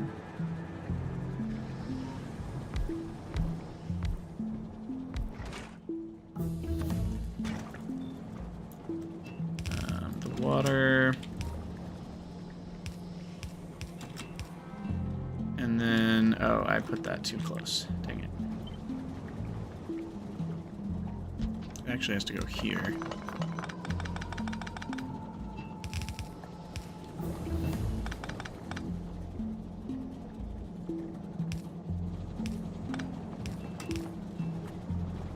And then grab the iron.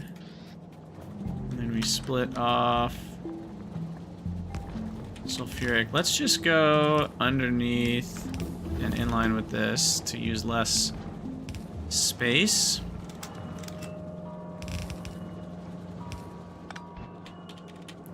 And this has to go way out here. Because again, you gotta use long inserters. Alright, so there's sulfuric acid. Yeah, I was thinking of a geometric distribution. So what's the expected value of a geometric distribution?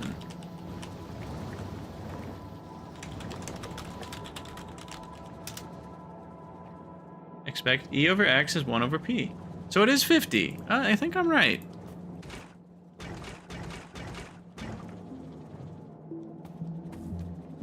Is it impossible to get quality sulfur? No.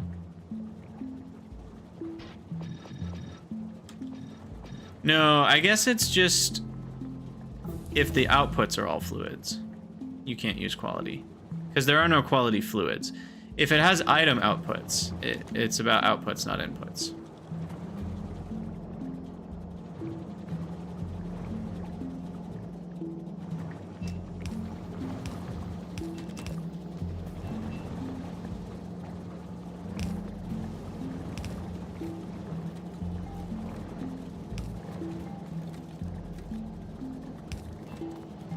So yeah, I don't think the 34 was correct then. Or was it? No, can't decide. If the expected number is 50,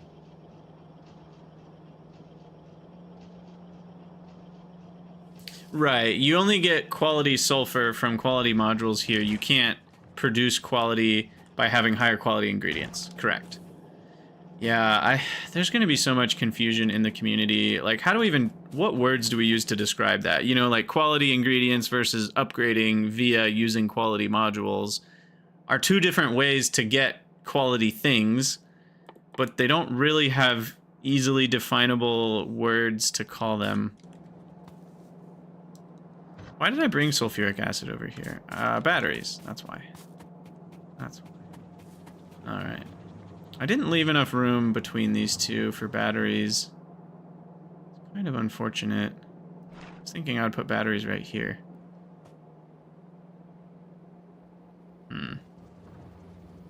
I think I would like to rebuild it. Which is annoying at this point, but I'll do it. Because I really want batteries right here.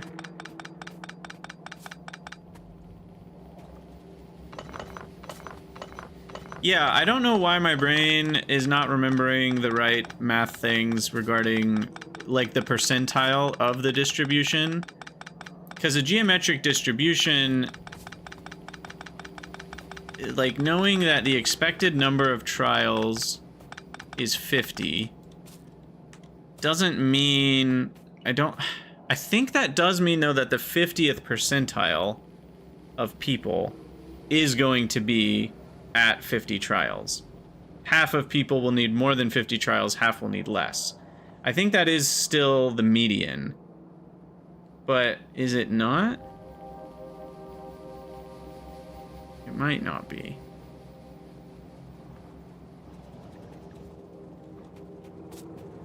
It certainly is not a bell curve. It's not like an even distribution, because we talked about, obviously, you could need 150 rolls. There's no way to need negative 50 rolls. So it's not like it's balanced around 50, but it certainly has an expected value of 50 rolls. Whether that means you're in the 50th percentile if you get exactly 50 rolls, I'm not sure. I'll have to look that up at some point. Alright, so let's get that sulfuric over here.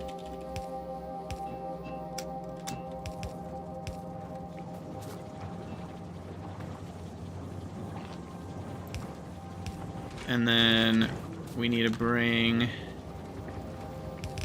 iron and copper on a belt. So that's going to be right here.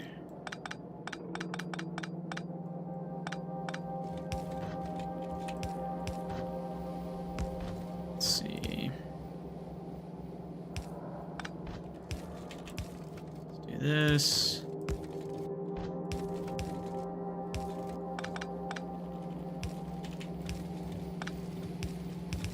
There we go. Okay.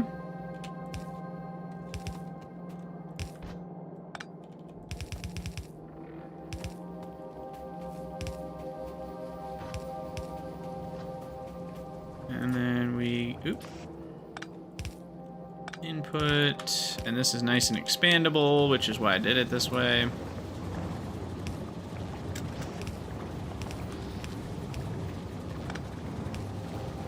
Batteries.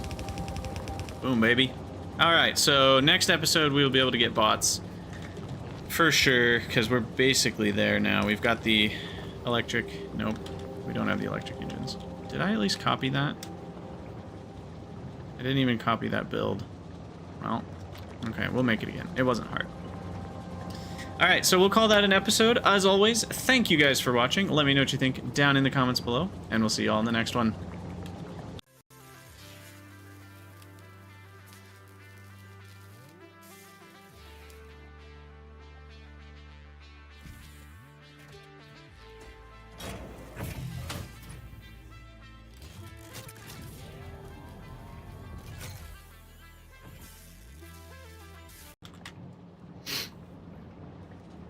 All right. So yeah, okay. Sorry, let me Google the expected value thing. So what's going on here? So the mean is 1 over p, but the cumulative distribution function is what we want, and that is the probability you're greater than k is 1 minus p to the power of k. So yeah, it is. So you're right. Yeah, because basically you take, let's just say it's 98%, though it's not actually 98%. You saw Riff's reply to your comment on your stream as if it was on YouTube, but it didn't show up on YouTube chat. YouTube is drunk. It can go pound sand down whatever rat holes it wants to. Is it not showing up anymore, or is it still showing up?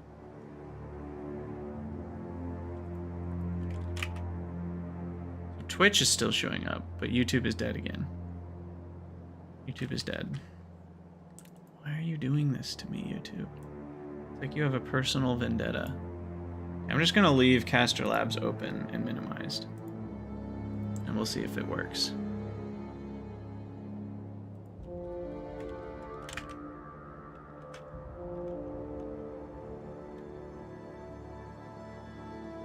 Is it not?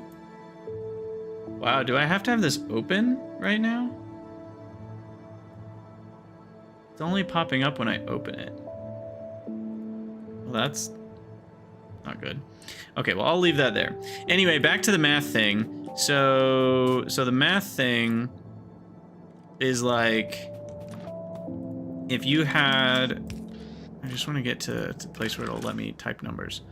Here. So like right here, the chance that you get it on the first roll is 2%, right? So 2% of people, and we're ignoring the rare and above qualities, 2% of people are at one roll. So you're in the 98th percentile of winners, basically, if you get it in one roll, right? And then you can calculate how many people get it on the second roll, because it's 2% of the 98% who failed. So yeah, Alor was right when you ended up. Oh, I'm blocking my own math. Oh no, get out of here, Krydax. So Alor was right when we were talking about 98% is the number of failures, basically, to the power of the number of failures. So to the 0.98 to the 34 is, oh, it doesn't do. We'll do times 100 is 50. So that means 50% of people will have already gotten it by then. That's your chance to fail that far, is another way to think about it, is 50%. So there you go.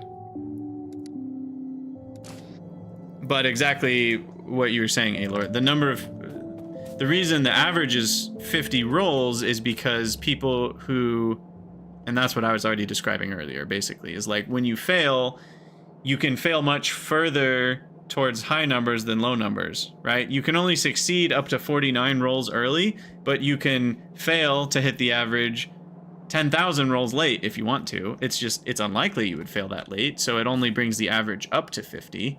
It does, the average isn't infinity, but technically there's an infinitely small chance you have to roll infinite times to win. RNG is certainly a cruel mistress, and I need to take a quick little break, and then we'll get back to actually doing factory things. I think chat is finally figured out. Let's test it again.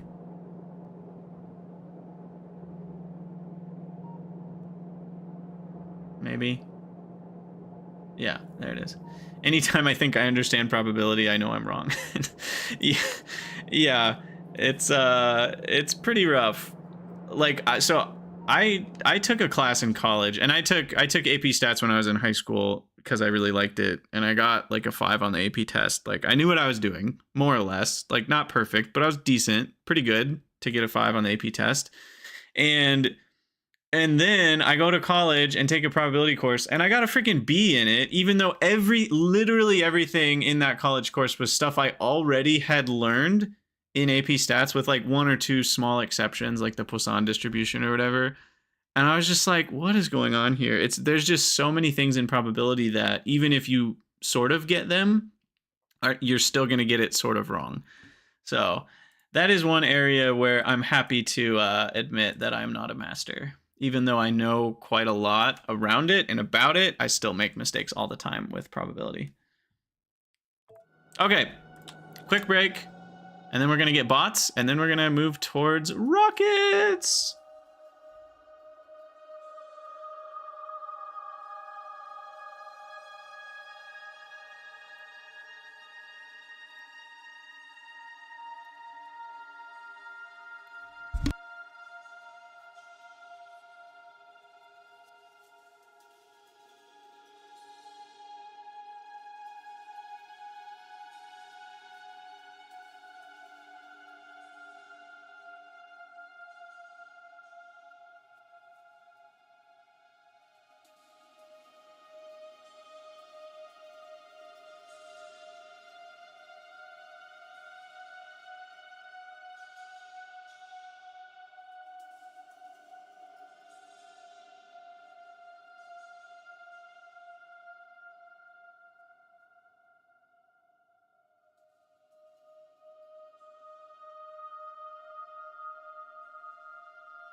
All right, let's do this. Got some delicious, crispy cherry cola.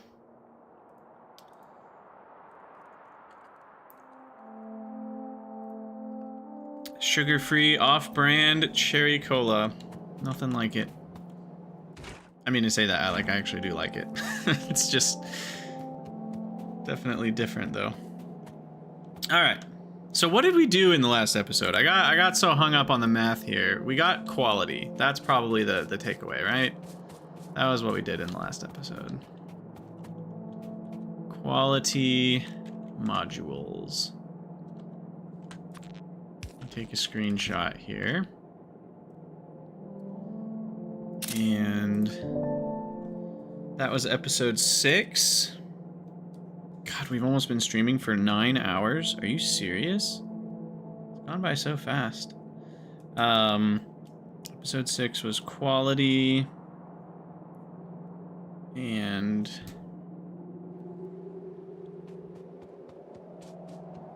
what else did we do? Some oil stuff, some modular armor stuff. Surely quality isn't all we did for an hour straight. Didn't I do something with the factory? Maybe not. I don't know. I mean, I know I redid the oil. At least.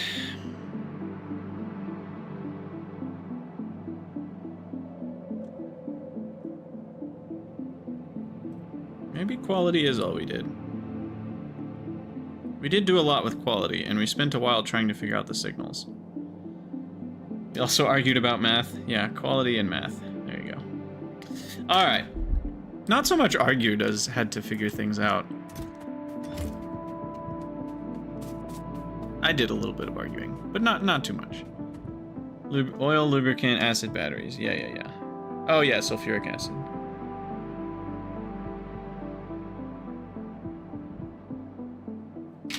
Okay. Hello everyone, Krydax here, and welcome back to our glorious space age run where we started fresh and we are slowly working our way towards space itself. We now have sulfuric acid and batteries, which means robots are just around the corner. One thing I need to do before robots, though, is get those electric engines back. We tore it down so we had room for our little, whatever you call this. And I'm going to leave room for beacons there. And so now we can get our engines and circuits. And yeah, in the last episode, the main thing we did was get quality going. So now I have this uncommon modular armor with extra inventory space. Super neat. I really like the quality mechanics so far. We haven't done like a ton with it, but I've definitely enjoyed what we've gotten to do. Okay, so then I'm gonna go ahead and place these guys again. I think that's 8.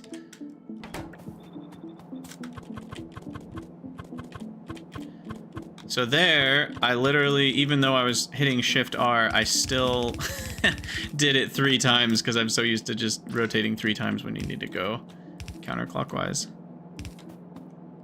which is really funny.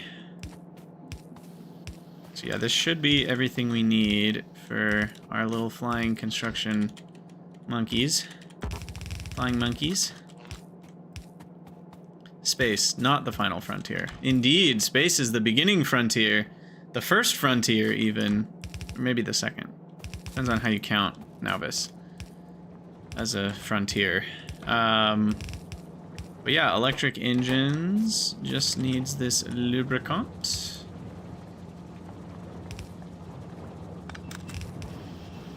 And there you have it.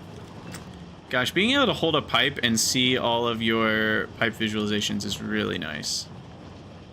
I really like that. Toggle personal roboport. I probably should have that button here. And now we need to start crafting. Oh, man. I need to craft solar panels. Alright, well. Now we get to set up the solar panel mess. I always think I need glass for these, but that's modded. We just need circuits, steel, and copper. Which is all kind of right here. So maybe, I don't know. Focus on one thing at a time. Bots first. Bots first. So flying robot frames need 4 things.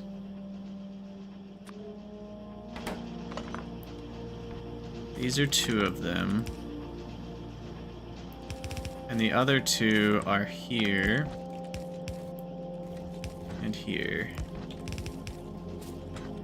And I'll split that off, but then we'll do steel there. So that way we kind of have both options. I might need the red circuit. I do need the red circuits for bots soon. Now, if I'm going to put beacons here, these should be here. Otherwise, I won't be able to utilize them. The beacons. No, sorry. These need to be out 1 more tile.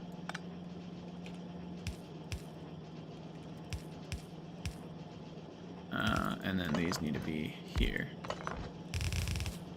And then the beacons will go here someday. I think 6 is enough for flying robot frames. Although we use those for science, so maybe I'll just put 8 here for now and we'll call it a day. But then we're gonna have to use uncommon techniques. See, with Bob's adjustable inserters, I would just be like, boom, boom, boom, boom, turn that 90 degrees, and we're happy. But here, that doesn't work so well. So what we actually have to do is... I don't even know. How do you do this? Wait a second. I thought I had a solution, and now I'm not so sure. Because you can do this. And that gets you those two, but then we don't get the other ones.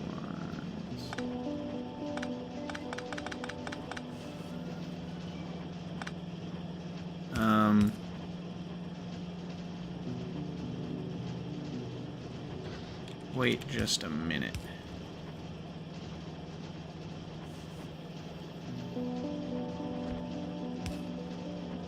How do we do this? Can you? Is this solvable without belt weaving? I'm not a dirty belt weaver and I never will be. You can't make me. Apologies to those of you who are dirty belt weavers. May God rest your soul. Is there a way to solve this without belt weaving in vanilla? Without having angled inserters? It feels like there should be. Oh, there is. Wait, no. I was about to say there is, but this isn't it. I just did that. That doesn't work.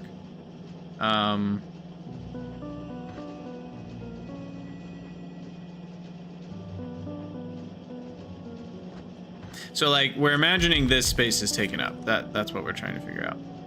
Because beacons only have a range of... basically a gap range of 2.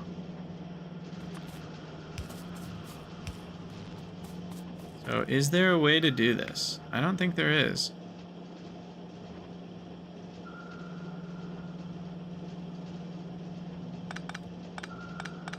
Yeah, I think what we'll do is we'll input on the other side. We'll just assume one side of beacons rather than 2.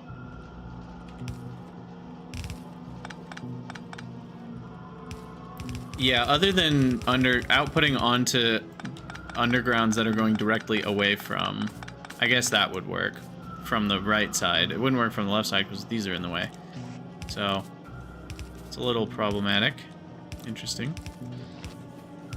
I forgot belts in vanilla were so limited. Or I should say inserters. The belts are fine. Also, having buildings that are only 3x3, in Pyanodons, the buildings are so long, you have plenty of space to wiggle your belts in and around each other, and everything works out fine. But not so much when the buildings are only 3x3. Who knew I'd be complaining my buildings were so small? Oh, man.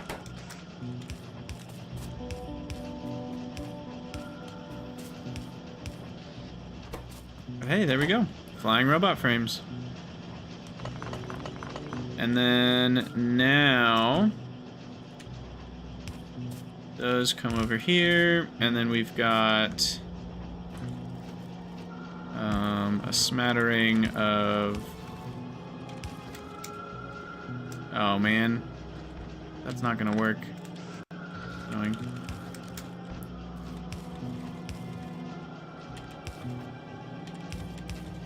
Smattering of green and red chips here to make the final product,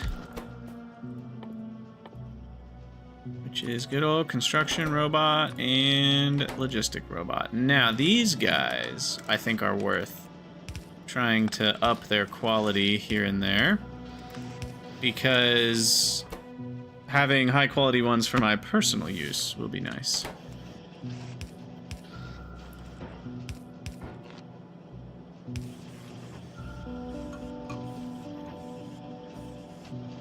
Yeah, you could separate the machines to give you more space, that's true. But then the point of having beacons is also lessened. Exactly. Alright. So I think that's all we need. It would be good to get rid of some of these things that I accumulated over time, though I don't want all 200 gone. Engines, let's get rid of those. Robot frames, get rid of those. Okay, so there you go. Construction robots are a go. We'll let that build up to a lot. Oh, we already got an uncommon Lodgebot. All right, let's see what they get. They get twice the capacity? Ooh, fancy. Sorry, not carrying capacity, energy capacity. So there you go. So they can fly twice as far before they have to go charge, which is quite nice. And that ends up making them much more effective in total. Sweet. Okay, so we'll take some bots, and now I need to work on these things. Personal roboport. So the robot limit and the recharge rate go up with quality for roboports. I'll need a belt immunity. I guess the max consumption goes down with belt immunity. I guess it couldn't do much more than that. You know what should change with night vision is the dimensions. Higher quality night vision should be smaller in your inventory. That's what I think anyway. All right, so now let's get solar panels automated.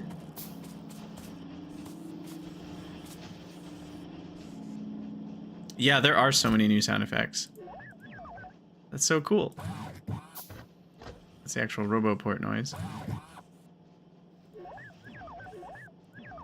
Oh, they're cute. I like their noises. It's fun. All right, so solar panels. Solar panels. What was it again? Green circuits, copper, and steel. We're probably gonna run out of copper. But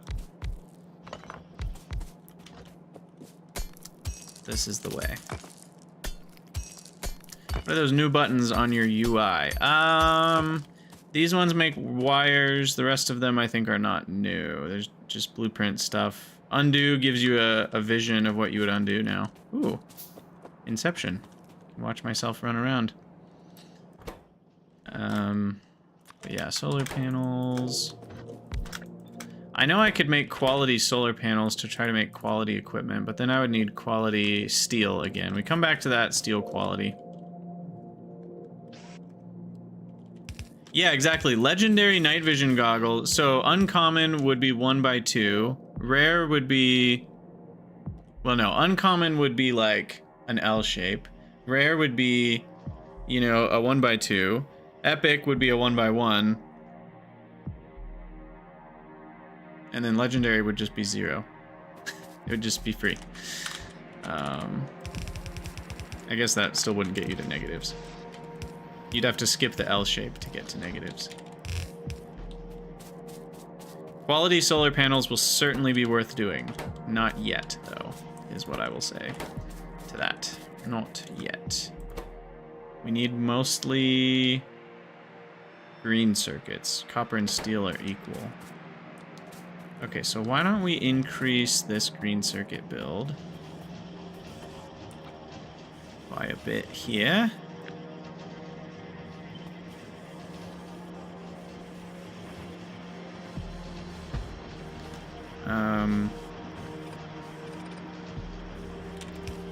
That again. Just to make sure we are rolling in the green circuits.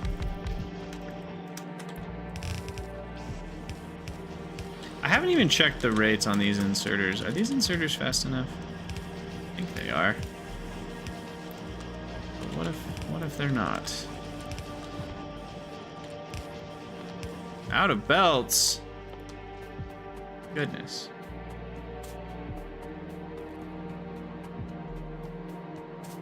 Out of belts. Yeesh. Look at our base. This is clean AF for Krydex. Look at these straight lines. Man, I'm impressed. I'm impressed we have straight lines. Don't worry, space stations will be soon, and there will not be straight lines on the space station. That is gonna be spaghetti central. I've been holding in my spaghetti tendencies for getting ready for the space stations. For sure. What else do we need? Power poles. I need some more assembling machines. Maybe some more inserters. Pipes? No, we're good on pipes. Gears? Sure. Turrets? No. Spoilers, no. Chem plants. Why not? I'll take some. Going once, going twice. Sold.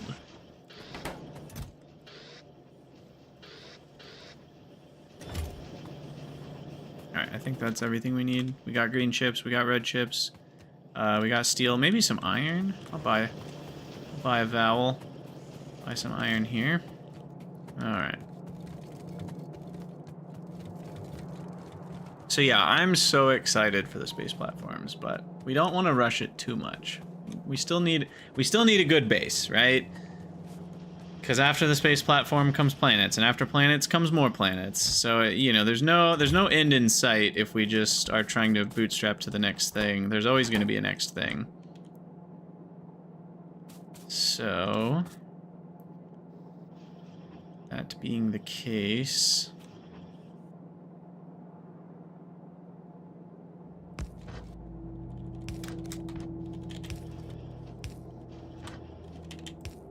means we should do it right. All right, copper down, and then green circuits. Look at now, you know, this is kind of chaotic here. This has got some chaotic energy. I'll admit to that. But more or less is actually kind of clean.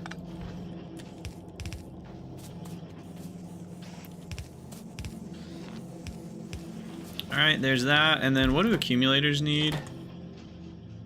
Accumulators. They are iron plates and batteries. So there's literally no overlap between accumulators and solar panels. Interesting. Interesting. And yeah, you guys are right. It's probably worth a 10% speed hit to get a few higher quality ones. We'll do that.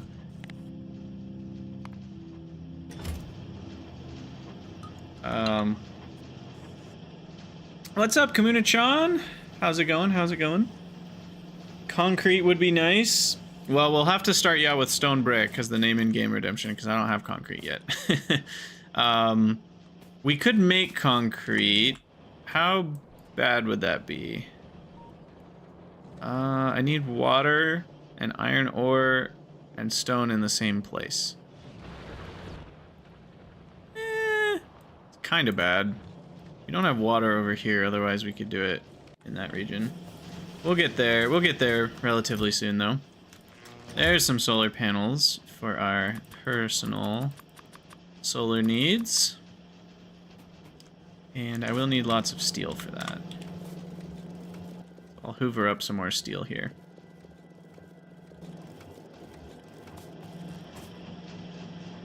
Also, why is this research taking so long?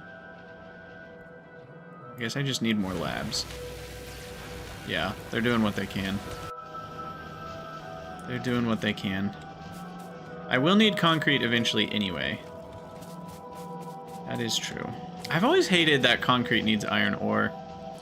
We almost have... I mean, we already have logistics bots. We just don't have the chests for it yet.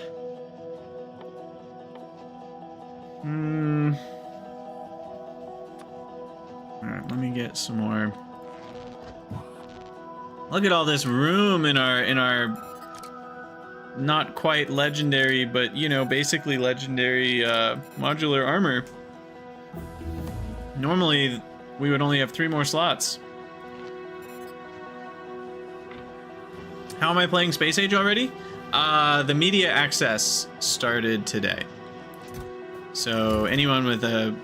I'm calling it media access. You could call it a lot of things. But basically, the beta that people from the LAN party were invited to and other modders and content creators and such were invited to basically opens today for people to be able to release content. So YouTube videos and such.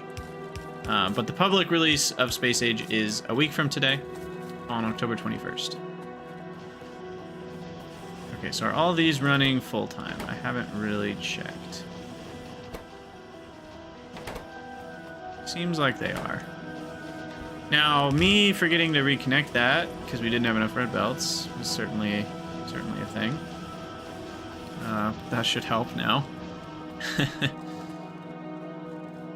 It is paid. It is $35, which we discussed this a little bit. Oh my god, I rolled a rare before an uncommon even? That's crazy. That's really crazy. Because you have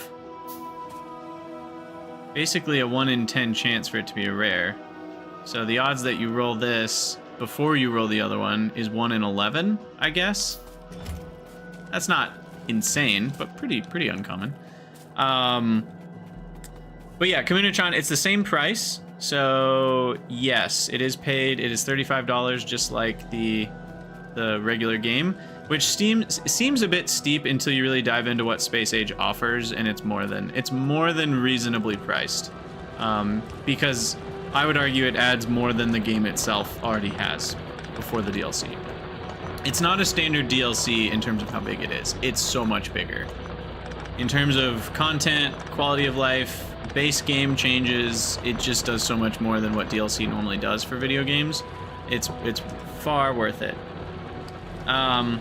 Okay, what are you guys asking about quality? Does light armor increase with quality? It does not. At least it doesn't have any pips. So if there's something that improves, it doesn't show it. And neither does heavy armor. Modular armor is the first one. And sorry I can't pronounce your name. I'll call you Ate. Quality scaling stats on concrete/bricks. Only, kind of not. No, there's no stats that scale with concrete, but it will serve as a high quality ingredient if you're making something with the bricks or with the concrete. So, all right, let's actually make some concrete since we're here.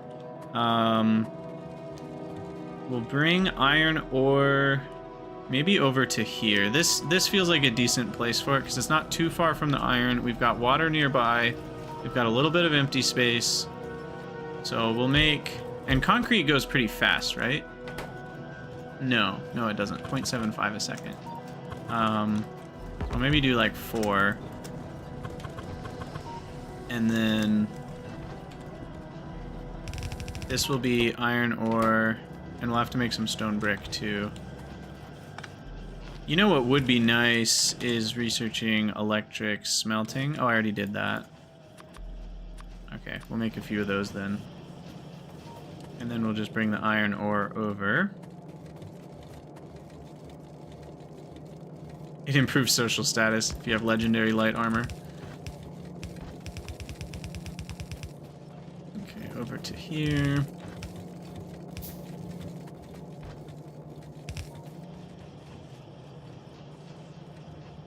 And here.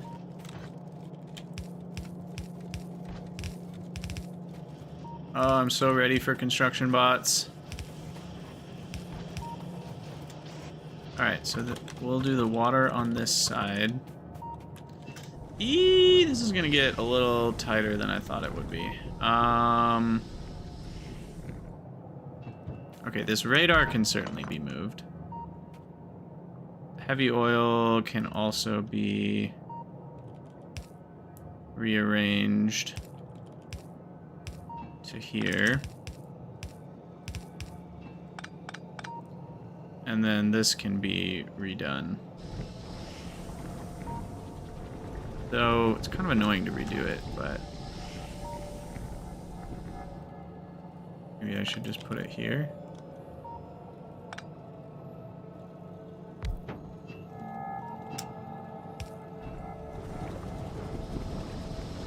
How do I let's see here. We'll just temporarily put a pump in this direction to empty this out. And this will fill up.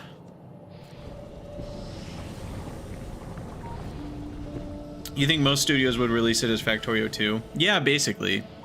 I really think they could have. It's kind of hard because in a lot of ways this isn't Factorio 2, but like in regards to what they've earned as far as player enjoyment and features they've added, it also like is Factorio 2. So it's kind of weird because it's a little bit of both. Alright. Really spaghettied these fluids just to get space for concrete here. And we need stone brick. which... Boop. Do here. And I mean, I don't know what I'm doing here. This was not well thought out. But we're gonna need concrete for some buildings soon anyway, so I wanted to get this done. But yeah, this is not well thought out. It doesn't even have space to output onto the belt. What am I doing? What am I doing? Alright, put these over here. We can do that, then we can do this, then we can dump onto that side, and then we can just not use the other side. Yeah, being able to place a tank wherever you want in a fluid system and it doesn't really matter is a very interesting... I mean, our tanks kind of aren't even that necessary anymore, except for situations like this where you actually want a decent amount of fluid to buffer up because you use it in large spurts. But yeah, it's just very odd altogether. All right, so there we go. That should be concrete. Oh, nope, we gotta link up the water.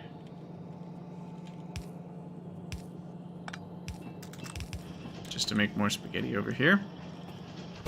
There we go. Concrete.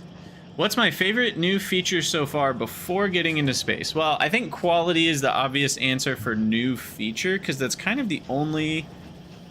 It's really the only bit of Space Age that I would call a feature content-wise that we've gotten to touch. But as far as like things that aren't actual new content, I think the combinator changes are really sweet, and we haven't done trains yet, but I think the new train interrupt schedules are probably there on the list. Only because I chickened out of sushi pipes. I didn't chicken out. I will do sushi pipes at some point, but I wasn't gonna do them for oil. That's ridiculous. What's crazy though is now that we can set, oh my god, I just thought of something. Guys, now that we can set assembler recipes based on circuit conditions, you can make a big bank of oil processing that switches between heavy oil cracking and light oil cracking. Oh my gosh. And then you can like pump all the light oil in, crack it all, turn them off. And then when you have too much heavy oil, you pump a bunch of heavy oil in, set the recipe to heavy oil cracking. You can use the same set of whatever these are called, chemical plants for, oh my gosh, there's so many new ways to play even. Like that sort of idea, while it was sort of possible in the previous one, though you would have needed to have gotten a mod that let you change assembler recipes, now it's like actually possible. Like legit possible. That's crazy. Also, let's look at this here. So we get a 30% boost for uncommon, and then another 30% for 160% power. These solar panels are going to be useful on my first space station, I think. Methinks.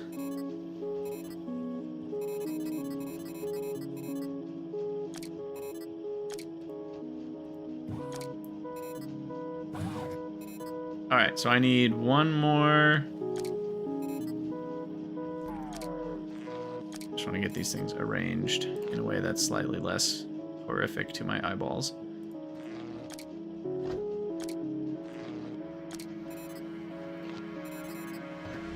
Alright, one more solar panel.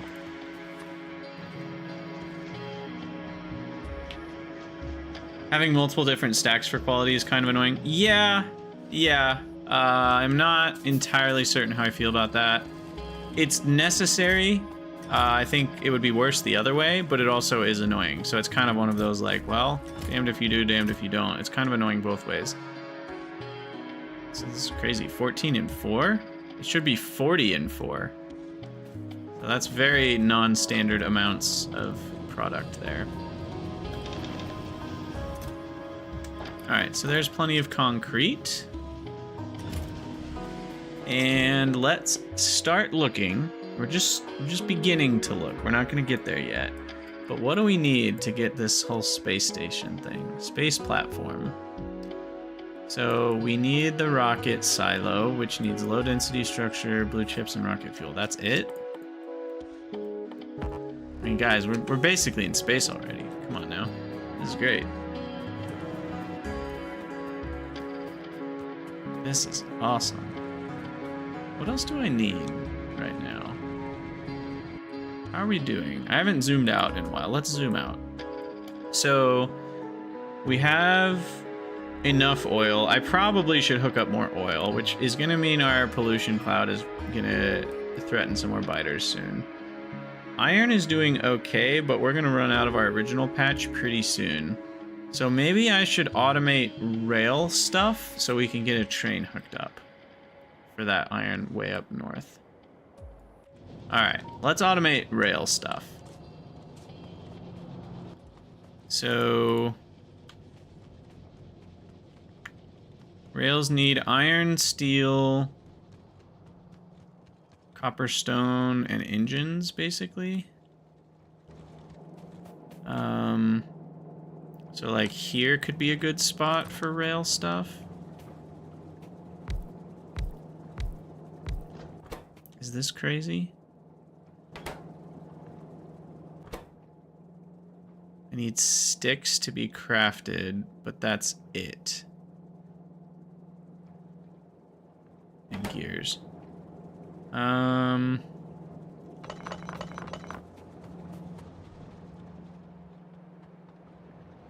Maybe... Can we fit it in this area? The problem is the engines. We'd have to craft new engines, whereas here we already have them. Soon I will have logistics bots, so maybe I'll just say screw it and just do it wherever I want. Because engines and circuits is already here, so that's pretty nice. And that we can actually make a little bit more space here if we put this down. There. Rare rails only. No thanks. Oh, you're right. I can write Kamuna's name now that we have the concrete. Indeed. I think there's enough space here.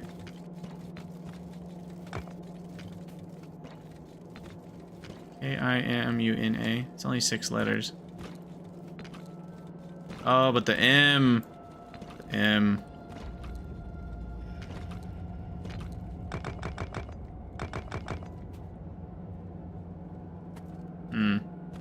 It's okay. Just you watch.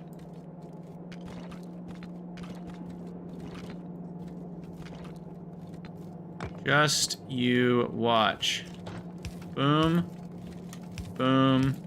Boom. Solutions saluted. That's the wrong direction.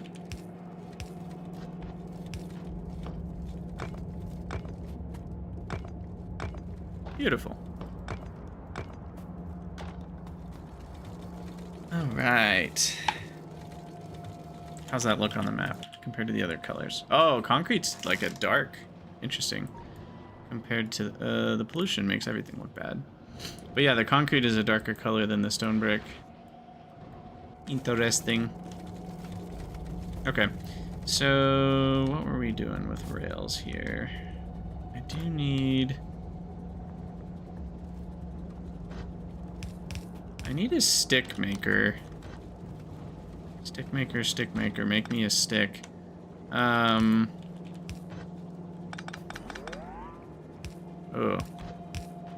The night vision is very yellow. I don't know if I like it, to be honest. Feels weird. Vatamouse, that's kind of like the challenge that Ultra Cube has you do. Steel, stone.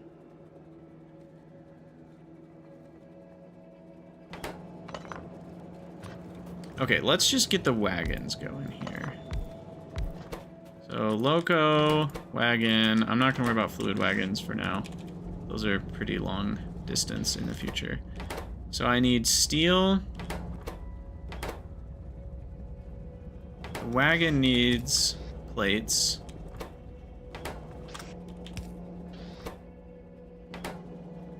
And then the steel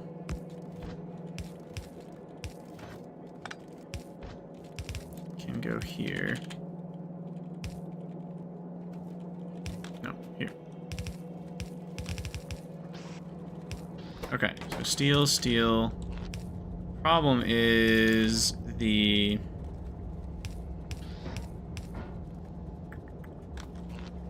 gears for this guy. So we're gonna need to craft gears on site. There's cargo wagons.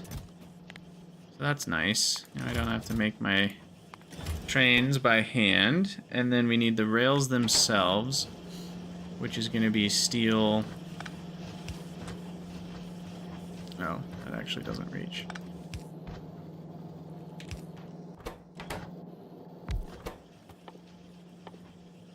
Rails, and then we want the 2 types of signals.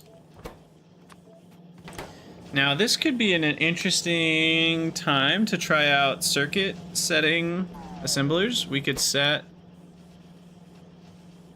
the assembler to whichever one we're lacking, because they're the same recipe. Let's try it. We're gonna try mixing a chest of both things, and it's gonna be super duper cool. Alright, but we need stone, steel, and iron sticks. So let's underground that. This will be iron sticks. Means I need iron plates down here, and then stone and steel. Just all sorts of random crap. Stone and steel. Huh. Okay, so how about you do this? And then stone, and then that, and then that, and there's your stone and steel, and then we don't even cross over. We just commit crimes with our bus. Here's the spaghetti you guys all came for.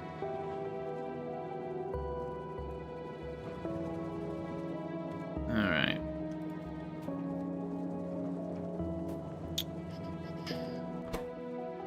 So you need iron plates. Kamuna, we made your name. You missed it. It's right here. Look, in beautiful concrete. In wonderfully beautiful concrete. See, I had a tidy base with all that space, and then we used all the space. That's what the space is for, right? It just makes sense. Just makes so much sense. How could we not? All right, and now what we'll do is we'll take green circuits, and then we'll take iron,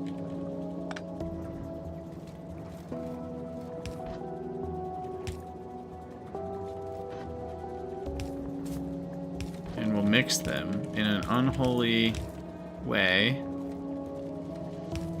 and then that'll come up here and provide what we need for this guy. And then we need a combinator that decides which one to do. So, does that mean it's a decider combinator? Maybe, maybe not. So basically I need it to pick whichever one we don't have enough of. So if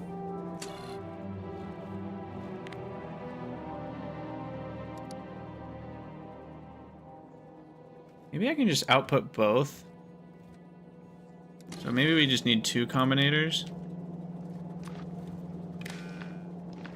Let me see. I keep trying to use that mod that I don't have. I really miss that mod. It's one of the picker mods where you can just, when you're moused over a building, you can hit a hotkey and it'll craft more of it. I could use a selector combinator. Maybe. But I need a condition on it as well, so I think I need a decider. Because basically I want to say if the signal... Where even are train signals? I can't find anything in this mess. It's in logistics. Okay, if rail signal is less than, I don't know, I'll make 150, they're cheap. Then we want to output rail signal.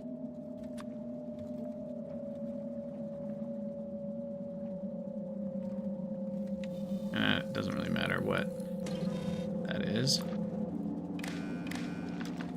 And then here we want to set recipe based on that. And then this one is going to do the same thing, but with chain signal, and outputs chain signal. And now it's going to be getting conflicting results, but as soon as we have more than 150 of either one, we should be okay.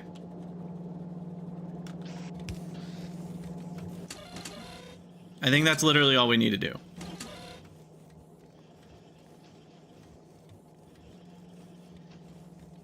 Maybe. Which means, could I do anything less than... Could I do each less than 150 output each? But then... No, because then if I had 0... It wouldn't start it up from 0 is the problem. It would work once we have at least one of a thing, but if I took out all of the thing, then there's no signal for that thing, and it doesn't... Each only works... It doesn't count 0 as... It's null rather than 0, I should say. So... hey, Jojan, welcome, welcome. You're new to the game and you want to ask how to deal with all the products? Well, I'll show you. In this case, what I do is I crack the oil with the water and you get all 3 types.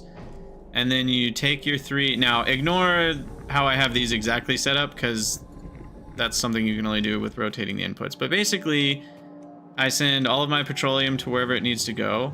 The heavy oil goes into a tank, and it only get pumped out of that tank to get cracked into light oil if I have enough in that tank. So I set a condition on the pump. You connect it with a green wire, and you basically say only pump out if you have at least 20,000.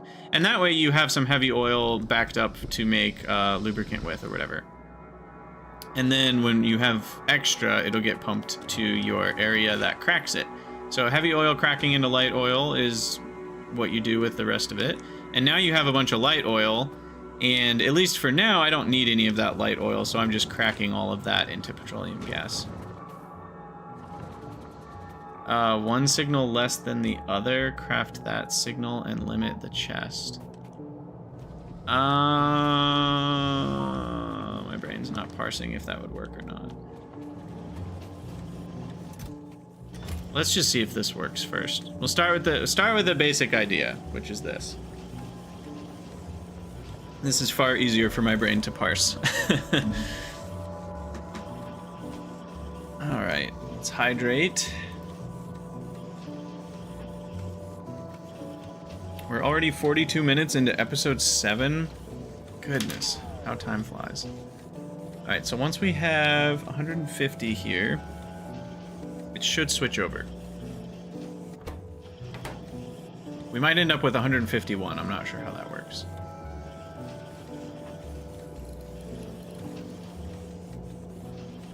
Success! Haha! The craft everything machine is born in its infancy. Craft everything as long as it's a rail or chain signal. Wow, wow, wow, wow. Okay.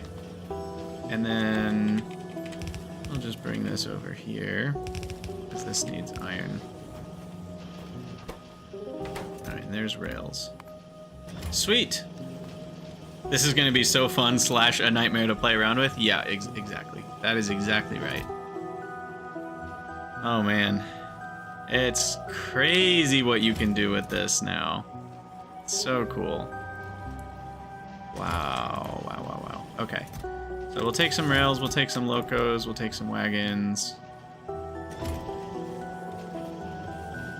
Could do modules the same way. The problem with modules is they're so slow. Sharing assemblers feels weird because you need like 50 assemblers already. But I guess later game when you're not using very many like efficiency modules, it would be nice to reuse some buildings to make other. Where do the ingredients go when you auto switch? I think they go into some trash slots if it switches. Actually, no. The problem is here we have. Here, let's try it.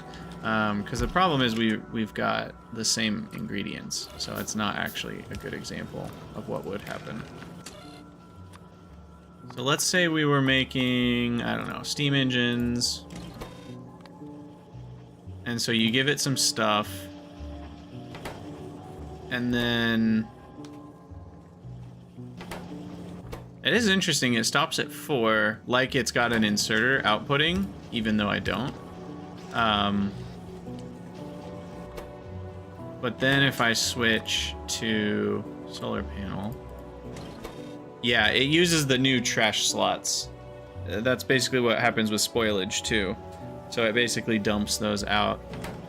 So you could then active provide those things, but it's impossible to permanently get rid of a product. Not really, Jojo-Jan. There's this trick. So you take a chest, you put the things you don't want in there, like all this random crap that I have. And then you take your trusty machine gun and you go blam, blam, blam. And then your bot repairs it. And then you learn that life is futile. You stand far enough away that your bot can't get there in time. And then you destroy it. That's the way to do it.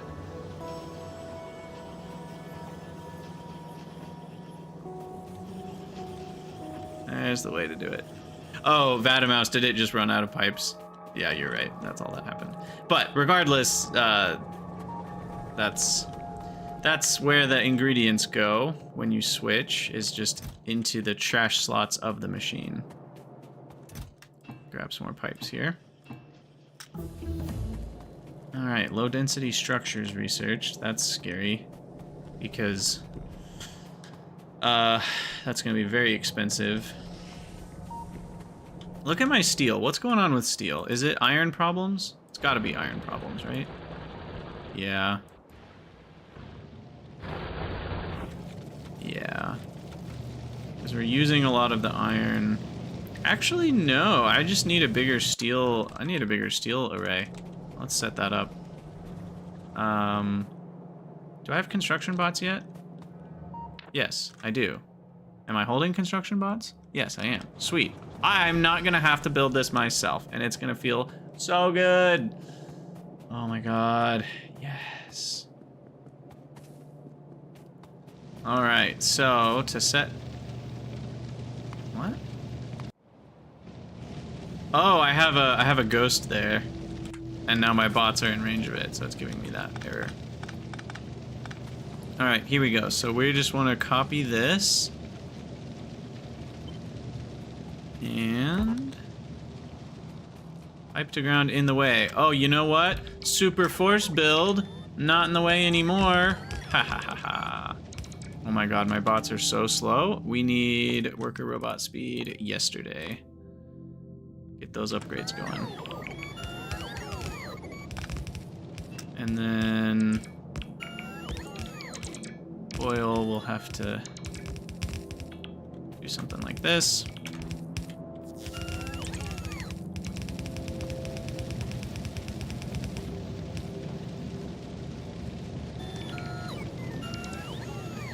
Alright, bots, do your thing a little faster, please. I might make robot speed happen first. What's up, Heatzor? More labs? Yeah, probably. Should do that. What am I missing? Oh, you know, now is the time we're also going to need upgrade planners, now that that's automated. So from yellow to red. Yellow to red. Notice there's quality buttons for all of this. So interesting. So you could upgrade any quality. At least we finally have a wild card for quality in the upgrade planner. Not blue. What am I doing? That one. And then you can upgrade to a specific quality. So like late game, you could upgrade any quality of yellow belt to only legendary quality green belt, for example. And then we'll apply that to all of here. And apparently I need to grab some more steel furnaces. Yeah, Vatamouse, I think a lot of it's kind of random chance. There are certainly some seeds that would be harder on default settings. I think a big part of it is just that we went and killed the nests in our pollution cloud. Then you don't get attacked very often. But I think we got a pretty easy seed, to be honest, in terms of biter spawns. There's not too much to talk about.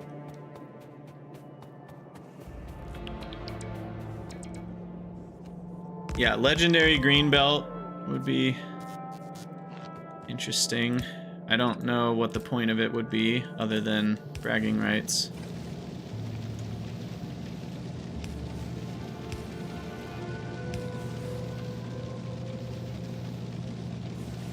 Okay, so then the coal needs to come out here, and it seems I broke this somewhere. Shouldn't that be on both sides? Is our coal mining running out again? Yeah. Ruh-roh. Alright, where's more coal? Oh, perfect. There's more coal right behind our coal. Perfect. Legendary burner inserters. Yep, that's a thing. We're a long way from legendary, I will say that. Do I have enough belts? Maybe. 200 might be enough.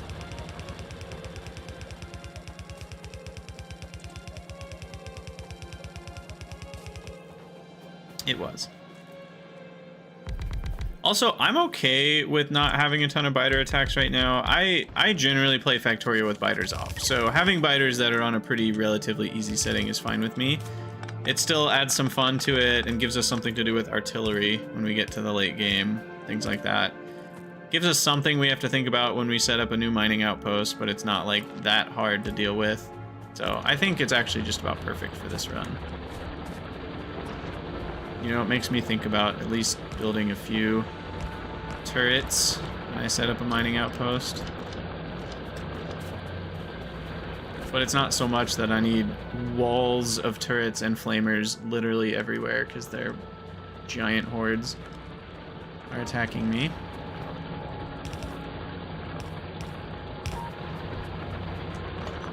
Alright, get rid of the extra ones here.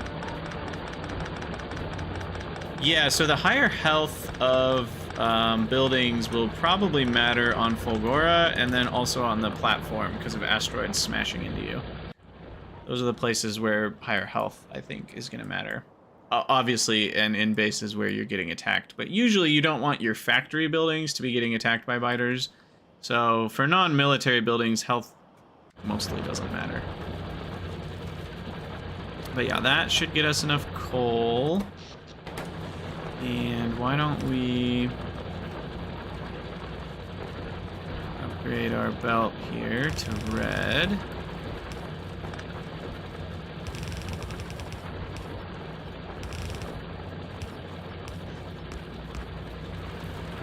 And that way we can get a full yellow belt to power and a full yellow belt to the base. Partly, I think ammo stack size is related to not being able to put as much in your asteroid shooting gun turrets in space. I think it's space platform related balancing. Okay, so that's twice as much steel that we're making now, which is still not very much, but that's a thing. Oh, we're already 53 minutes into this episode. Oh my goodness. I feel like we're to the stage of the game where, like, there's so many things to do, and we're always doing something, but it also feels like very little's getting done on average. But that's Factorio. You know, we said we were going to take it slow. We're getting rails started. So there's all sorts of fun things we've done. But yeah, I do think we'll call it the end of this YouTube episode. If you're here live, stick around. I'm going to keep streaming. This is a 12-hour stream, and we still got 2 hours to go, so it's going to be great. But for those of you on the future recorded YouTube, thank you for watching. As always, leave a comment, let me know what you guys think, and I'll see you in the next one.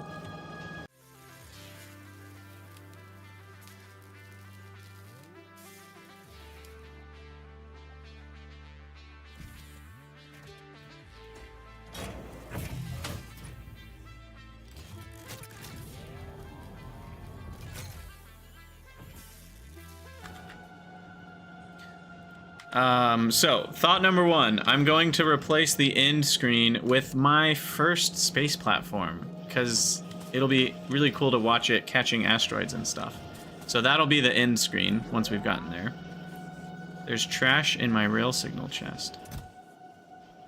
There is. Oh, it's because it's set to 0 recipe. Once the recipes were gone, it's setting the recipe and there's no signals being received, so it removed the recipe altogether. That is interesting.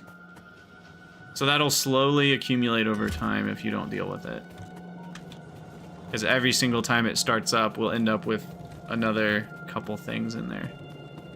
Pretty easy to figure out with filter inserters and active provider chests and stuff, but not nothing. All right, Heatzor, let's get your name in game here. More labs. So let's set up some more labs. We'll put Heatzor over here with Howler.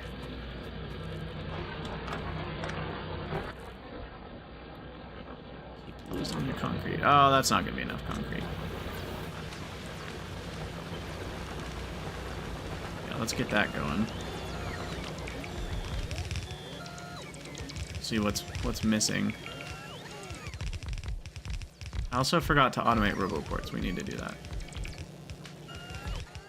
Automate roboports. Start handcrafting 1,000,000 passive provider chests. I should probably automate. So many things. I could put a filter on the inserter. Aelor, if you mean the inserter into the chests that hold the signals, the problem would be that the building would stop. I don't think it works on a new recipe until you've cleared all the previous trash. So, like, if you left the iron and stuff in there, I don't think it would switch. What am I grabbing? I don't know. It's gone. My brain's gone. What was I grabbing? Ah, this stuff. Concrete. That's what we were doing. And while I'm here, let's also grab inserters. Long inserters. Get rid of some more transport belts. But yeah, partly, as Aelor's saying, they don't load a full stack of 100 in, so that doesn't really change anything.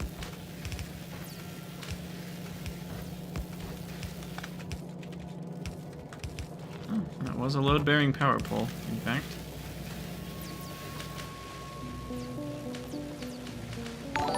Alright, so I need 6 more labs, and then some more undergrounds, which I can build myself.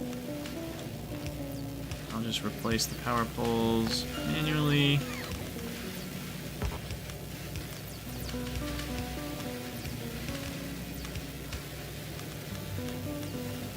Okay. Get those labs built. Now I'll go grab them. We did automate labs. Hey, thanks for the follow, Zinks. Or is Links? Slicks? Something like that. Labs are here.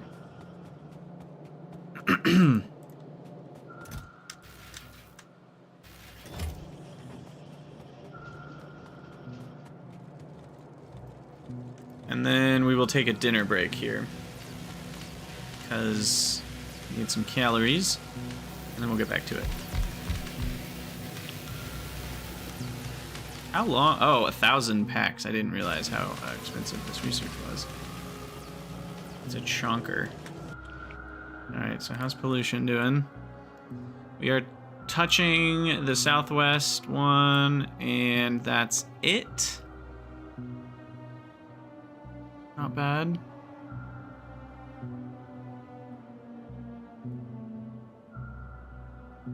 Crude oil's going down.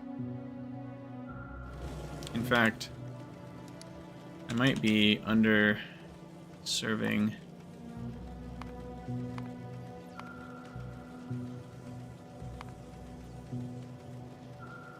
Seems like we've been okay. Alright.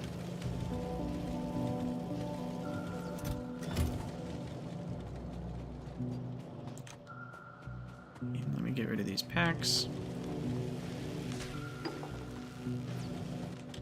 Get rid of sulfur. That random thing. Random boiler. Steam engines. Power poles. Yellow splitters. What else?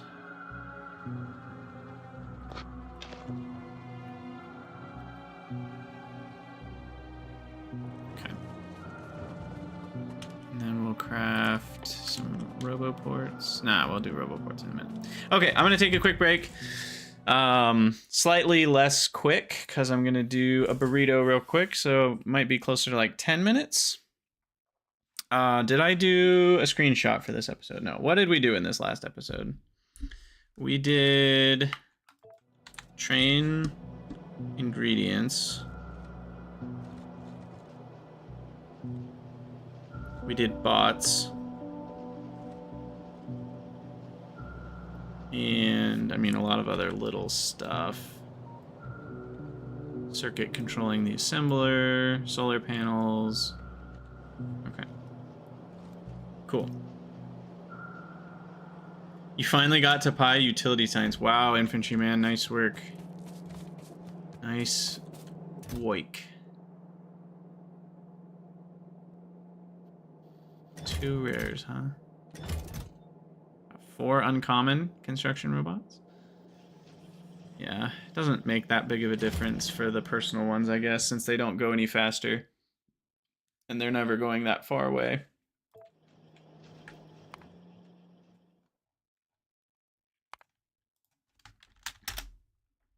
All right. So I will be back in a few minutes. So you guys take this opportunity to get some food yourself, stretch your legs, etc., etc. And we'll be back in a few.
All right, I will hang out here while I eat.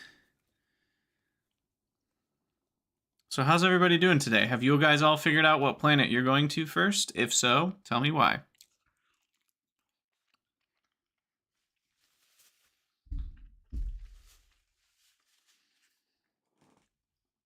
Based on the votes, it sounds like 4 out of 10 Vulcanus, 4 out of 10 Fulgora, and 2 out of 10 Gleba.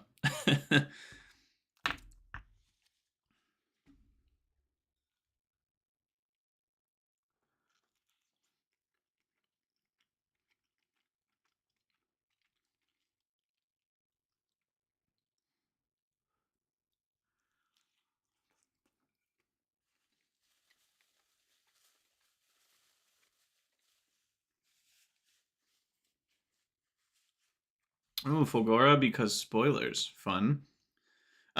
Chris, regarding Planodons, they will update it to 2.0. In fact, it might already be ready to go for 2.0. I'm not sure. It might already be ready to go. I know that the devs were talking about doing that, like ASAP. No, that's 2.0, not Space Age. The Space Age type updates will take a while.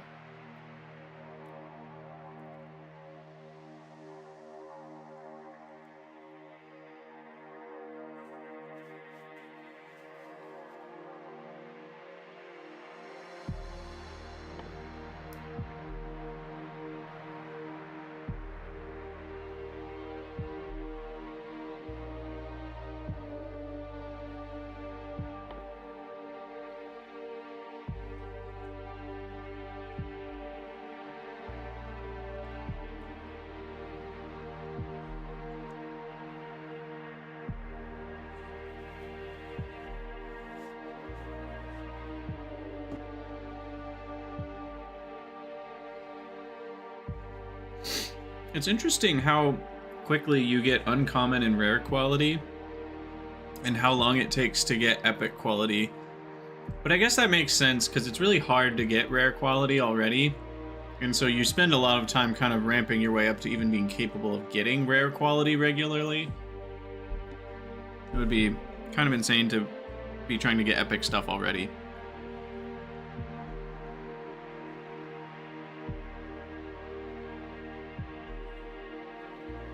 Zekola, that would be a no. The DLC is necessary. They released a lot of updates for the vanilla game, like quality of life stuff, if that's what you mean. So there's a lot of improvements to the game, but none of the new, like, technologies or weapons or vehicle or quality, none of that is in the game, the vanilla game now. That's Space Age only.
This is the thing we really want. The recycler. Then we can make our beautiful quality loops.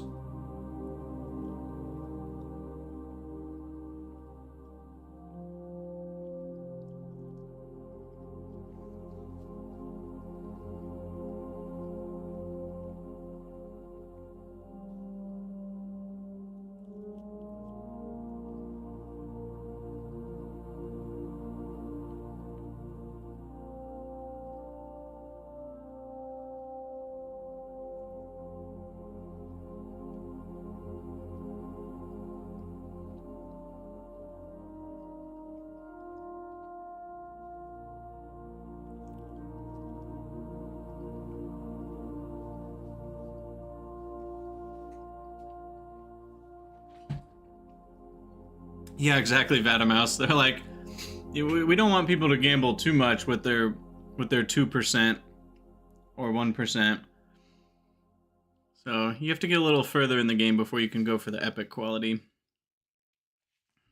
The biggest change is actually, I mean, obviously tier 2 quality modules is going to be a big change, but the bigger change for me as well is just going to be having 4 module slots. Like, that obviously makes a huge difference. So getting to assembling machine 3 is a big deal for quality.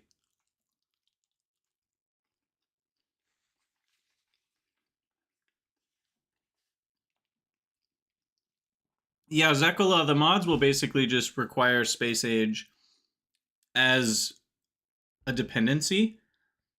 And so it is true that a mod creator could rip the assets from Space Age and create a new thing for the vanilla that uses the same assets.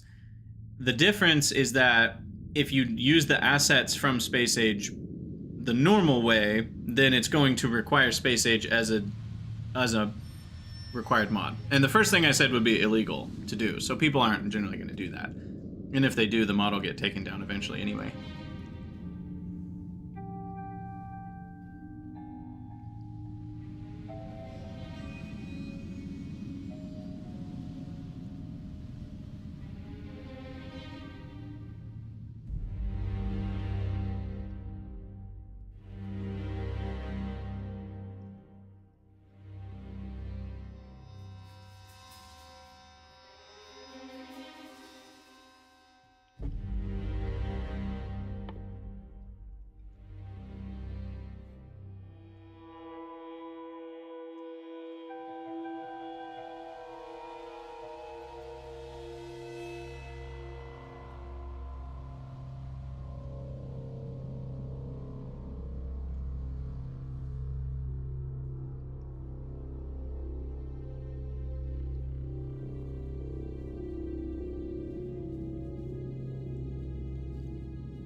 Yeah, and things like quality wouldn't even be possible to add, for sure.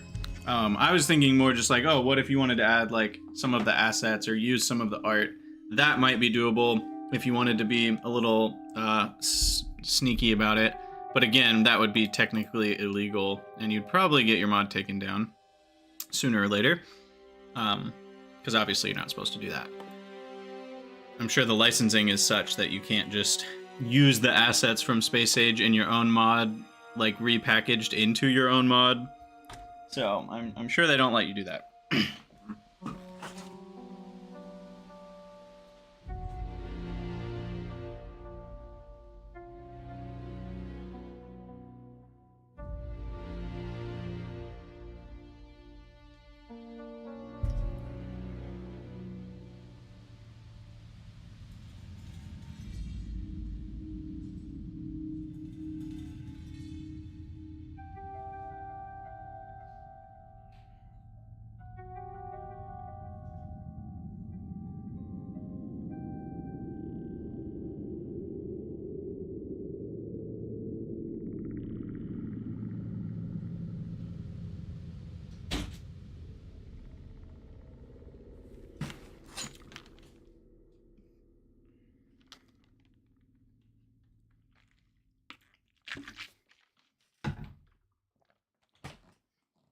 All right.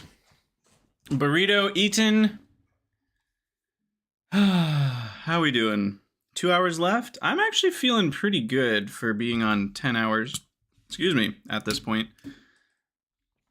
I thought I'd be a little more worn down by now, to be honest.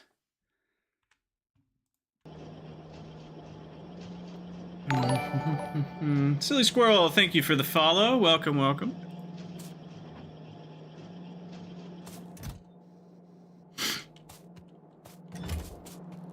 Alright, what are we doing here? Steel is still an issue.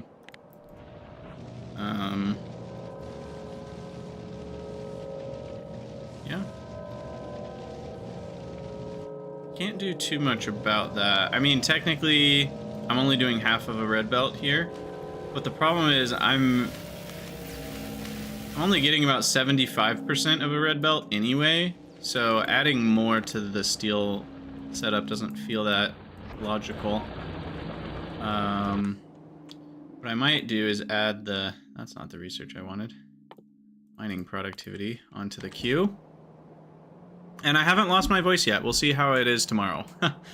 I'm a little worried about tomorrow and if my voice still exists tomorrow morning or not, or if a frog shows up to tomorrow morning's stream. We shall see.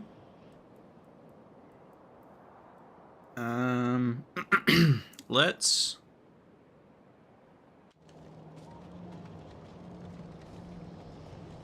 Heatzor, I did get your name. I did. It's over here. Wait, what? Oh, I'm so sorry. I didn't. Wow.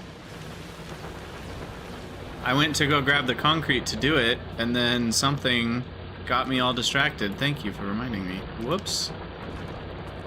I don't normally hit the check mark until I've actually done it, so that's my bad. That's certainly my bad.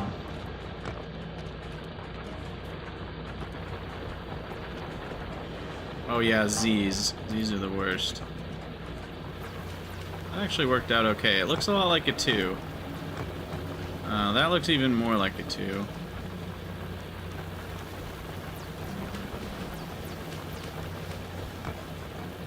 That looks the most like a 2. That's an I.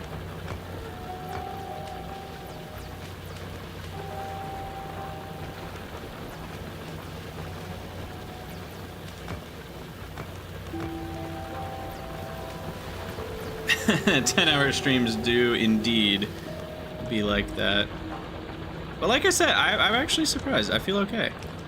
Like, I would bet about any amount of money that I'm gonna log off tonight. I'm gonna take a deep breath. I'm probably gonna eat some more food, and then I'm gonna be like, man, I kind of want to keep playing. Like, that's what's gonna happen. Space today. Probably not. Look, I might have the rocket silo almost unlocked, but you need a lot of stuff to build a silo, build your starter pack, and get ready to start going there, and I don't think that's going to happen in the next hour and 50 minutes, so... I think we'll do one more good YouTube episode, and then play a little bit more after that, and that will be it. And what will we be doing in this next episode? What's the plan? So the plan, Stan,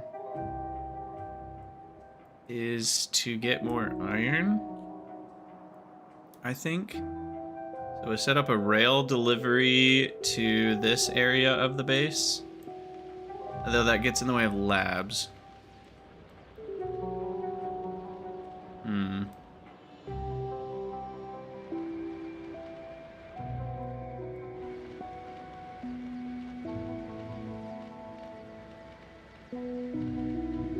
I probably want to automate roboports and... yeah, exactly. Electric furnaces and roboports next. Roboports are steel... Uh-oh.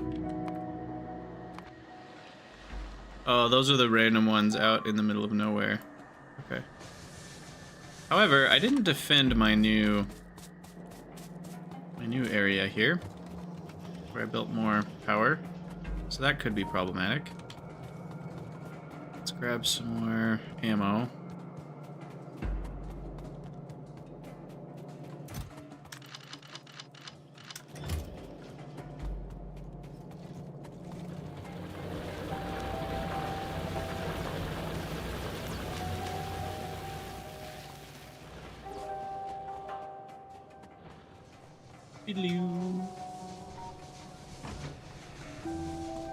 I'm also super excited about new music, right? Once we go to space, we're gonna start getting to hear all the fancy new stuff.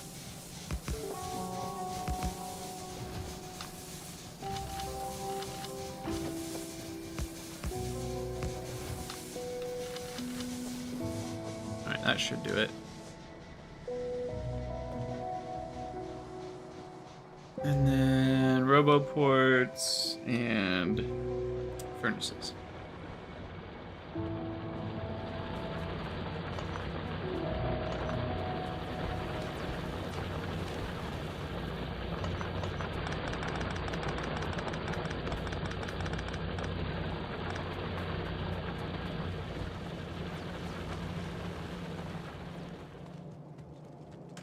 And the roboports need steel, a lot of gears, and red circuits. Where are all my red circuit or steel going right now? Rails, I guess.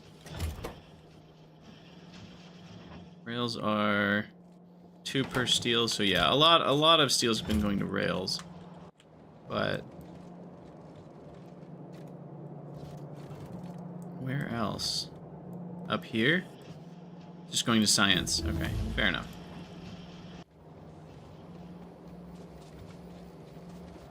Yeah, the auto mark for deconstruct mods certainly would be nice. Looks like solar panels are now backing up, which is good. Okay, so here's red, here's steel. The only thing I don't have is gears.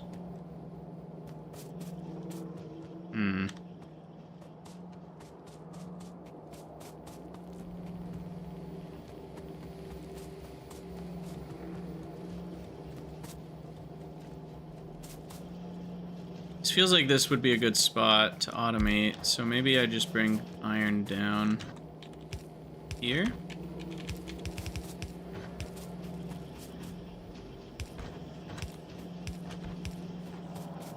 Check your map. Ooh. Ooh. We'll get into that when we start recording here in a minute. All right.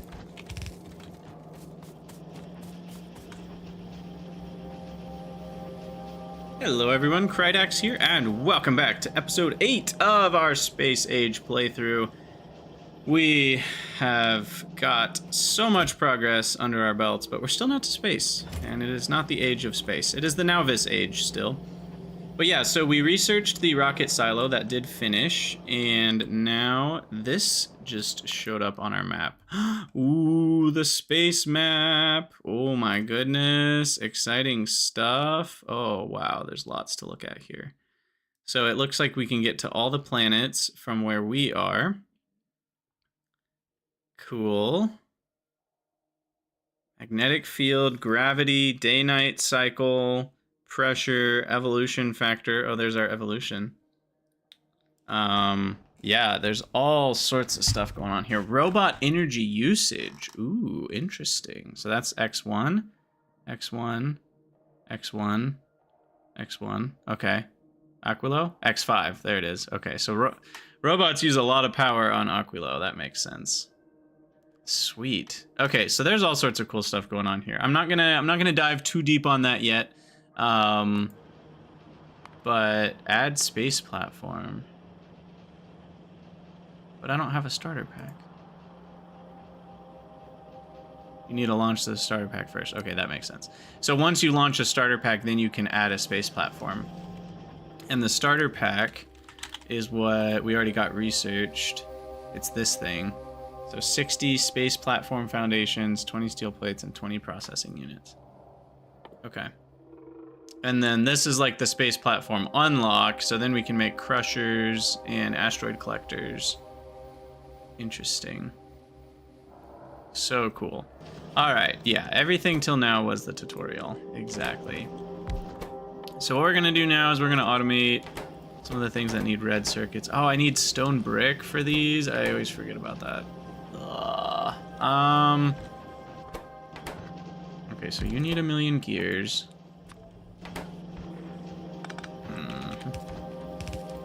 We'll do this. And then... Wait. Where did my red circuits go? Oh, they're over here.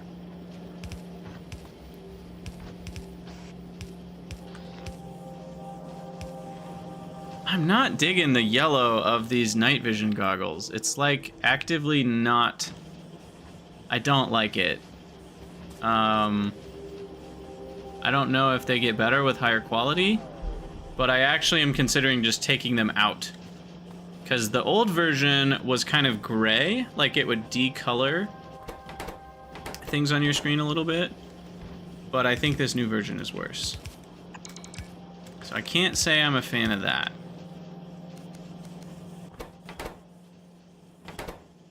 Alright, so there's everything for RoboPorts.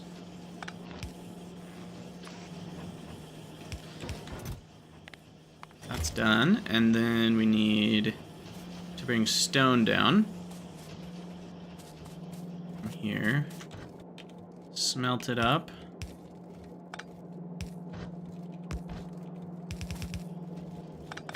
Maybe we smelt it right here.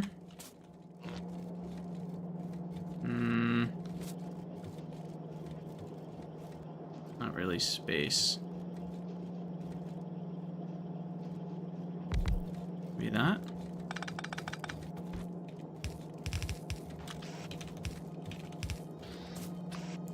Gotta fit the spaghetti in somehow, you know, guys?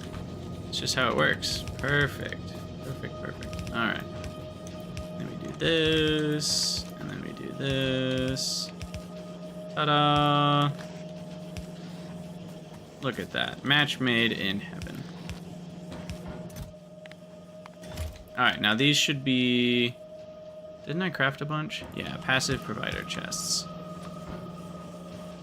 So that way we can get everything accessible by our logistics bots.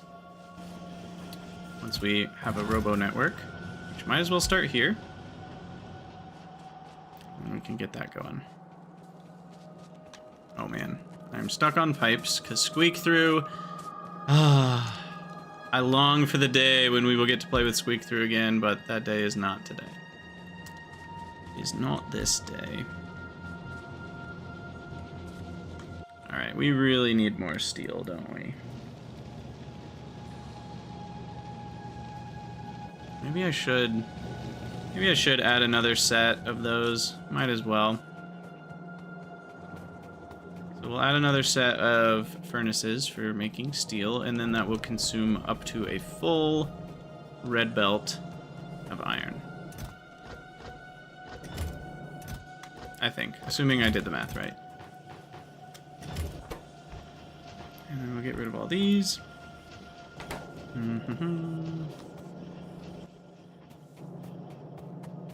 think I need more power poles. And those are... Where did I leave those things? Down here. And then I think what we'll do in this episode is we'll get rails set up, because I'm going to need a lot more steel and a lot more copper for low density structure, because that stuff is expansive.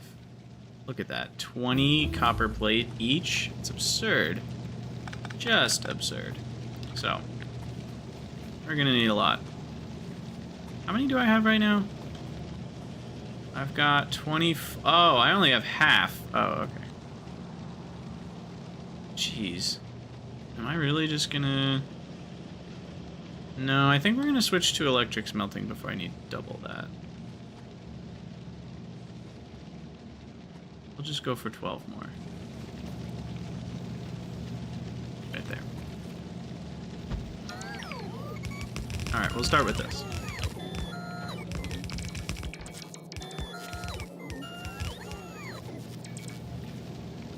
Okay, that should do it, I think. There's 6 more. So now I have 30. Wait, that's not what I wanted to do. Crap. I want to have 36. There we go. This is what I thought I was doing. But it's 12 because there's 6 more over there, so... There's just a lot. A lot going on here. Alright, and I didn't grab enough. But otherwise, that should be it. And that'll be 3/4 of a red belt.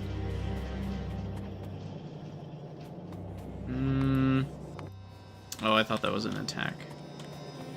You're not getting attacked. Not yet, anyway. Though the pollution cloud threatens to get me attacked down there, and probably that one soon enough. Is that an expansion? I feel like I killed one right around here. That might be an expansion. How close to rockets are we? We are researched on rockets, but we're still pretty far away from actually launching one. I haven't set up production of any of the parts I would need, and they're also quite expensive. So we're still fairly far away from that. Okay. Now, this is looking like it's got a yellow belt on it somewhere, so what's going on here? Aha, we are yellow belt. Locked. There we go.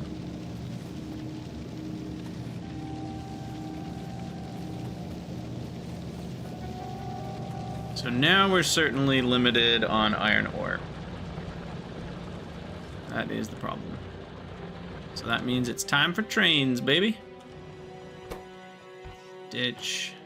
Some more transport belts. And we're going to set up our first little train network. It's going to be real simple. It's going to be point to point. A 1-2 train. Uh-oh. Yikes. Okay. What? Where did the attack come from? According to this, there's no bases over here. Maybe a new one spawned inside of this?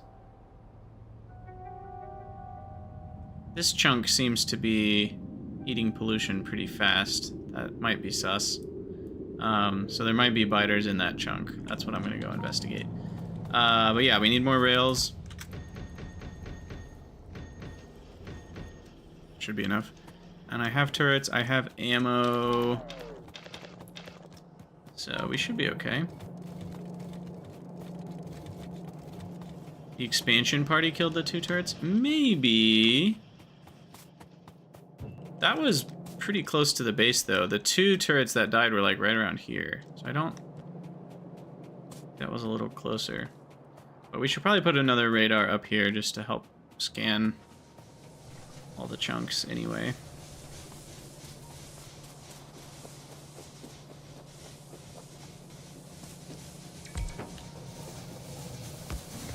Alright, get you built. Get some ammo in you.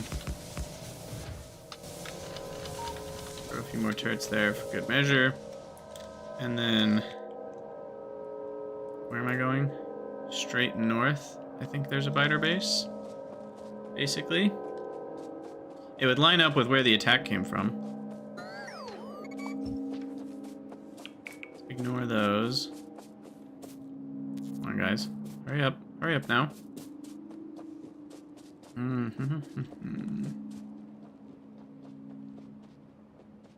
Yup. Look at that. I see red.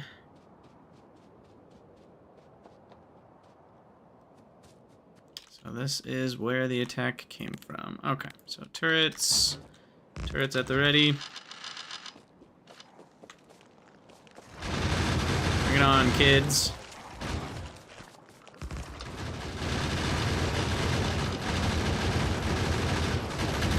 Are these big biters? 857 health? No, it's just medium biters still. Ah! More ammo. I probably should do military science. My gun turrets are not really going to be able to handle big turrets when we get there. So that's maybe something I should consider.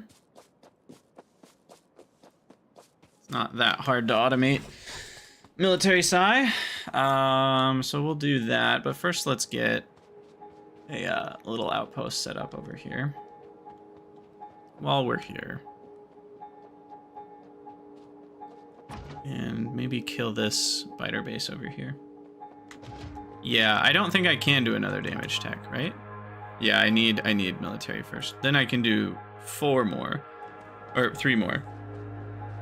2 more because of military, and then 1 more after that because of military. plus chemical.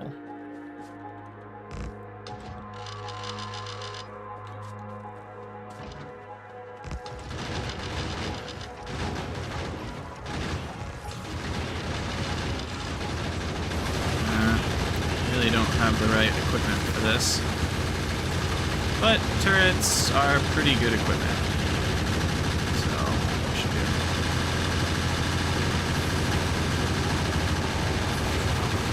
Maybe. Gosh. These bases are getting tankier. They got like 800 health. Is quality ammo useful? I believe it is, yeah. It shows that it would do more damage. So, certainly not cost efficient. In a base where I was like defending the walls with thousands and thousands of ammo, then I could probably make enough uncommon ammo for my own personal supplies. But I'm not making anywhere near enough ammo for me to have enough, you know, uncommon ammo. Yeah, Vulcanus would be a place where that would make a lot of sense. Gotta get that DPS going.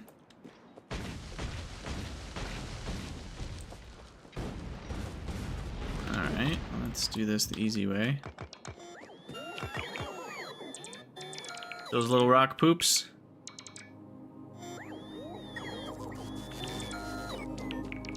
Alright. Clear out a little bit more free space. Oh no! I ran out. Okay, so we're gonna need a rail. Come on, guys, hurry up.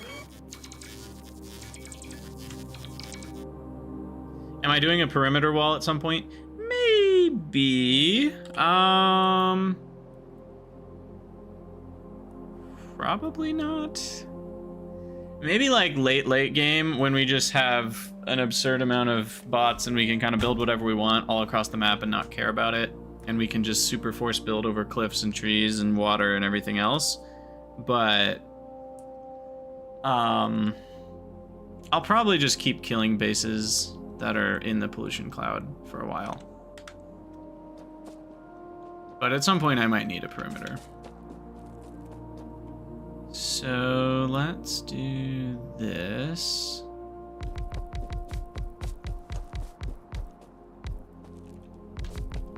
God, I can't stand this new night vision.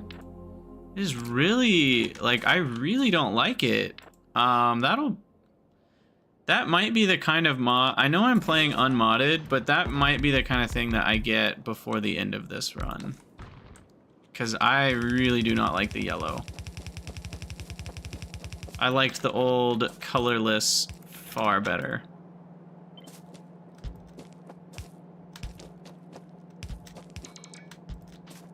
Now I forget, are there upgrades to night vision, or is that it? Nope, that's literally it. I wonder if quality will change that at all. Yeah, exactly, Heatzor. I completely forgot about blueprinting things now that I have bots. So what I need to do... Oh wait, this is missing a belt. I need to blueprint this. Okay, that's got everything. And then we throw it in here, and then we need to snap relative height of 8. And then that'll overlap the power poles with each other.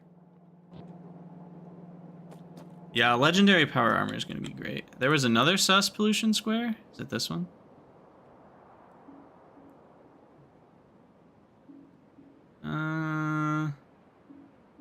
I think that's just trees.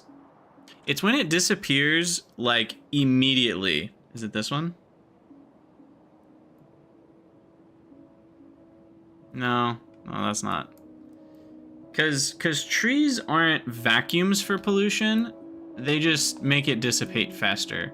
This one, this is biters. This is biters. If that's what you guys are talking about, that's for sure biters. 100% biters. Yeah, I'll do a feedback. Night vision is too yellow.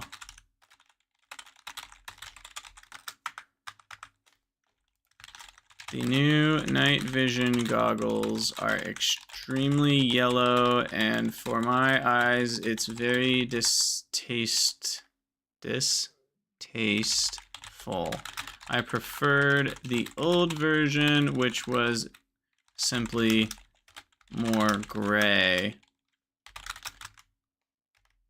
Now, I do not know if quality does affect night vision goggles or not.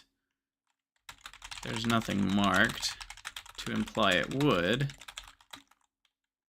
But if it would make night vision more true to real colors, that could be nice. Alright. Hey, Shablamazam, Shambalazam. There we go. Yeah, Thomas, a selectable color. Yes, pollution, ESP. Yeah, we can telepathically know where all pollution is. We'll just assume that we have some sort of radar HUD that somehow is better than our actual radars at knowing where things are. It certainly is interesting. But yeah, welcome, Shambalazam. Welcome, welcome. So, our rails are going to be super simple here, but let's... Oh my goodness. Oh, it's so weird. I can go in all the directions. Look at this. That's a valid direction. We could just go that way forever. Oh, that's so... Ugh. I don't know if I like it. It's scary. It's scary to not be at a 45-degree angle. What is happening? What is happening? All right, we're gonna go at 45-degree angles just because the new angles scare me. So yeah, this is gonna be a super simple train. I hope this might not be long enough for a train stop. I think I'm just gonna do a 1, 2, 1 even, so it's just point to point. So I guess I need train stops. I never automated train stops. You're solid at right and left, but you get east and west mixed up. Yeah, I get that. I'd say I'd try to give you some trick, but the truth is, eventually brains get so locked in to having things mixed up that I don't know if there's a trick in the world that will help. The reason I say this is because I, a math teacher who has done an absurd amount of small number arithmetic problems over the course of his life, still don't know what 8 times 7 is. I have to think really hard before I know whether it's 56 or 54. And I know it's one of the two, but I don't know which one it is. Even right now, like I'm choosing to not think about it and I can't tell you. So that being said, there are certain things that just get mixed up in your head, and I don't know, like east versus west in the, you know, is what I'm referring to. And it's like, at some point, I don't know if you can fix it. Your brain might just be broken forever, and you'll never know east versus west. You just have to give up on it. You just got to give up on it. All right, so we will load. This is where, sorry, bulk inserters would be nice. I haven't automated those yet. So we're going to have to go with kind of slow. So maybe I want... Yeah. This is the new base.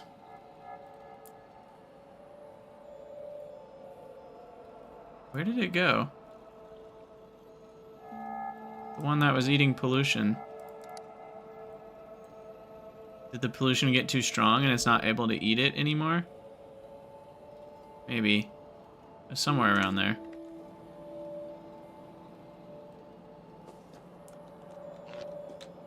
Yeah, as far as the NESW going clockwise thing, there's a lot of tricks for that. I assume that wouldn't help at this point. Never eat soggy waffles. Never eat soggy worms. Never eat slimy worms. There's a lot. And yes, I'm sure there are many that involve a lot of profanity as well. But what if I just go to the map view and I just say, screw it? How's that gonna work out for me? Can we wiggle our way home? Sure seems like it. You remember that it's 5, 6, 7, 8. Alor, I think I've said this exact mental problem I have before, and I think you've told me that exact thing, and clearly it didn't stick, even though I think it's very clever. Again, with the, like, the tricks only work if you commit the proper amount of time to actually learning them, which as adults, we probably just don't tend to do. Yeah, look at these little squiggly spaghetti rails. I hate it. Like, look at this right here. I can't tell if I like that or I hate it, but it's something. It's certainly something.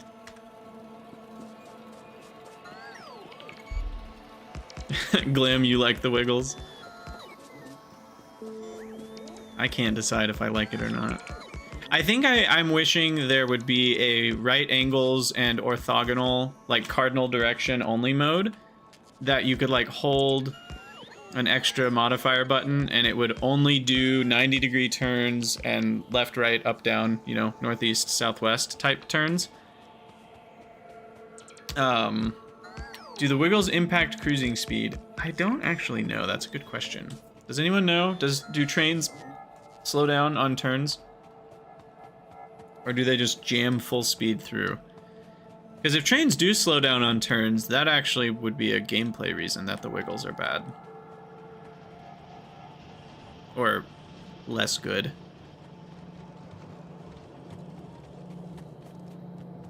There is, it's blueprints. Yeah, but that's not the rail planner. The rail planner is a special thing whose whole purpose is to not have to use a blueprint or something. Riff, you're looking forward to recreating all your rail blueprints. Yeah, exactly. I love that. I feel like one thing that Space Age is doing is it's kind of forcing everybody to like restart, sort of, and rethink and recreate from the ground up all their bases, all their blueprints, all their rails. I don't know. It feels like a fresh start. Kind of like how games as a service games get new seasons, you know, like season 5 of Diablo 3 or whatever. I feel like Factorio is finally getting its like fresh start game where it's like everybody is kind of on equal footing again. Even though, yeah, people who've been playing forever will have a big advantage in understanding what's going on, they're still feeling like a kid again. Like, I feel like a newbie again, thinking about quality and thinking about setting recipes on an assembler, and I don't know. It's cool. It's really cool. They should reset everybody's blueprint books once a year. Oh my god. There are a lot of reasons that wouldn't work, but that is an idea. Imagine the uproar. Oh my gosh, I can't. All right, what am I doing? I think I wanted ammo. That's what it was. Because I want to go take care of that nest. Let me do military science real quick so that we can research that. I think I'm actually going to do military science right here rather than really far away. Yeah, exactly. The people who have their base in a book blueprints, they can spaghetti with the rest of us, you know? Oh, jeez.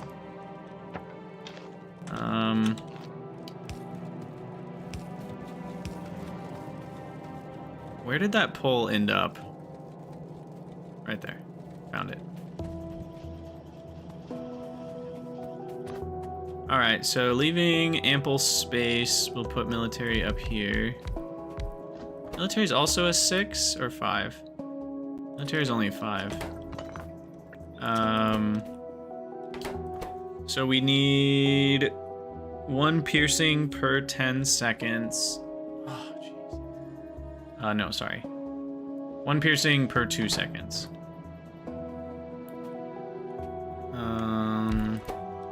We need steel, we need copper. What is that? Iron, coal, and stone. Ugh. Okay, so let's do this.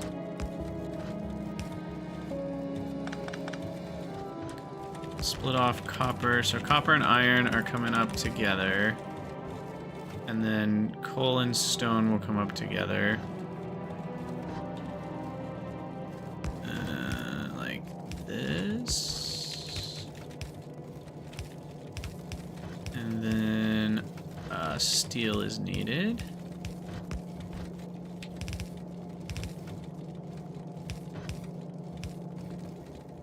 Do it as an April Fool's joke. Yeah, no thanks.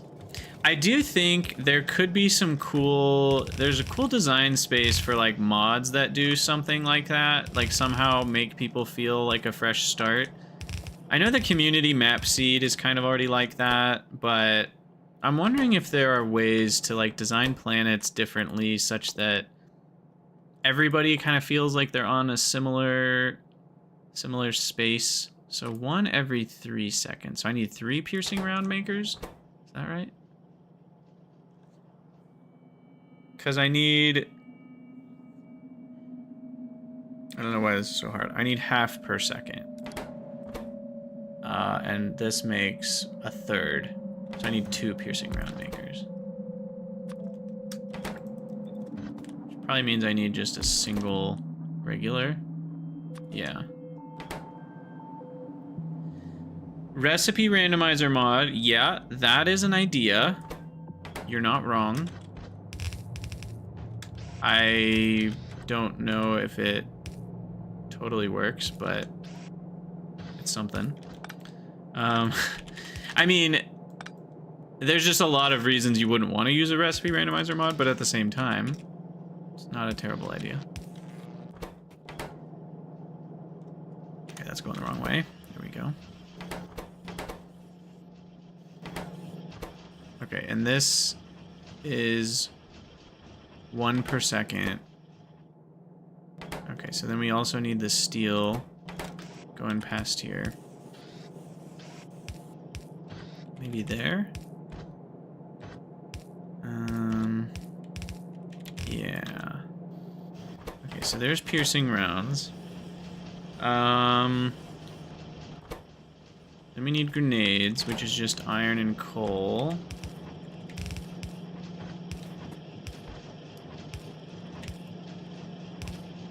We can do that over here. How many do we need making nades? The same amount of nades, 1/2 nades per second.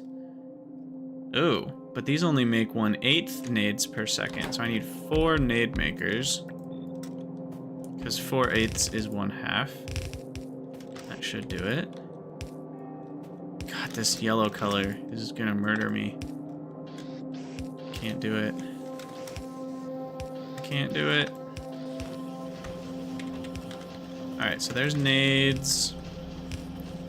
Piercing. Let's do this. On both sides of the belt. Yada, yada, yada. I'll have to move those over a little bit, I think. Honestly, it doesn't even feel that night vision-y. It's still so dark. Like, it still feels like night to me. It's like a weird yellow night instead of night vision. I don't know. I mean, it's certainly brighter than no night vision goggles, but it's so yellow. I don't know. Might need more than 1 red coal inserter. It's a lot of coal. Is it though per second? Not really. It's less than 1 per second still. And I have stack size of 2, so we're fine. It's 1.25 coal per second if the assembler was at 1.0 speed, which it's not. We could have an issue if we go to yellow assemblers and they're faster. I will give you that. All right, walls. We'll figure out in a moment. You thought it was 40 coal per grenade? Oh my gosh. That sounds like something Pyanodons would do to you. Not regular. Not regular Factorio. Okay, so that's done. And then the walls. What am I doing? So walls are basically instant. 2 per second by default. And we only need 1 per second here. So that's easy. We just need stone brick 2.5 per second. That's going to be the issue. 2.5 per second. So I need 3.2. I need 6.4 buildings. And another half. 7.8. I need 8 furnaces? You serious? 8 furnaces? Goodness, what am I made of? Am I made of electric furnaces? That's so many. That's getting in the way of my blue science. I can't put that there.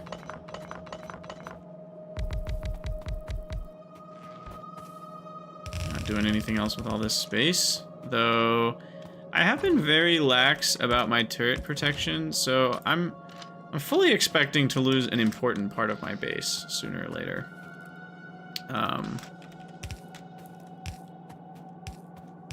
Because I'm not doing a very good job of protecting things here.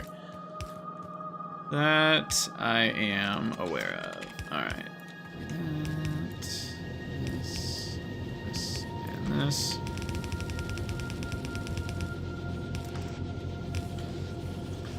Alright, there we go.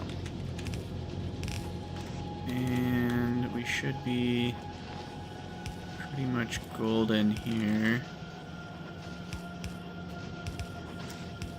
Long inserters. Long and short of it. And I think we're good. Why are you... Oh, I'm out of copper. Or no, iron. Being out of iron is acceptable. That was to be expected when we ran out of iron a while ago. Alright, there we go. Bring that back over to here. Nice and clean base. Look, I know you're being sarcastic. However, when we look at the base as a whole, it actually is quite clean.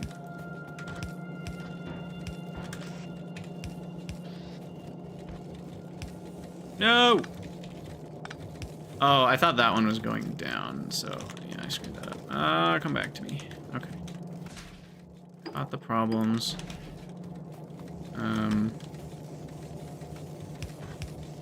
We'll just do it like this, I guess.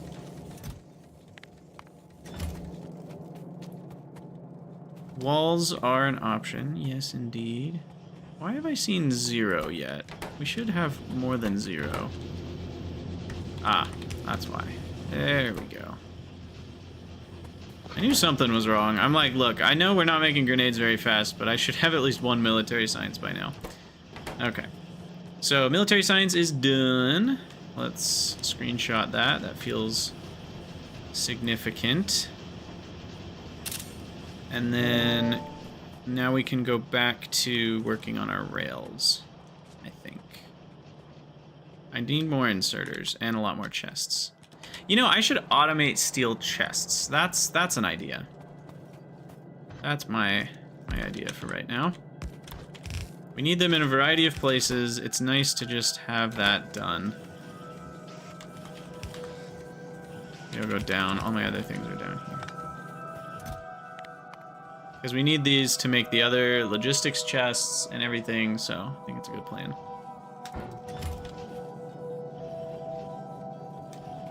The gap in the lab. Honestly, I had forgotten about it, but I'm so glad the gap is filled. Yes. Not quite on all of them yet, but it does feel nice to have a solid row there.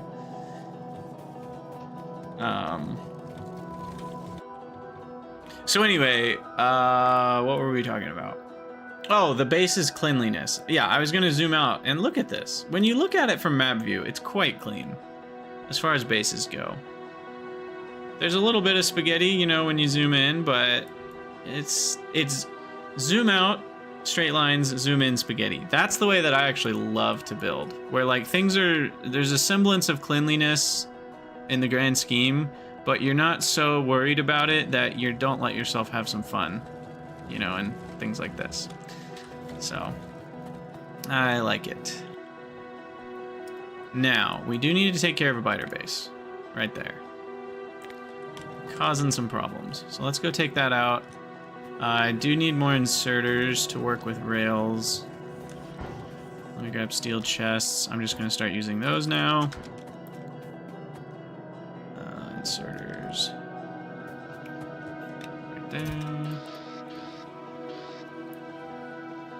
I'll get rid of these chem packs.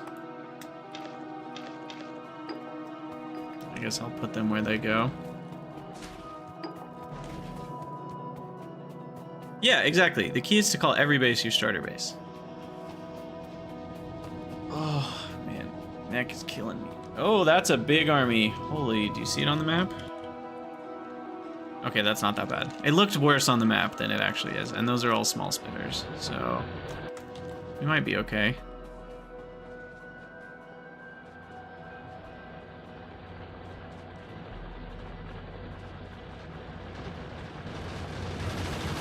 Ooh, they got a kill? Nope, not quite. They almost got a kill.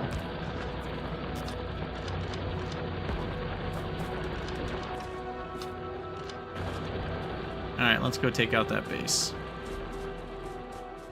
Start the damage research? That's not a bad idea.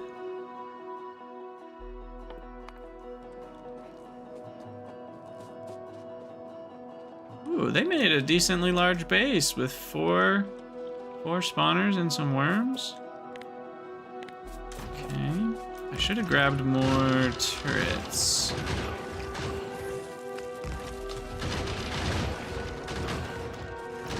Can I copy these with the bullets in them? Does that? Or do they not copy with bullets in them? They don't. It's not like trains. Or modules, I should say.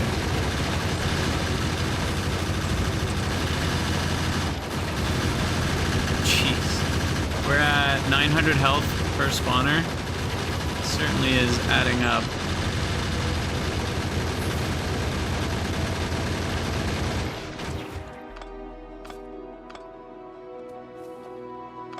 Spitters more consistently deal damage. Yes, that much is true. For sure. I definitely knew that from my Death World experience last week.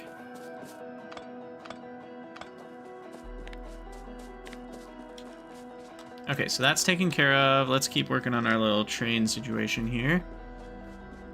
Can I just handcraft enough of these? If I grab a bunch of green circuits and gears, I probably can.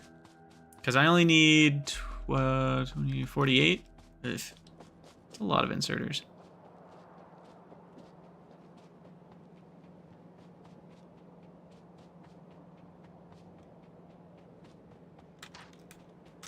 And then, of course, our poor inventory. I don't want to deconstruct all these rocks. 400 freaking stone. Goodness. Ridiculous. Should have just grabbed 50 grenades and gone for it.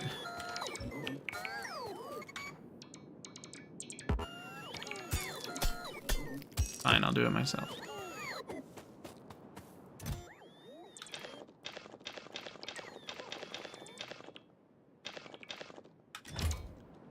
You guys done yet? Yeesh. Okay.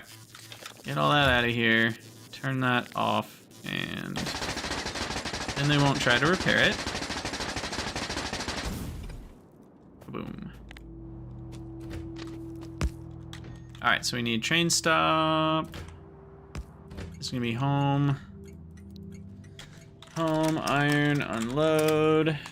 And then train limit is 1. So ain't nobody else coming over here if there's already a train on the way. And then we unload like so.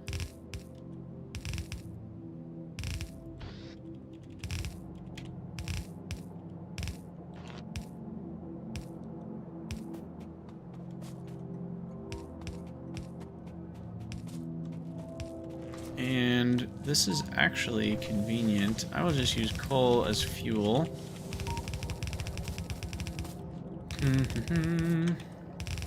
Why is this water green? That's weird.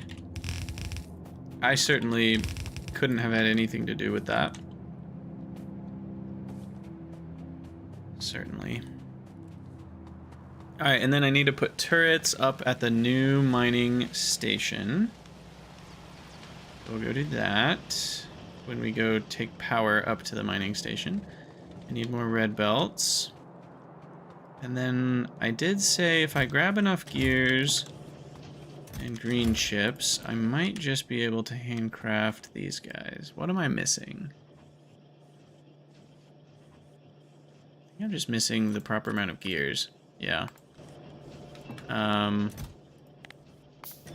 We need a lot of gears. So, a rocket launcher could be a good idea. Yeah, actually, especially like an uncommon rocket launcher with more range would be super nice. So I could set that up at some point. There's just so many little things. Like, if I could just click a button and grab a rocket launcher, I would. But you know, you gotta set it up, and then you gotta do things, and everything requires you to do things, and then you do more things, and then you're doing things instead of other things. And since you're not doing the other things, those aren't getting done. It's just Factorio for you. It's always something you're not doing, which is the fun part. Alright, so...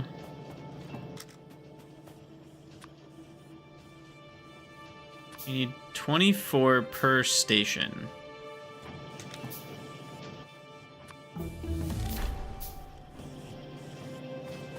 Oh. Got a military technology research.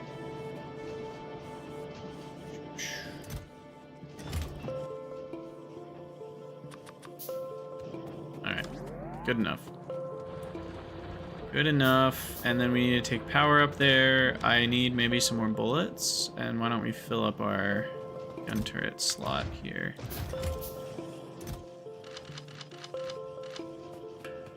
Okay. And then we'll take big power poles.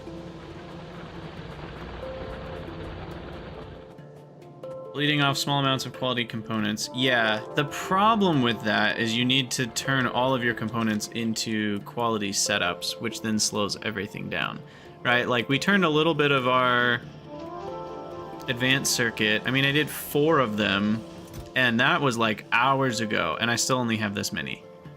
So it's a very slow process at first. I'm convinced. I mean, it was nice to get my uncommon modular armor, sure. But I'm convinced it might not be worth touching quality at all until you have yellow assemblers, because that's not that much farther in the game. And then at least you can fit 4 modules per machine, and that doubles your chances.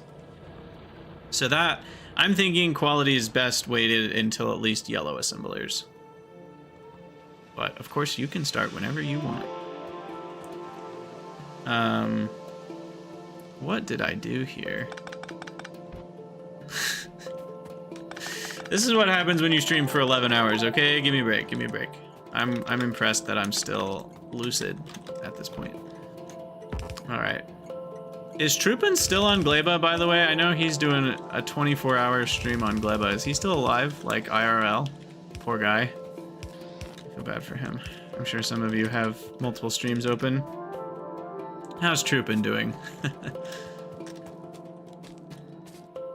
Alright, big power poles.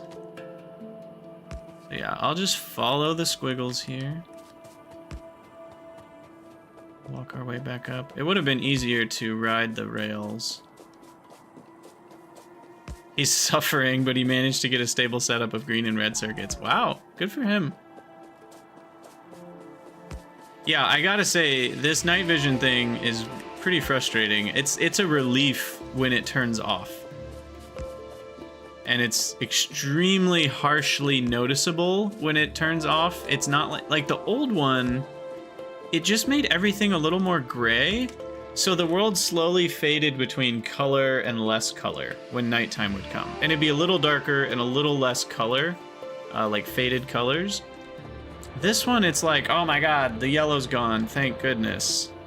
That's how I feel anyway. I'm not saying it's everybody's experience, but I certainly am not a fan. Alright, here we go. Here's some iron.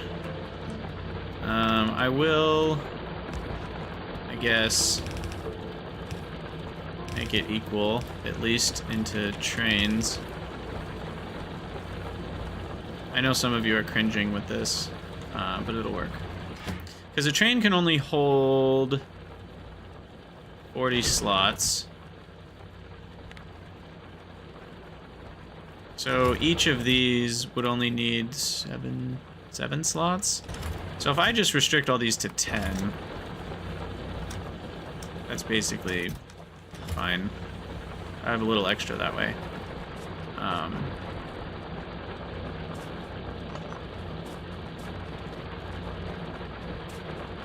Those bulk inserters are pretty wildly overkill.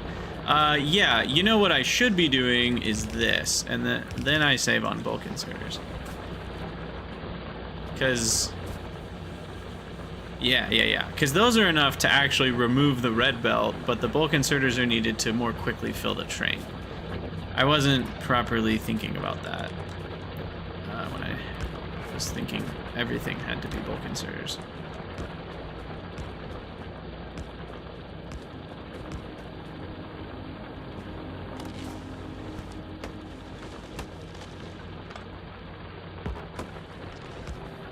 Alright. Get some ammo in these bad boys.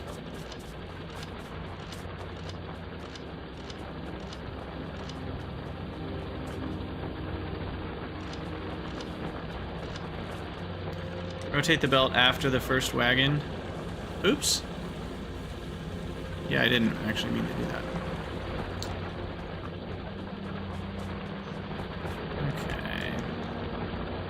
Let's grab our BP here.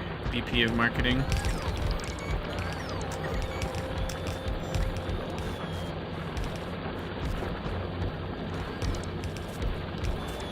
Let me guess. We're out of freaking drills. Handcrafting!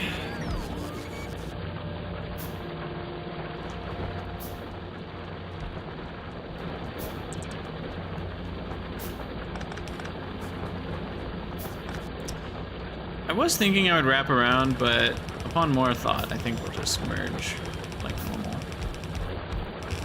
Assuming I have space, we do. Sweet. Sweet. Okay. We still need to support that corner turret if it were to get attacked by multiples. We need a couple on the bottom here, just in case. Is this enough to actually defend from large waves of biters? No, it's not. So, could be problematic. Actually, I'll put a radar here. Maybe I'll put a couple more turrets because there's enemies right there. Yeah, these cliffs are actually really nicely shaped. It feels easy to work with them. So I'm a big fan of the new terrain generation so far. And the trees have been like not annoying. I've been able to work with them too. I had to kill a few, but that's just because I got in the way of my straight line bus. That's to be expected. Alright, so this is north. Iron load 1. Alright, and then train. Whoa. It's interesting it opens a whole map view window. That's kind of a lot, but I guess it's fine. No group assigned. That's fine. You go from station to station. Empty cargo. Full cargo. And at least...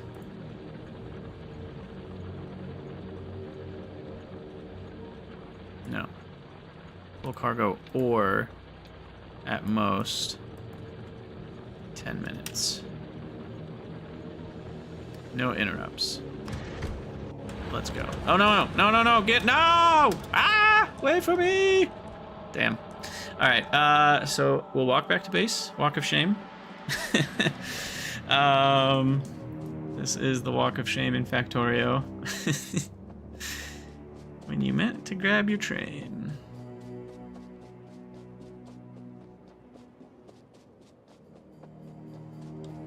Yeah, more like I was using the factory train as my personal train. Is that embezzling? Does that count as factory embezzlement? When you're using the company train for personal use? The splat of shame is when the train grabs you. Yeah, like you're trying to get out of the train and you end up getting run over by the train you were just trying to deboard. That's always fun. Alright, so I'm not gonna merge with this one. I might balance with it, but I'm gonna have a second full belt of iron coming this way. So that when the original iron one runs out, we've still got 2 full belts of iron ore coming over here. So then here, yeah, this is perfect. So here we merge. And then at that point, I kind of don't care. Half can go to iron, the other half can go to steel. I don't really care which one gets prioritized. If anything, I should prioritize the train one just because, well, but then I'm making more pollution over there. So the nice thing about using this one is the pollution staying in the denser part, which spreads pollution less. So maybe I do prioritize the one on the left.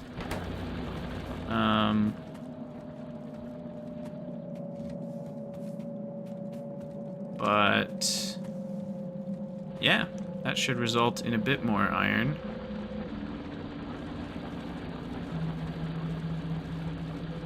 One is to hope. Do we need lane balancing going on here? Because the problem...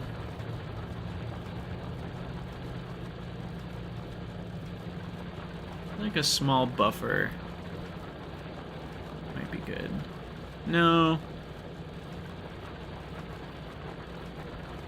Maybe, because the gaps are inconsistent, but it's fine. That the train can auto-plan from a map through a forest is awesome. Yeah, I mean, it did deconstruct some trees along the way, I think. But it avoided... Or did it? Did it avoid all the trees?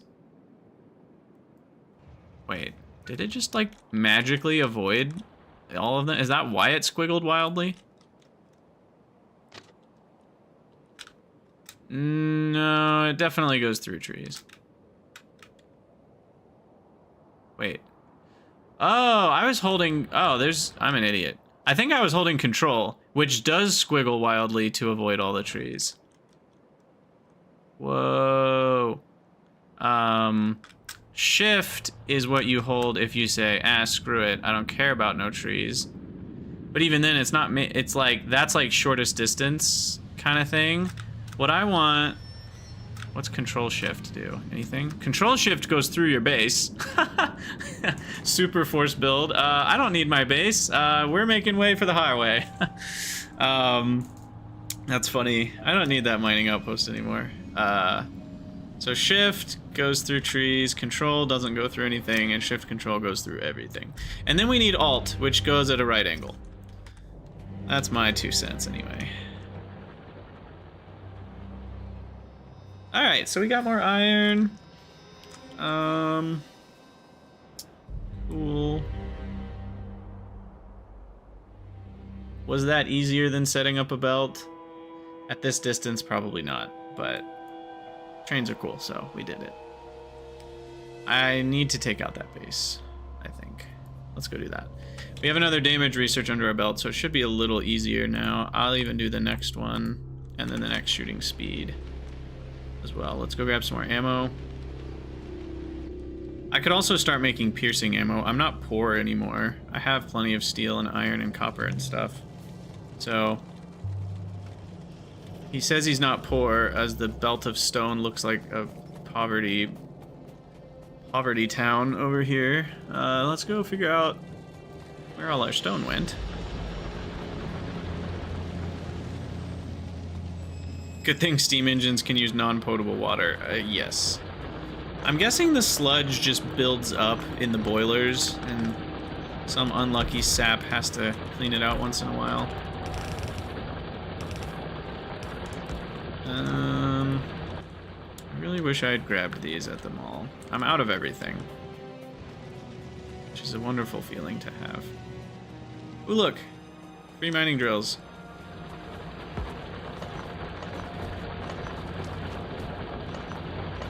Oh boy, our copper's almost gone.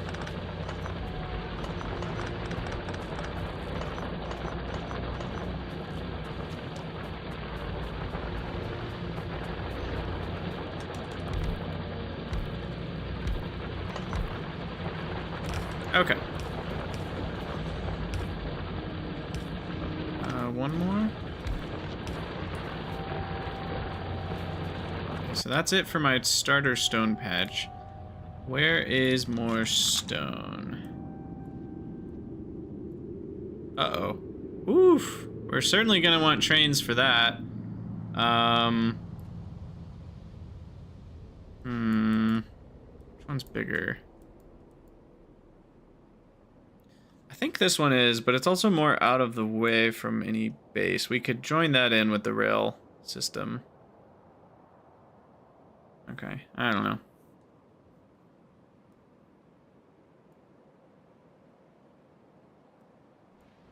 Yeah, no extra stone near my starter base. Crazy. Oh look, yellow. Everything's yellow. Oh, hate it. I hate the yellow.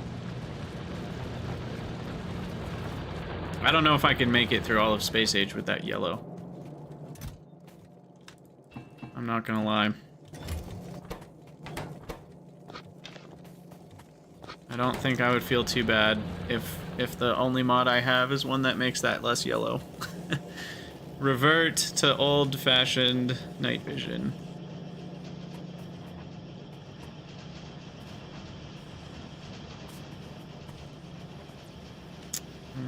Is military science... Other than that, is it running fine? Yeah, I think so. Okay. So military science is a stone How much stone are we talking per pack? So each pack is 5... Wow, each pack is 10 stone and 5 coal. That's no joke. That's no joke. Alright. But I'm feeling pretty good about all this. Where are all these red circuits going? I feel like things over here should be backed up by now. Oh, just to... Yeah, fair enough. I guess we just finished our Roboport stuff, and now we're working on all the electric furnaces.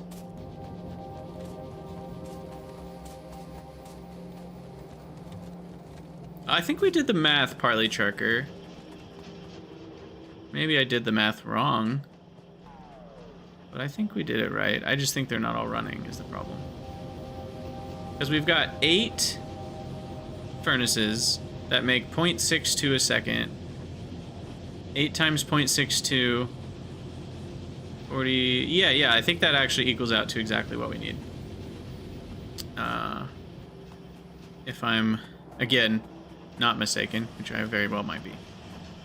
So, who knows? Can I add more red circuits without breaking anything? Let's find out by just copying it.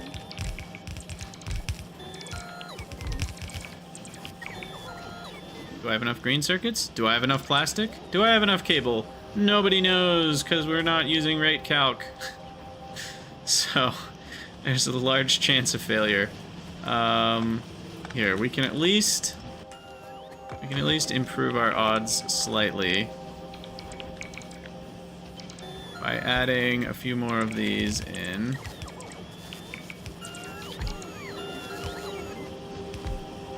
And copying this.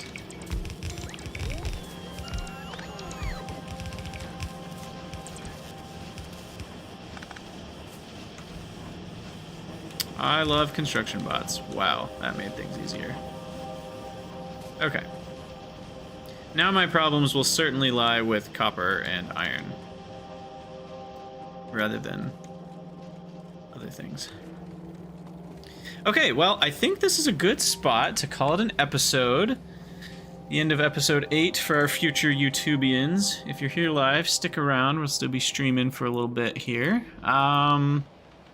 So we got a train going. We got some more projectile damage, which is good, so we can attack biters with a bit less fear. Now the main things we're lacking is our second copper patch, so we should probably do that next. You know, one thing they don't have in the game is any way to take notes. There's no notes, there's no task list, there's no reminders. You just have to add map tags. Get copper.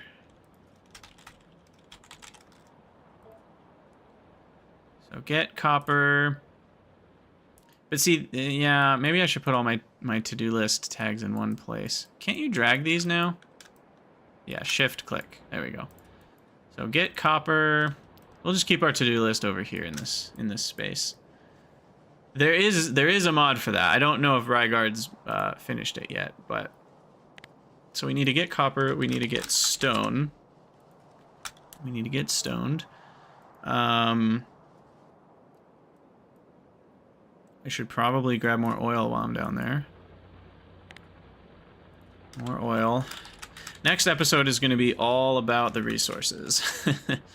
So we're still a little way from launching a rocket, though I do think we will launch a rocket in the next one. You could use the new text displays. The problem is that's only visible when you're zoomed in at this level, and if you have too much text, you have to mouse over it to even see the whole text. I don't think that's good for this type of usage, at least. Coal I'm actually okay on, thankfully. Everything else, not so much. Alright. And then kill biters. Kill biters. So these are reminders for ourselves. You use a blank blueprint book for a to-do list? I guess that works too. But like, it's just kind of funny, like, those are janky hacks, right? Like, those aren't... They work, but it feels weird that that's what we have to do. When in Satisfactory, you know, there's just this nice thing over here that you can add text to. That's like built in. I don't know. Different design choices, certainly. But I think with that, we'll call it an episode. So for those of you on YouTube from the future in episode 8, thank you, as always, for watching. If you'd like to support me making these videos, I'd appreciate you going over to patreon.com/Krydax and check that out. Obviously, with any sort of thing that you're supporting, you should always be asking yourself if you're getting your money's worth, and that applies to my channel as well. If you feel like you'd get your money's worth out of it, please go for it. If you don't, that's totally fine. Or if you just don't have the money or don't want to spend the money, I would never pressure you to do so, and I hope no one else would either. But I do appreciate people that check that out. It helps a lot when people support. Like, it helps me continue making these videos, and I also have a lot of plans for like tips and tricks and walkthrough videos. Like when we get to a space platform, like I'm gonna do a, you know, basically like how to build your first space platform tips type video, things like that, that will help players who kind of get a little more bogged down in some of the big picture stuff, to kind of help them at least think, here's some ways that you could do the little picture stuff. So I'm excited to do some of those types of like walkthrough videos and stuff, and all that to say, like, those who support me on Patreon and through subs and memberships and stuff, that's all really helpful to help me keep making those videos. So I just appreciate you guys who support me and consider supporting me. And if you're just here lurking and watching, that's great too. That is support. So thank you for being here, and thank you for your support. And I will see you all in the next episode.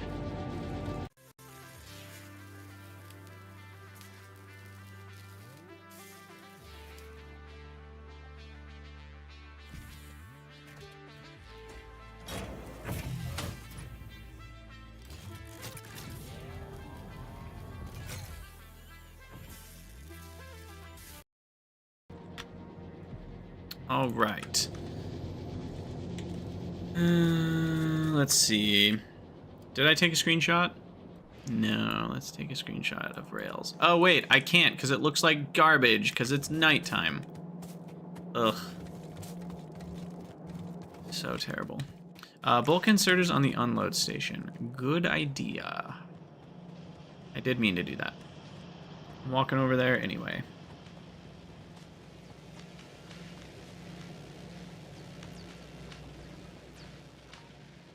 All right, so let's see. We'll get our screenshot. I'll write down what we did. Put some light here. Yeah, I was gonna say, wait till the train arrives. Hey, thank you, Killer Rabbit, for the Prime sub. Much appreciated. Can't the new display thing make a to-do list? The new display thing, okay. I'll be nice rather than mean. I don't love the new display panels. But yeah, we can type stuff in here. The problem is it's not accessible to you as a player, right? Having to go to a specific point on the map to click on it, though apparently... Wait, what?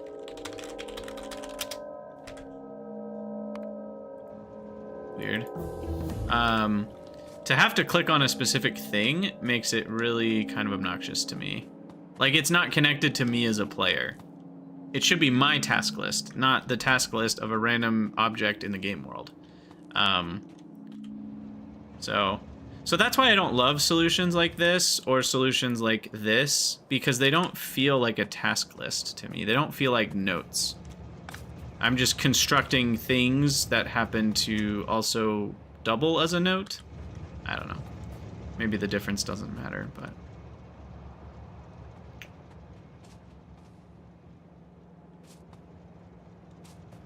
I should put in a lane balancer. Yes, I should. I was thinking about that earlier and then I didn't.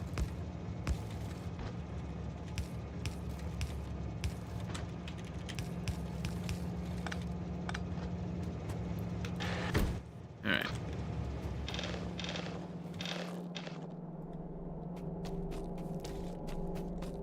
Now, this is a problem.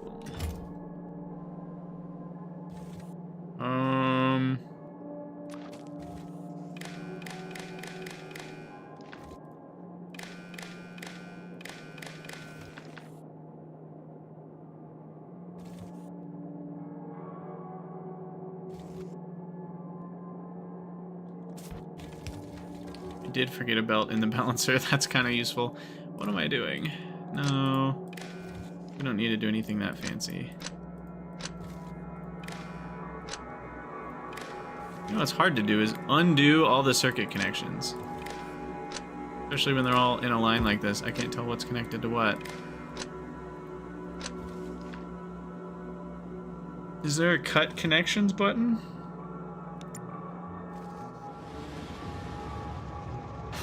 I don't know.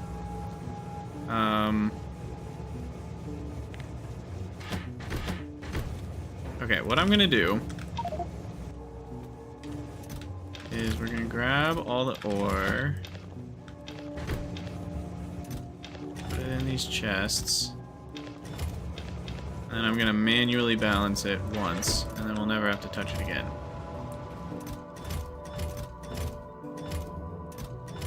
I really should have limited these.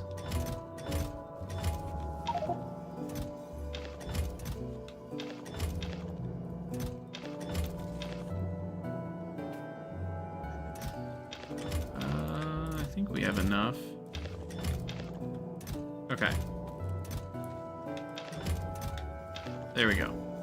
So now I think we're good to go. These are all filled at 2.4K. Except the last one. Okay, so now I can put the rest of the ore in here, turn off my bots, sayonara.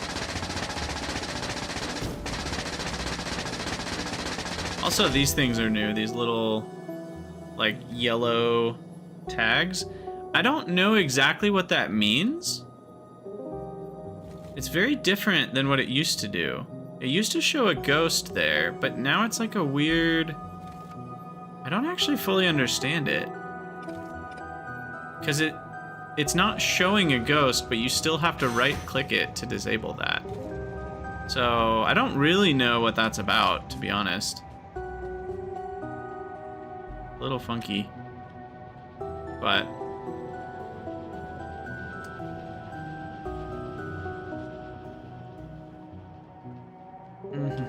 Okay, so we've got red circuits, lots of them now. What else are we gonna need? Still need more stone, but I'm gonna ignore that for now. That'll be next episode. Maybe I can do some more research on... do projectile damage again, really go for it. I don't think I need that though. The combat shotgun could be dope. Shotguns do more damage now than they used to, so that's kind of a big deal. Cargo robot size, I should definitely do. Power armor, I should definitely do because I'm about ready for blue chips.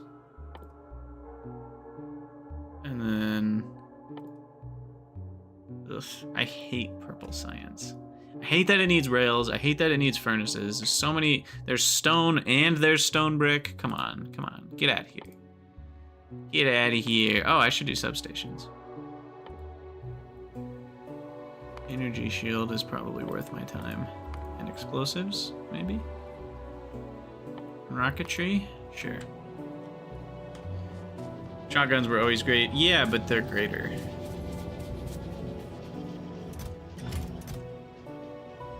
You know, back before grenades existed, I'll go back to my hipster voice. Back in my day, you used combat shotguns to clear forests because you didn't have grenades. So that was a thing. Those were the vibes of the old days.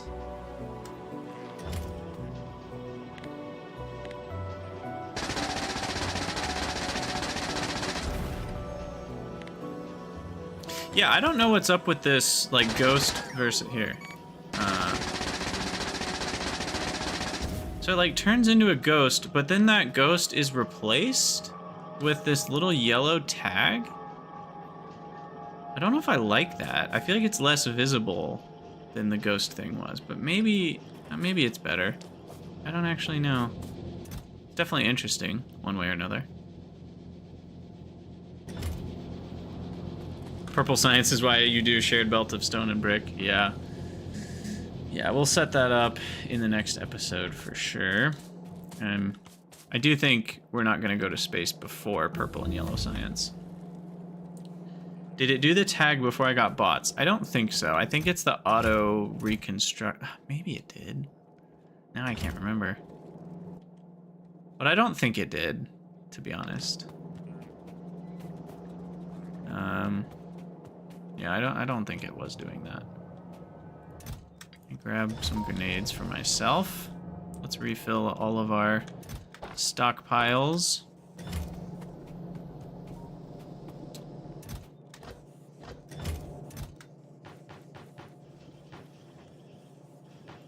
I'm gonna let that go a little bit longer now that I'm gonna be building some bigger things. I might need more belts at once. Got plenty of those. Grab these guys, power poles, why not? Go to 100. Power? Power could be worth expanding soon. I will need some more coal for that though.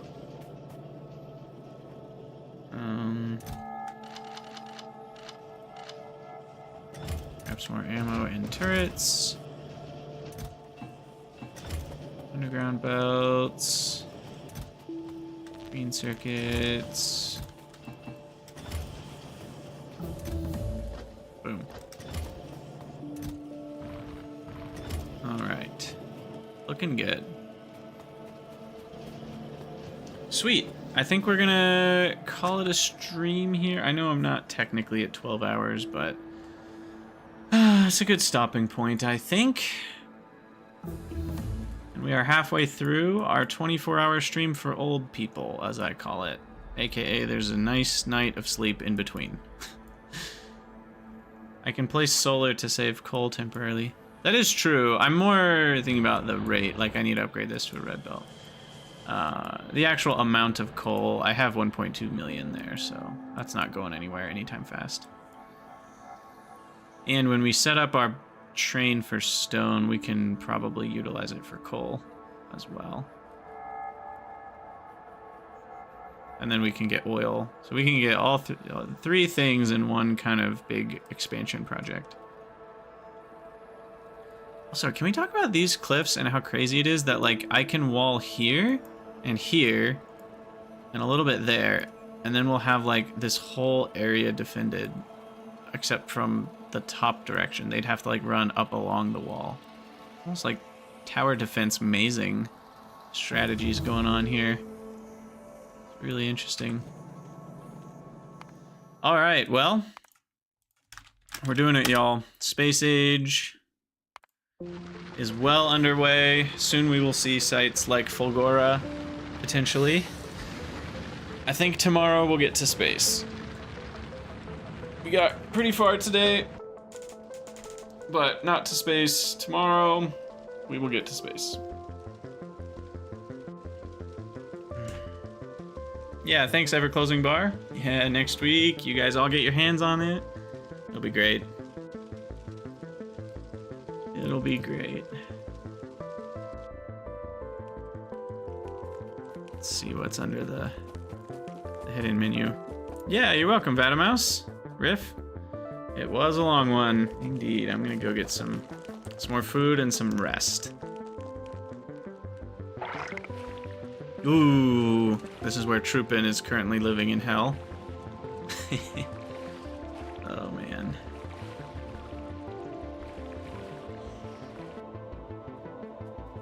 Go check out Troopin.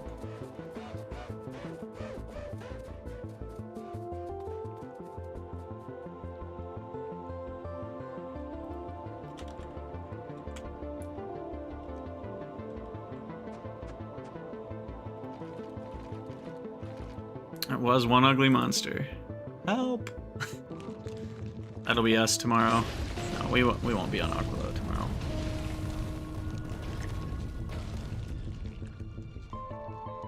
Alright, well, just a reminder for everyone here on the stream, if you'd like to join the Crydania Discord, there's links in the About section. That's the best place to hit me up. I'm pretty active there, so you can chat me anytime. If you'd like to support me on Patreon, patreon.com/Krydax. Other than that, I'll see you all tomorrow.